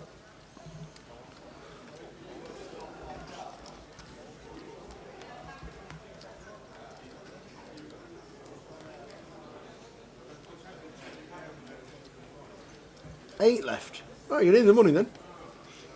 Well done. There were 16 prizes, I do believe. First prize is a £110 token for the closer tomorrow. So, 16 left. Starts at 7 p.m. 30,000 guarantee. Closer on Grosvenor Poker. £110 in. That's your first prize.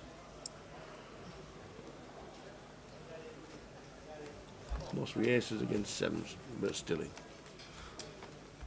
10 minutes to go until the end of the session. 15 minutes to wet the whistle, and then more of the same to try and crown a champion whenever that may be in Cov.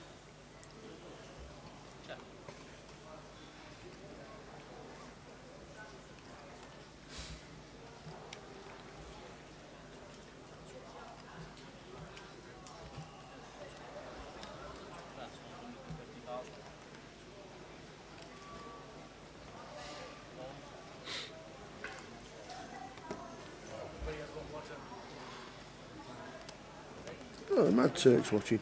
Go on, Mad Turk. Nice to see usual Eminoglu this weekend. The Mad Turk. Need the Mad Turk on here, don't we, Tower? Absolutely. Spice things up. Absolutely. That's what we're looking for. Hope you're well, pal. Hope you are well. Evening to, sorry guys, we don't get the GUKPT website chat feeded through. I'm just having a look through some of the chat box now. Even to Simon Baker, watching from Mexico. Oi, oi. Here for 2 weeks before going to the US. Had to watch Bousey ship this one. That's the way to do it, Simon. Good luck when you get to Vegas for the World Series. Plenty of people doing that, or Turkey for 2 weeks. Yeah, we are on plenty of different platforms now, guys. Facebook, you can find us on Grosvenor Poker. Twitter, at Grosvenor Poker. Live stream coverage on YouTube /GUKPT. And twitch.tv /GUKPT for coverage on Twitch.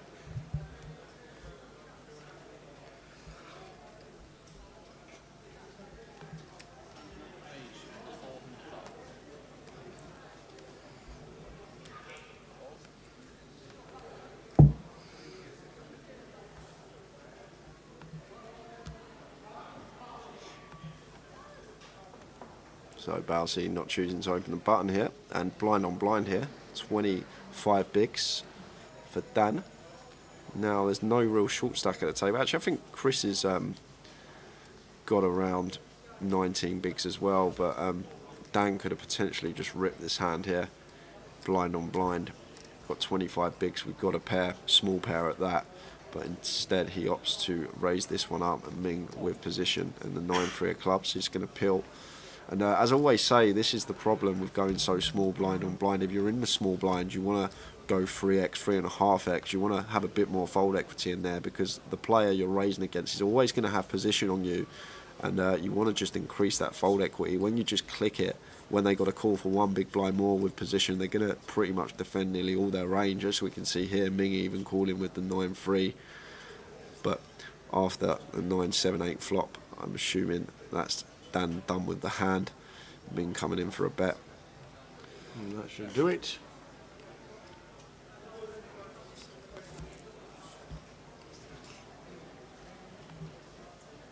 Yeah, folding the threes. Well, Scott Ketien's just joined us. That means he's dusted off all his English pounds this week. He's donated to the government. He's donated to the government and all the British poker players. He's got no pounds left. He's only got dollars left now. So he's off to Birmingham International. Is that about right? Does that sum it up? You're spot on. That's a solid read. Oh, yeah. Coventry Council love you. Hey dear. Right, there'll be plenty more poker involved. Are you back in the UK before the end of the year? Are you down in the Vic for the final? I'm not sure. We'll see. Yeah, I'd love to get back for that. Absolutely. All right. Top man. Good to see you, young man. Always a pleasure. Take care, you guys. Scott, trip, mate. Seattle Scott is off back. He's dusted off his pounds. There's none left. He is off. Back in the action here, Maz ace jack, and Dan playing 23 bigs with the pocket tens. Not opting to just move all in. Definitely an option, but opts for the free bet here. But same scenario as what I just spoke about with Ming. If we're free betting the tens here, we've got to be free betting to call off. Oh, he's just flattered. He's just flattered. So maybe he didn't want to free bet call it off. So just going to flat on the button.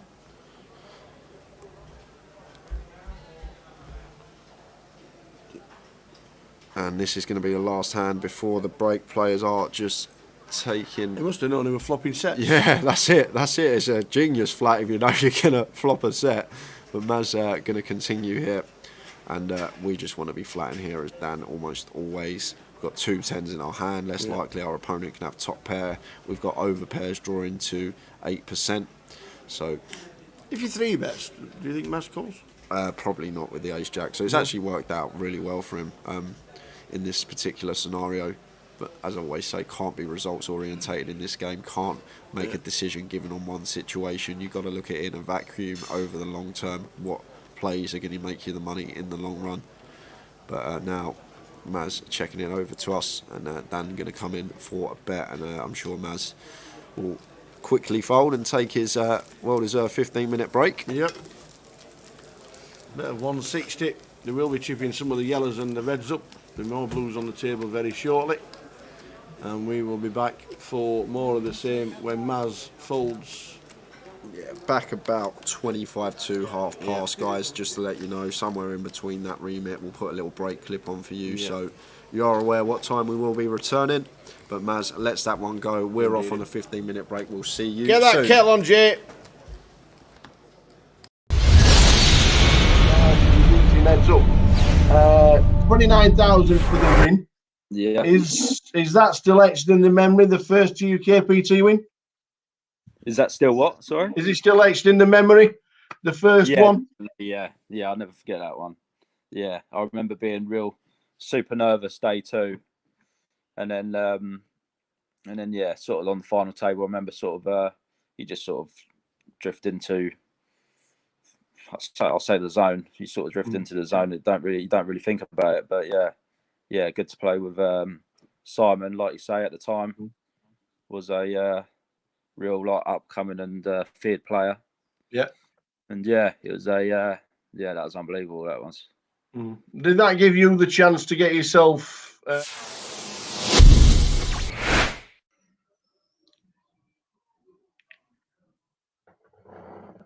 Welcome to another hour with the Tower. We are pleased to be joined this time by one of the guys who plays a circuit, and a lot of the circuit we will be talking about. Over $1 million in lifetime earnings, 8 GUKPT main event finals, and the 2019 Grosvenor Player of the Year. It is the one and only from Castaway, Mr. Tom. No, it's Richard Kellett. Hello, Tower. Just got my lockdown beard here that everyone might not be accustomed to, but that is a growth, man. That looks good. Yeah, well, the pubs opened, didn't they, on Saturday, and I was sort of tempted to go out, but what I made sure that I did is I didn't go for a haircut, so then I didn't want to go out like this, so I managed to fade it for another week. I tell you what, if Simon Zach watches this, you could be brothers. Yeah, I was going to say, do look a bit like Zach. Yeah. You know what? Absolutely. Hey, we're going to run through what Rich Kellett has done for over the last decade. It's been pretty eventful. And one of the first things we can talk about is that we saw recently you posted on social media about you're in a chess club at school. Now, you're talking to a guy that used to play for Rotherham, by the way, at chess. Oh, wow. So now that is a long time ago at school, by the way. Was chess a good base for poker? Is that with the deep thinking? Absolutely. So in my primary school, in my local village, our head teacher, she was called Mrs. Baxter. She was very, very she was really, really passionate about chess, and it sort of exuded through the whole of the sort of year 6 age groups down to year 3. We were playing and we had a really avid club. and yeah, it just went from there. Really, me and my younger sister, we ended up being two of the better players, and we ended up representing Lancashire, and we'd even go down to England matches at the Albert Hall, where they play the darts. Now we used to play in the Royal Albert Hall, where Ali Pali, where they have the darts finals now every January.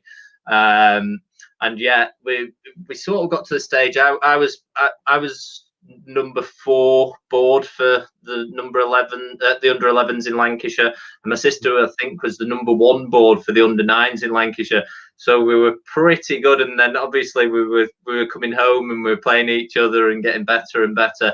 And then it got to a point when we were about 9, 10, 11 where we were too good to play the other children. So in the evenings, this was sort of like, we were at an age as well where we were going to bed at 9 o'clock on a usual night, but instead of that, we sort of we were only playing competitively with other children at weekends. So what we ended up doing was we ended up joining like local men's clubs at like 9 and 10 years old. So you can imagine these were really late nights. We're in these local games. We're going to places like I was from Chorley, so going to places like Leyland, Blackburn, and Burnley, and all over the place, travelling around the northwest. And we were sat in there till 10:30, 11 o'clock at night, and we were playing against fully grown men who were drinking pints and blowing smoke across the chessboard. So it was it was sort of like the ideal preparation for poker.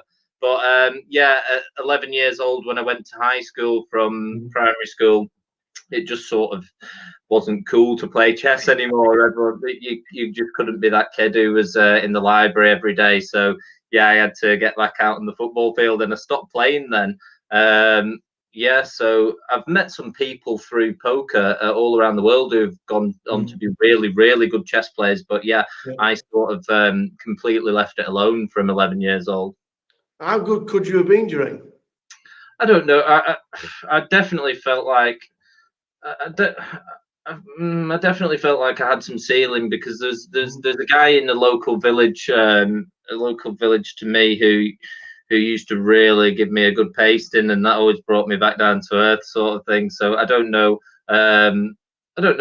but it's leading into the poker thing from chess. It's the skill set is so similar, because in chess you're thinking 3, 4, 5, 6 moves ahead, and it's exactly the same in poker with your pre-flop, your flop, your turn and river. It's the thought pattern is almost exactly the same, thinking moves ahead. So yeah, the skills are massively transferable. But I mean, I'd love to sort of play now, but you can't really win money, and the games are very, very time consuming. So it's I would love to play, but I don't know. Maybe in later life I'll get back into it. I think when I've got a bit more time and there's not so much poker going on all over the place. Absolutely. Where did you start first playing poker, and how did you learn, or was it just So this was 2005, 2006. I was just in year 11 at high school, and my friend is my best friend, who lived 2 doors down from me and was really close with my family. He'd just gone to a local sixth form college, and this was obviously a year or 2 after the Moneymaker thing, and you got Greg Raymer and all that. So it was basically the exact point at when professionals started winning the World Series main event every year to when amateurs started winning every year. So they were I was in year 11 at high school. They were going to, well, I loosely say they were going to college. They were just going sitting in the canteen and playing every day, and then they'd spill home at night, and they'd just all be playing around my friend's house. So like I sort of got introduced to it at 15 years old. I've just got thrust straight into it with the older lads, really. Well, we got in at 15, so you could have been the Kelster 15, but yeah. 2008, before before you started playing live, you got a massive result online. You come 5th in the full tilt 750,000 guarantee for 33,000. That was July 2008. What Yes. did it feel like winning that much money at that time? Wow, yeah, because I've just turned 18, and like it was pretty crazy because I did have a little foray into online poker before I was 18, but this was this account was my own account and everything, and yeah, I hadn't really even I'd played tournaments and I knew that I had sort of like a winning style in them at this point, but this night was crazy. I'd hardly even played any $215 buying tournaments before, and I bought into this one, and it was mad. I ended up getting a big stack, and it was the first time that I'd ever actually stayed up all night, sort of playing poker. So you had a break every 5 minutes past the hour. Well, actually, it wasn't even a synchronized break. This was pre-synchronized break, so it would have been whenever the tournament started, an hour play, then a 5-minute break. So this one, I just remember going to the wash basin every hour to splash some water on my face, and I wasn't tired, but I wasn't tired because I was pumped full of adrenaline. But just my little routine. I'd been probably the longest I'd ever played a tournament up until that point, or been in a tournament, was maybe 4 or 5 hours play, and this one was. We're now 13 hours into this one, and I'm just going to the toilet, flicking some water on my face. Yeah, and it was really, really exciting. And I was thinking I was chip leader 2 tables left, and it was like $180,000 for the winner, I think. And that's just madness, because I think I started the day with $400 in my poker account or something. So that was definitely what got me a massive taste for online tournaments, for sure. Did that go straight to a bankroll, or and let you play bigger tournaments? Sort of, but then I was very I was very, very naive in my early days. So I just used to I just thought I was the best player ever then, and then I would often go and play like high stakes cash games and things, and like experimented in that way. I managed to withdraw a chunk of it, but like I was very I sort of loved just to jump in at the deep end, and definitely had a different career path to most when it comes to that sort of stuff. Yeah. Well, after you'd had that nice score, you started to venture into the live poker. Your first Hendon mob was back in 2008. Can you remember what it was? So when I just turned 18, I used to go in the closest casino to where I lived in Chorley at the time, which was Bolton Casino, and that was actually back in the day. That used to have some amazing cash games. They'd have like a 2-2 game every evening at the Grosvenor. That was actually where the first ever GUKPT was, wasn't it, Bolton? Yeah, that's right. Yeah, the first ever one.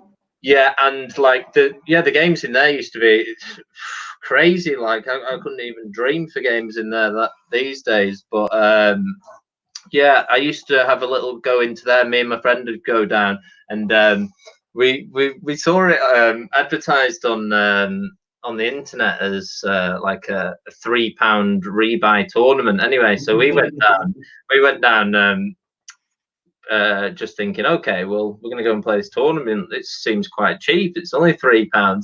Anyway, we realised about 5 minutes into the tournament that £3 actually gets you 1 set of chips, and that lasts about 5 minutes because everybody's just going all in, every hand, rebuy.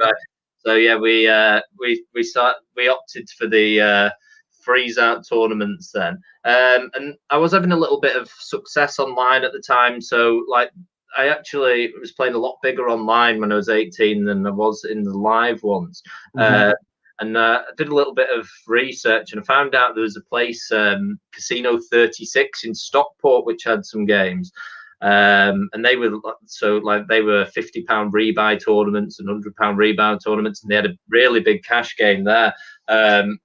So yeah, it was weird, but I went down there, and I was trying to get in at the front door, and they were sort of saying, you've got to be 21 really for this one. Anyway, I ended up on some sort of see, they ended up letting me sign up at 18. So I was just forever known as the kid in there. I was like just by a mile, and I was playing every night with people like Ali Malou and everyone. So yeah, I've known those guys really, really well for over 10 years now, and that's sort of what my first exposure to the poker circuit. Can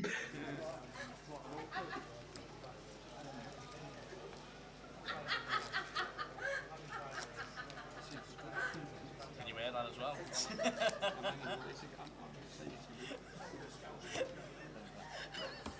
So we're back. Let's do it again. We are on 7. In seat number 1, Chris Johnson. Wilco's being eliminated in 8th. Bouse is still in. Get you the full chip counts very shortly. Dan Hopkins in the brownie beige top. Still in. Ming Zhu. Matt Bushell was out 9th. Got very unlucky, to be fair. King 9 against Ace King when it comes 9-5-5. Ace on the river. Ian Hamilton in seat number 7. Steve Jelinek in seat number 8. And in seat number 9 is Maz Bako. We are doing it again. Let's get back to the table. We are doing it again. Let's go. Get the chip counts. As you can see, all around the floor. As you can see, underneath the plate, 1.5 mil for Bousey. Raises it up with Ace King suited. Dan gets out of the way.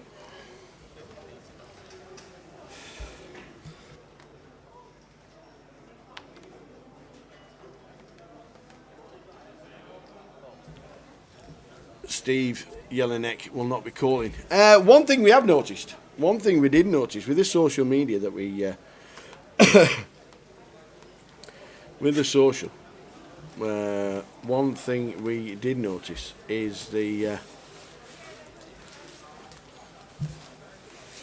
on Facebook we got told that you can use the subtitles facility.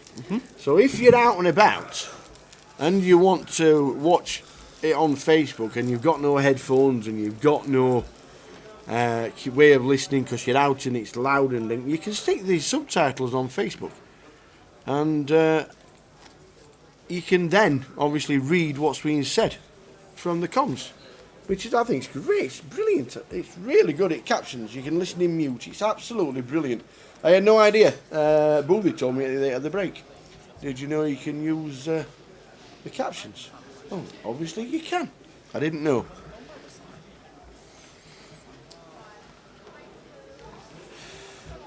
Which obviously on Facebook, Twitter, YouTube and Twitch.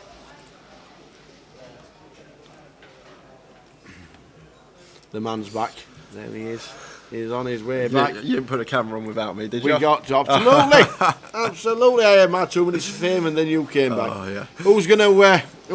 Who's gonna take it down? I'm not sure, Tower. To be honest with you, I'm very surprised. The first session of the final table, I thought Ming would come in all guns blazing. I thought he's got he had 1 million over second place chips, and I thought we'd see a similar story to what we saw from Trigg in Manchester. And I thought Ming might go for it a bit, but he's been making some sort of tight folds early position, which hands maybe he could open and start. It seems like everyone here is looking for ladders. Obviously, it's a lot of money up top, but when we start getting to 6-handed, the ladders do start to get more significant. But I'd really like, well, it's Steve now who's got the chips, isn't it?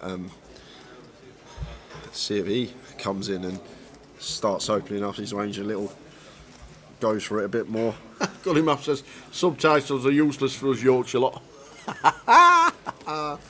You're not wrong. Oh. Now then, Siddy, can they tell me what weather's going to do tomorrow? Because I want to go out in my wellies. I do not understand.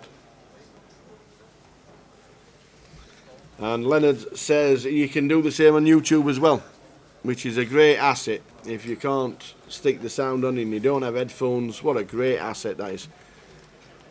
You can see the graphics and the captions. Excellent, love it. Blinds 25.50. With about 35 big blinds average stack at this moment in time. So slowly getting smaller, the average. Yeah. Yeah, it was just one of those starts to our final table that, like you said, they were weighing each other up and not playing a hand.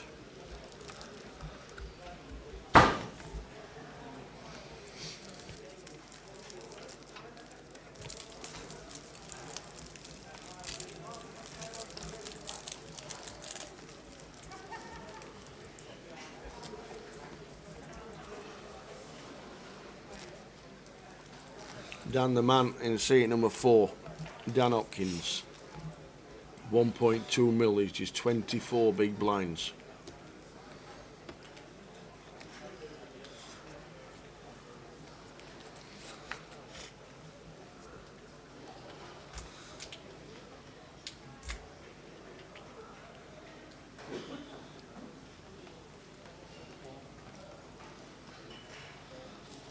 And raise and take from Dan. Macapack short stack now. Chris Johnson on 14 bigs. Here's the short stack. 700,000 chips with lines at 50,000.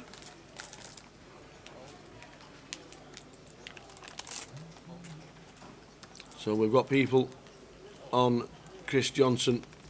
We've got people on Maz Baker at 18s.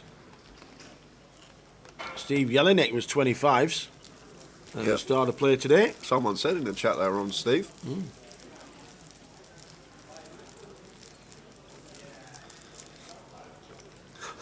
Frankie. That's some TD that. Maz's bag fell off his chair. Frankie picked it up and put it on the back of his chair for him. Alright, isn't it? I tell you what.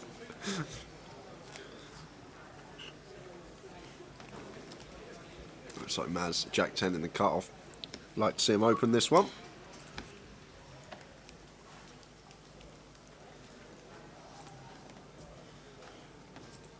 And does. Sticks to the same size. He's opted for all tournament, if I can remember. He seems like he's always opening 2.5x, keeping it consistent. And it's raise and take for him there.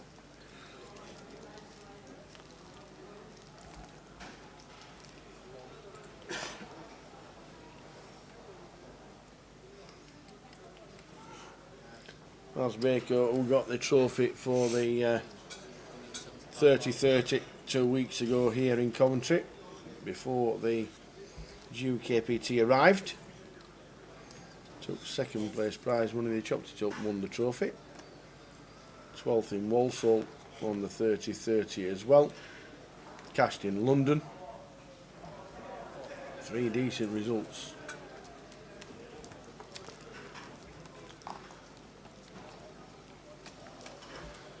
The thing is, we've got to realise what these boys are playing for here. 6 figures, 7 players left. One of these men could potentially be taking home £105,000, assuming there's no deals done at any point.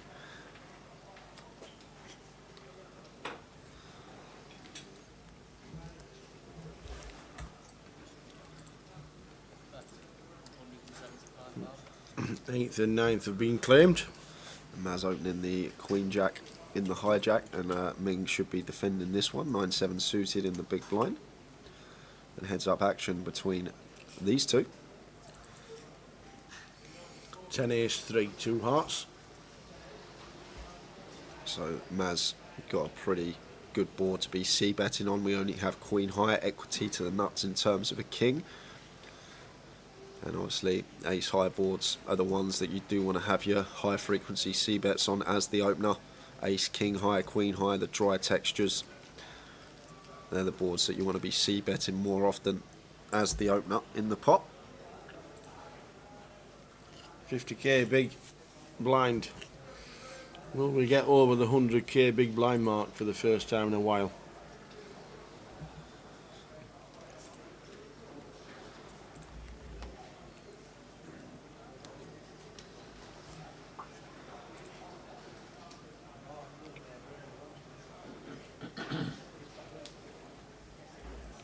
Leonard starting in Bolton. The £3 rebuys, I remember them. Was that a tournament? A £3 rebuy in a casino? £3 rebuy in a casino with a 25p, 50p cash table running.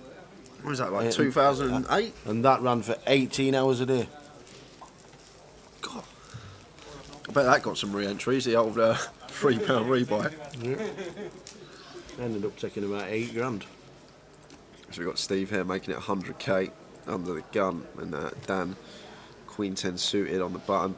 Lovely hand, lots of playability with this one. Going to make the call. Ming not going to be able to continue with this one in the small, so he's going to get out of the way in action. Going to be on Ian in the big blind, who's also got a lovely hand. 8-7 suited. Going to be calling here for 50k more, 6 to 1 on our money.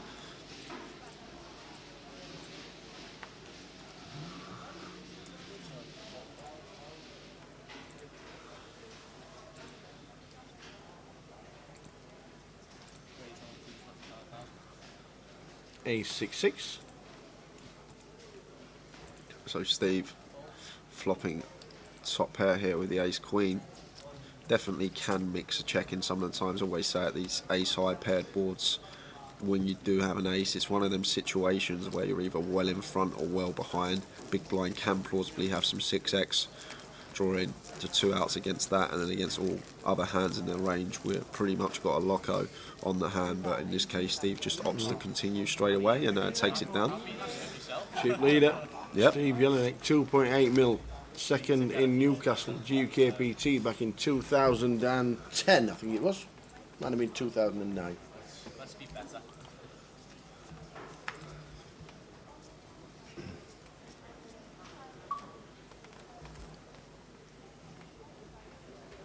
...2009 it was. Newcastle, leg 5. That's when leg 5 was in May. Leg 5 of the year was in May. And then back in the day. How many legs do you used to do a year? I used to do 12. 12? Well, Yeah, one every month? I'd say one every month. Or 10 in the final. That was pre-Goliath days, you see. So Balsey making it 110 with the ace queen. Ian in the small blind here with king queen. Can be coming in for a free bet with this hand some of the time. Yeah, big fan of this tower from Ian. Makes it 400. Really good hand to do it with. None of them We didn't see enough of this in the first session, but now stacks are a lot closer. And there's no real shorty at the table other than Macapac, and Ian just gonna put his foot down on the pedal. Free bet and Balsey out the small. And Balsey with the ace queen here, he's got 2 options. Calling should not be one of them. He's either gonna rip this in for 30 bigs effective or let it go, but it depends if we think Ian is going to start making moves out the small versus us, and if we do, okay, he's just going to make the call. Leaving himself 1.1 effective behind. There's 900k in the middle tower. This is a massive pot here, and Balsey may be aware of Macapac's stack and not choosing to come in for the rip. But the thing with just flatting, our opponent's now got the betting lead. They're the one that gets the c-bet, and as I say, you're going to miss the board more often than you hit it. Only going to flop a pair 1 in 3 times. It's Ian now with the king queen, can come in for a very small c-bet if he likes, but he opts to check this over to Balsey. Maybe thinking Balsey, once he flats here, alarm bells might have gone off for Ian, thinking, why is he just flatted off of this stack? Why is he not moved all in if he's got a hand? So Ian might think he's got aces here potentially as a trap and just waving the white flag straight away, but Balsey going to check behind with the ace queen, and it's a 10 on the turn. And if there's ever a card that we do want to be coming in for the delayed c-bet on, it is definitely this one. We're now up and down, picked up a lot of equity, 2 overcards to the board as well. Don't need to go big either tower. We can go 250, 200k. We can go fairly small in this spot.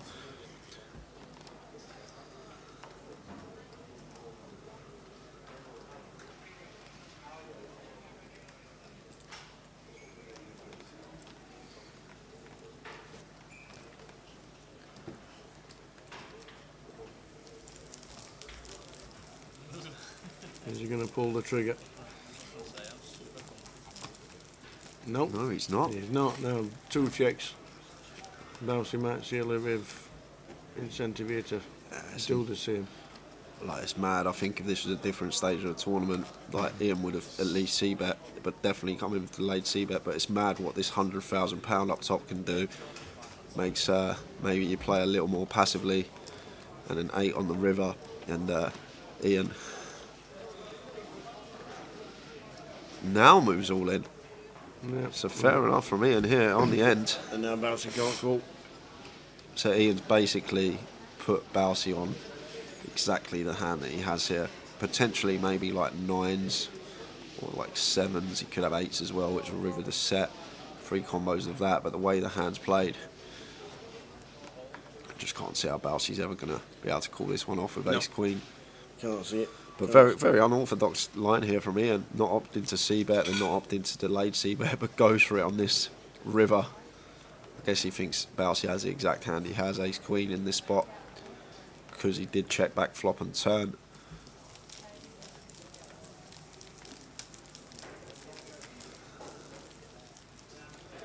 But yeah, just going to have to fold. Has the check mark, but Ian, power poker on the end there, just said, you know what, I'm all in, I'm going for this. I'm not fussed about Macapac stack. Let's put Bouncy to the test. Nice pick up there from Ian in seat 7.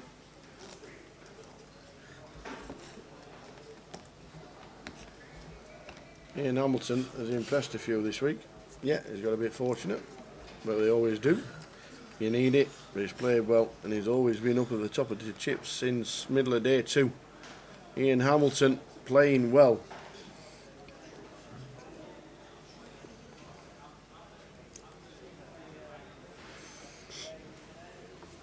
Yeah, Sylvia makes a good point why John perhaps didn't 4-bet rip that. As I mention all the time, always be aware what other players perceive you to play like, and John is a solid player, and I think a lot of players at the table will think that, so John will realise once he does get 3-bet out the blinds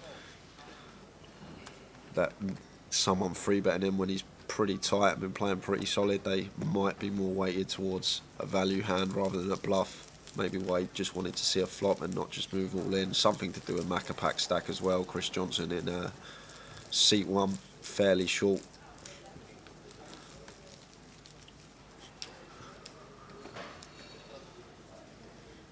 Blind on blind, complete from Steve with the 7-6 and Maz with Queen 7. Aaron said Ming would have called there on the river.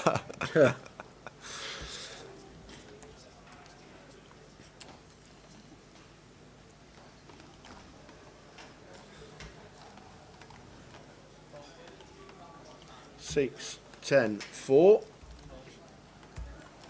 So Steve flops the best of it with middle pair, opts to check, but coming in for a bet now on the turn. Once his 4 pairs, he's going to feel fairly confident that he's got the best hand here.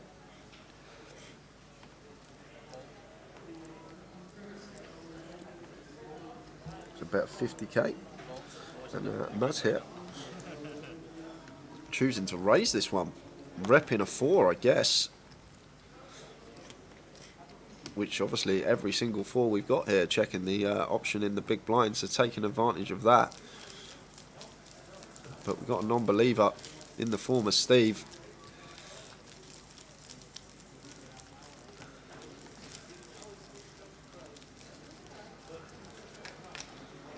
It's the 8 on the river.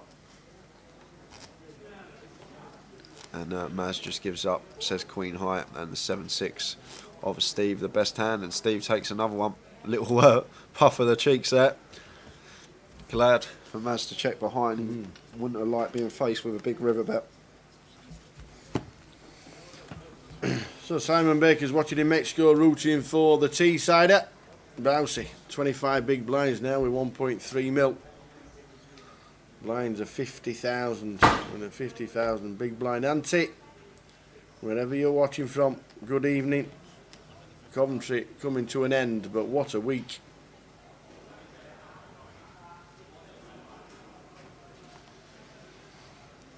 Did Bouncy win the other hand when he had ace queen? No, he folded on the river.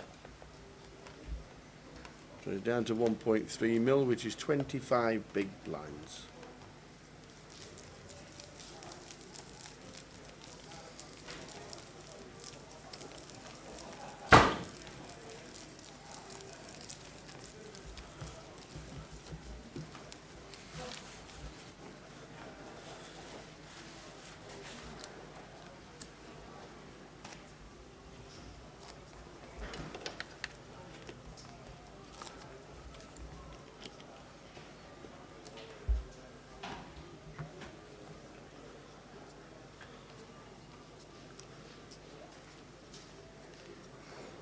Raise it up. Take it. Might back down to 12 bigs. Going to be in danger soon.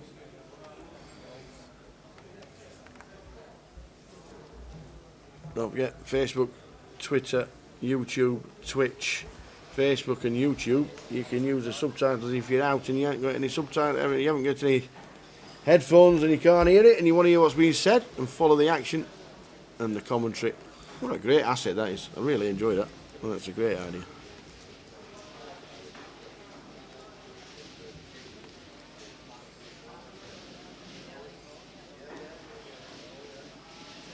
If you've cashed in the free roll, well done. Not sure if the blue's still in, but let us know who wins it. If you're watching the live stream, let us know. You should be watching the live stream, as in the password was on the live stream. So Steve opening Jack 10 suited in the cup. Do you know what, I've been pretty impressed with Steve. I'm not going to lie. He's thrown a couple of 3-bet bluffs. He's taken some good double barrel spots. He's made some good calls. He's actually playing really well on this final table and up to 3.1 million, and deservedly so. Steve Jelinek in C8, bracelet winner back in 2010. 2009. 2009. 2010. Yeah, 2009. 2010 he was second in GUKPT.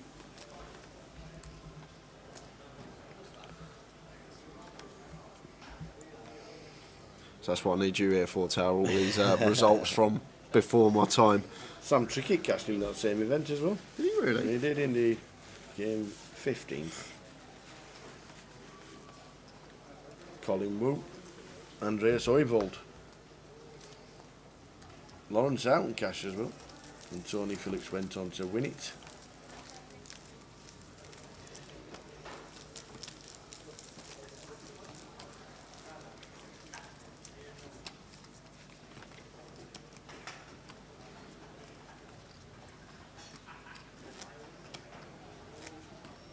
Gulliman Flake raised a free roll on his phone in the taxi on his way home. The phone died before he even played a hand and was bust when I switched the laptop on to home.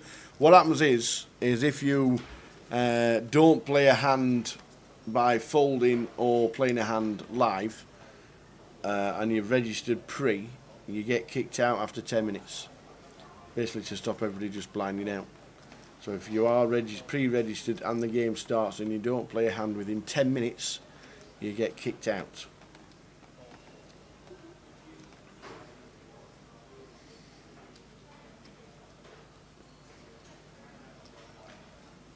Darren Piper just won the free roll. The token is for an online tournament tomorrow. It's the £100 closer that starts at 7 p.m. I think it's 55 was up top in the free roll, Tower. Was it not? There was a £110 token. 55 for second. Nah. It's a free roll for tomorrow, Darren. It's a £30,000 guaranteed tournament. Starts at 7 p.m. £110 in, non-transferable. But I'm not sure if you don't use it tomorrow, you can use it on another closer. Well, we've got an all-in and a call here because Dan's woke up with jacks. Chris shoving his last 11 bigs with a suited king in the cut-off. Perfectly fine from him. Unfortunately, we've just run into it. Jacks for Dan in the small blind. So potentially could be on our way to six-handed poker. Who's jumped onto the stage? I don't know. That's not even involved in the game. Get out of the way! Go and sit down, watch it on the stream. Go! So great Jacks for the Jacks. against King 5. Chris needs a king. Yeah, and just the king. Got running 4-6, but no, just the king now, and it has to be a red one. A red king. Here it comes, king of diamonds. No, the it's 10 not. of clubs, and we're going to lose Chris Johnson. Great effort for him. 2 final tables this week. He is going to be our 7th place finisher. Get him out of the way. Somebody go and knock him on. Can somebody go and stop him? Get him out of the way. Don't stand behind Steve yelling. Go on, get out of the way. Go on, move. Go, go. Unbelievable techers. So taking home £8,370. It's been a good week for Chris Well done, Johnson. Chris. Everyone now locked up 5 figures, £11,160. Going to 6th place. We are down to 6. Oi, oi! I have to think, I just keep pointing at it. I like nudge, nudge, nudge, nudge, wink, wink. We're on 6. We are on 6. A lot of people's money went on Chris Johnson this morning. Macapac, again, another final table, another cash. Well played. And he's doing very, very well. So we are on 6. Over to Jay.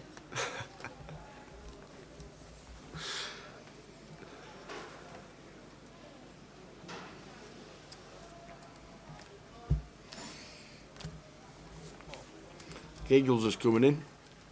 Not too sure what she's laughing at in the background, but you can hear Katie giggling away.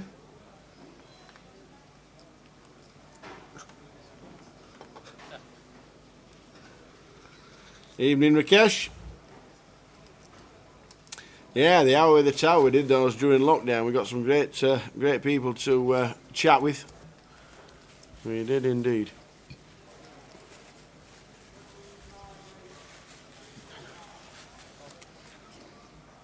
We are on 6 players. Count and Bowsy. 1, 2, 3, 4, 5, 6. Seat 2, Bowsy. Dan Hopkins. Ming Zhu, Ian Hamilton, Steve Jelinek and Maz Bako.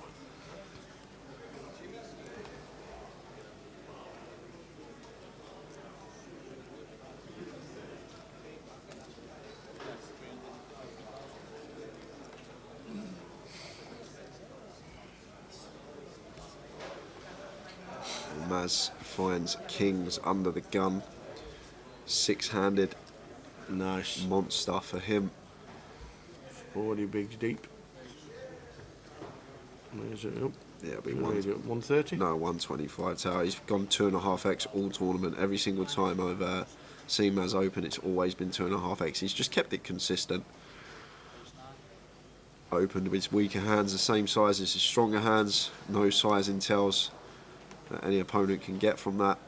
And just going to be raise and take from Maz. No action with the kings there. What happened to Alan Vinicum, says Neil? All in Vin was all out. Well before the money, wasn't he? All in Vin, did he cash? I don't think he did. Yeah, day 2 he was out. In fact, I saw him this morning. They might have been playing the seniors, actually. Which ended up with 100 and millions of runnings. Great number of runners for the side events today. Just give you an update on how many actually played.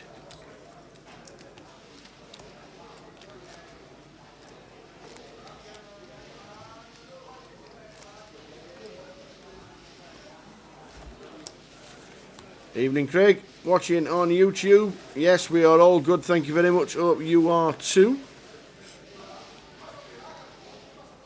The £200 final event had 104 runners. It's down to 40. And the seniors had 131 runners, and they're down to 23.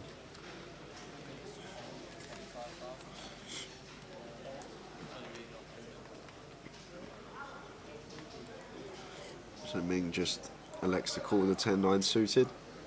Can mix in a free bet some of the time as well, but happy to take a flop in position versus the opener with this particular hand than with the pocket 7s.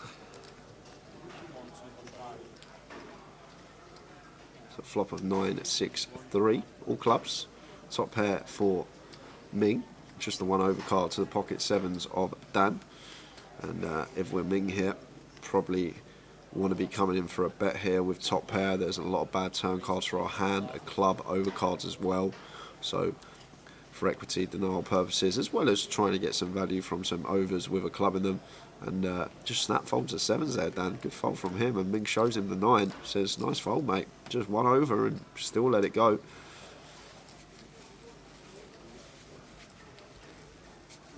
How we doing, Stu? On Twitch. Good evening to you, mate. Thanks for tuning in. latter stages of GUKPT Coventry. We have 6 players remaining. Started with 607 entries, and we're down to the last 1% now of players. And all these boys have locked up 5 figures. It's going to be a 5-figure payday, no matter what, for all of them. But one of them looking for the 6-figure payday, 105k up top. It's just crazy amount for a 750 GUKPT. The turnout for this one has been exceptional. It has indeed. It's been incredible. 607 runners. Side events have been massive. The Black Flash, Paul Gupta. Am I missing you? Yes, can't wait for cuddles in Edinburgh. Somebody's tickling Katie's boat in the background, giggling away. I don't know what she's laughing and joking about, but she's straight behind Steve there next year by the sounds of it.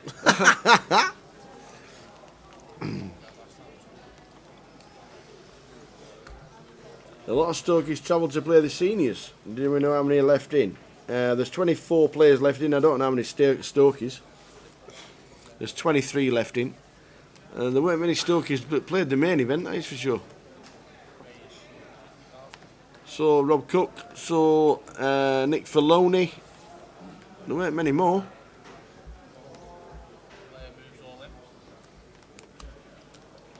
Even Kev's only half an hour down the road, didn't even come to say hello. No cuddles from the Bloot and the missus. Where's the Juju?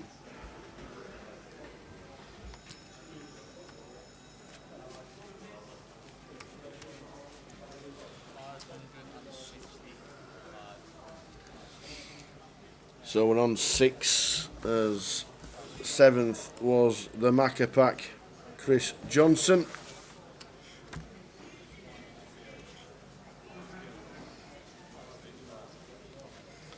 We're going live because the 30-30s are on next week, and you're going. Yeah, I am. As you can see right there, we have the London, Newcastle, Birmingham, and Bury New Road in Manchester 30-30s, 50,000 guarantee, £400 comp. They are on next week, and a couple of weeks later, it's Reading, Leicester, and Blackpool. The same weekend as Edinburgh GUKPT main event, which we'll be covering live on Cardroom Direct. Looking forward to that one. End of October will be Southampton, Bury New Road, and Glasgow, and then to finish off the year for the 30-30s, the £400, 50,000 guarantee, Leeds, Luton, Bolton, and Edinburgh. And there is rumours that the 25-25s will be returning live before Christmas. Keep your eyes peeled on social media for that one. So back to Maz opening Ace Jack in the cut-off, and Ming here going to be defending this one, you expect.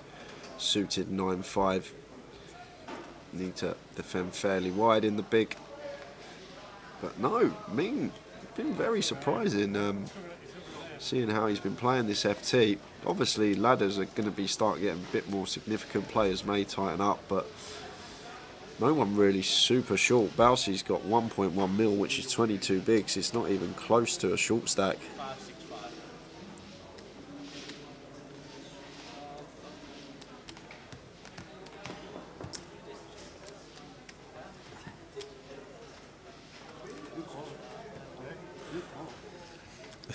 Paul Gupta, why have you only got... I've got a tan. I've got a right tan. We've got a lovely tan. Paul, I cannot wait to see you, my friend. It's all that golf tower. He's only kidding. We've had a lot of banter for 15 years, me and Paul Gupta. He's a top man. The Black Flash, as he started online. And we know he's only kidding. And if you don't know that Paul's watching on Facebook and you've not seen Paul before, he is only messy. We love him to bits. And we can't wait to see him, because it'll be a really nice... He used to play all the events when we used to go up north, and Newcastle and Edinburgh and Glasgow, all the events up there. Live is keeping me awake as I feed you 4-week-old. Oh, congratulations, Kelly. Congratulations. Let the fun begin. Evening, Kelly. Yeah, let the fun begin.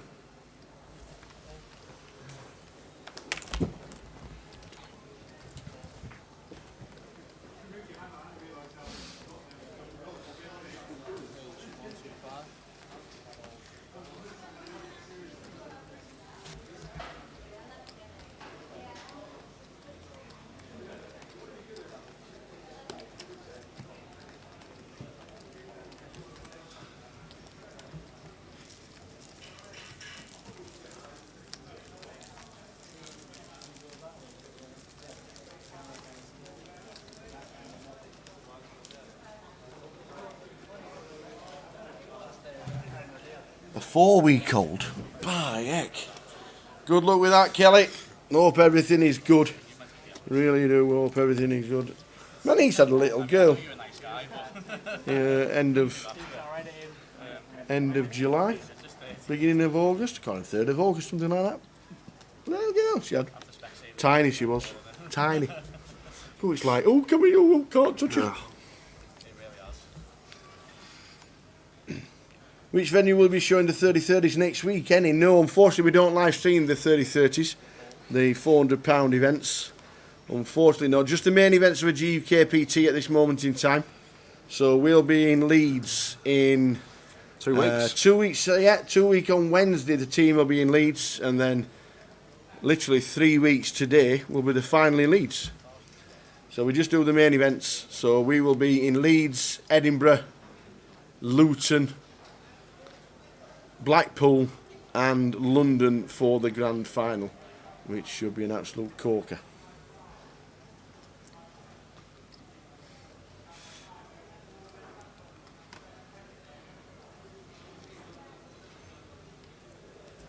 And this is what the final 6 are playing for. A lot of money, £105,050. Play the final hand and lose it. It's just short of 71.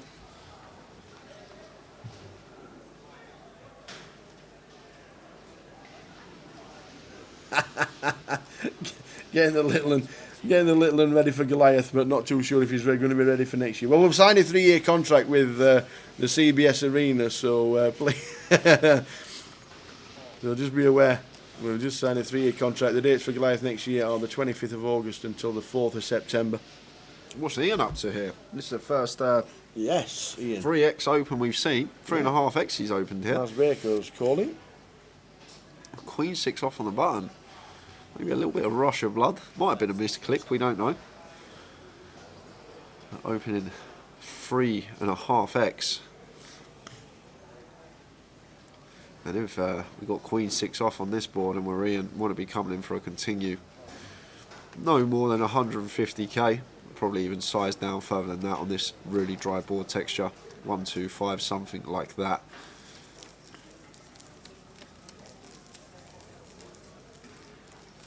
It looks like he's gone just under half pot, 175. And Maz asked to take a look at his stack. Like Maz can have the best hand here. Ian's going to be opening all the Broadway combos, the King Queens, the King Jacks, Queen Jack, Jack 10. Be some suited hands in there as well. So we can have the best hand here with ace high as Maz. We are out of position though. Plenty of backdoors though with this particular holding, the A6 of diamonds. A lot of good turn cards for our hand.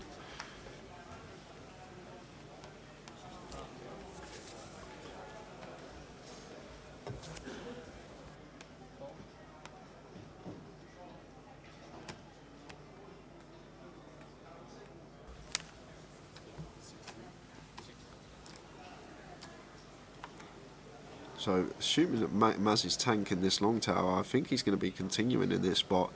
Might even come in for a potential raise here with a lot of good double barrel turn candidates for this particular holding of ours.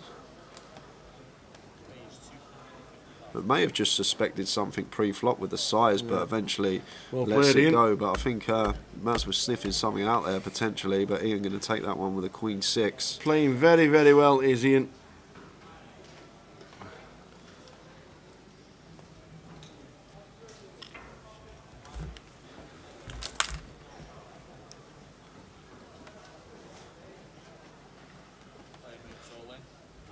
And don't forget, guys, you can follow us on social, Grosvenor Poker on Facebook and Twitter, /GUKPT on YouTube, and it's twitch.tv/GUKPT for all coverage on Twitch. If you miss any of the action or you want to go watch it back at any point, all day 1s, 2s and 3s for each event are uploaded to our YouTube channel, so you can watch it back whenever you want.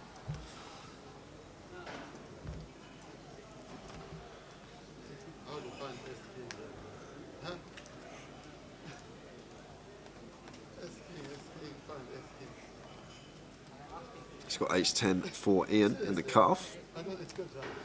This time opts for 2.5x, so changing his opening size. Interesting.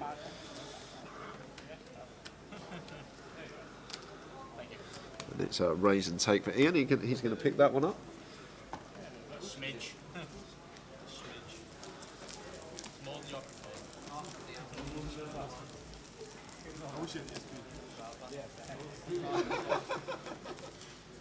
Or your pocket jacks.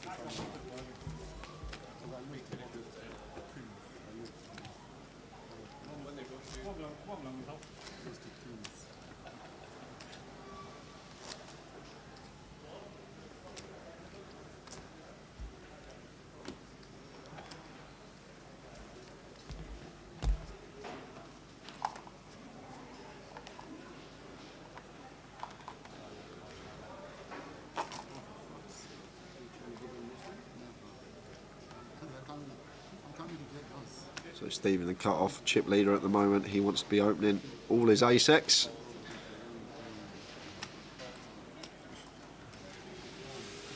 Makes it 115.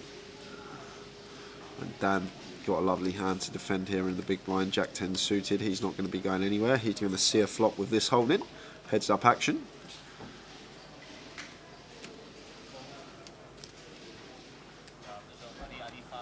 To the flop we go. 10-4-7, 2 clubs. So it's top pair for Dan. Steve with just ace higher. May come in for 1 c-bet here, although it's not exactly the most favourable board for our range. We'll hit the big blind as well, but fine to come in for 1 c-bet. But I think after we get called once, we'll see Steve shut down. Unless the turns are free. Free's a very good double barrel candidate for Steve, but other than that, expect him to shut down on all turns. Wow, Dan taking it back old school, raising top pair here. 325k is the raise, and Steve just can't do anything but get out of the way now. And Dan perhaps just happy to take this one down now, out of position. But Steve as the opener, still got all the strong hands in his range. Better 10x, jacks, queens, kings, aces. And it's very hard for us, Dan, to get called by a worse hand in that spot. And if it is a worse hand that we're getting called by, it's going to at least have some equity against us. Hands like flush draws, up and downs. But gets the job done. Maybe just wanted to take it down there. There's enough in the middle for him. Interested to see what he done though. If he got 3-bet potentially, I'm sure he would already made that decision up in his head.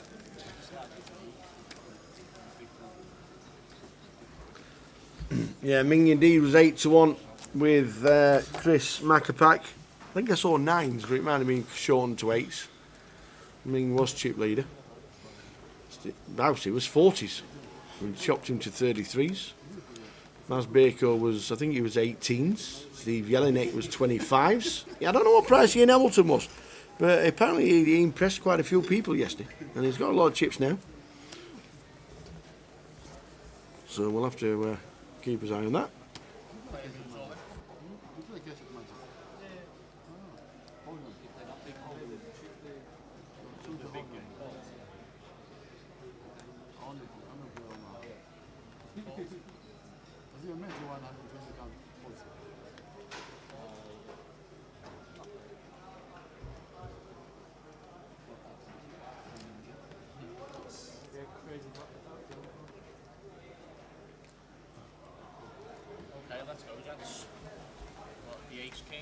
So we're on 6, Coventry GUKPT.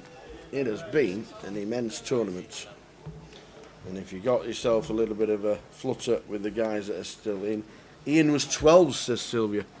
I think 12s was pretty good because Ian's playing very well. He came to the halfway through yesterday, he had 900,000 chips, and then he started today with 900. He dropped down to 6 at one point, but he has played well. He got lucky with the ace king to knock out Matt Bushell, but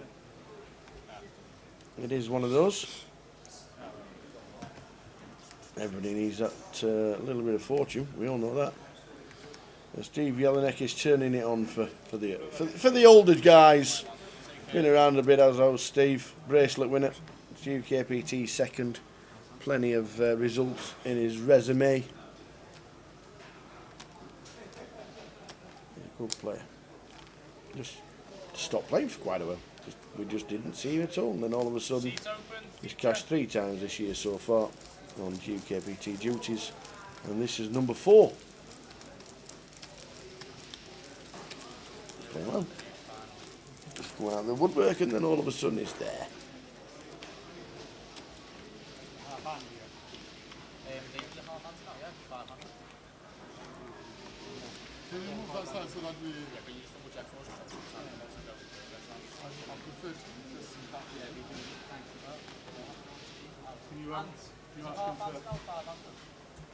Yeah, it is. It's half. Do you want to move it to 2? Yeah, we'll do it now then, because obviously, so basically, we're going to move around. So the guy who's in C4 was Dan, is it? Yeah, he's going to C2. Yeah. So I'd like to see Dan open this one. 6-handed in the cut-off, 10-8 suited. Yeah, so for now, he's going to 2. Dan's going It's going to open. We'll get it sorted now. Makes it 1-2-5. Steve here in the big blind, not going to defend the 10-7. Was in a dominated spot.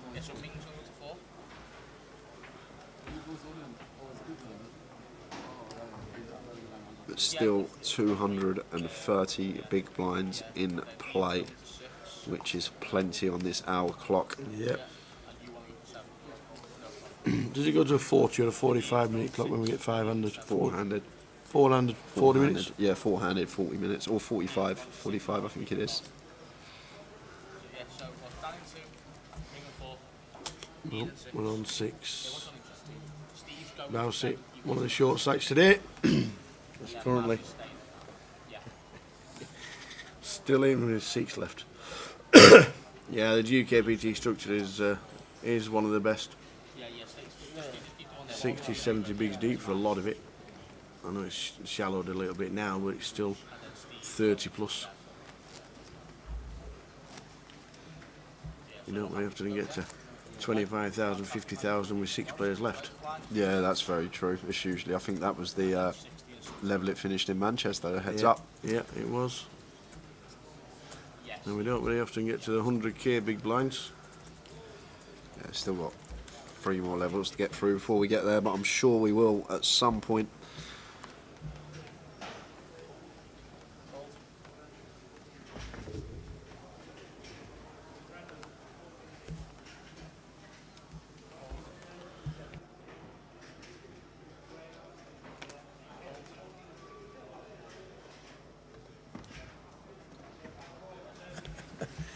Facebook, Twitter, YouTube and Twitch. And we've also learned, Mr. Booth, we've also learned, apart from Facebook, you can watch the subtitles on YouTube as well. Really? Yes. Apparently it's an option on YouTube as well. We've had confirmation from a couple of people watching the live stream that you can do it on YouTube as well. You can do it. And they understand some Yorkshire folk talking a right lot like that. I think. It's just going to come up on Facebook as you said that inaudible now. Chiesa says GKPT structure looks so much better than other tours. Yeah, it's really, really good. It is really good. Yeah, when Matt Eardley won it, 60 big blinds heads up. Yeah, plenty of play. Like Ming's opened 3x there, Tower. It's strange to see. And as I say, when those start going that size, you start isolating them better hands, and you're going to get hands that you want in the pot to fold. Like Bousey, for example, there with the Queen Jack. If Min just opened the standard size and clicked it to 100k, we're going to get Bousey involved out of position in a dominated spot with the Queen Jack. But because Ming's opened 3x there, Bousey just gets out the way, and really surprised to see the size from him there.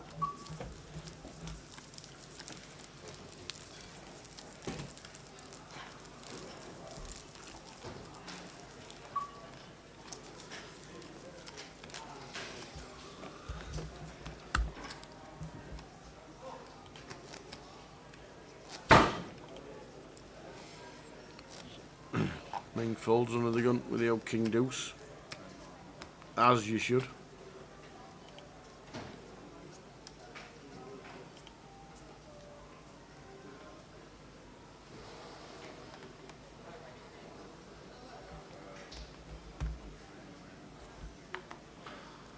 Ian going to open the 9-6 suited in the hijack. Action on Dan in the big blind, who has ace-4 off. 75 to win 250, over 3-1 on a call. We are 6-handed now.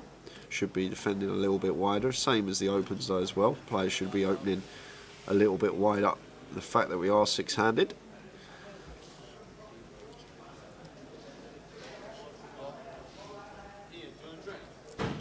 Ace 4, 7, 2 hearts. So Ian gonna have to see bet this almost always. We're sitting here with 9 high. Wow, spidey senses might have just thought, you know what, maybe he's got something here. He just checks it back with 9 high and timed it to perfection. But gonna delay continue now, I'd hope, from Ian. And it is coming in for a delayed C bet on this 7 turn. Bet of 125, and Dan's gonna have an easy call here.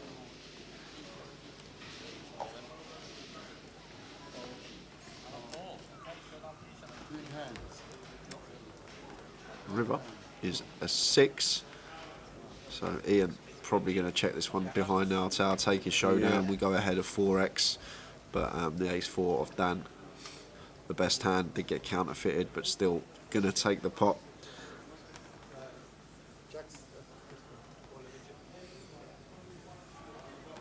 Is this the final table? Says Wilby Man. Yes, it is. We're down to the final 6.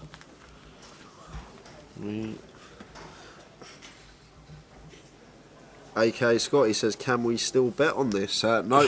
And unfortunately not. The book opens at 8 AM. It closes just before the first hand is dealt at midday. It's a 4-hour slot. We advertise it all week, and then the book is compiled overnight as the information reaches the compilers. I'll tell you what you can bet on though, Scotty. Arsenal to go down. Oh, he's one of your mates, is he? Gooner. He's a gooner. Oh dear.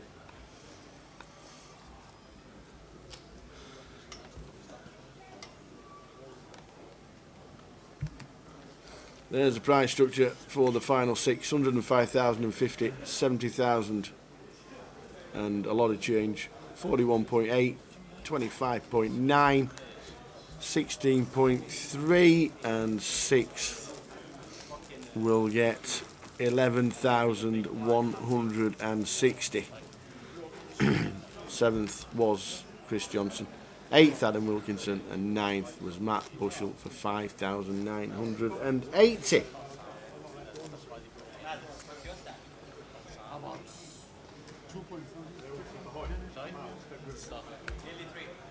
So blind's going to be going up in about 5 minutes time, just over, and that will take us into the 30k, 60k level.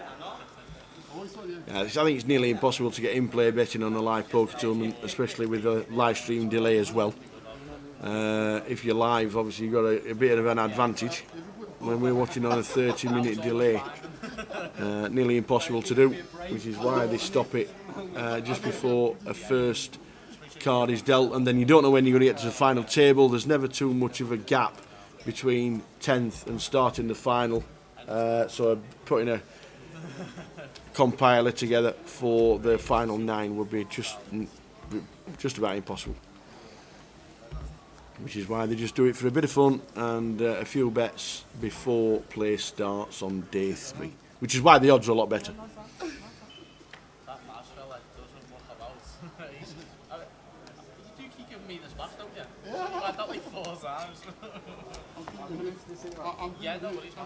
But yeah, if there was a live book now, what would you be pricing Steve Jelinek up at? Ian Hamilton, I think it's got a little bit of momentum. Means not played nowhere near as many hands as he should do with a massive chip lead. Dowsett and Nico's just been sitting there. Me personally, right now, I would think Maz and Ian would be heads up. That's what I think.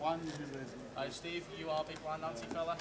I think it will be Steve, alright, and Bowsy. Okay. That's my prediction. Nice one.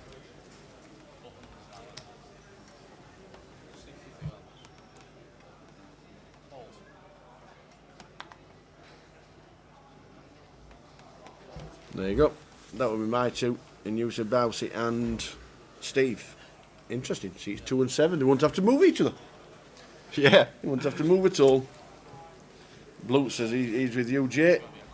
Well, I've never seen Steve play. I'm not familiar with him until Tao mentioned him on stream, and now he's got a WSOP bracelet. But everything he's done on this final table has been really good. Indeed. Like, just looking at him, it looks like he's someone that just plays ABC, but he's not. He's run a couple of bluffs, 3-bet bluffs pre. He's made some good calls. It's been pretty impressed, to be honest with you. And the Queen 6 deuce flop, though, going to outflop his opponent. Maz with Ace 9 here, going to come in for his continuation bet. Only around third pot, 110. And Steve not going to be going anywhere here with backdoor straight and diamonds, as well as middle pair.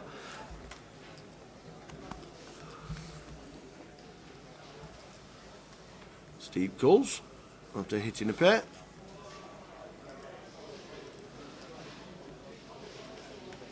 To the turn, which is the Ace of Diamonds.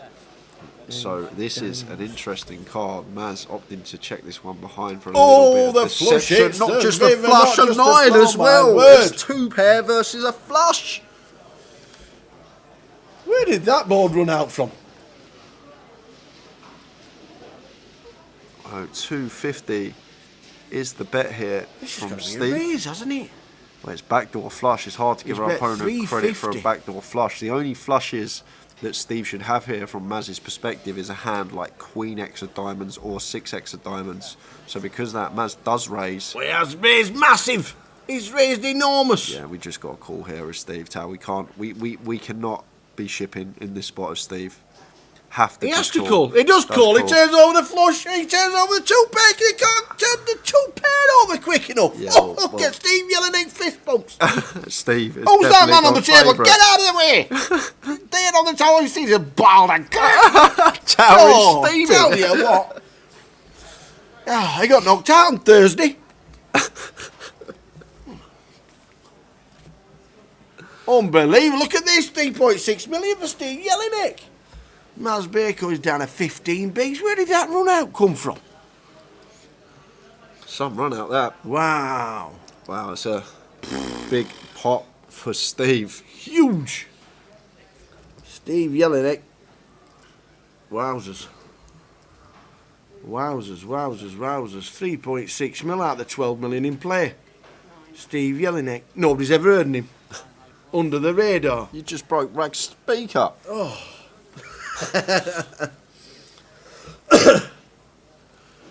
Wow. Ian Hamilton just sitting there and he's now second in chips. Easy game.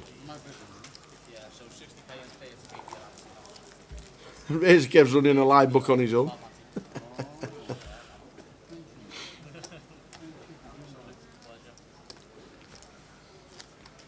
Steve's gone to evens.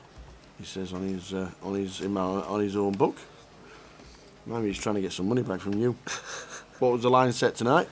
We didn't actually have a line, did we? Right. Oh, we didn't have a bet, Kev. I totally forgot about that. And look at that. Gets queens next hand after just winning a lovely pot.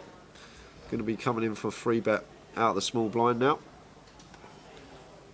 Somewhere between the 450, around the 450 remit. I'd like to see him go this particular hand.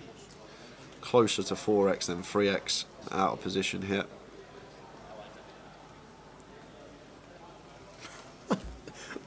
I'll tell you. Well, Queens for Steve.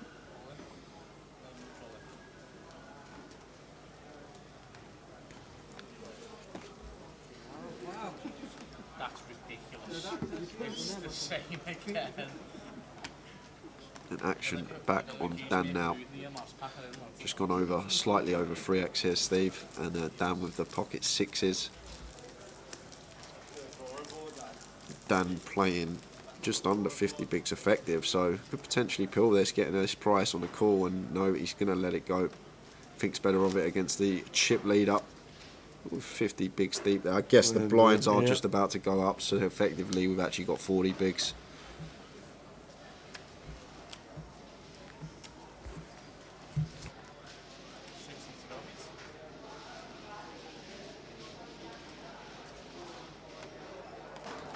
So the blinds up. Dina's just shouted. I know a lot of people have been watching the football, and Chiesa's watching his Italy, and England won today and all that, but the Brazil versus Argentina match seems to have been a little bit impressive. He's been abandoned because the authorities have stormed the pitch and detained 4 Argentinian players for breaking COVID rules and locked them up. Back to the game. Oh, that could be a developing story, let me tell you. Wowzers. We are 6-handed for the title.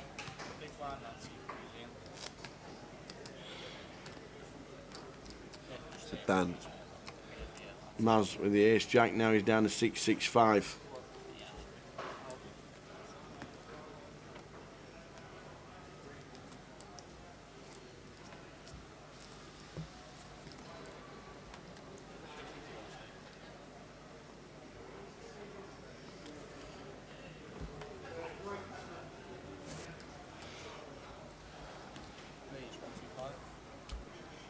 Dan just saving some face here. Tower, he's obviously not calling with 8 high. Man's shoving for 11 bigs over his open. 7-8 of diamonds, not going to be here. One of the hands we want to call off with. He's not reading too many hands. He's got a bit of TV time. We'll let him have this one.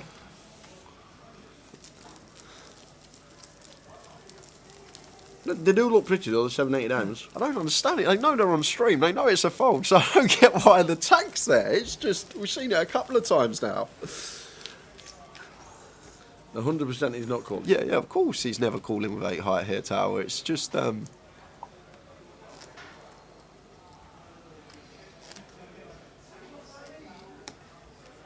he looks genuinely like he's got a decision here, Dan.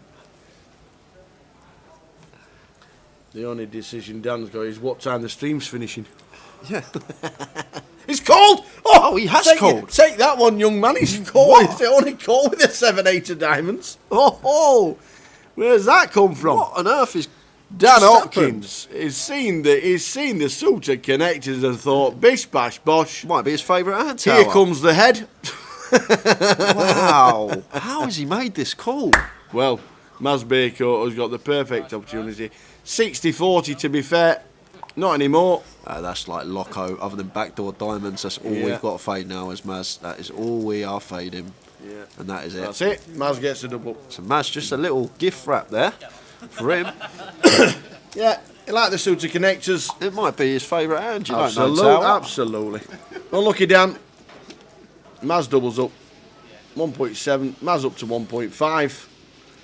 He thought about it. He looked down at his stack. He thought, if I lose, what do I end up with? I end up with 1.7. I'm calling. Yeah, it's madness. Absolute madness. I don't know what he's thinking there, Dan. But the problem is now you've given Maz some chips. Yeah, and now Maz is back to a similar stack to us. But the thing is, Dan now got 30 bigs. He would have had 40 bigs if just over if he didn't make that call. Yeah. And 10 big blinds is a lot at this stage of the tournament. It's a big difference in stack. Your equity within the prize pool is going to change.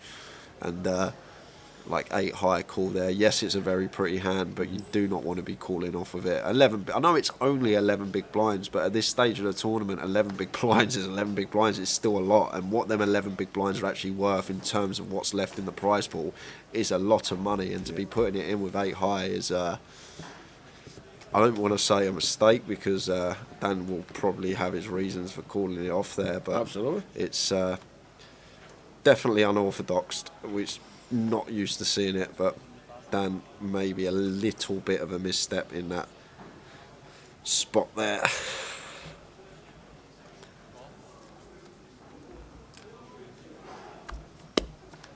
Yeah, I know. I said he's never calling, and he called. Do you know what? What we'll do next week, we'll have a little drinking game on the Saturday night. Every time I say he's calling or he's folding, they do the opposite. You've got to take a shot, and you'll all be on the floor at the end of the night. But yeah, wow, that's a mad call. It's a mad call. Just at this stage of the tournament as well, Tay, he's got to understand how much 11 bigs is actually worth in terms of this prize pool, within the equity, within the prize pool. It's worth a chunk of money. And to put them in with just 8 high, yes, it's a hand that can potentially make some very strong hands, but no more action in the pot. It's maybe a hand that he'll be looking back on. Dan, if he don't go on to win this, it might be one that he remembers. Why'd I put it in there? So no, Bouncy is short stack on the table. we needed something like that though to Oh, liven this FT up. Yeah, Bouncy is now short stack of the 6. The random video guy said, "Dan back Maz in the book." Yeah, 12 to 1. Yeah, the 12 to 1 shot is there.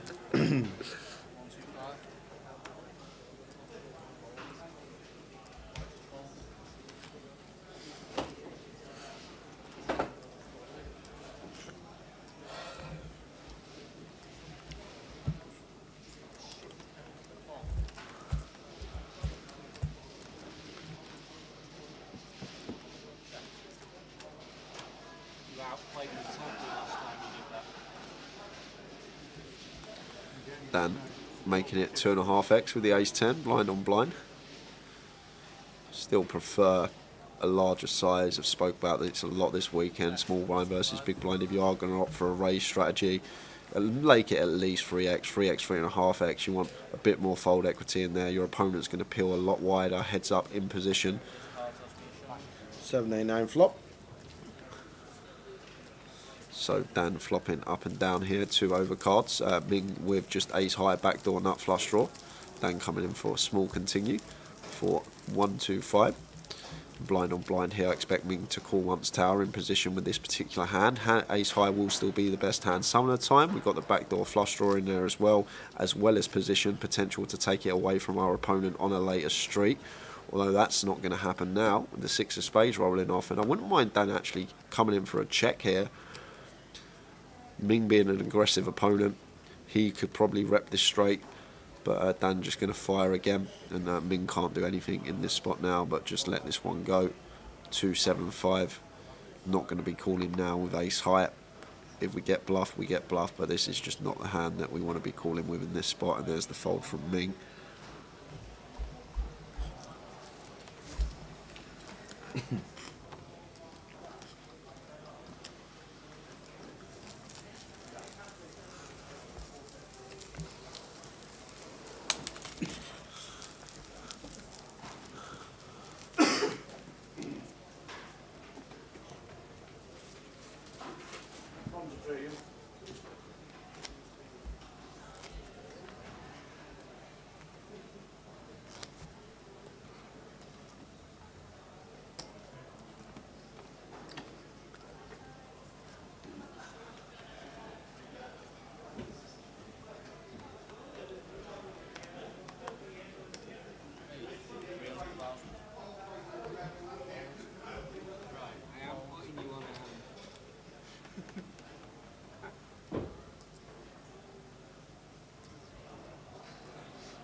That ace king for Maz.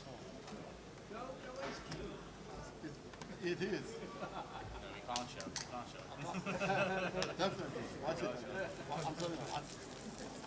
I hope it is. Just it could not be. It is. You'll see.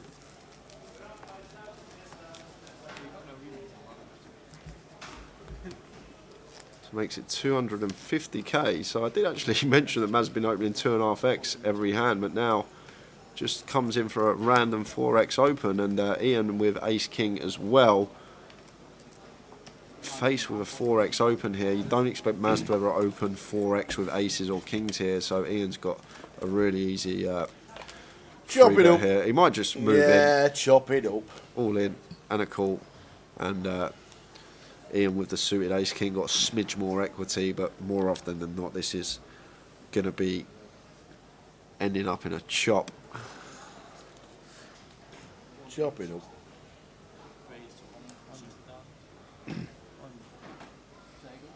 As is the all in player if it does get a bit ugly, but I don't expect it to. Oh, there you go, got 2 pair. Yeah, me too. Chop it up. I've had a fair amount of chops on this FT.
So Ming, king on the button, should be opening this one. Well, I say that, he's definitely tightened up on this FT Ming. Not seeing the aggressive Ming that we saw yesterday. Seen a completely different player, shows that he can adjust. Came into this table with a chip lead and now in the middle of the pack. Raises to 1-2-5 and Steve here with the ace queen versus a button open from Ming. We've got a pretty easy free bet here. Ming playing a stack of 32 big blinds. So if we're Steve here, as I said before, around the 450k remit, size we want to go, even bigger's fine, around the 4x mark.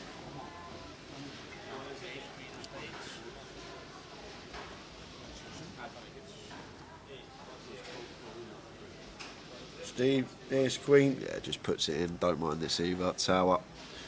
And Maz, obviously, sorry, not Maz, Ming, not going to be putting this one in. He won't be folded instantly. He hasn't had 2 minutes of airtime for about an hour. Oh, Ming, what are we doing, Ming? Just put it in Just the mark, fold please. it. Get on to the next hand, man. 32 bigs. You're a great player, but sometimes we know when people are folding and there's no need to carry on. Go on, up you go. Fold it. Get folded. Fold, fold, fold. King 8, 32 bigs. We know it's going in the muck. There we go. There we go. Absolutely.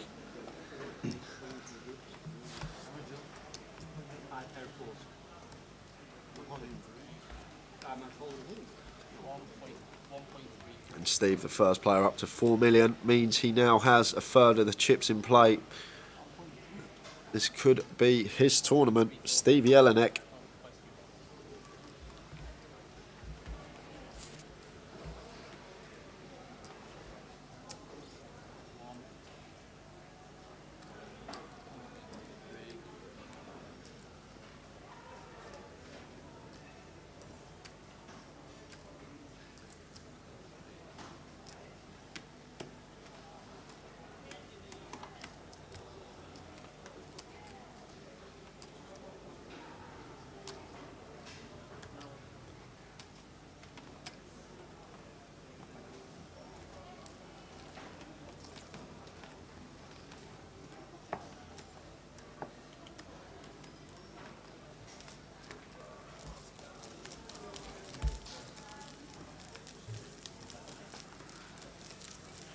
Bouncy moves all in.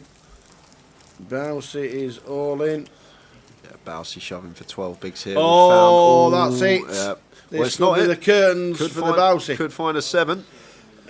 7 would work for us as Bouncy here. Yeah, we saw an ace. We moved all in under the gun. We needed to act. Bouncy's got ace 7. Got 80% of the chat box rooting for the 7. Yeah. So ace king for Maz. Bouncy, the player at the risk with the a7. Gonna need to find a 3 outer to keep his tournament alive to the flop. Oh, I thought he hit it. I thought he hit it, and then the king sneaked next to it. He has got backdoor hearts or the k7.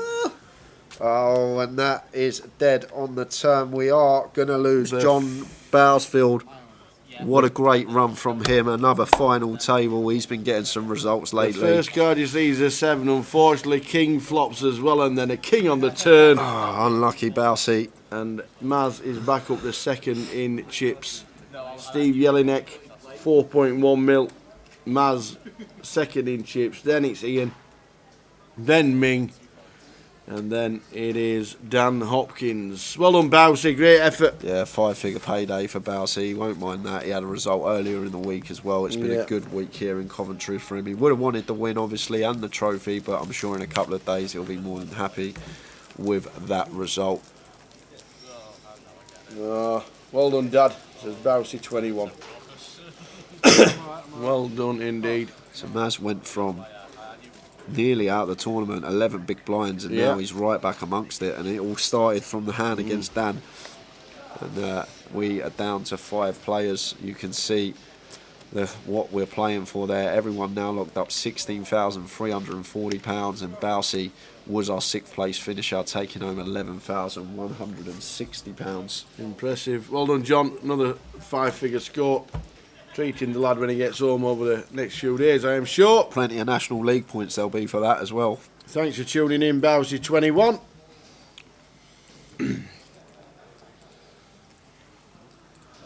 We're on 5.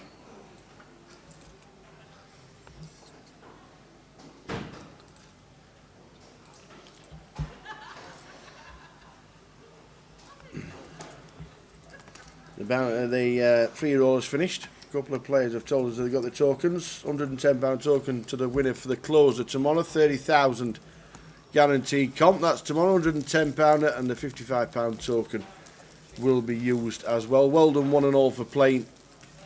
There's plenty going on online over the course of the next few weeks.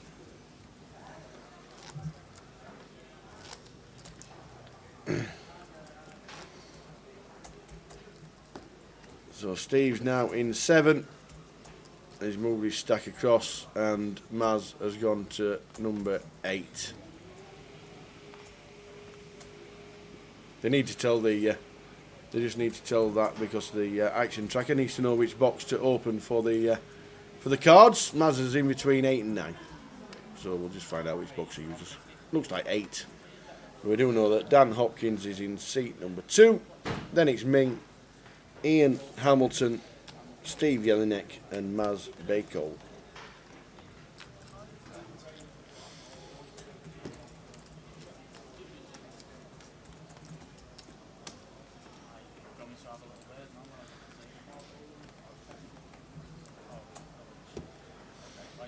And if you had a little puns on a player and he's still in, then good luck as well. Blinds are now 30, 60, half. A small blind ante, so 30,000 is the ante now, with 5 players left.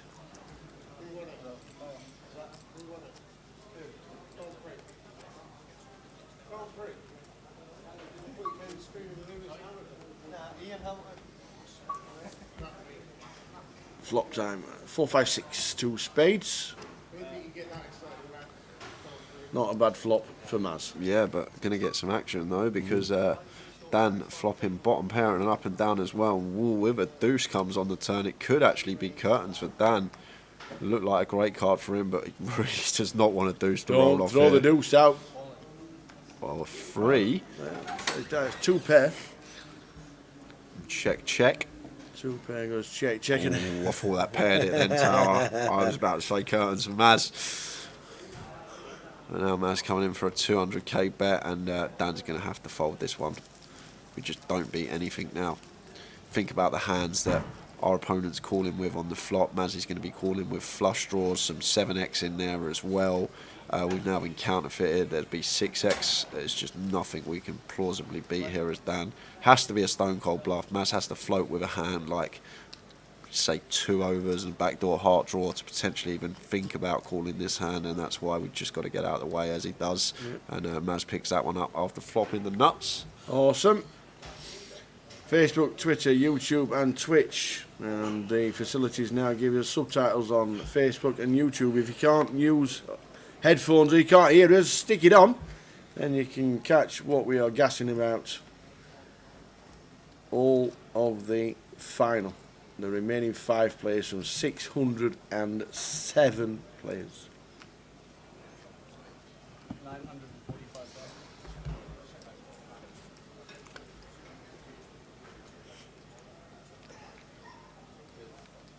5 left Coventry. GUKPT. We've already had confirmation that Goliath is on next year here in this CBS arena that we're in. And by the sounds of it, leg 2 is going to be Coventry as well.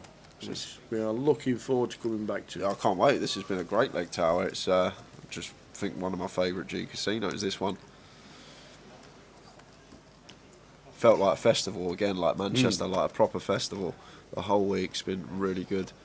Back to the action because Steve's got ace queen here, making it 125 to go. Maz's just going to call the king jack here on the button. Can free bet this some frequency as well, especially versus cut off open, but opting to just call in position here. And Ming with the pocket jacks, and we're 5-handed here. Ming playing sub 30 bigs. This could be going in, Tower. It could well be. His announced race, that looks like 600.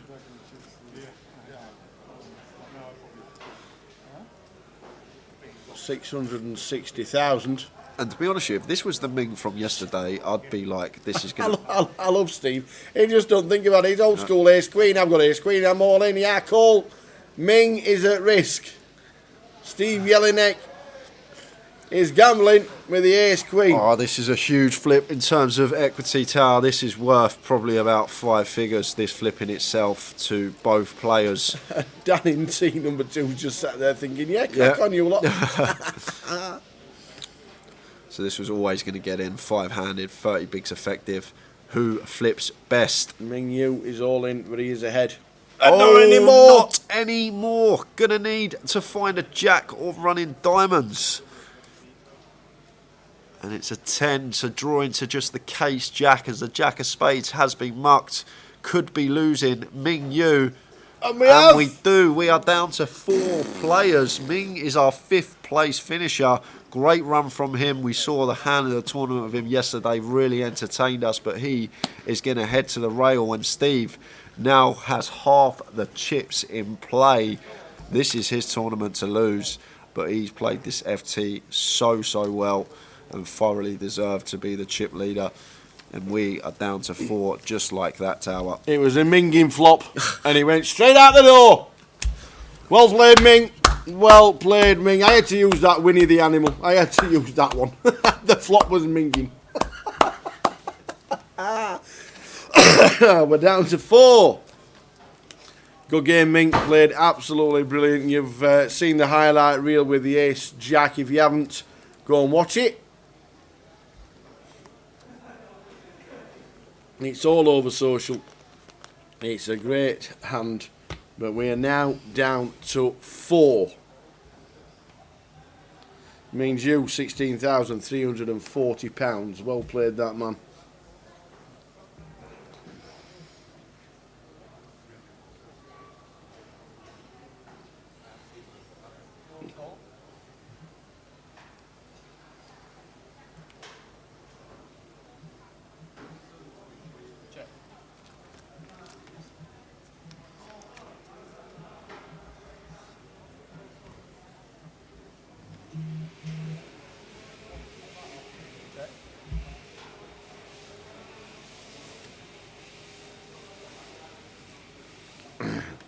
Taco Logan.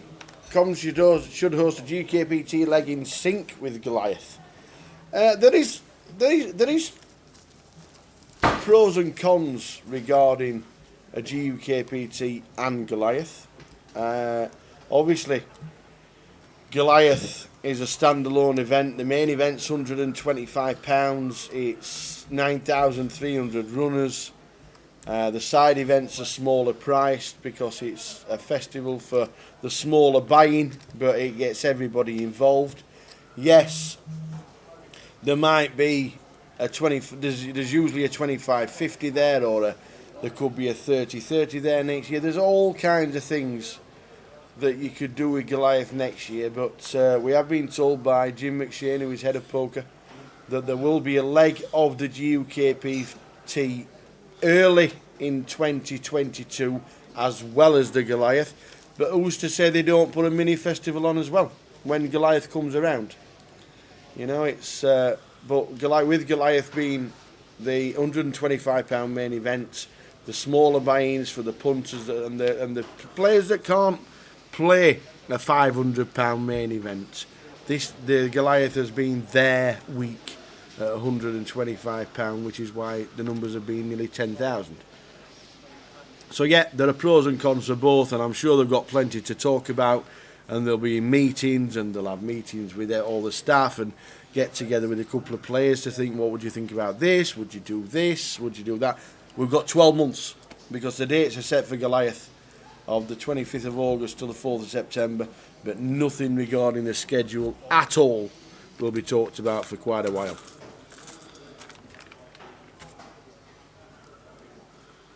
So blind on blind, Ian completes, and Steve opts to check his option with a 9-7.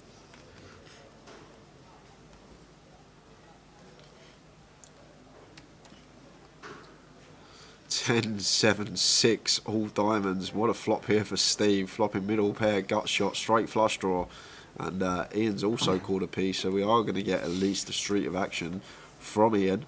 He's actually going to be the player to lead here. Fine from him. We've caught a piece. Hard to make a pair. It is blind on blind. Steve's going to have a whole host of hands here. But Steve's just going to call in position. Take a turn. Which is the 5 of hearts. Doesn't change anything. 9-7 of Steve. Still the best hand. I think Ian wants to be coming in for a check here now after we've been called out of position with our 9-6. But no, he's coming in for second barrel here. 200k. Interesting to know whether this is a value bet in his head or whether he's potentially lining up a 3-barrel bluff spot with a pretty good hand to do it with as well. We block some 2 pairs with a 6 in our hand. Obviously the straight less likely because of the 9. But Steve with his pair and straight flush draw has to call again. I'd like to brick river it here, see what Ian's plan was. Nice, no, it's a 4th diamond action killer.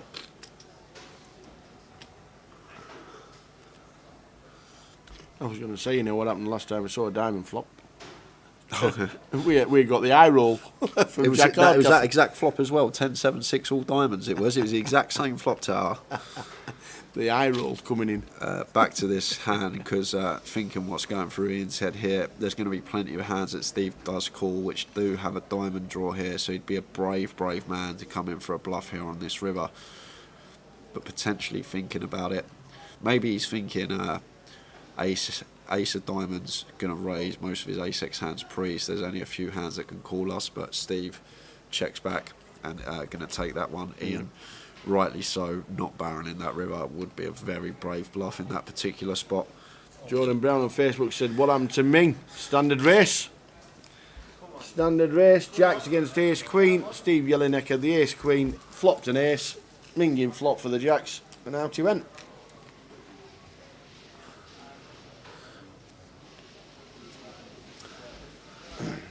Yeah, when they get heads up, they normally do colour up a little bit more, or if they get to the next break, they will colour up some of the reds up for Steve Jelinek.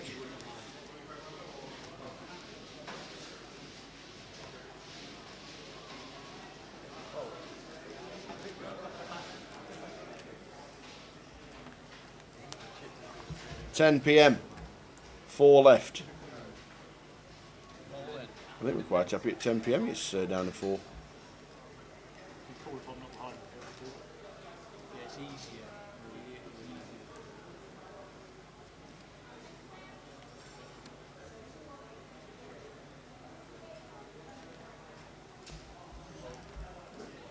Ian making it 150, and Maz with ace king in the big blind just opts the shove for 30 bigs.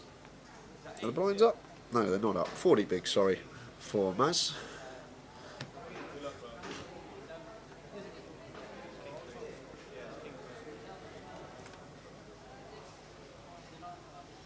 Oi, oi, Dom's in the chat. How we doing, mate?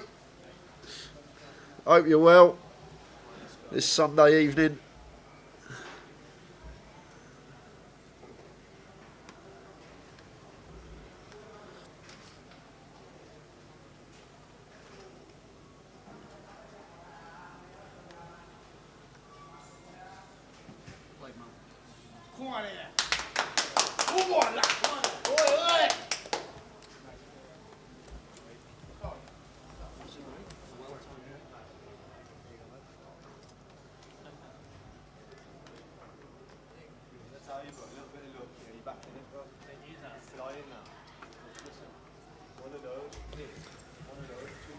It's open from Steve, making it 125.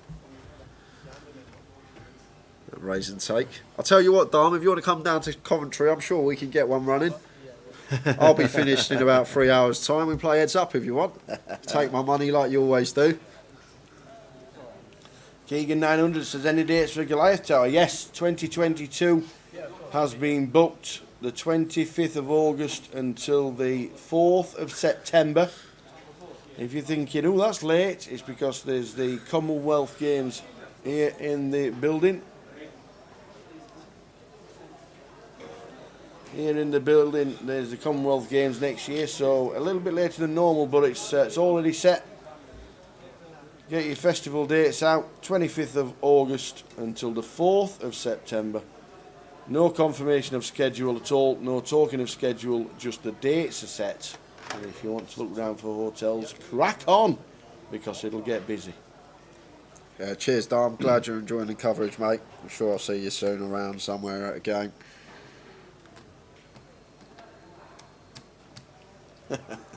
Sylvia says, Dean has got the best hair in poker. Kevlo says, yeah, I'm sure Andy Bull's around. Brilliant.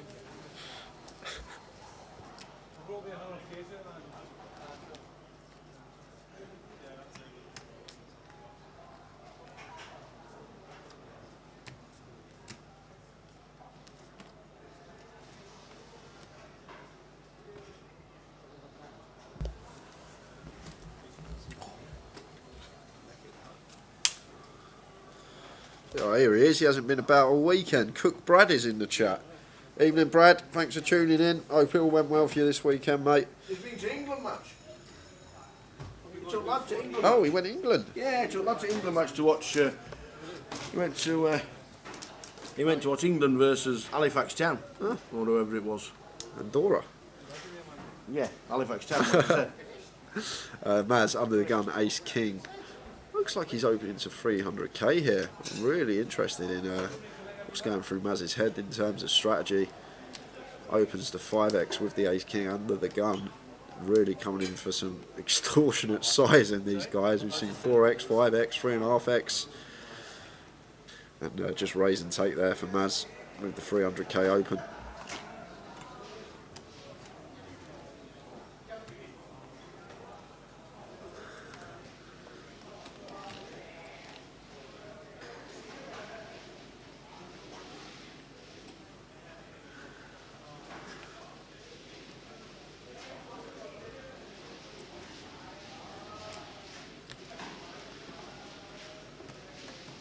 So everyone with £25,910 locked up.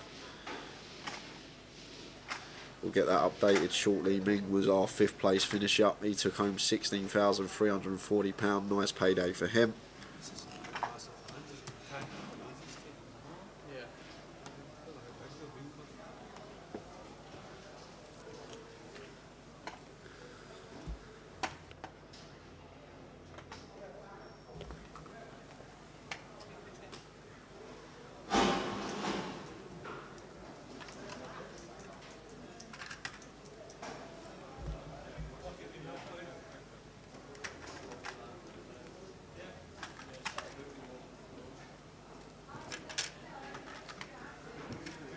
Ace King 7 rainbow. And Maz going to come in for a bet that Steve has caught a piece. He's not going to be going anywhere here. Blind on blind. Expect Maz to raise a fair proportion of his Ace X here. So only really worried about some King X holdings as we have the nut kicker with our 7 as Steve. Check on the turn and rivering 2 pair. And now going to come in for some value, and it's going to be a snap fold from Maz. He's already folding, and he looks at it and slams it into the muck. And Steve takes another one. He is flying at the moment, 6.7 million now.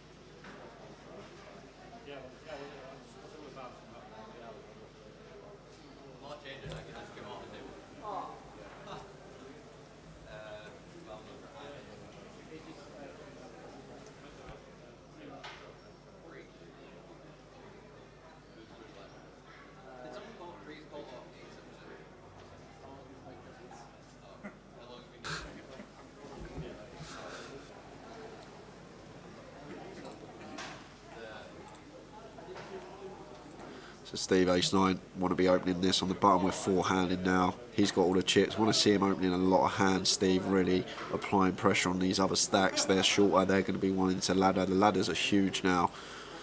So really like to see Steve put his foot down on the pedal 4-handed. And Dan going to defend in the big blind here for an extra 65.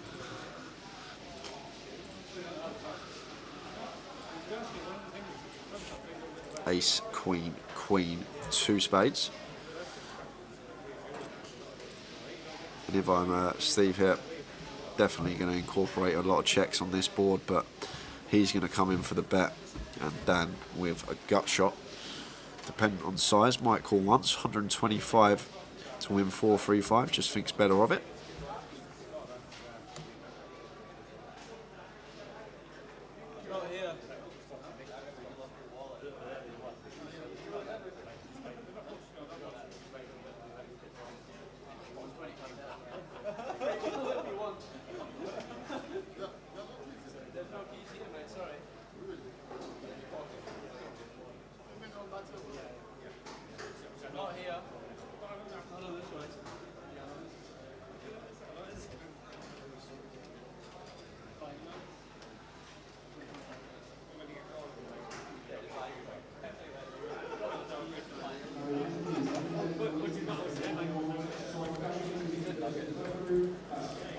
I said Steve needs to be opening a lot now off his stack, but 4 deuce not going to be one of the candidates that we're going to come in for an open with. So blind on blind action here.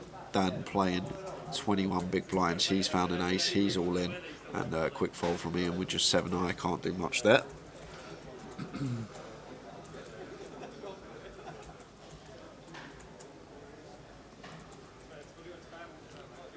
But Steve really in pole position here.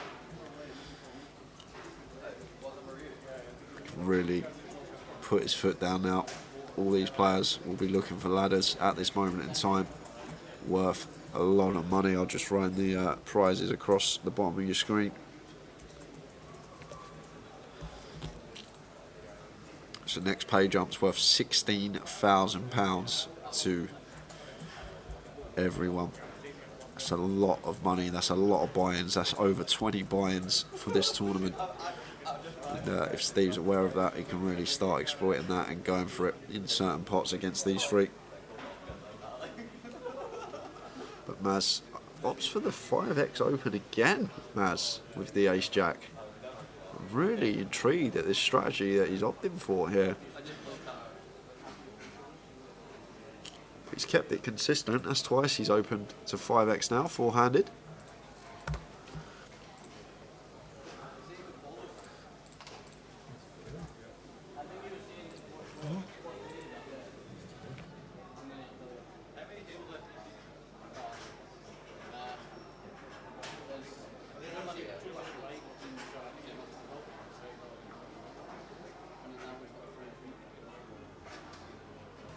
Keegan, there were 607 entries in this one. We're down to 4.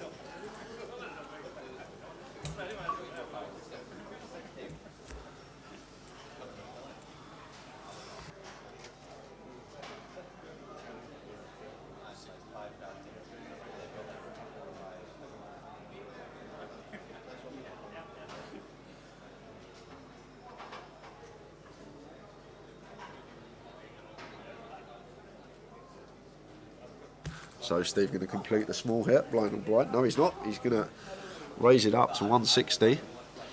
And Maz just going to fold the Jack 7 off. And Steve, that's what I want to see from him. Maybe want to go a bit bigger there, blind on blind, but still gets the job done. But definitely, just from the game perspective, guys, in them blind on blinds, I keep saying it, 3x at least. No need to click it there. We want more fold equity out of position we don't want to be. But in that scenario, did work for Steve. Maz just gets out of the way, not want any doing with Jack 7 off. Yeah, Chris, I'm not sure. Chris says, why is Maz raising so large? I wish I knew. I wish I knew, but I've got no analysts on that. Cannot analyse that one, the 5x opens. I wish I knew why. Help you guys out and let you understand why he's doing it, but at the moment I'm a bit confused at the opening sizes from Maz.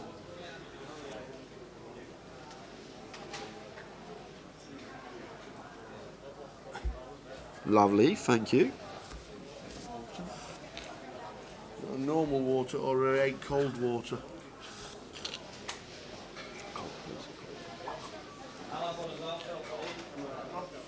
So Maz with the pocket 8s here, playing 40 odd bigs, facing this open from Steve. On the button, he's got all the chips, and Maz looks like he's going to count out 3-betting chips here with the 8s, which is perfectly fine. Probably going to make it somewhere around the 450, 500k remit. It's the size I'd like to see. He's opted a little bit smaller than that, looks like 400k. Oh, and Dan's got the easiest shove for 1.4, and Maz has already put 400k in. When this comes back round to him, he's going to have to call it off with the 8. Steve can't do anything with the 4s, so he'll have to let him go. And Maz with the pocket 8s, obviously not folding, he'll make the call. And Dan with the ace-queen. Tournament life on the line. Maz with the pocket 8s. Who flips best? This is huge. Worth about, probably say somewhere in the region of probably like 20k this flip for both players. It's a big flip. And it's ace queen 3 for Dan. It's a perfect flop for him, just fading an 8. Oh, next door, same scenario on the river, fading 8s. And it's a queen, just a boat for Dan. A bit of overkill there, but still gets the double back up to 2.9. And Maz is our shorty again, although he's still got plenty. 19 bigs here.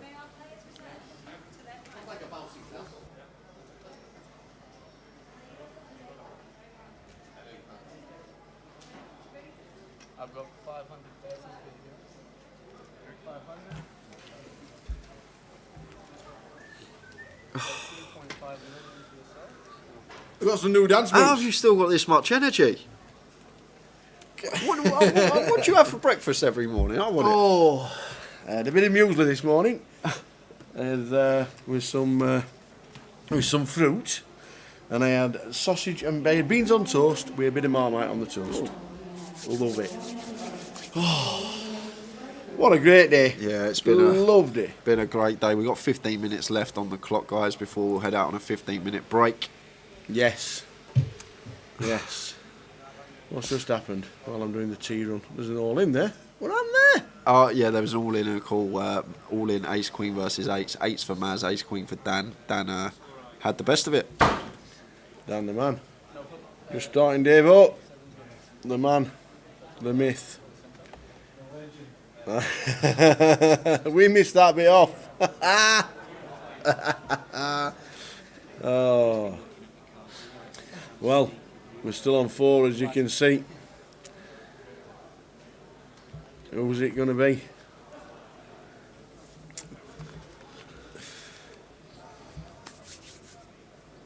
Macapac, you're a star. Well done, buddy, yet again. Oh, cheers, Chris. Great result, mate. So good. You are two final tables in a week, a mini and a main. Is a great effort. Always good to see you. Always good to see you. We'll just do that interview at the end very, very soon, I'm convinced. We've done it before, we'll do it again. Chris Johnson in the chat. He's already home, I'm betting. You're only about 20 minutes away, I think, Chris. Let's get the chat comms on. We haven't had a bit of the chat comms, bit of fame for everyone in the chat box. Yes, those there. There we are. There are. Chris Johnson, as Macapac, that was the man you see on Facebook there in the chat. Great result from him. He's had a really, really good week here in Coventry. Lauren Brown says, what prices were these beginning of the day? I think Dan Hopkins was something like 20.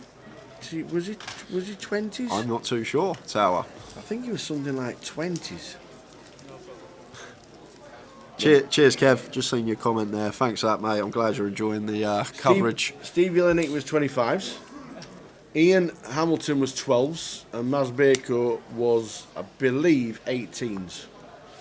So that were the prices that were on the books before play. 8 o'clock they opened, shut at midday. We had a little bet on. Razor Kev had Macapac that I put on. That's lost because Chris has just got himself back home. But we'll get back to the table and I'm sure we'll see you at the end. We will. So blind on blind, Ian with ace 8 here, and there's the all-in triangle from him, and Steve not going to call this one off with 9-7 suited for 20 big blinds. Scott Reed says, do you think there'll be any cheaper buying for the GUKPTs as they are expensive tournaments?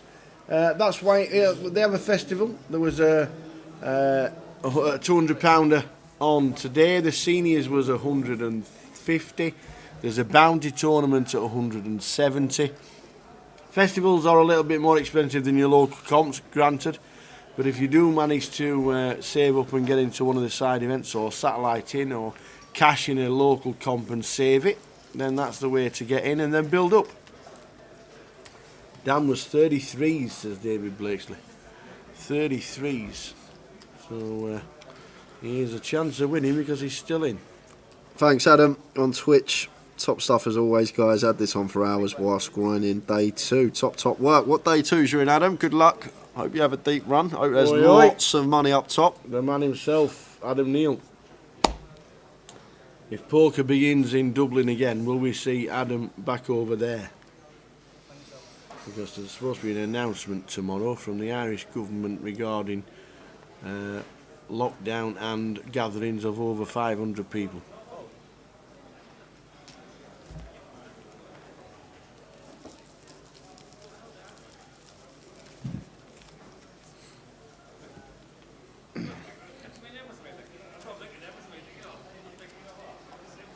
Awesome. On the night run over to Dublin in the new year. We were there, not last year, the year before. Last year was just a blip, wasn't it? Yeah. Just a number now. 2020 was just a number.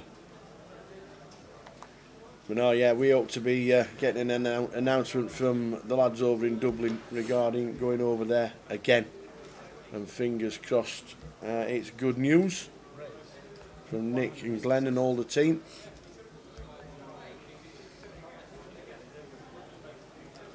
So 10 minutes on the clock before a 15-minute break for the players, as Ian finds pocket queens under the gun. Got 20 bigs here, don't want to be moving all in, or 21 bigs, want to come in for an open. Oh, I think this might be a little bit too many big blinds to shove with our pocket queens here, Tower. 21. Well, 20, yeah. Is it 30-60? Yeah, 30-60, 21. We want to, as always say, just open, click it, get the big blind to defend with 3 outs. We want that. That's what we want. We want to go to a flop. We want to get our opponent to put some money in the pot with a hand that we've got crushed. But in this scenario, it's just not getting called, especially four-handed as well. But Ian maybe just didn't even want to see a flop. Happy to pick up blinds and ante. But should mention as well, guys, when we come back, we're going to be on a 45-minute clock, four-handed, no longer an hour clock. Once we do go four-handed, because more hands are obviously going to get played, the clock is reduced to 45. Evening span. I actually thought it was 40, but if it is 45, it is what it is. Maz moves his triangle over the line. Dan. We got a flip. Dan. It's going to be an all-in from Dan as well. He's going to ISO with the pocket eights. He's asked for a count here, but four-handed. I think four-handed's a call, isn't it? Pocket eights here. 16 big blinds. Yeah, I'm calling. Even Tower's calling this one. This is all in. Maz is going to shove deuces through sevens here. They're going to be in his range. So we do have some hands crushed. There's some ace-x suited in there that we got dominated. So yes, a lot of the time we will be flipping. Wow, Dan lets it go. Maybe he didn't want to call and lose. The thing is, if he calls and loses there, he's still second in chips. Yeah, they didn't fancy it. I'm calling with the eights there. We can see it's a flip. He's probably thinking, I'm flipping. Yeah. Do I want to gamble at this stage? A lot of money up top, Tower. That's all Absolutely. it is. That's all it is. If Dan loses that, him and Maz have then got similar stacks. Ian's then the shorty. And obviously, look at the ladders, guys. It's 16k ladder. If we can just fold and wait for a player to bust, we're going to be laddering 16k. And if somehow we manage to get to heads up, it's a 45k ladder from That's exactly what where he's we just are said. now. Give me the eights. He's just said Steve Jelinek. He said, give me the eights. £25,910 locked up. Didn't fancy the gamble with the eights. Means you in fifth. Bowsey in sixth. Chris Johnson in seventh. Adam Wilkinson in eighth. And ninth was Matt Bushell. Well done, 1-all for cashing, but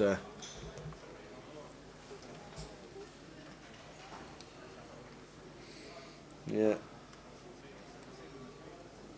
Yeah, I think even Tower's calling that 400 with 8s. Now Ian puts it in with the ace-8. Yeah, Steve will snap fold. He don't. No TV time with the 7-3 for Steve Jelinek. He's been there and done it.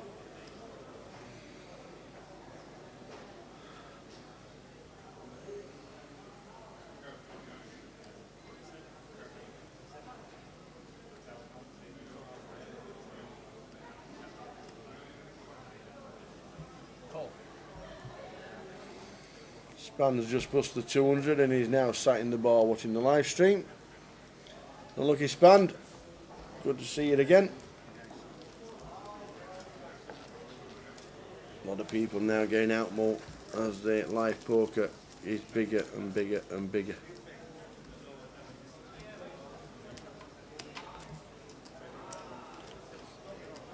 Were any hands shown? Sorry? Were any hands shown? 2 pair. Yeah, 6 left. Decline, please.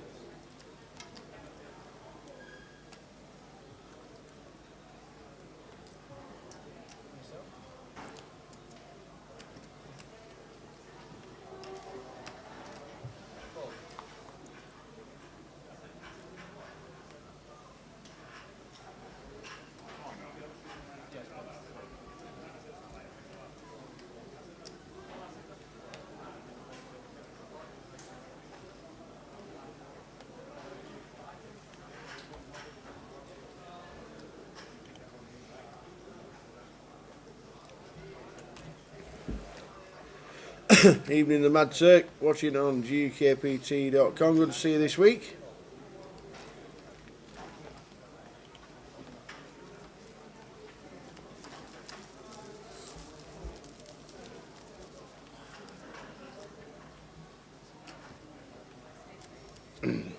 Anthony Sutcliffe on YouTube. Cheers for the Coventry guys. Top bands. Yeah, I've had a good time. It's been a great 4 days of chat, laughing, poker, and going along. Yeah, I don't know why. If you go to Wembley, you'd pick Andorra to watch. I don't understand that one. Unless that's the only tickets you could get. I don't understand why you'd go and watch Andorra, because they are literally worse than Rotherham United. I don't think they've won a game in like 11 years. Even Rotherham won a game in 11 years. So, but hope you had a good time with your lad Brad. They won 4-0, and now you're watching the final 4 here in Coventry. How can you call with 8-7 of diamonds and fold the 8s? Oh yeah, he was the 8-7 of diamonds caller, wasn't he? Yeah. I totally forgot about that.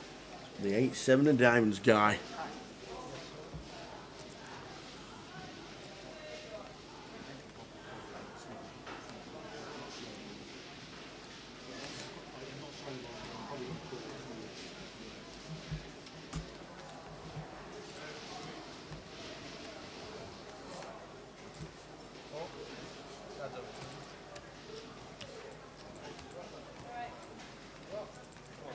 All in and a cutting and a straight fold. Span says, what league of English football would Andorra compete in? Well, they are the best 11 players from Andorra, even though Andorra is one of the smallest countries there is. Where would they be? I would probably say League 2. What, Andorra? Yeah. More like Conference South, League 2. Do you not think? Do you not think they're that good? Do you think? Do you think? I reckon if there was a Carlisle United are better than Andorra. Yeah. I reckon it's close. I reckon it'd be a good game. It's a game we've got to get going, Tower. Who's top of League 2? Rotherham? No, we're in League 1. We're not even top. We have an all-in. 9s for Ian. Ace 10 for Steve. He's got a bit of a decision on Steve Jelinek here. With the Ace 10, maybe it's just a little bit too wide. Ace Jack, maybe. Ace Queen, definitely. Ace 10, probably not. But he does want to count, and it's 1.4 mil. So, yeah, it's a shove for 22 bigs here with the ace-10.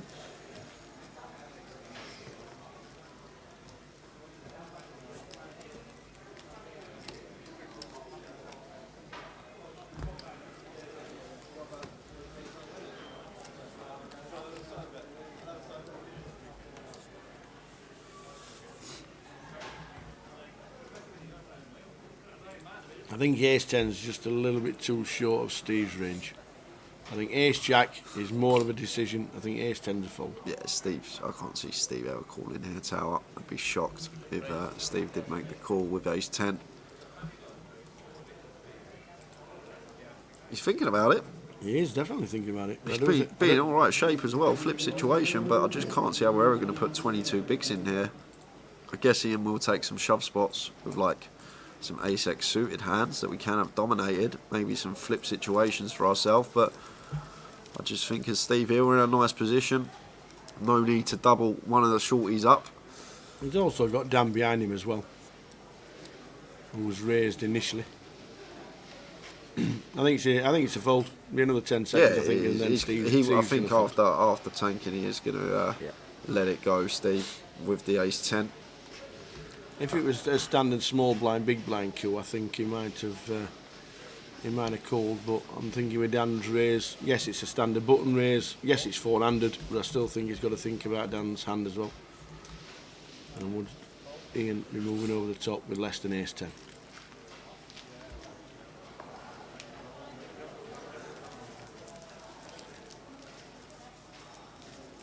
And he does fold.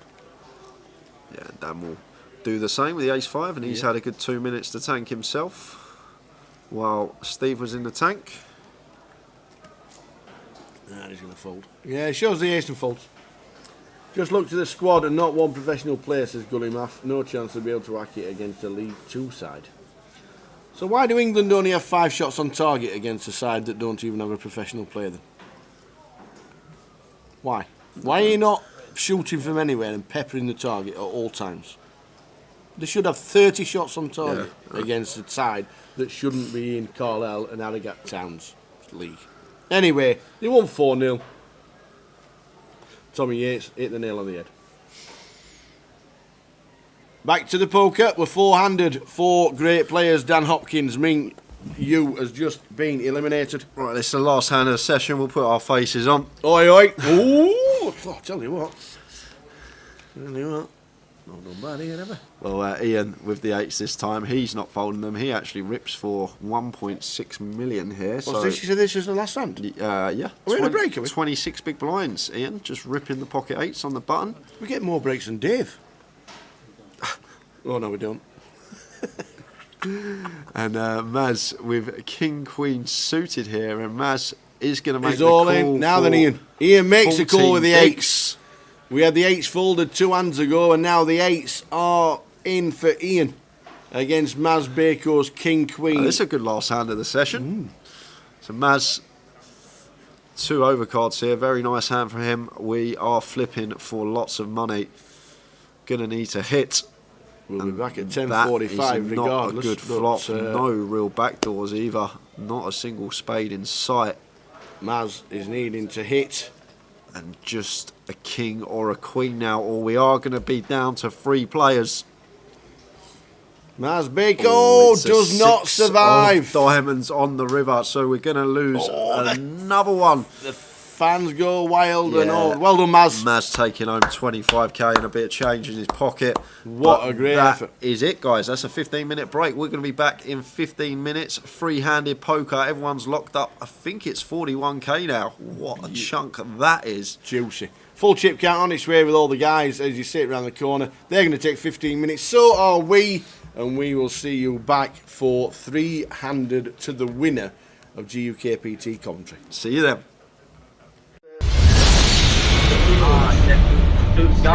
Second for 1200. Right, yeah, I remember it. It was a gala at the Liverpool. That's right, yeah. It was like a Sunday evening, the last tournament of the gala poker talk. Yeah, that's right. I remember it well. February 2009, you had another big score on Full Tilt. You must have liked Full Tilt at the time. The Sunday Brawl. It was by far. Third for 40,000. Yeah, the Sunday Brawl, I think that one was. That's right. Yeah, it was by far the best, in my opinion, and I think a lot of people would probably say the same. It's by far the best poker site ever. Just in terms, like, people just used to go on to rail the cash games. Like, you didn't need, a lot of people were just on there not even playing. You had all Phil Ivey and Tom Dwan sat, and Gus Hansen and Patrick Antonius sat with all the big money in the cash games, and it was just yeah, for me, like, it was the greatest poker site ever, and I just really liked playing that on there. Yeah.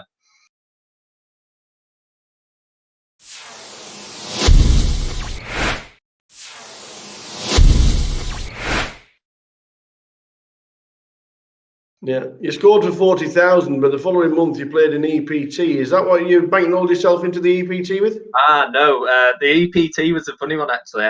I was playing on PokerStars, so this the following month. Yeah, so as soon as I got the 40,000 score, I withdrew a little bit from Full Tilt and put a bit on PokerStars, and I ended up qualifying through the step system. So I bought into the $82 step.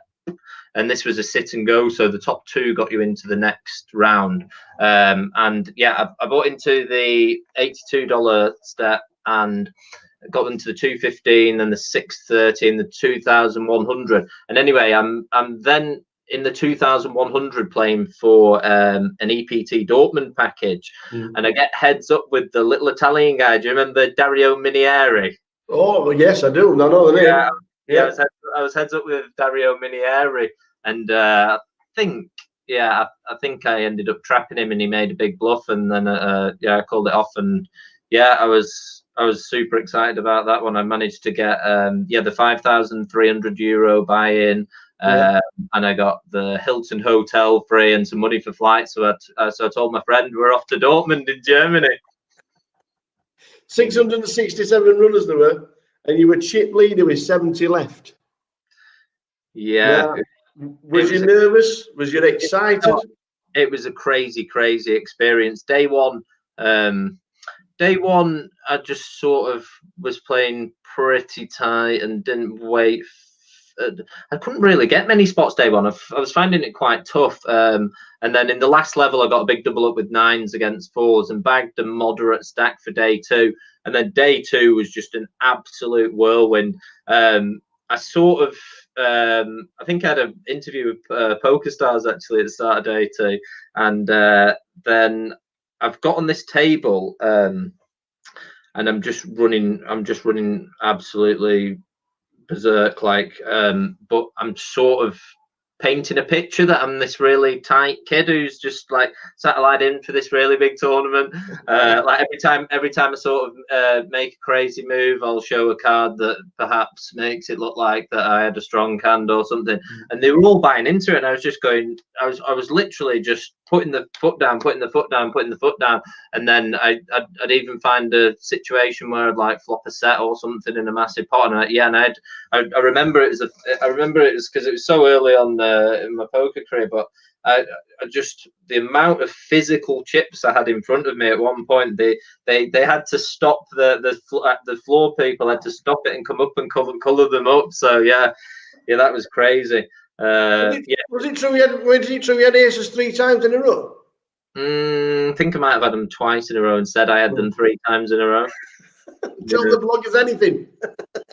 Yeah, I mean, I was really trying to exploit my image because I had a table that I could run over, and I wanted to sort of paint the picture that I was this young kid who'd qualified, who really wasn't really looking to put much pressure on, and then sort of do the opposite. Because when my style online at that time was just going absolutely ballistic and trying to run people over. So I felt that the best way to sort of be able to do that was to paint a picture that I was doing the opposite.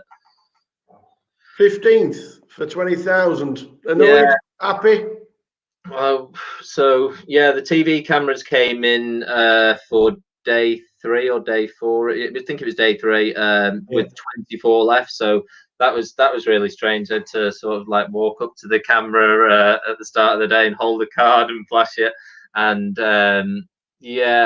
then there's a guy actually I know quite well now called, I think he's called Johan Storikers. He's a Swedish guy, and there's it was €1 million almost for first place, and there's 16 left. But I wouldn't say I was nervous. I was quite enjoying it really. And then I just found a pair of queens, and Johan found a pair of kings, and it was a bit. Maybe it was maybe a little bit of inexperience, but like the thought of folding never crossed my mind. So it was just one of those things, and just narrowly missed out on the final table. But it certainly gave me a thirst to play more. Can you remember who won it? Yeah, it was Sandra Noyox, because she actually knocked me out. So yeah, I do remember. You'll never forget that one. But 2 weeks later, you got your first Hendon Mob win, and it's still there. The first win at the side of Rich Kelly's name. £200 side event in the GKPT London. Oh yeah, it was a £200 rebuy as well, I think. So it was pretty big. Yeah, they got 26,000 for the win. The final table included James Aikenhead and the late great Dave Colclough. What were it like playing with those kind of guys? Oh wow, yeah, like that was just amazing for me, because obviously the thing is, when I was sort of 18 and I was really enthused about poker, so I was playing every day online, and I'd even go in WH Smith's and buy all the magazines, and so like to be in WH Smith reading these magazines, trying to suck up all this information, and see these people in the magazines to go into playing with them at the table the year after was just it was really sort of it was mad. Yeah, and after the GKPT win in 2009 was such a good year for yourself, because in August you got the biggest online score. You're on F-Tops. Event number 20, 2,438 runners. You got 96,000. And a jersey. Wow, that was incredible. I was my friend stayed up all night with me. The guy my friend who lived 2 doors down from me, who taught me how to play poker, actually, he stayed up with me all night, and that one went on until about 7 a.m. And actually, back on Full Tilt, they used to have another really cool feature. Any of their red pros. If you knock them out, you got the buy-in for the tournament back, and you got a T-shirt that said "I knocked out Full Tilt Pro." And with about 3 or 4 tables left, I knocked out Alan Cunningham. Oh yeah, really, really famous American pro at the time. So I knocked him out. I got the $215 back for my tournament entry, and the Full Tilt T-shirts. I used to have quite a big collection of them, as you can imagine. I imagine Mormons probably with garages somewhere filled with them. You got a jersey for winning the F-Tops as well. Can you remember what you did with it? I think I ended up selling it for about $300 or something. Somebody's walking around and they've not played F-Tops at all, and then they've got the jersey.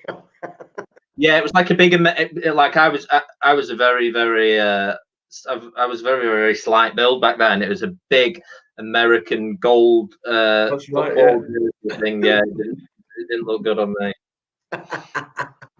But he just carried on. 2009 was fantastic, because you run deep in the World Series Poker Europe, which was down in London at the time, in the 1K, finishing 28th out of 608 entries. Yes, it was only for 3,000. But that kind of field down in London must have been a bit exciting.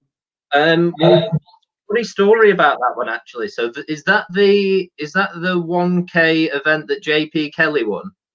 Yeah. Right. Well, yes, it was. Yes, it was. Yeah. So me and JP Kelly were JP Kelly was first in chips overnight going into day 2, and I was second in chips overnight going into day 2.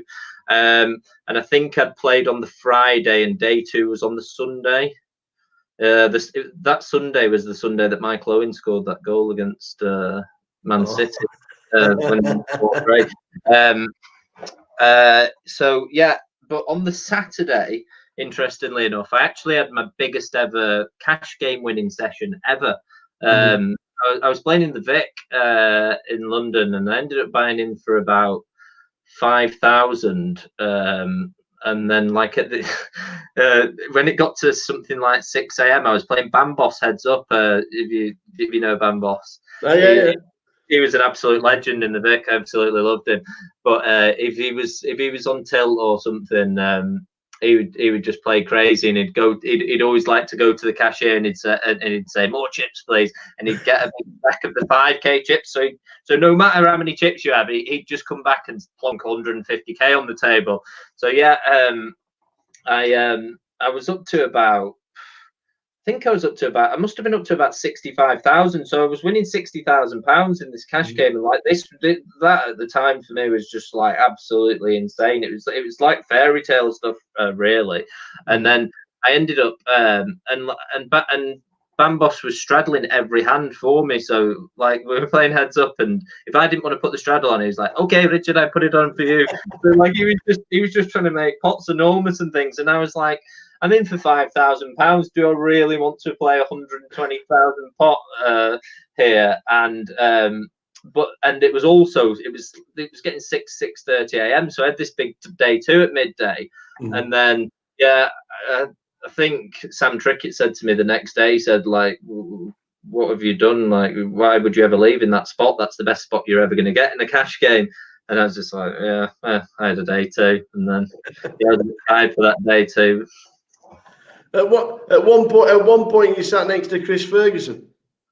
Yeah, Jesus was on my left. What's that like, knowing he's won the World Series? Well, yeah, he's quite an imposing character to be honest. I think I ended up playing one pot with him blind versus blind. See, this is crazy because like I can even like this is probably one of my most mad poker skills. Like I can remember the exact hand that I played against him like 10 years ago. I had ace 10 in the small blind, just one hand, and he had king 9 in the big blind, and I just remember I hadn't played out, and I lost that to him, and I thought, yeah, I don't really want to get into another pot against him. He just wanders around, doesn't he, all nice and quiet, but must be so intimidating.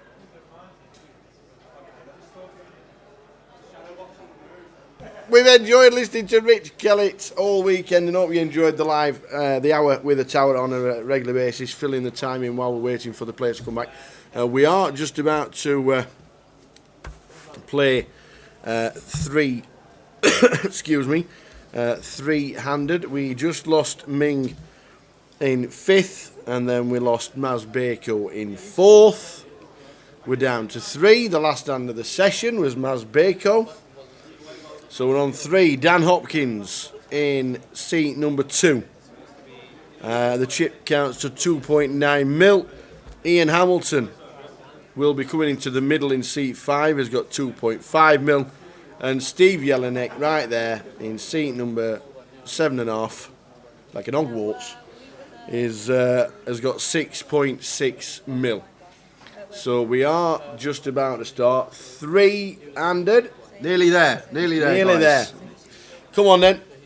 From now, can anybody stop Steve? We know it's a flip. We know we can lose 2 hands on the championship leader. Yeah, he's got a lot of momentum, and he's actually played pretty well, Tower. The hands that he's played them well in each particular spot. And to be honest, I can't see anyone else but Steve winning this one from here on out. So we'll have a look. We'll see what's going to happen. We're just waiting for Ian to come back and take his seat, and then we'll be off ready for 3-handed poker. Everyone's locked up £41,840. It's a near 30k pay jump now. And running along the bottom are the places where the players finished this afternoon stroke evening.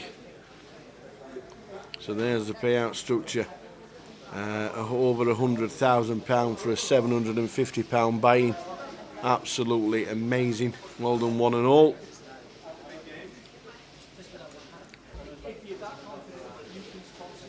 Steve Jelinek, Ian Hamilton, and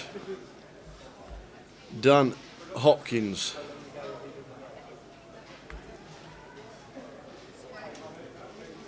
Ian has got the rail. Yeah, Ian has got the rail. Carl Shaw. It's Carl Shaw's napper we've been looking at for the last 3.5 hours. Is it? Yeah. I don't know if he's in his stable, or I don't know if they play cash games together, because they don't play tournaments, because Ian's got no results.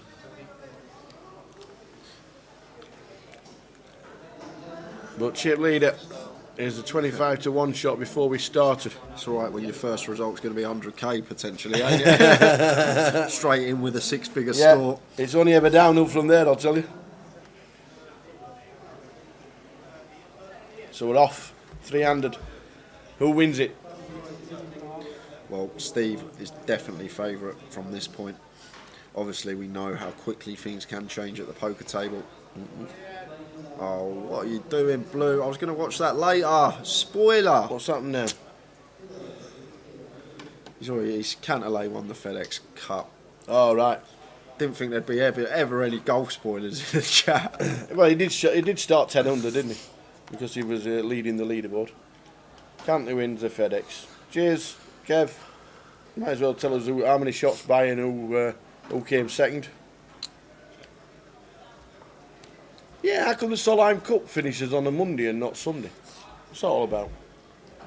The Ryder Cup and the Solheim Cup always play Friday, Saturday, Sunday. What's that all about?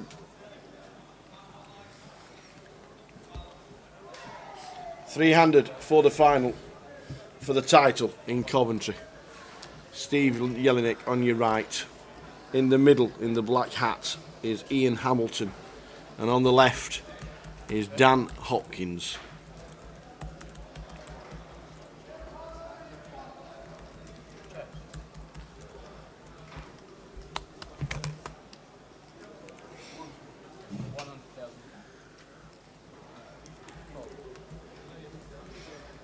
Another great day streaming, another great tournament for the team.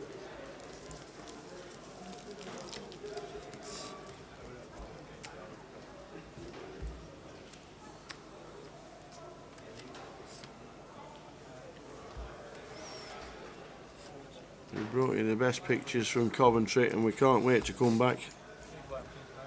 We will be back before Goliath 2022, that is for sure. So Ian, ace 10 on the button. This is going to be a raise for him. Blinds are now 40k, 80k. 40, 80. Well, we did say 50, 100 might be the last level, but it might be the one after. We'll see how we get on.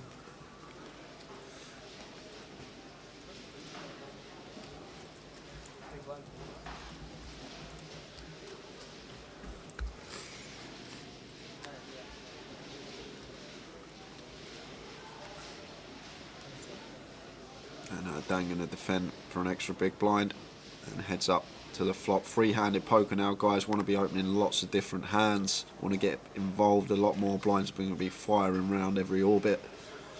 Ranges become a lot wider. But Ian getting a good flop for his hand here after opening the button. Going to want to be continuing here. Bet of 200k into 400. So opting for half pot. And it looks like Ian is going to let this one go, but if I'm Ian here, if I'm Dan here, I'm definitely going to be calling once in this spot. Oh, he is going to make the call. That's good to see. I know we can see he's making a call behind here, but just versus the hands that Dan should be opening on the button.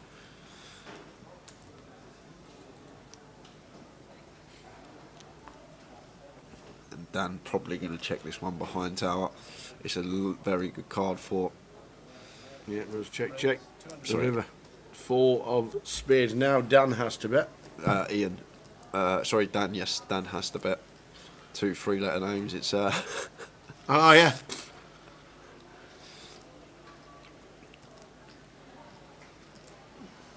So that's 600k into 800. He's gone big here. And Ian with top pair. Tough spot for him here, because if you look at it from Ian's perspective, Dan's never going to come in for a bet this size with a 1 pair hand. He's not going to choose this size, so he's repping like a 2 pair plus hand here on the river. He can have flushes, he can have straights. He'll call with 8-5, 10-8 on the flop. Obviously 9x, 6x, they're all in there as well. 6-4 that could have potentially made 2 pair on the river. 9-7's a possibility. 6-7 that he actually does have in this scenario. And then you've also got all the club combos as well.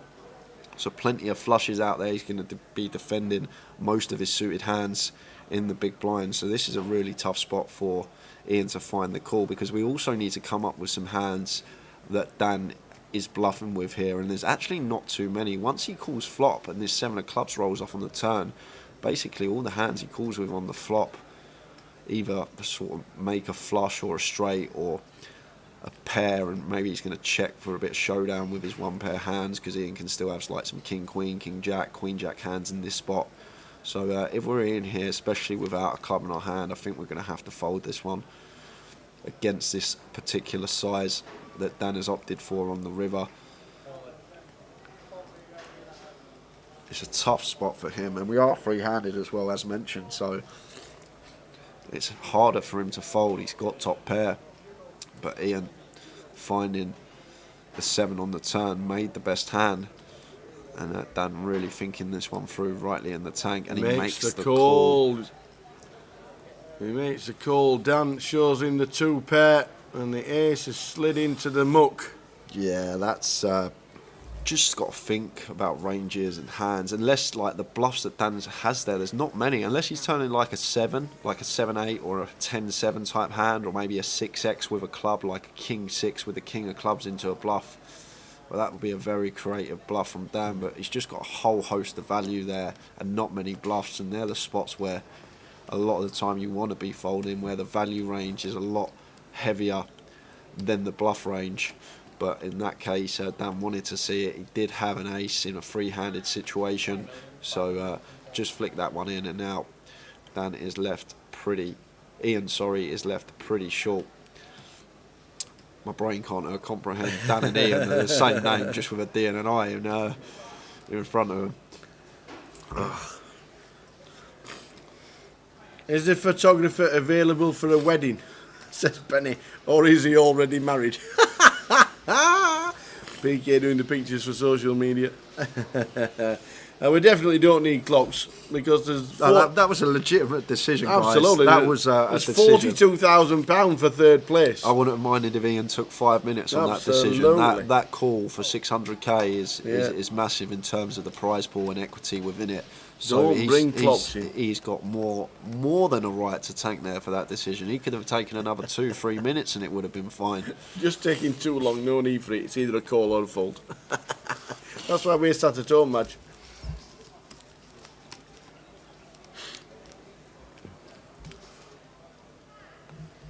How did Maz go out, says Robin Hood 24. It was the last hand before the last break.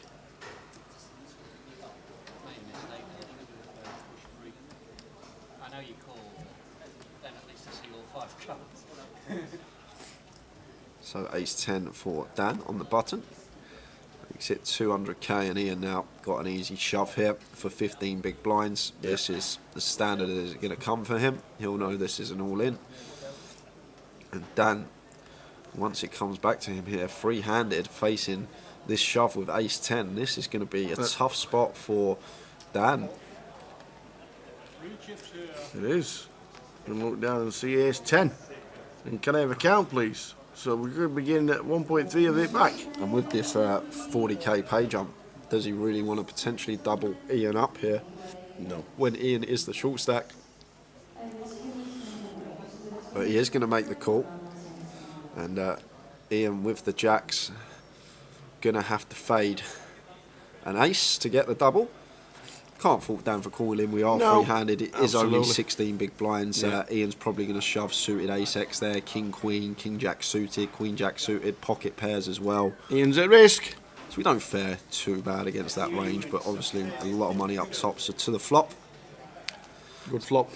Yeah, for the jacks. We know there's a back door, but fading a club on the turn, which is good. He needs to fade an ace to survive.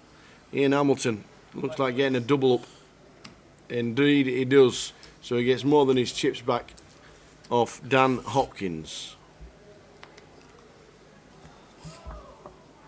Back to where we were. Yep. 6.7, 2.7, 2.7. That's exactly how we started 10 minutes ago.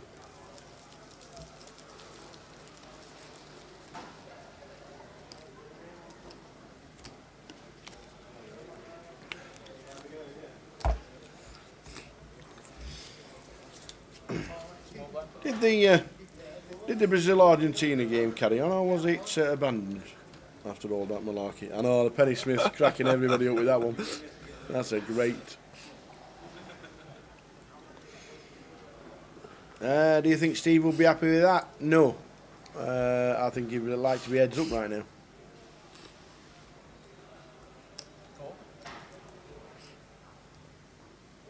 Yeah, calls with his 10 folds, 8's early, the same percentage of his stack. Yeah, absolutely. It's and then he called with a 7-8, and it's all preference, which is exactly what it is.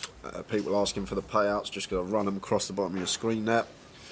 Last out, Masbeko, 25.9. So Ian Jack 10 suited on the button. Going to make it, looks like 2.5x. It does. And Steve here, 6-4 in the small. He's just going to get out of the way. And Dan with a 10-8. Maybe less inclined to defend this hand. What I spoke about earlier as well, when you start choosing these bigger raise size pre-flops, you give the big blind a worse price. You want them in there with how wide they're defending. Would have had him in a dominated spot there. I think we would have seen Dan pill the 10-8 versus a min click. But Ian just raise and take. Happy to take that one down.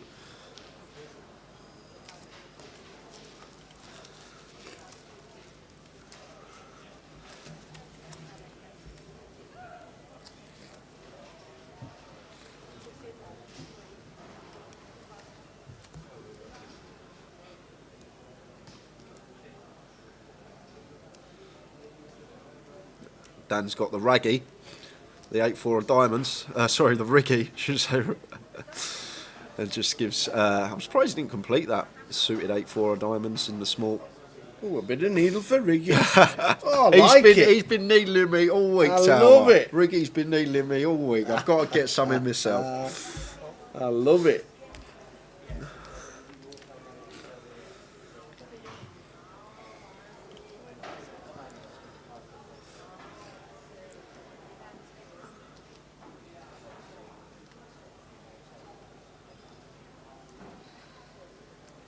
So Dan, like to see him open this on the button with free-handed, suited king. Looks like 200k size that everyone's opting for here. Fold from Ian, and Steve with the 10-8 off in the big blind.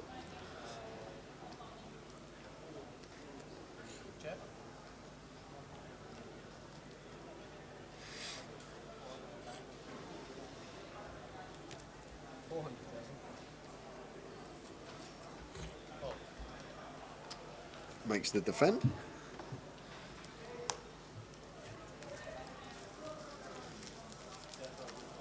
King 8-7, 2 hots. So top pair for Dan, middle pair for Steve. So both players catching a piece here. So Steve definitely going to lose at least one bet here. 250 is the flop bet, and Steve's got an easy call here with the 10-8.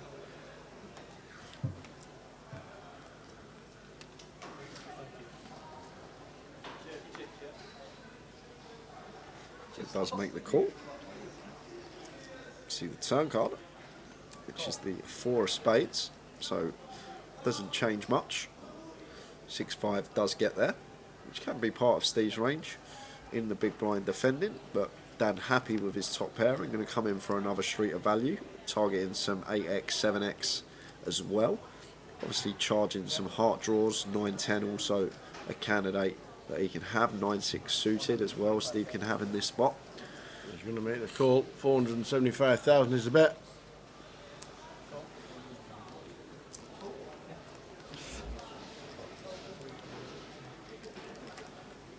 Makes the call, so Dan looks like hitting a big pot, 2 of spades on the river. 2 million chip pot going to Dan. I don't mind a check here from Dan. Depends, if he thinks he can get value from worse, then come in and bet it, but in this case he thinks that's not the answer. Just checks it behind, wins a nice pot, and Steve takes a little hit. 1.9 million pot going the way of Dan.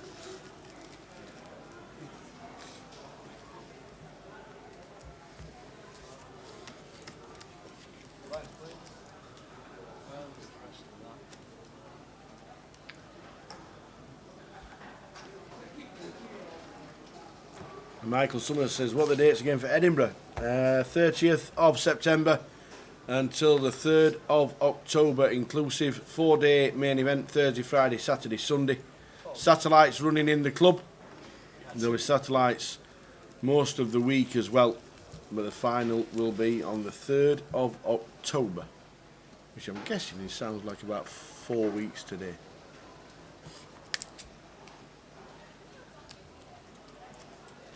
King 3 for Steve in the small. Razors makes it 240, pretty standard. And Dan's got Queen Jack. Might want to see a flop.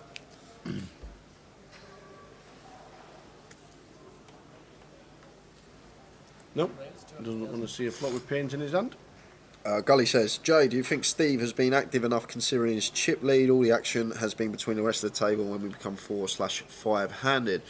Yeah, once he won that big pot, put him over 6 million, he did tone it down a little, to be honest with you. But I'm not sure if Steve's just sat there playing his own game, not thinking about amping up the aggression and just continuing to how he was playing before that got him the chips. Maybe he can start upping it a little. I did say it when he got that big double and won that huge pot, that might see Steve opening up a little now. But he's sort of just played the same, kept his usual strategy, not open looser hands, and he's getting along fine with it. He has lost a few chips, but he's still going perfectly fine. And going to open the button here with Queen 9, just as I say that. That's what we want to see. Loose opens from the chip leader. Marlar says, seems a big prize pool. Did you have lots of runners? More than expected. Yes, yes and yes. 607 total entries.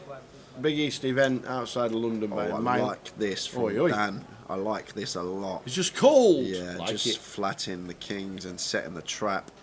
9-6-5 though, bit of a dicey flop for us with the kings. We do have the king of diamonds. Check, check. Oh, that's paint. Oh my days! Oh my days! We're trying to trap. It's not happened. And flop's gone. The trap door was opened on yourself. And flop's gone check as well. He's trying to trap him and it's opened for himself. He's moved all in. He hasn't, has he? Yes, I bet I'm all in and I call King. Has he snapped Queen off? 9. He has didn't even indeed. tank. What? Steve Jelinek could be heads up. He can't believe it. He cannot believe it. And neither can Dan. Wow, 200k bet. I'm all in for 3.2 million effective. He's gone 16x over the bet and it's just been snapped off by Kings. Dan didn't even want to tank and have a little think about it. Ian Hamilton sat there thinking, I've just won 25 grand. Or has he? Oh, there's a fist bump. Steve Jelinek's done it. Four on the river. We are heads up just like that. A little fist bump for Steve, and Ian and Steve are going to be heads up. Wow. I think we're on a 10-minute break, guys. Are we? I think so. Well, let's have a chat. Are we on a 10-minute break? Well, what on earth? Ladies and gentlemen, ladies and gentlemen, oh my, no. Press the button for me. Come here. Yes, there we are. What do you think about that? Wow, that just happened so quickly. Guys, I didn't have time to even go through that. It just happened all so quickly. He was there. setting the trap. But the thing is, he just called. Dan with just the beat him in the pot. He didn't even think about it. He didn't even think about the hand. He just beat Steve in the pot. What's Steve meant to be shoving there? Wow. Is he going to shove ace queen? Probably not. Is he going to shove king queen or queen jack? Probably not. Obviously, we probably call it off at the end because there are a lot of bluffs on a double flush board, but I would have liked at least Dan to think about that for a while. It was a 40 grand decision. He bet like 200,000 200k on the turn, rip. And he grabbed all the chips. 3.2 million effective. And before he's put all the chips in, he says, I'm all in. He went, what? He went, I'm all in. And yeah, call. And before he's got a chance to call, he's turned them over. I know it's worked on this occasion, but I've said Steve's played the final well, but that shove with Queen 9, I'm not sure. We've got such a strong hand. We need our opponent to specifically have exactly like kings or aces slow play to get a call, or maybe a two-pair hand that's worse in the small blind calling as well. Not too many two-pair combos on that board, but in that specific situation, it's worked an absolute treat for Steve. And now he's got a huge chip lead, and we're on a little quick 10-minute break. Are they in 10 minutes? I think so. I think it's 10 or 15. We're going to leave that picture and there. we'll be back. We're not going to put the break picture on. We're going to be there. If you want to just ask questions, fire away. Are you going for a tea? Yeah, Are you going for a one? I'm yeah, going I'll to go sit here. for a quick one. I'm going to go I for a can't quick stretch one. my legs. My legs are still like jelly. I'm in shock. That was a strange hand, really strange hand, but it's worked perfectly in that scenario from Steve. But obviously, results orientated, it looks great. But in the long run, I think with the Queen 9 there, we lose so much value. But I wish this were vodka. I tell you, mad. Flipping egg. Wow. I'll be back. Oh my days. I will be back. He will be back.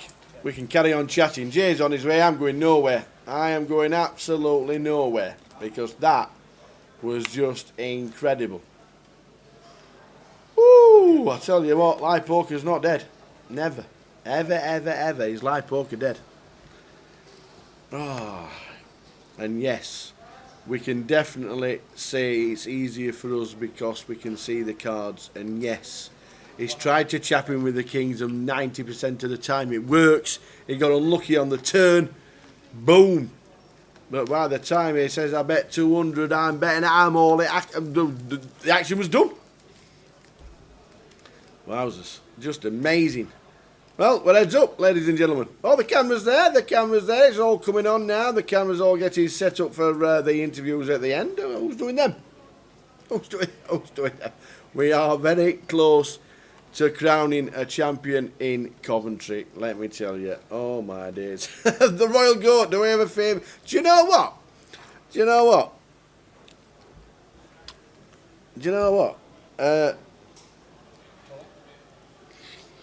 I had a mature cheddar last week that was laced with whiskey. I don't mean laced with whiskey, but it had got a whiskey taste. It was delicious, really nice.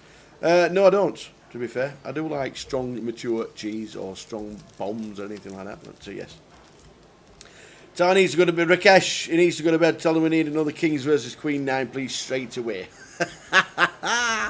Oh, indeedy. We have, let's have a quick scan at while they're setting the table up. The 30-30s are on the way. You're going to play a 30-30, the Poker Room, Newcastle, Birmingham and Manchester next weekend.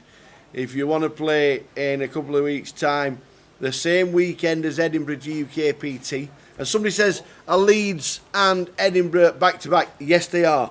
Because this week should have been Edinburgh. It got cancelled because of the restrictions in Scotland, because at the time they changed it, they were casinos were having to close at 11 p.m. So they changed it. 2 days later, they changed the restrictions and ended all restrictions in Scotland. So then they said, well, the only place we can actually fit it is after Leeds, but it'll only be a main event. And Edinburgh went, yes, please. So that's what's happened. So the Edinburgh's on at the same time as Reading South, Leicester and Blackpool for the 30-30s, the 50k guarantees. The week after that, coming up to the 24th of October, Southampton, Berrynham Road in Manchester and Glasgow. And then finally for the 30-30s for the year, it'll be Leeds, Luton, Bolton and Edinburgh. And if you do want to play a 30-30, the 50,000 guarantee. I've got an exclusive for this week, Tower. Look. It's a full cup of tea. It's your own full cup of tea.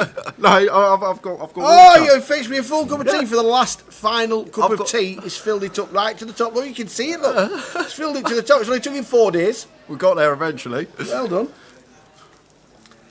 So yes, all the 30-30s are there. As you can see, the table's now empty, ready for the final heads-up battle here in Coventry.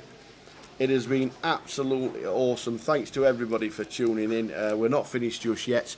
30-30s are right there. Have a look at those for the dates. This lad's playing Birmingham next week. If you want to go and see him and get some tips while he's playing live, then this man is playing at Hill Street in Birmingham. I'm looking forward to it. Yeah, really looking good. forward to it. New location, never been there before. Have a little explore of the city while I'm down there as well. Broad Street Friday night. Broad Street Friday night. I'll be in there. Broad Street Friday night. If you fancy it, you see me in there. Fantastic. I'll for a few bevies. Yeah, there's so many places to eat as well. Find a nice restaurant. Fantastic place. Any tea with your milk tea? Yeah, Sam, to be fair, I've got a full cup. I actually don't mind that it's a little bit weaker than normal, but he's done well to fill the cup after 4 days. Thank so you. I'm not complaining about the tea, to be fair. So, yes, Birmingham Hill Street is where Jay is going to be playing next week. We'll be rooting for him. I hope he does really well in the 50,000 guarantee 30-30. Alex, thanks very much. He's off for the heads up now, and he's going to catch up tomorrow. Yeah, it'll all be on YouTube. Cheers, Alex. And I'm sure the winning interviews will be on social media as well. You know the two guys that are playing, Ian Hamilton and Steve Jelinek, are going to be battling for the title. And 105,000 players. Second is 71. Yep, 71 tower. So you play the final hand and you lose it, you end up with 71,000 and change.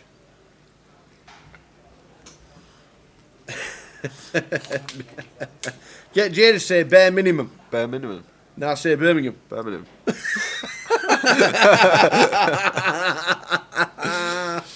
Nice one, Penny. You've been watching all week. Birmingham. Birmingham. Maxley says, will you need passports for Edinburgh? I hope you never ever get independence and we need a border, ever. I really don't.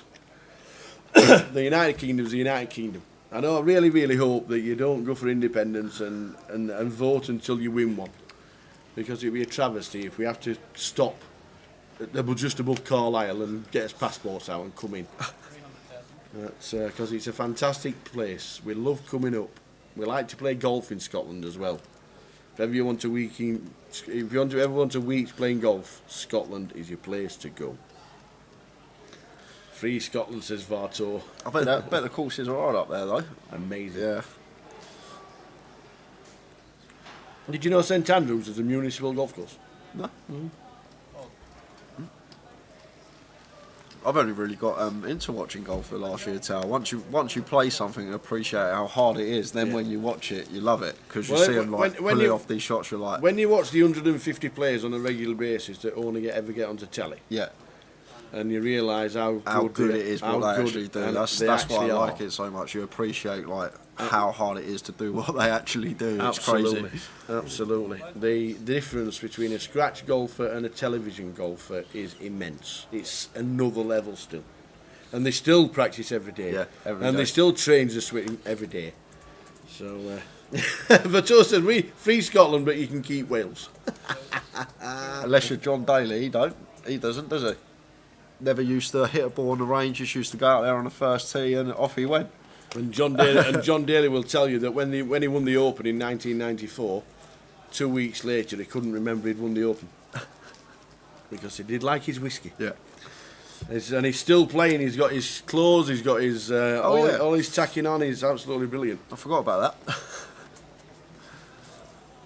Gail Harwood named Jay after a golfer, did you? Yep. Jay. Huh? Jay House. Yes, that's it. That's who it's named after. Jay House. Is that because his surname? I don't know. Either that or was he a big guy? Was he really big? Because I was a big baby. Yeah. I was 13 pounds. I wonder if his middle name is Izan. Yeah, 13 pounds. You were 13 pounds? Mm-hmm. Was you? Yeah. By heck, Gail. By heck, Gail. Flipping bananas. Oh, man. Are we bringing the golf clubs over to Dublin in October? If we get the go-ahead for Dublin and we get the phone call, which we're in discussions regarding Dublin and coming over and having a bit of time.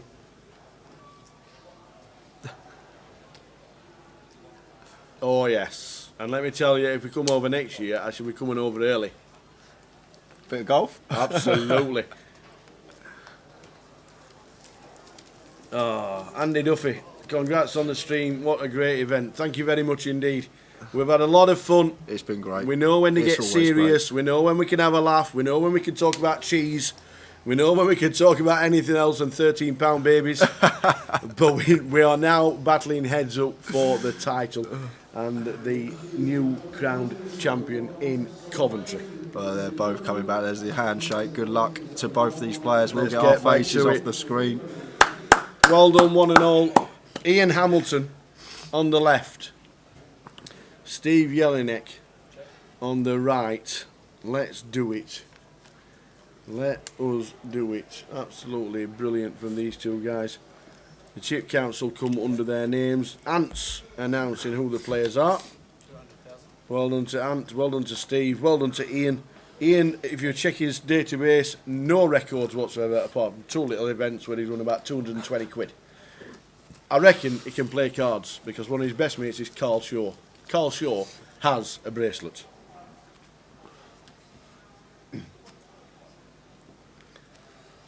So yeah, Jason, always a pleasure to see you, young man. Yeah, cheers, Jason. He's already said that he's in Blackpool for the entire week, and if we see you before that, it'll be a pleasure.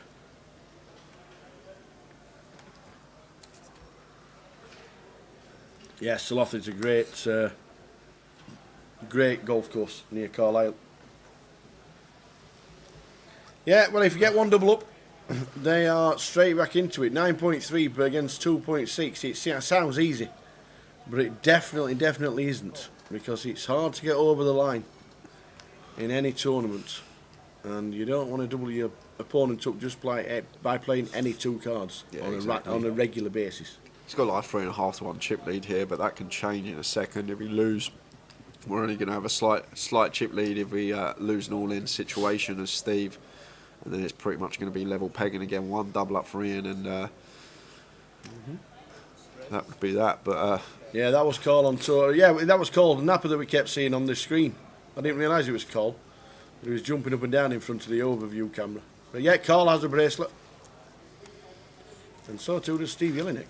Yeah, and Steve going to take the first pot of heads up, which is Queen High. Was the best hand, unbeknown to him, but 120 bigs here. You see this many big blinds in play. If Ian gets a double, we could be here another 2-3 hours. Absolutely. Potentially. Yeah. It's 20 past 11 in the evening. We are heads up.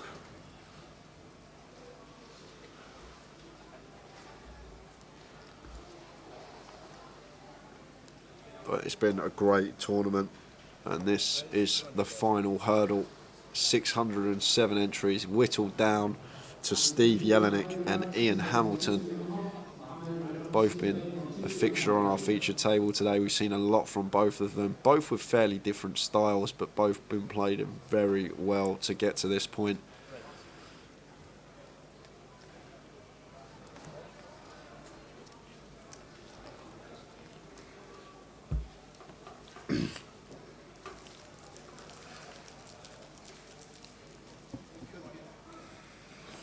But Jason's running Leeds. Jason Shellham will be in Leeds for the festival. See you in Leeds then, Jason. Going for the full festival. So if you're going to play the 30-30 in Leeds, or you're going to carry on playing the minis or whatever, you'll see Jason Shellham. So heads up here now, guys. Those of you that are watching for the first time, not used to heads up poker, the button is the small blind, big blind is the player not on the button. You'll see most players play almost every hand. There's only going to be like the bottom 10-15% of our range that we're not going to be playing on the button. Want to be raising a lot of hands. You want to be playing more hands than usual. Just it's almost like a blind on blind situation, like you get in a full ring. Ranges are going to be very wide. You're going to need to call down lighter. Hand values go up. One pair hands become a lot stronger holdings.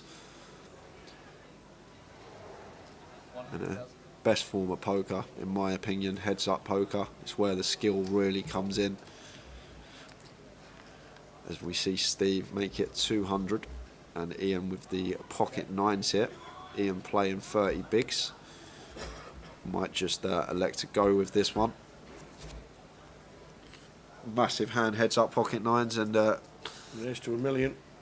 Just opts to 3-bet to $1 million. Opting with the 5-bet out of 5x out of position. 3-bet into $1 million.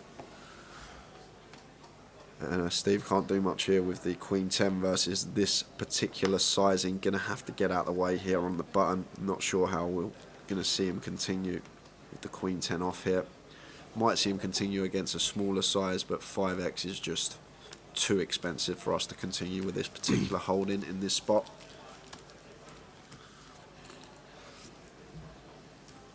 If we make the call here, there's what, 2 million in the middle, 0.75 SPR.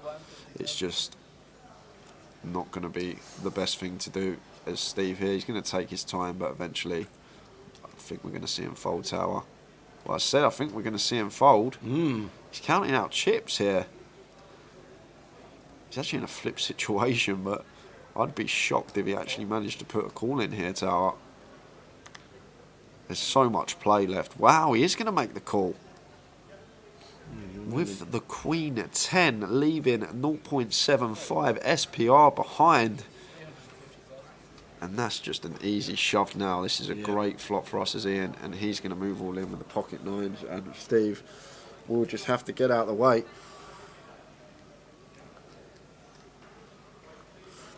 That's what I mean. I say it all the time, Gully. It should be a drinking game.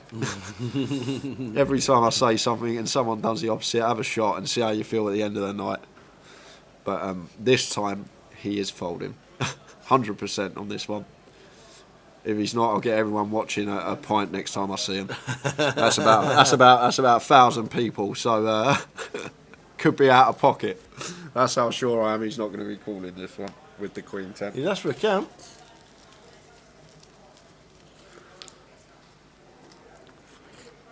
He has asked for a count.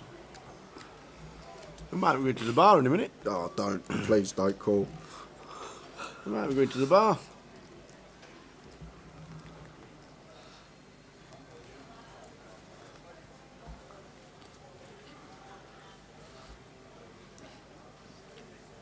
That's all you got to do. If he calls it and you're watching this stream, so remember when you said that on stream, come up to me, I'll get you a pint, whoever you are, wherever you may be.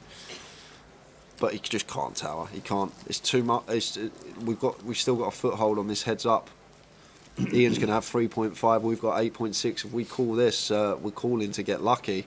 We're having a bit of a punt. That's what we'll be doing if we're going to flick it in here as Steve.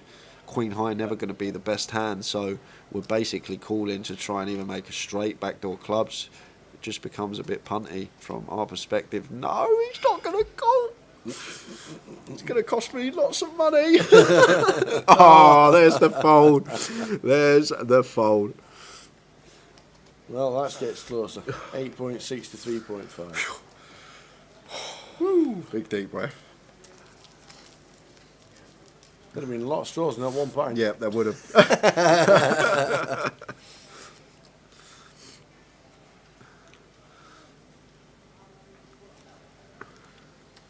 This could be an epic battle.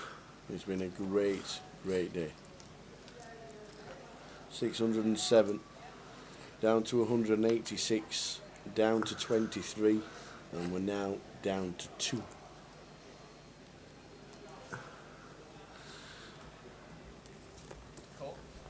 So Ian, 10-8 suited, lovely hand to open here, heads up.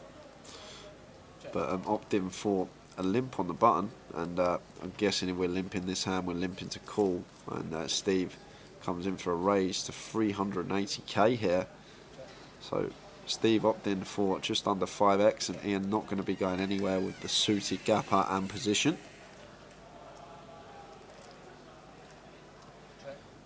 And he's quarter piece as well on 985 2 clubs, and Steve coming in for a 400k C bet. Ian not going to be going anywhere.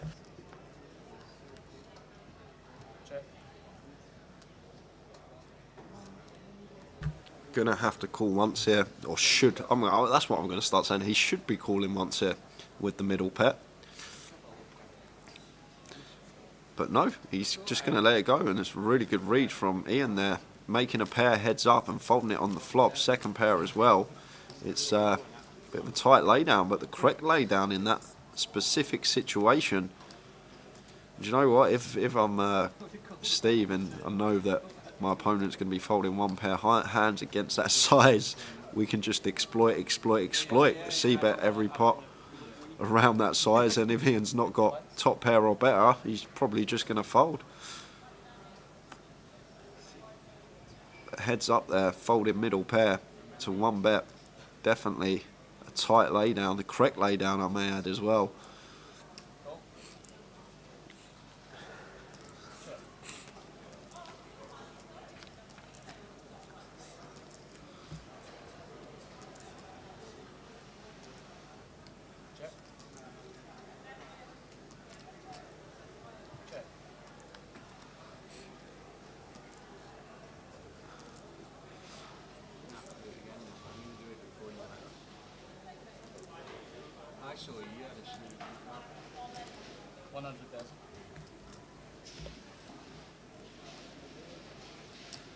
And that's what the players are playing for.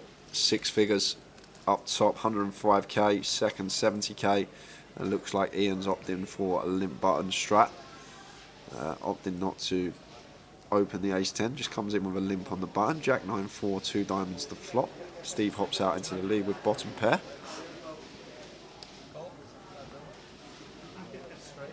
5 diamonds on the turn. Brings in more outs for Ian. Picked up a flush draw. And if I'm Ian here, I'm probably going to fire this one after this particular turn card. Picking up diamond draw. Ace high can be the best hand as well here. We are heads up.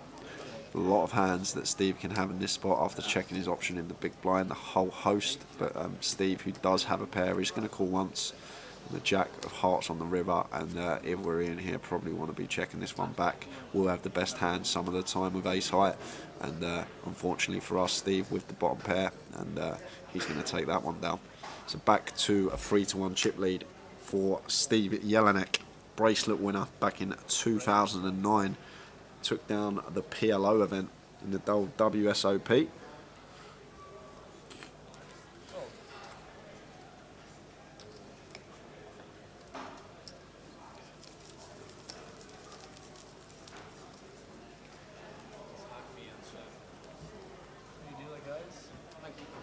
And don't forget, guys, if you have missed any of the stream, you can find all our coverage on our socials: Facebook, Twitter, YouTube and Twitch. Facebook and Twitter, Grosvenor Poker /GUKPT on YouTube, and twitch.tv /GUKPT for Twitch. If you do miss any of the action or you'd like to go and watch some back, all our days are uploaded to YouTube. Oh! What are you adding me? Mine's I can't hit it straight.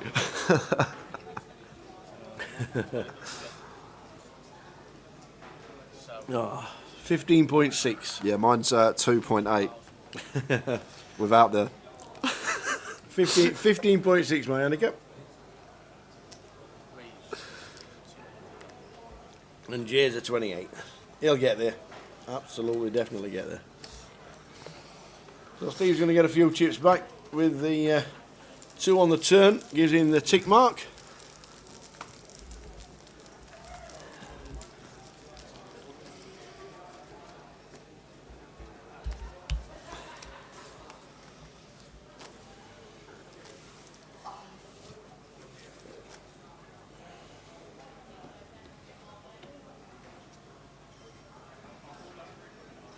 So it's late here on Sunday evening, 11:30.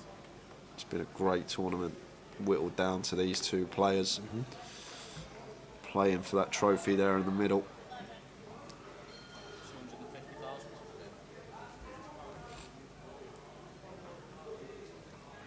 Ace Queen suited for Ian, and looks like this is the strat that he's opting for.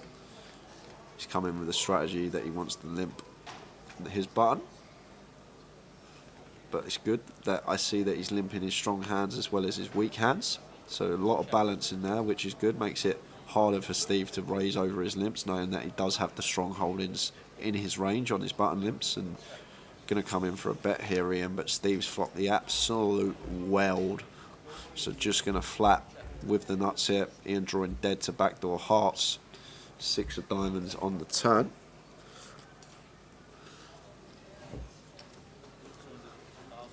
Well, the ace or the queen on the river. Well, no, it just gets worse for Steve. Completely the worst run out for Steve Jelinek you could think of. Goes check, check, and Ian shows the ace queen, and Steve shakes his head like, "Ow, how's this happened?" Straight. Flop the nuts, and it comes double paired. Unbelievable. Kies has played a home game tonight. It's cash for €5,000 in second. That's all right. What kind of home game is that? Yeah, that's a... What kind of second place is that? 5k. I'll tell you what. When I come to Florence, you can put me up. I'm coming for a pizza. Yeah, I'm coming as well, Chiesa. Yeah. We come as a pair. You can't book us. You can't book us as well. I'm coming for homemade pizza. 16 players, 1k entry. That's awesome. What was that? Top 2 paid, Kaiser, I'm guessing. 9, 11 and 5. No, it'll be 952. That's what I reckon. 952, homemade pizza on the menu. Oh, 853, that's very flat, but fair enough. It is a home game. Set your own payout structure. Like it. Well done to you.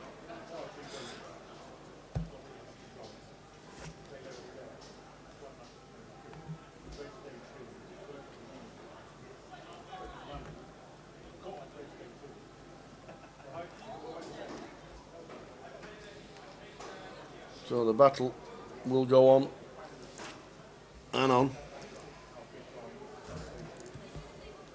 and on and on.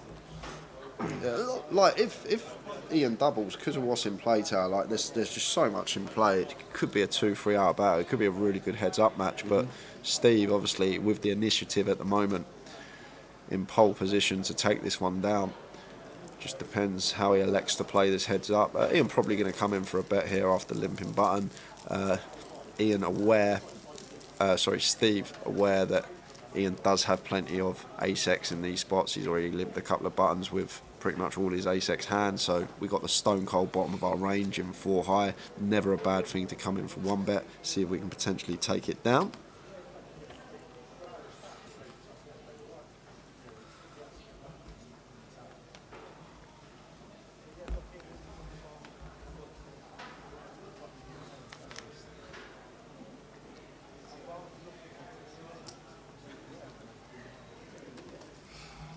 So heads up for the title. Steve Jelinek on the right, Ian Hamilton on the left.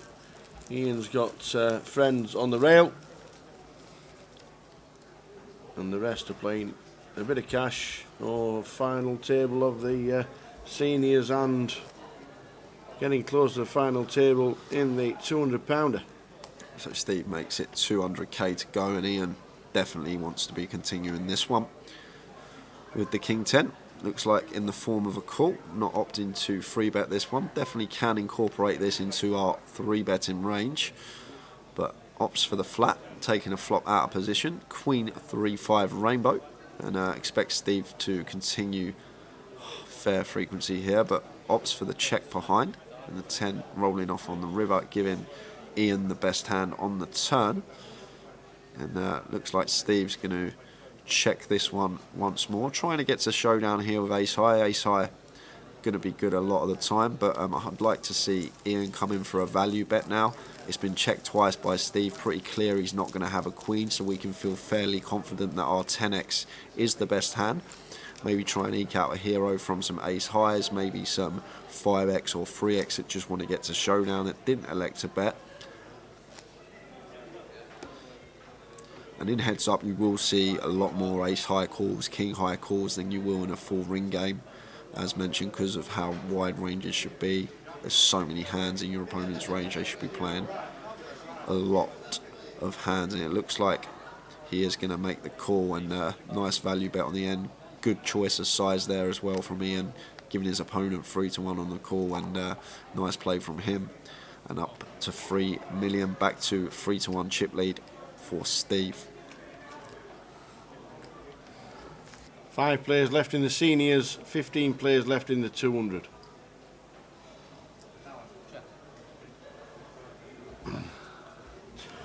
Hi guys, why has Ian got that Bluetooth? No, I'm guessing he's listening to a bit of music. He certainly won't be. He certainly won't be doing anything else apart from a little bit of music. Thanks, Natalia. Natalia, thank you very much. Great commentators, enjoying the game.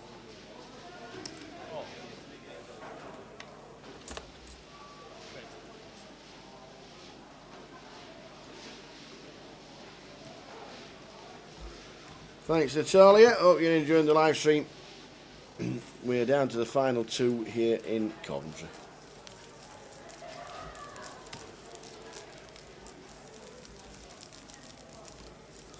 $9 mil to $3 mil.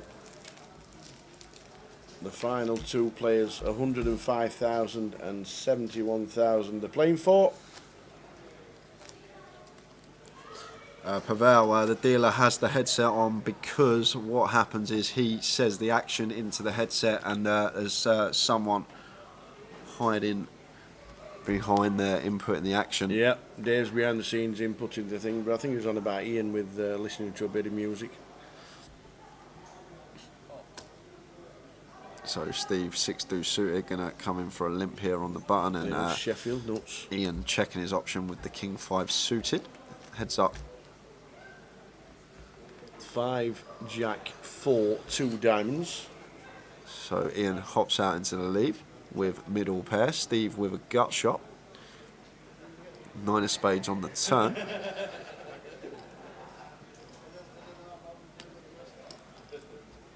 So Ian going to fire here. I feel fairly confident that our 5's the best hand after flop goes check, check. We've also picked up equity in terms of our flush draw. Yeah. But just going to fold there with his 6 high Steve. No need to continue. Next leg for us, 2 weeks on Wednesday, we'll be in Leeds for the festival of the GUKPT. 2 weeks on Thursday, the main event starts, and 3 weeks today will be the final of Leeds. Will we see Mad Madge there in Leeds?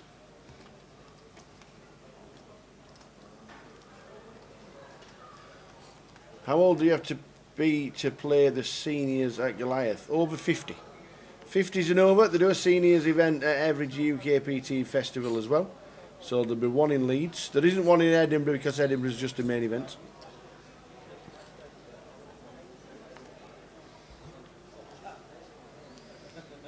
So, because of the restrictions with COVID and the laws in Scotland, just a main event in Edinburgh.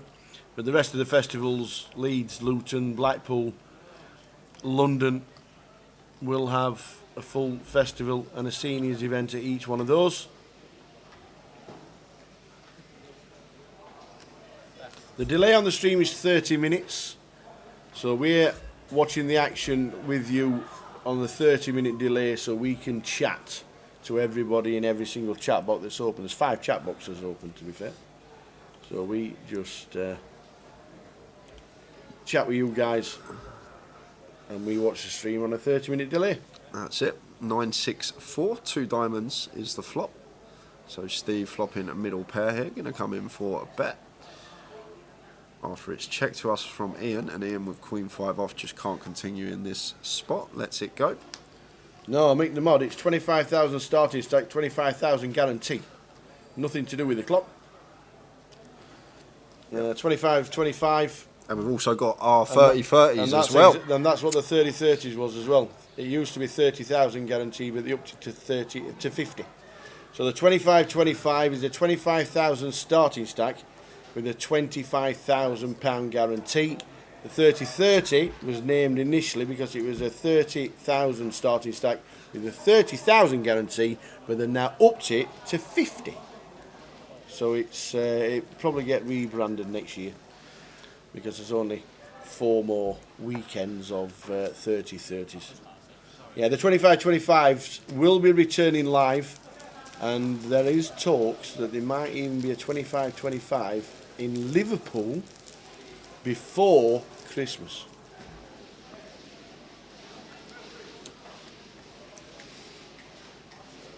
So yeah. So there should be a 50-50. Well, yeah, they're just going to rebrand it eventually. They will rebrand it eventually. It could be a. We said the G 4.0 because it's a 400 byte. So there's all sorts going on. But yeah, that's what the 25-25s and the 30-30s are. It's not the clock. It's all about the starting stack and the guarantee is how it came about. And there is talk that 25-25s will start up again before Christmas. Yeah, great comps they are, the 25-25s.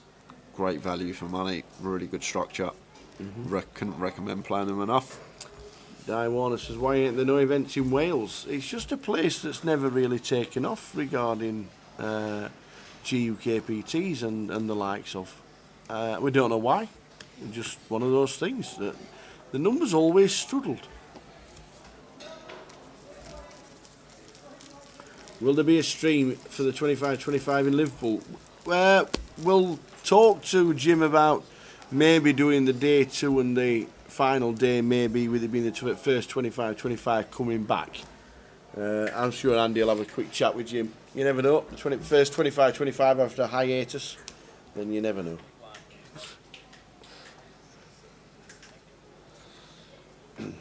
Eddie Johnson on Facebook.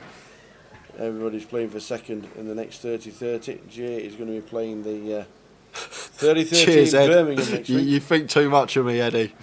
You think too much of me, mate. There's no 25-25s live anywhere. So the 25-25s used to be, they were massive before lockdown, before all the restrictions came about. And now they're just about to come back. The 30-30s were the ones that started it. So back to the action. We got a 10-3 queen 3 club board here. Flop went check, bet, call. Ian betting 180, Steve making the call, and Ian coming in for double barrelage on the turn, 300k into 800, and Steve has picked up a smidge more equity here with a 9 of clubs in his hand, has a flush draw to go with his gut shot now, as well as an overcard to the board. However, we are out of position, won't get to dictate the action on the river, assuming that we're going to play and flow. So, interesting spot this for Steve, pretty close one, but eventually after some delivery, let that one go. Well played, gents. Thanks very much.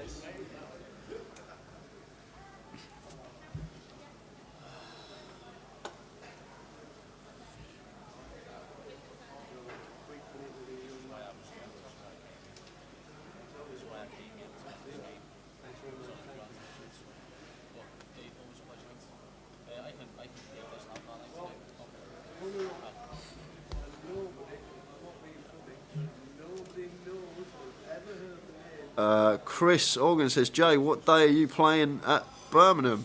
I'm not sure. I'm going to be down there from the Wednesday. I'm not sure whether I'll play the satellite or not. I'll probably just flick in on the Thursday. If I don't make it through on the Thursday, I'll probably play the Friday. If I don't make it through on the Friday, I'll play the Saturday.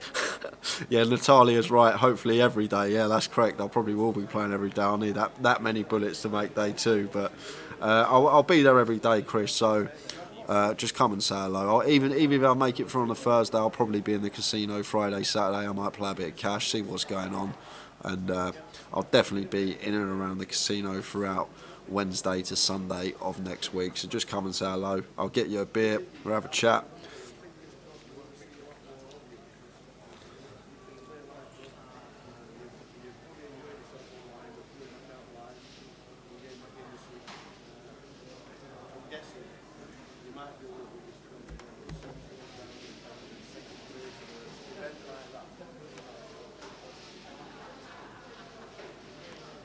Ace, 5, 7, 2 hearts aboard, queen on the turn.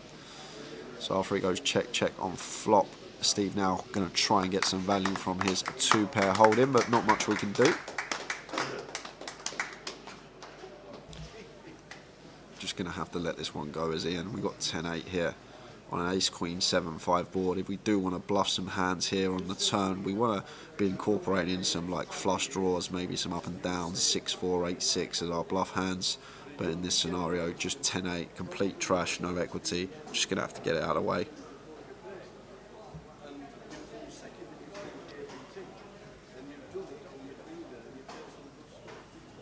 Stephen Moss says, when you're playing live, do you commentate yourself, Jay? I don't know. I don't speak out loud. I'm probably commentating to myself in my head. The old matrix is going on usually when I'm in a hand. A lot of stuff going through my head in every spot.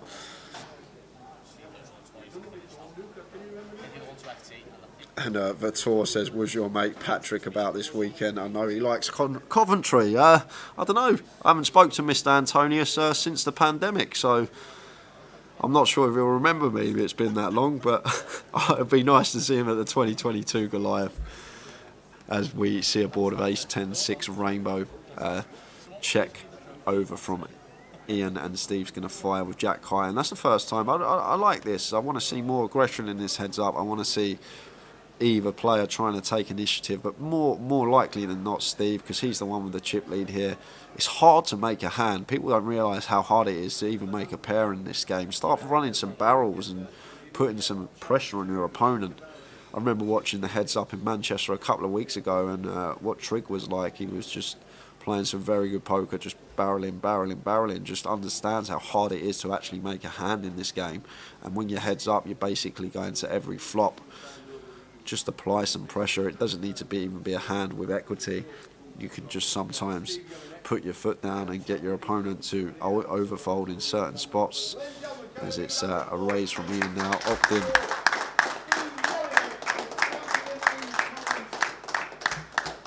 to raise now. The limp strategy has gone out the window. He's now made it 200k.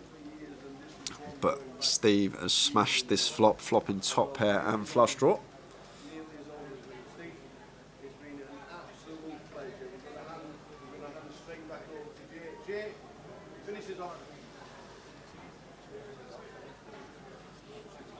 He meant that as well. You see in his eyes. There's loads coming up in the chat at the moment, guys. I'm just going to catch up with it when I can. It's going mad at the moment. Trying to concentrate on the action as well. Tower's on the tee run, so it's just me here, and I will try and get to everything everyone's saying in all different chat boxes. We've got 4 going on at once, so it is quite difficult at this stage to try and keep hold of everything. If I do miss anything, just type it out again. I will answer the question. And yeah, Gully, yeah, it would be too hard, like streaming every day for a week. We do it once a year at the Goliath. That's a proper slog for us, and doing that every week, every day, it would just be too much, too hard to do. I'd love to do it, to be honest with you. Just get it can be very tiring, day after day, long days. Just having an event every week, 7 days a week, it just wouldn't be viable, unfortunately. I'd love to do it, but it's just not possible. As Steve opening the button with the Queen 3 suited, and Ian got a lovely hand to potentially defend with. But first time we've seen this, a 3-bet bluff in heads up.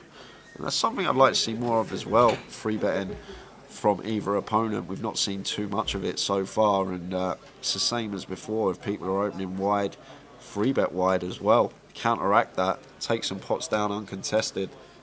Ricky Guinness says, have we got a winner in the old Codgers comp at this moment in time? No, but we are down to 4.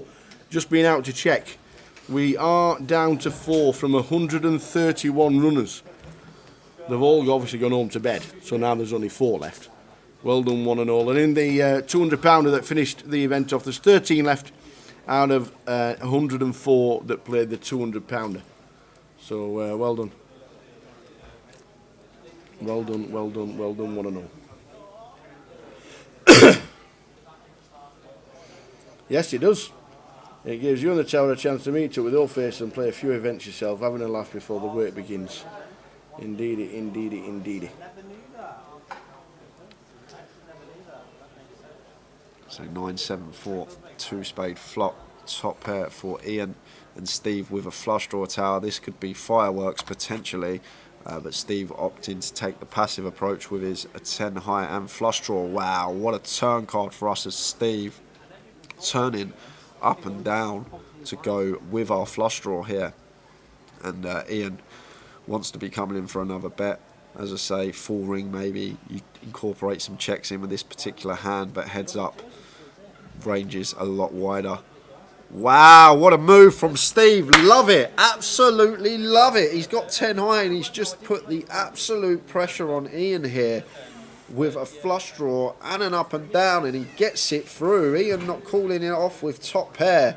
That's what I want to see. A bit of aggression, ramped it up, and Ian just snap folds the top pair. You gotta pump it up, I gotta pump it up. I think Ian's got this perception, Tower, that Steve's like an older guy. He's just a guy that's not going to bluff, not going to check raise turns, and if he check raises turns, he's always got it. And I think what we saw earlier when he c-bet for 400k and we saw Ian fold second pair to 1-bet, yes, I know he was correct at the time, but I think Ian may have this perception of Steve that he's not going to be bluffing enough, so he's just going to overfold spots because he just thinks he's always going to be behind when he gets raised. But we can actually see that Steve has been making moves. He hasn't always had it. Yeah. And Ian here, ace-8 suited. 22 big blinds, going to come in for a raise.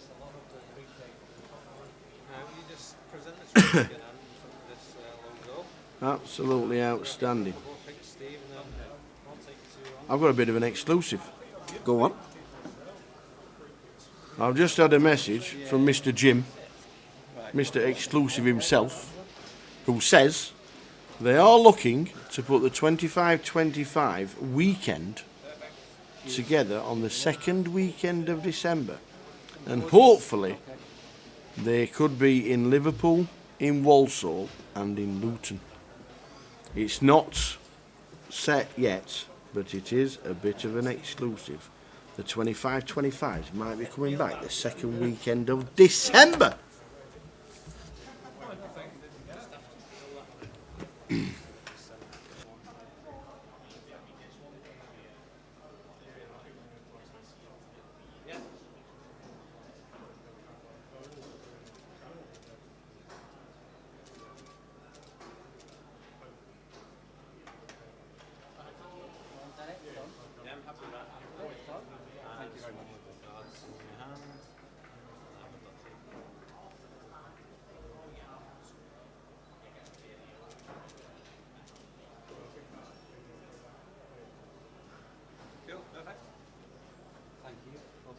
Thanks a lot. I'll give you a case. I'll get you the box for the... Thank you. Is it possible to get... Do you know if it's possible to get bank transfer for me? You need to ask the cash desk. I'm not too sure. They're not, I mean, they're not giving you cash.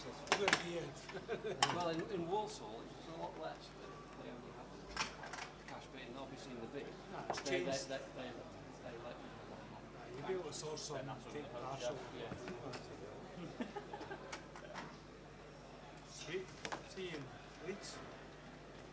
Yes, we will. What price were these two to win at the start of the day? Steve was 25-1 and Ian was 12s. So big up to these two. 25 for Steve and 12s to Ian.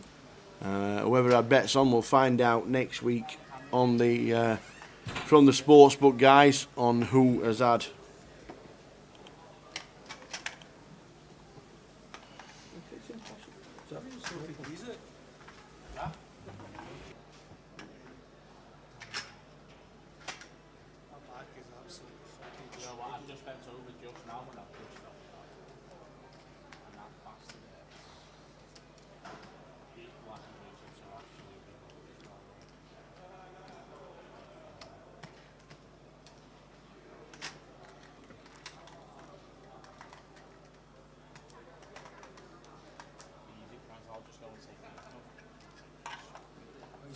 I'll go and take these chips away with me now.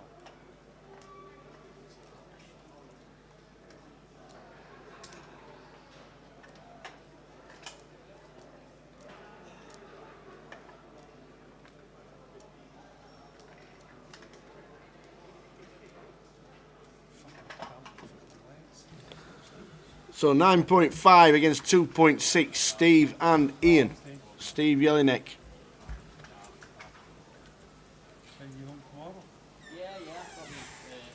And Ian Hamilton giving us a heads up battle. In 9th was Matt Bushell. In 8th was Adam Wilkinson. In 7th was Chris Johnson. In 6th was John Barsfield. 5th was Ming Ju. In 4th was Maz Bako. And Dan Hopkins was 3rd. And that leaves us with 2. The King 7, 6, 2 diamond flop. Gut shot for Ian. Steve with just jack high. Like these spots here, heads up, like the 10-8 gut shot. Probably just want to be betting these as Ian, but opted to just check it over. on this turn. Now we do want to be coming in for a bet. We've now picked up an up and down and a flush draw. But Steve, with the same up and down, is going to make the call. 9 of clubs on the river. Oh, that is brutal, Tower. That's... Ouch. Steve's going to do some chips here. Steve River in a straight, Ian River in a bigger straight. And comes in for a 200 bet here, and this great call. Wow, just a call from It has to call. Just a call from Steve. The thing is, Tower, if we raise in this spot, what are we getting called by other than 8x, 10-8 or flushes? Are we ever going to get called by 2 pair in this spot? Probably not, unless we opt for a really small size, but then if we get free bet back in our face, what's the plan? So always important when you are raising to think about the hands that you want to get called by, and in that situation there's 2 pairs not calling. It's a 4-liner to a straight. If you raise there, 2 pairs just got an easy fold, so that's why we just want to call in that particular spot, and it's a good call from Steve. It can be a good call even though you are behind.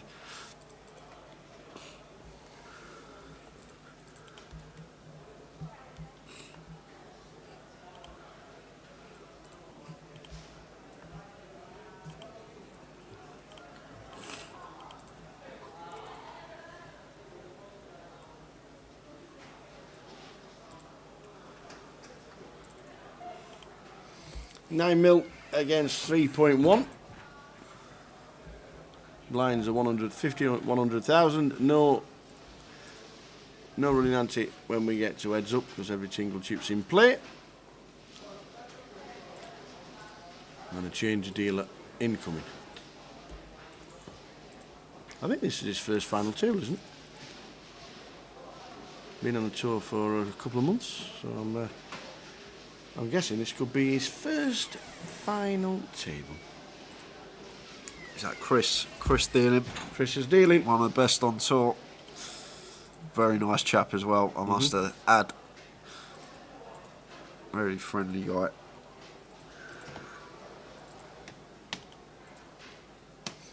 Is there a Max in Birmingham? I don't actually.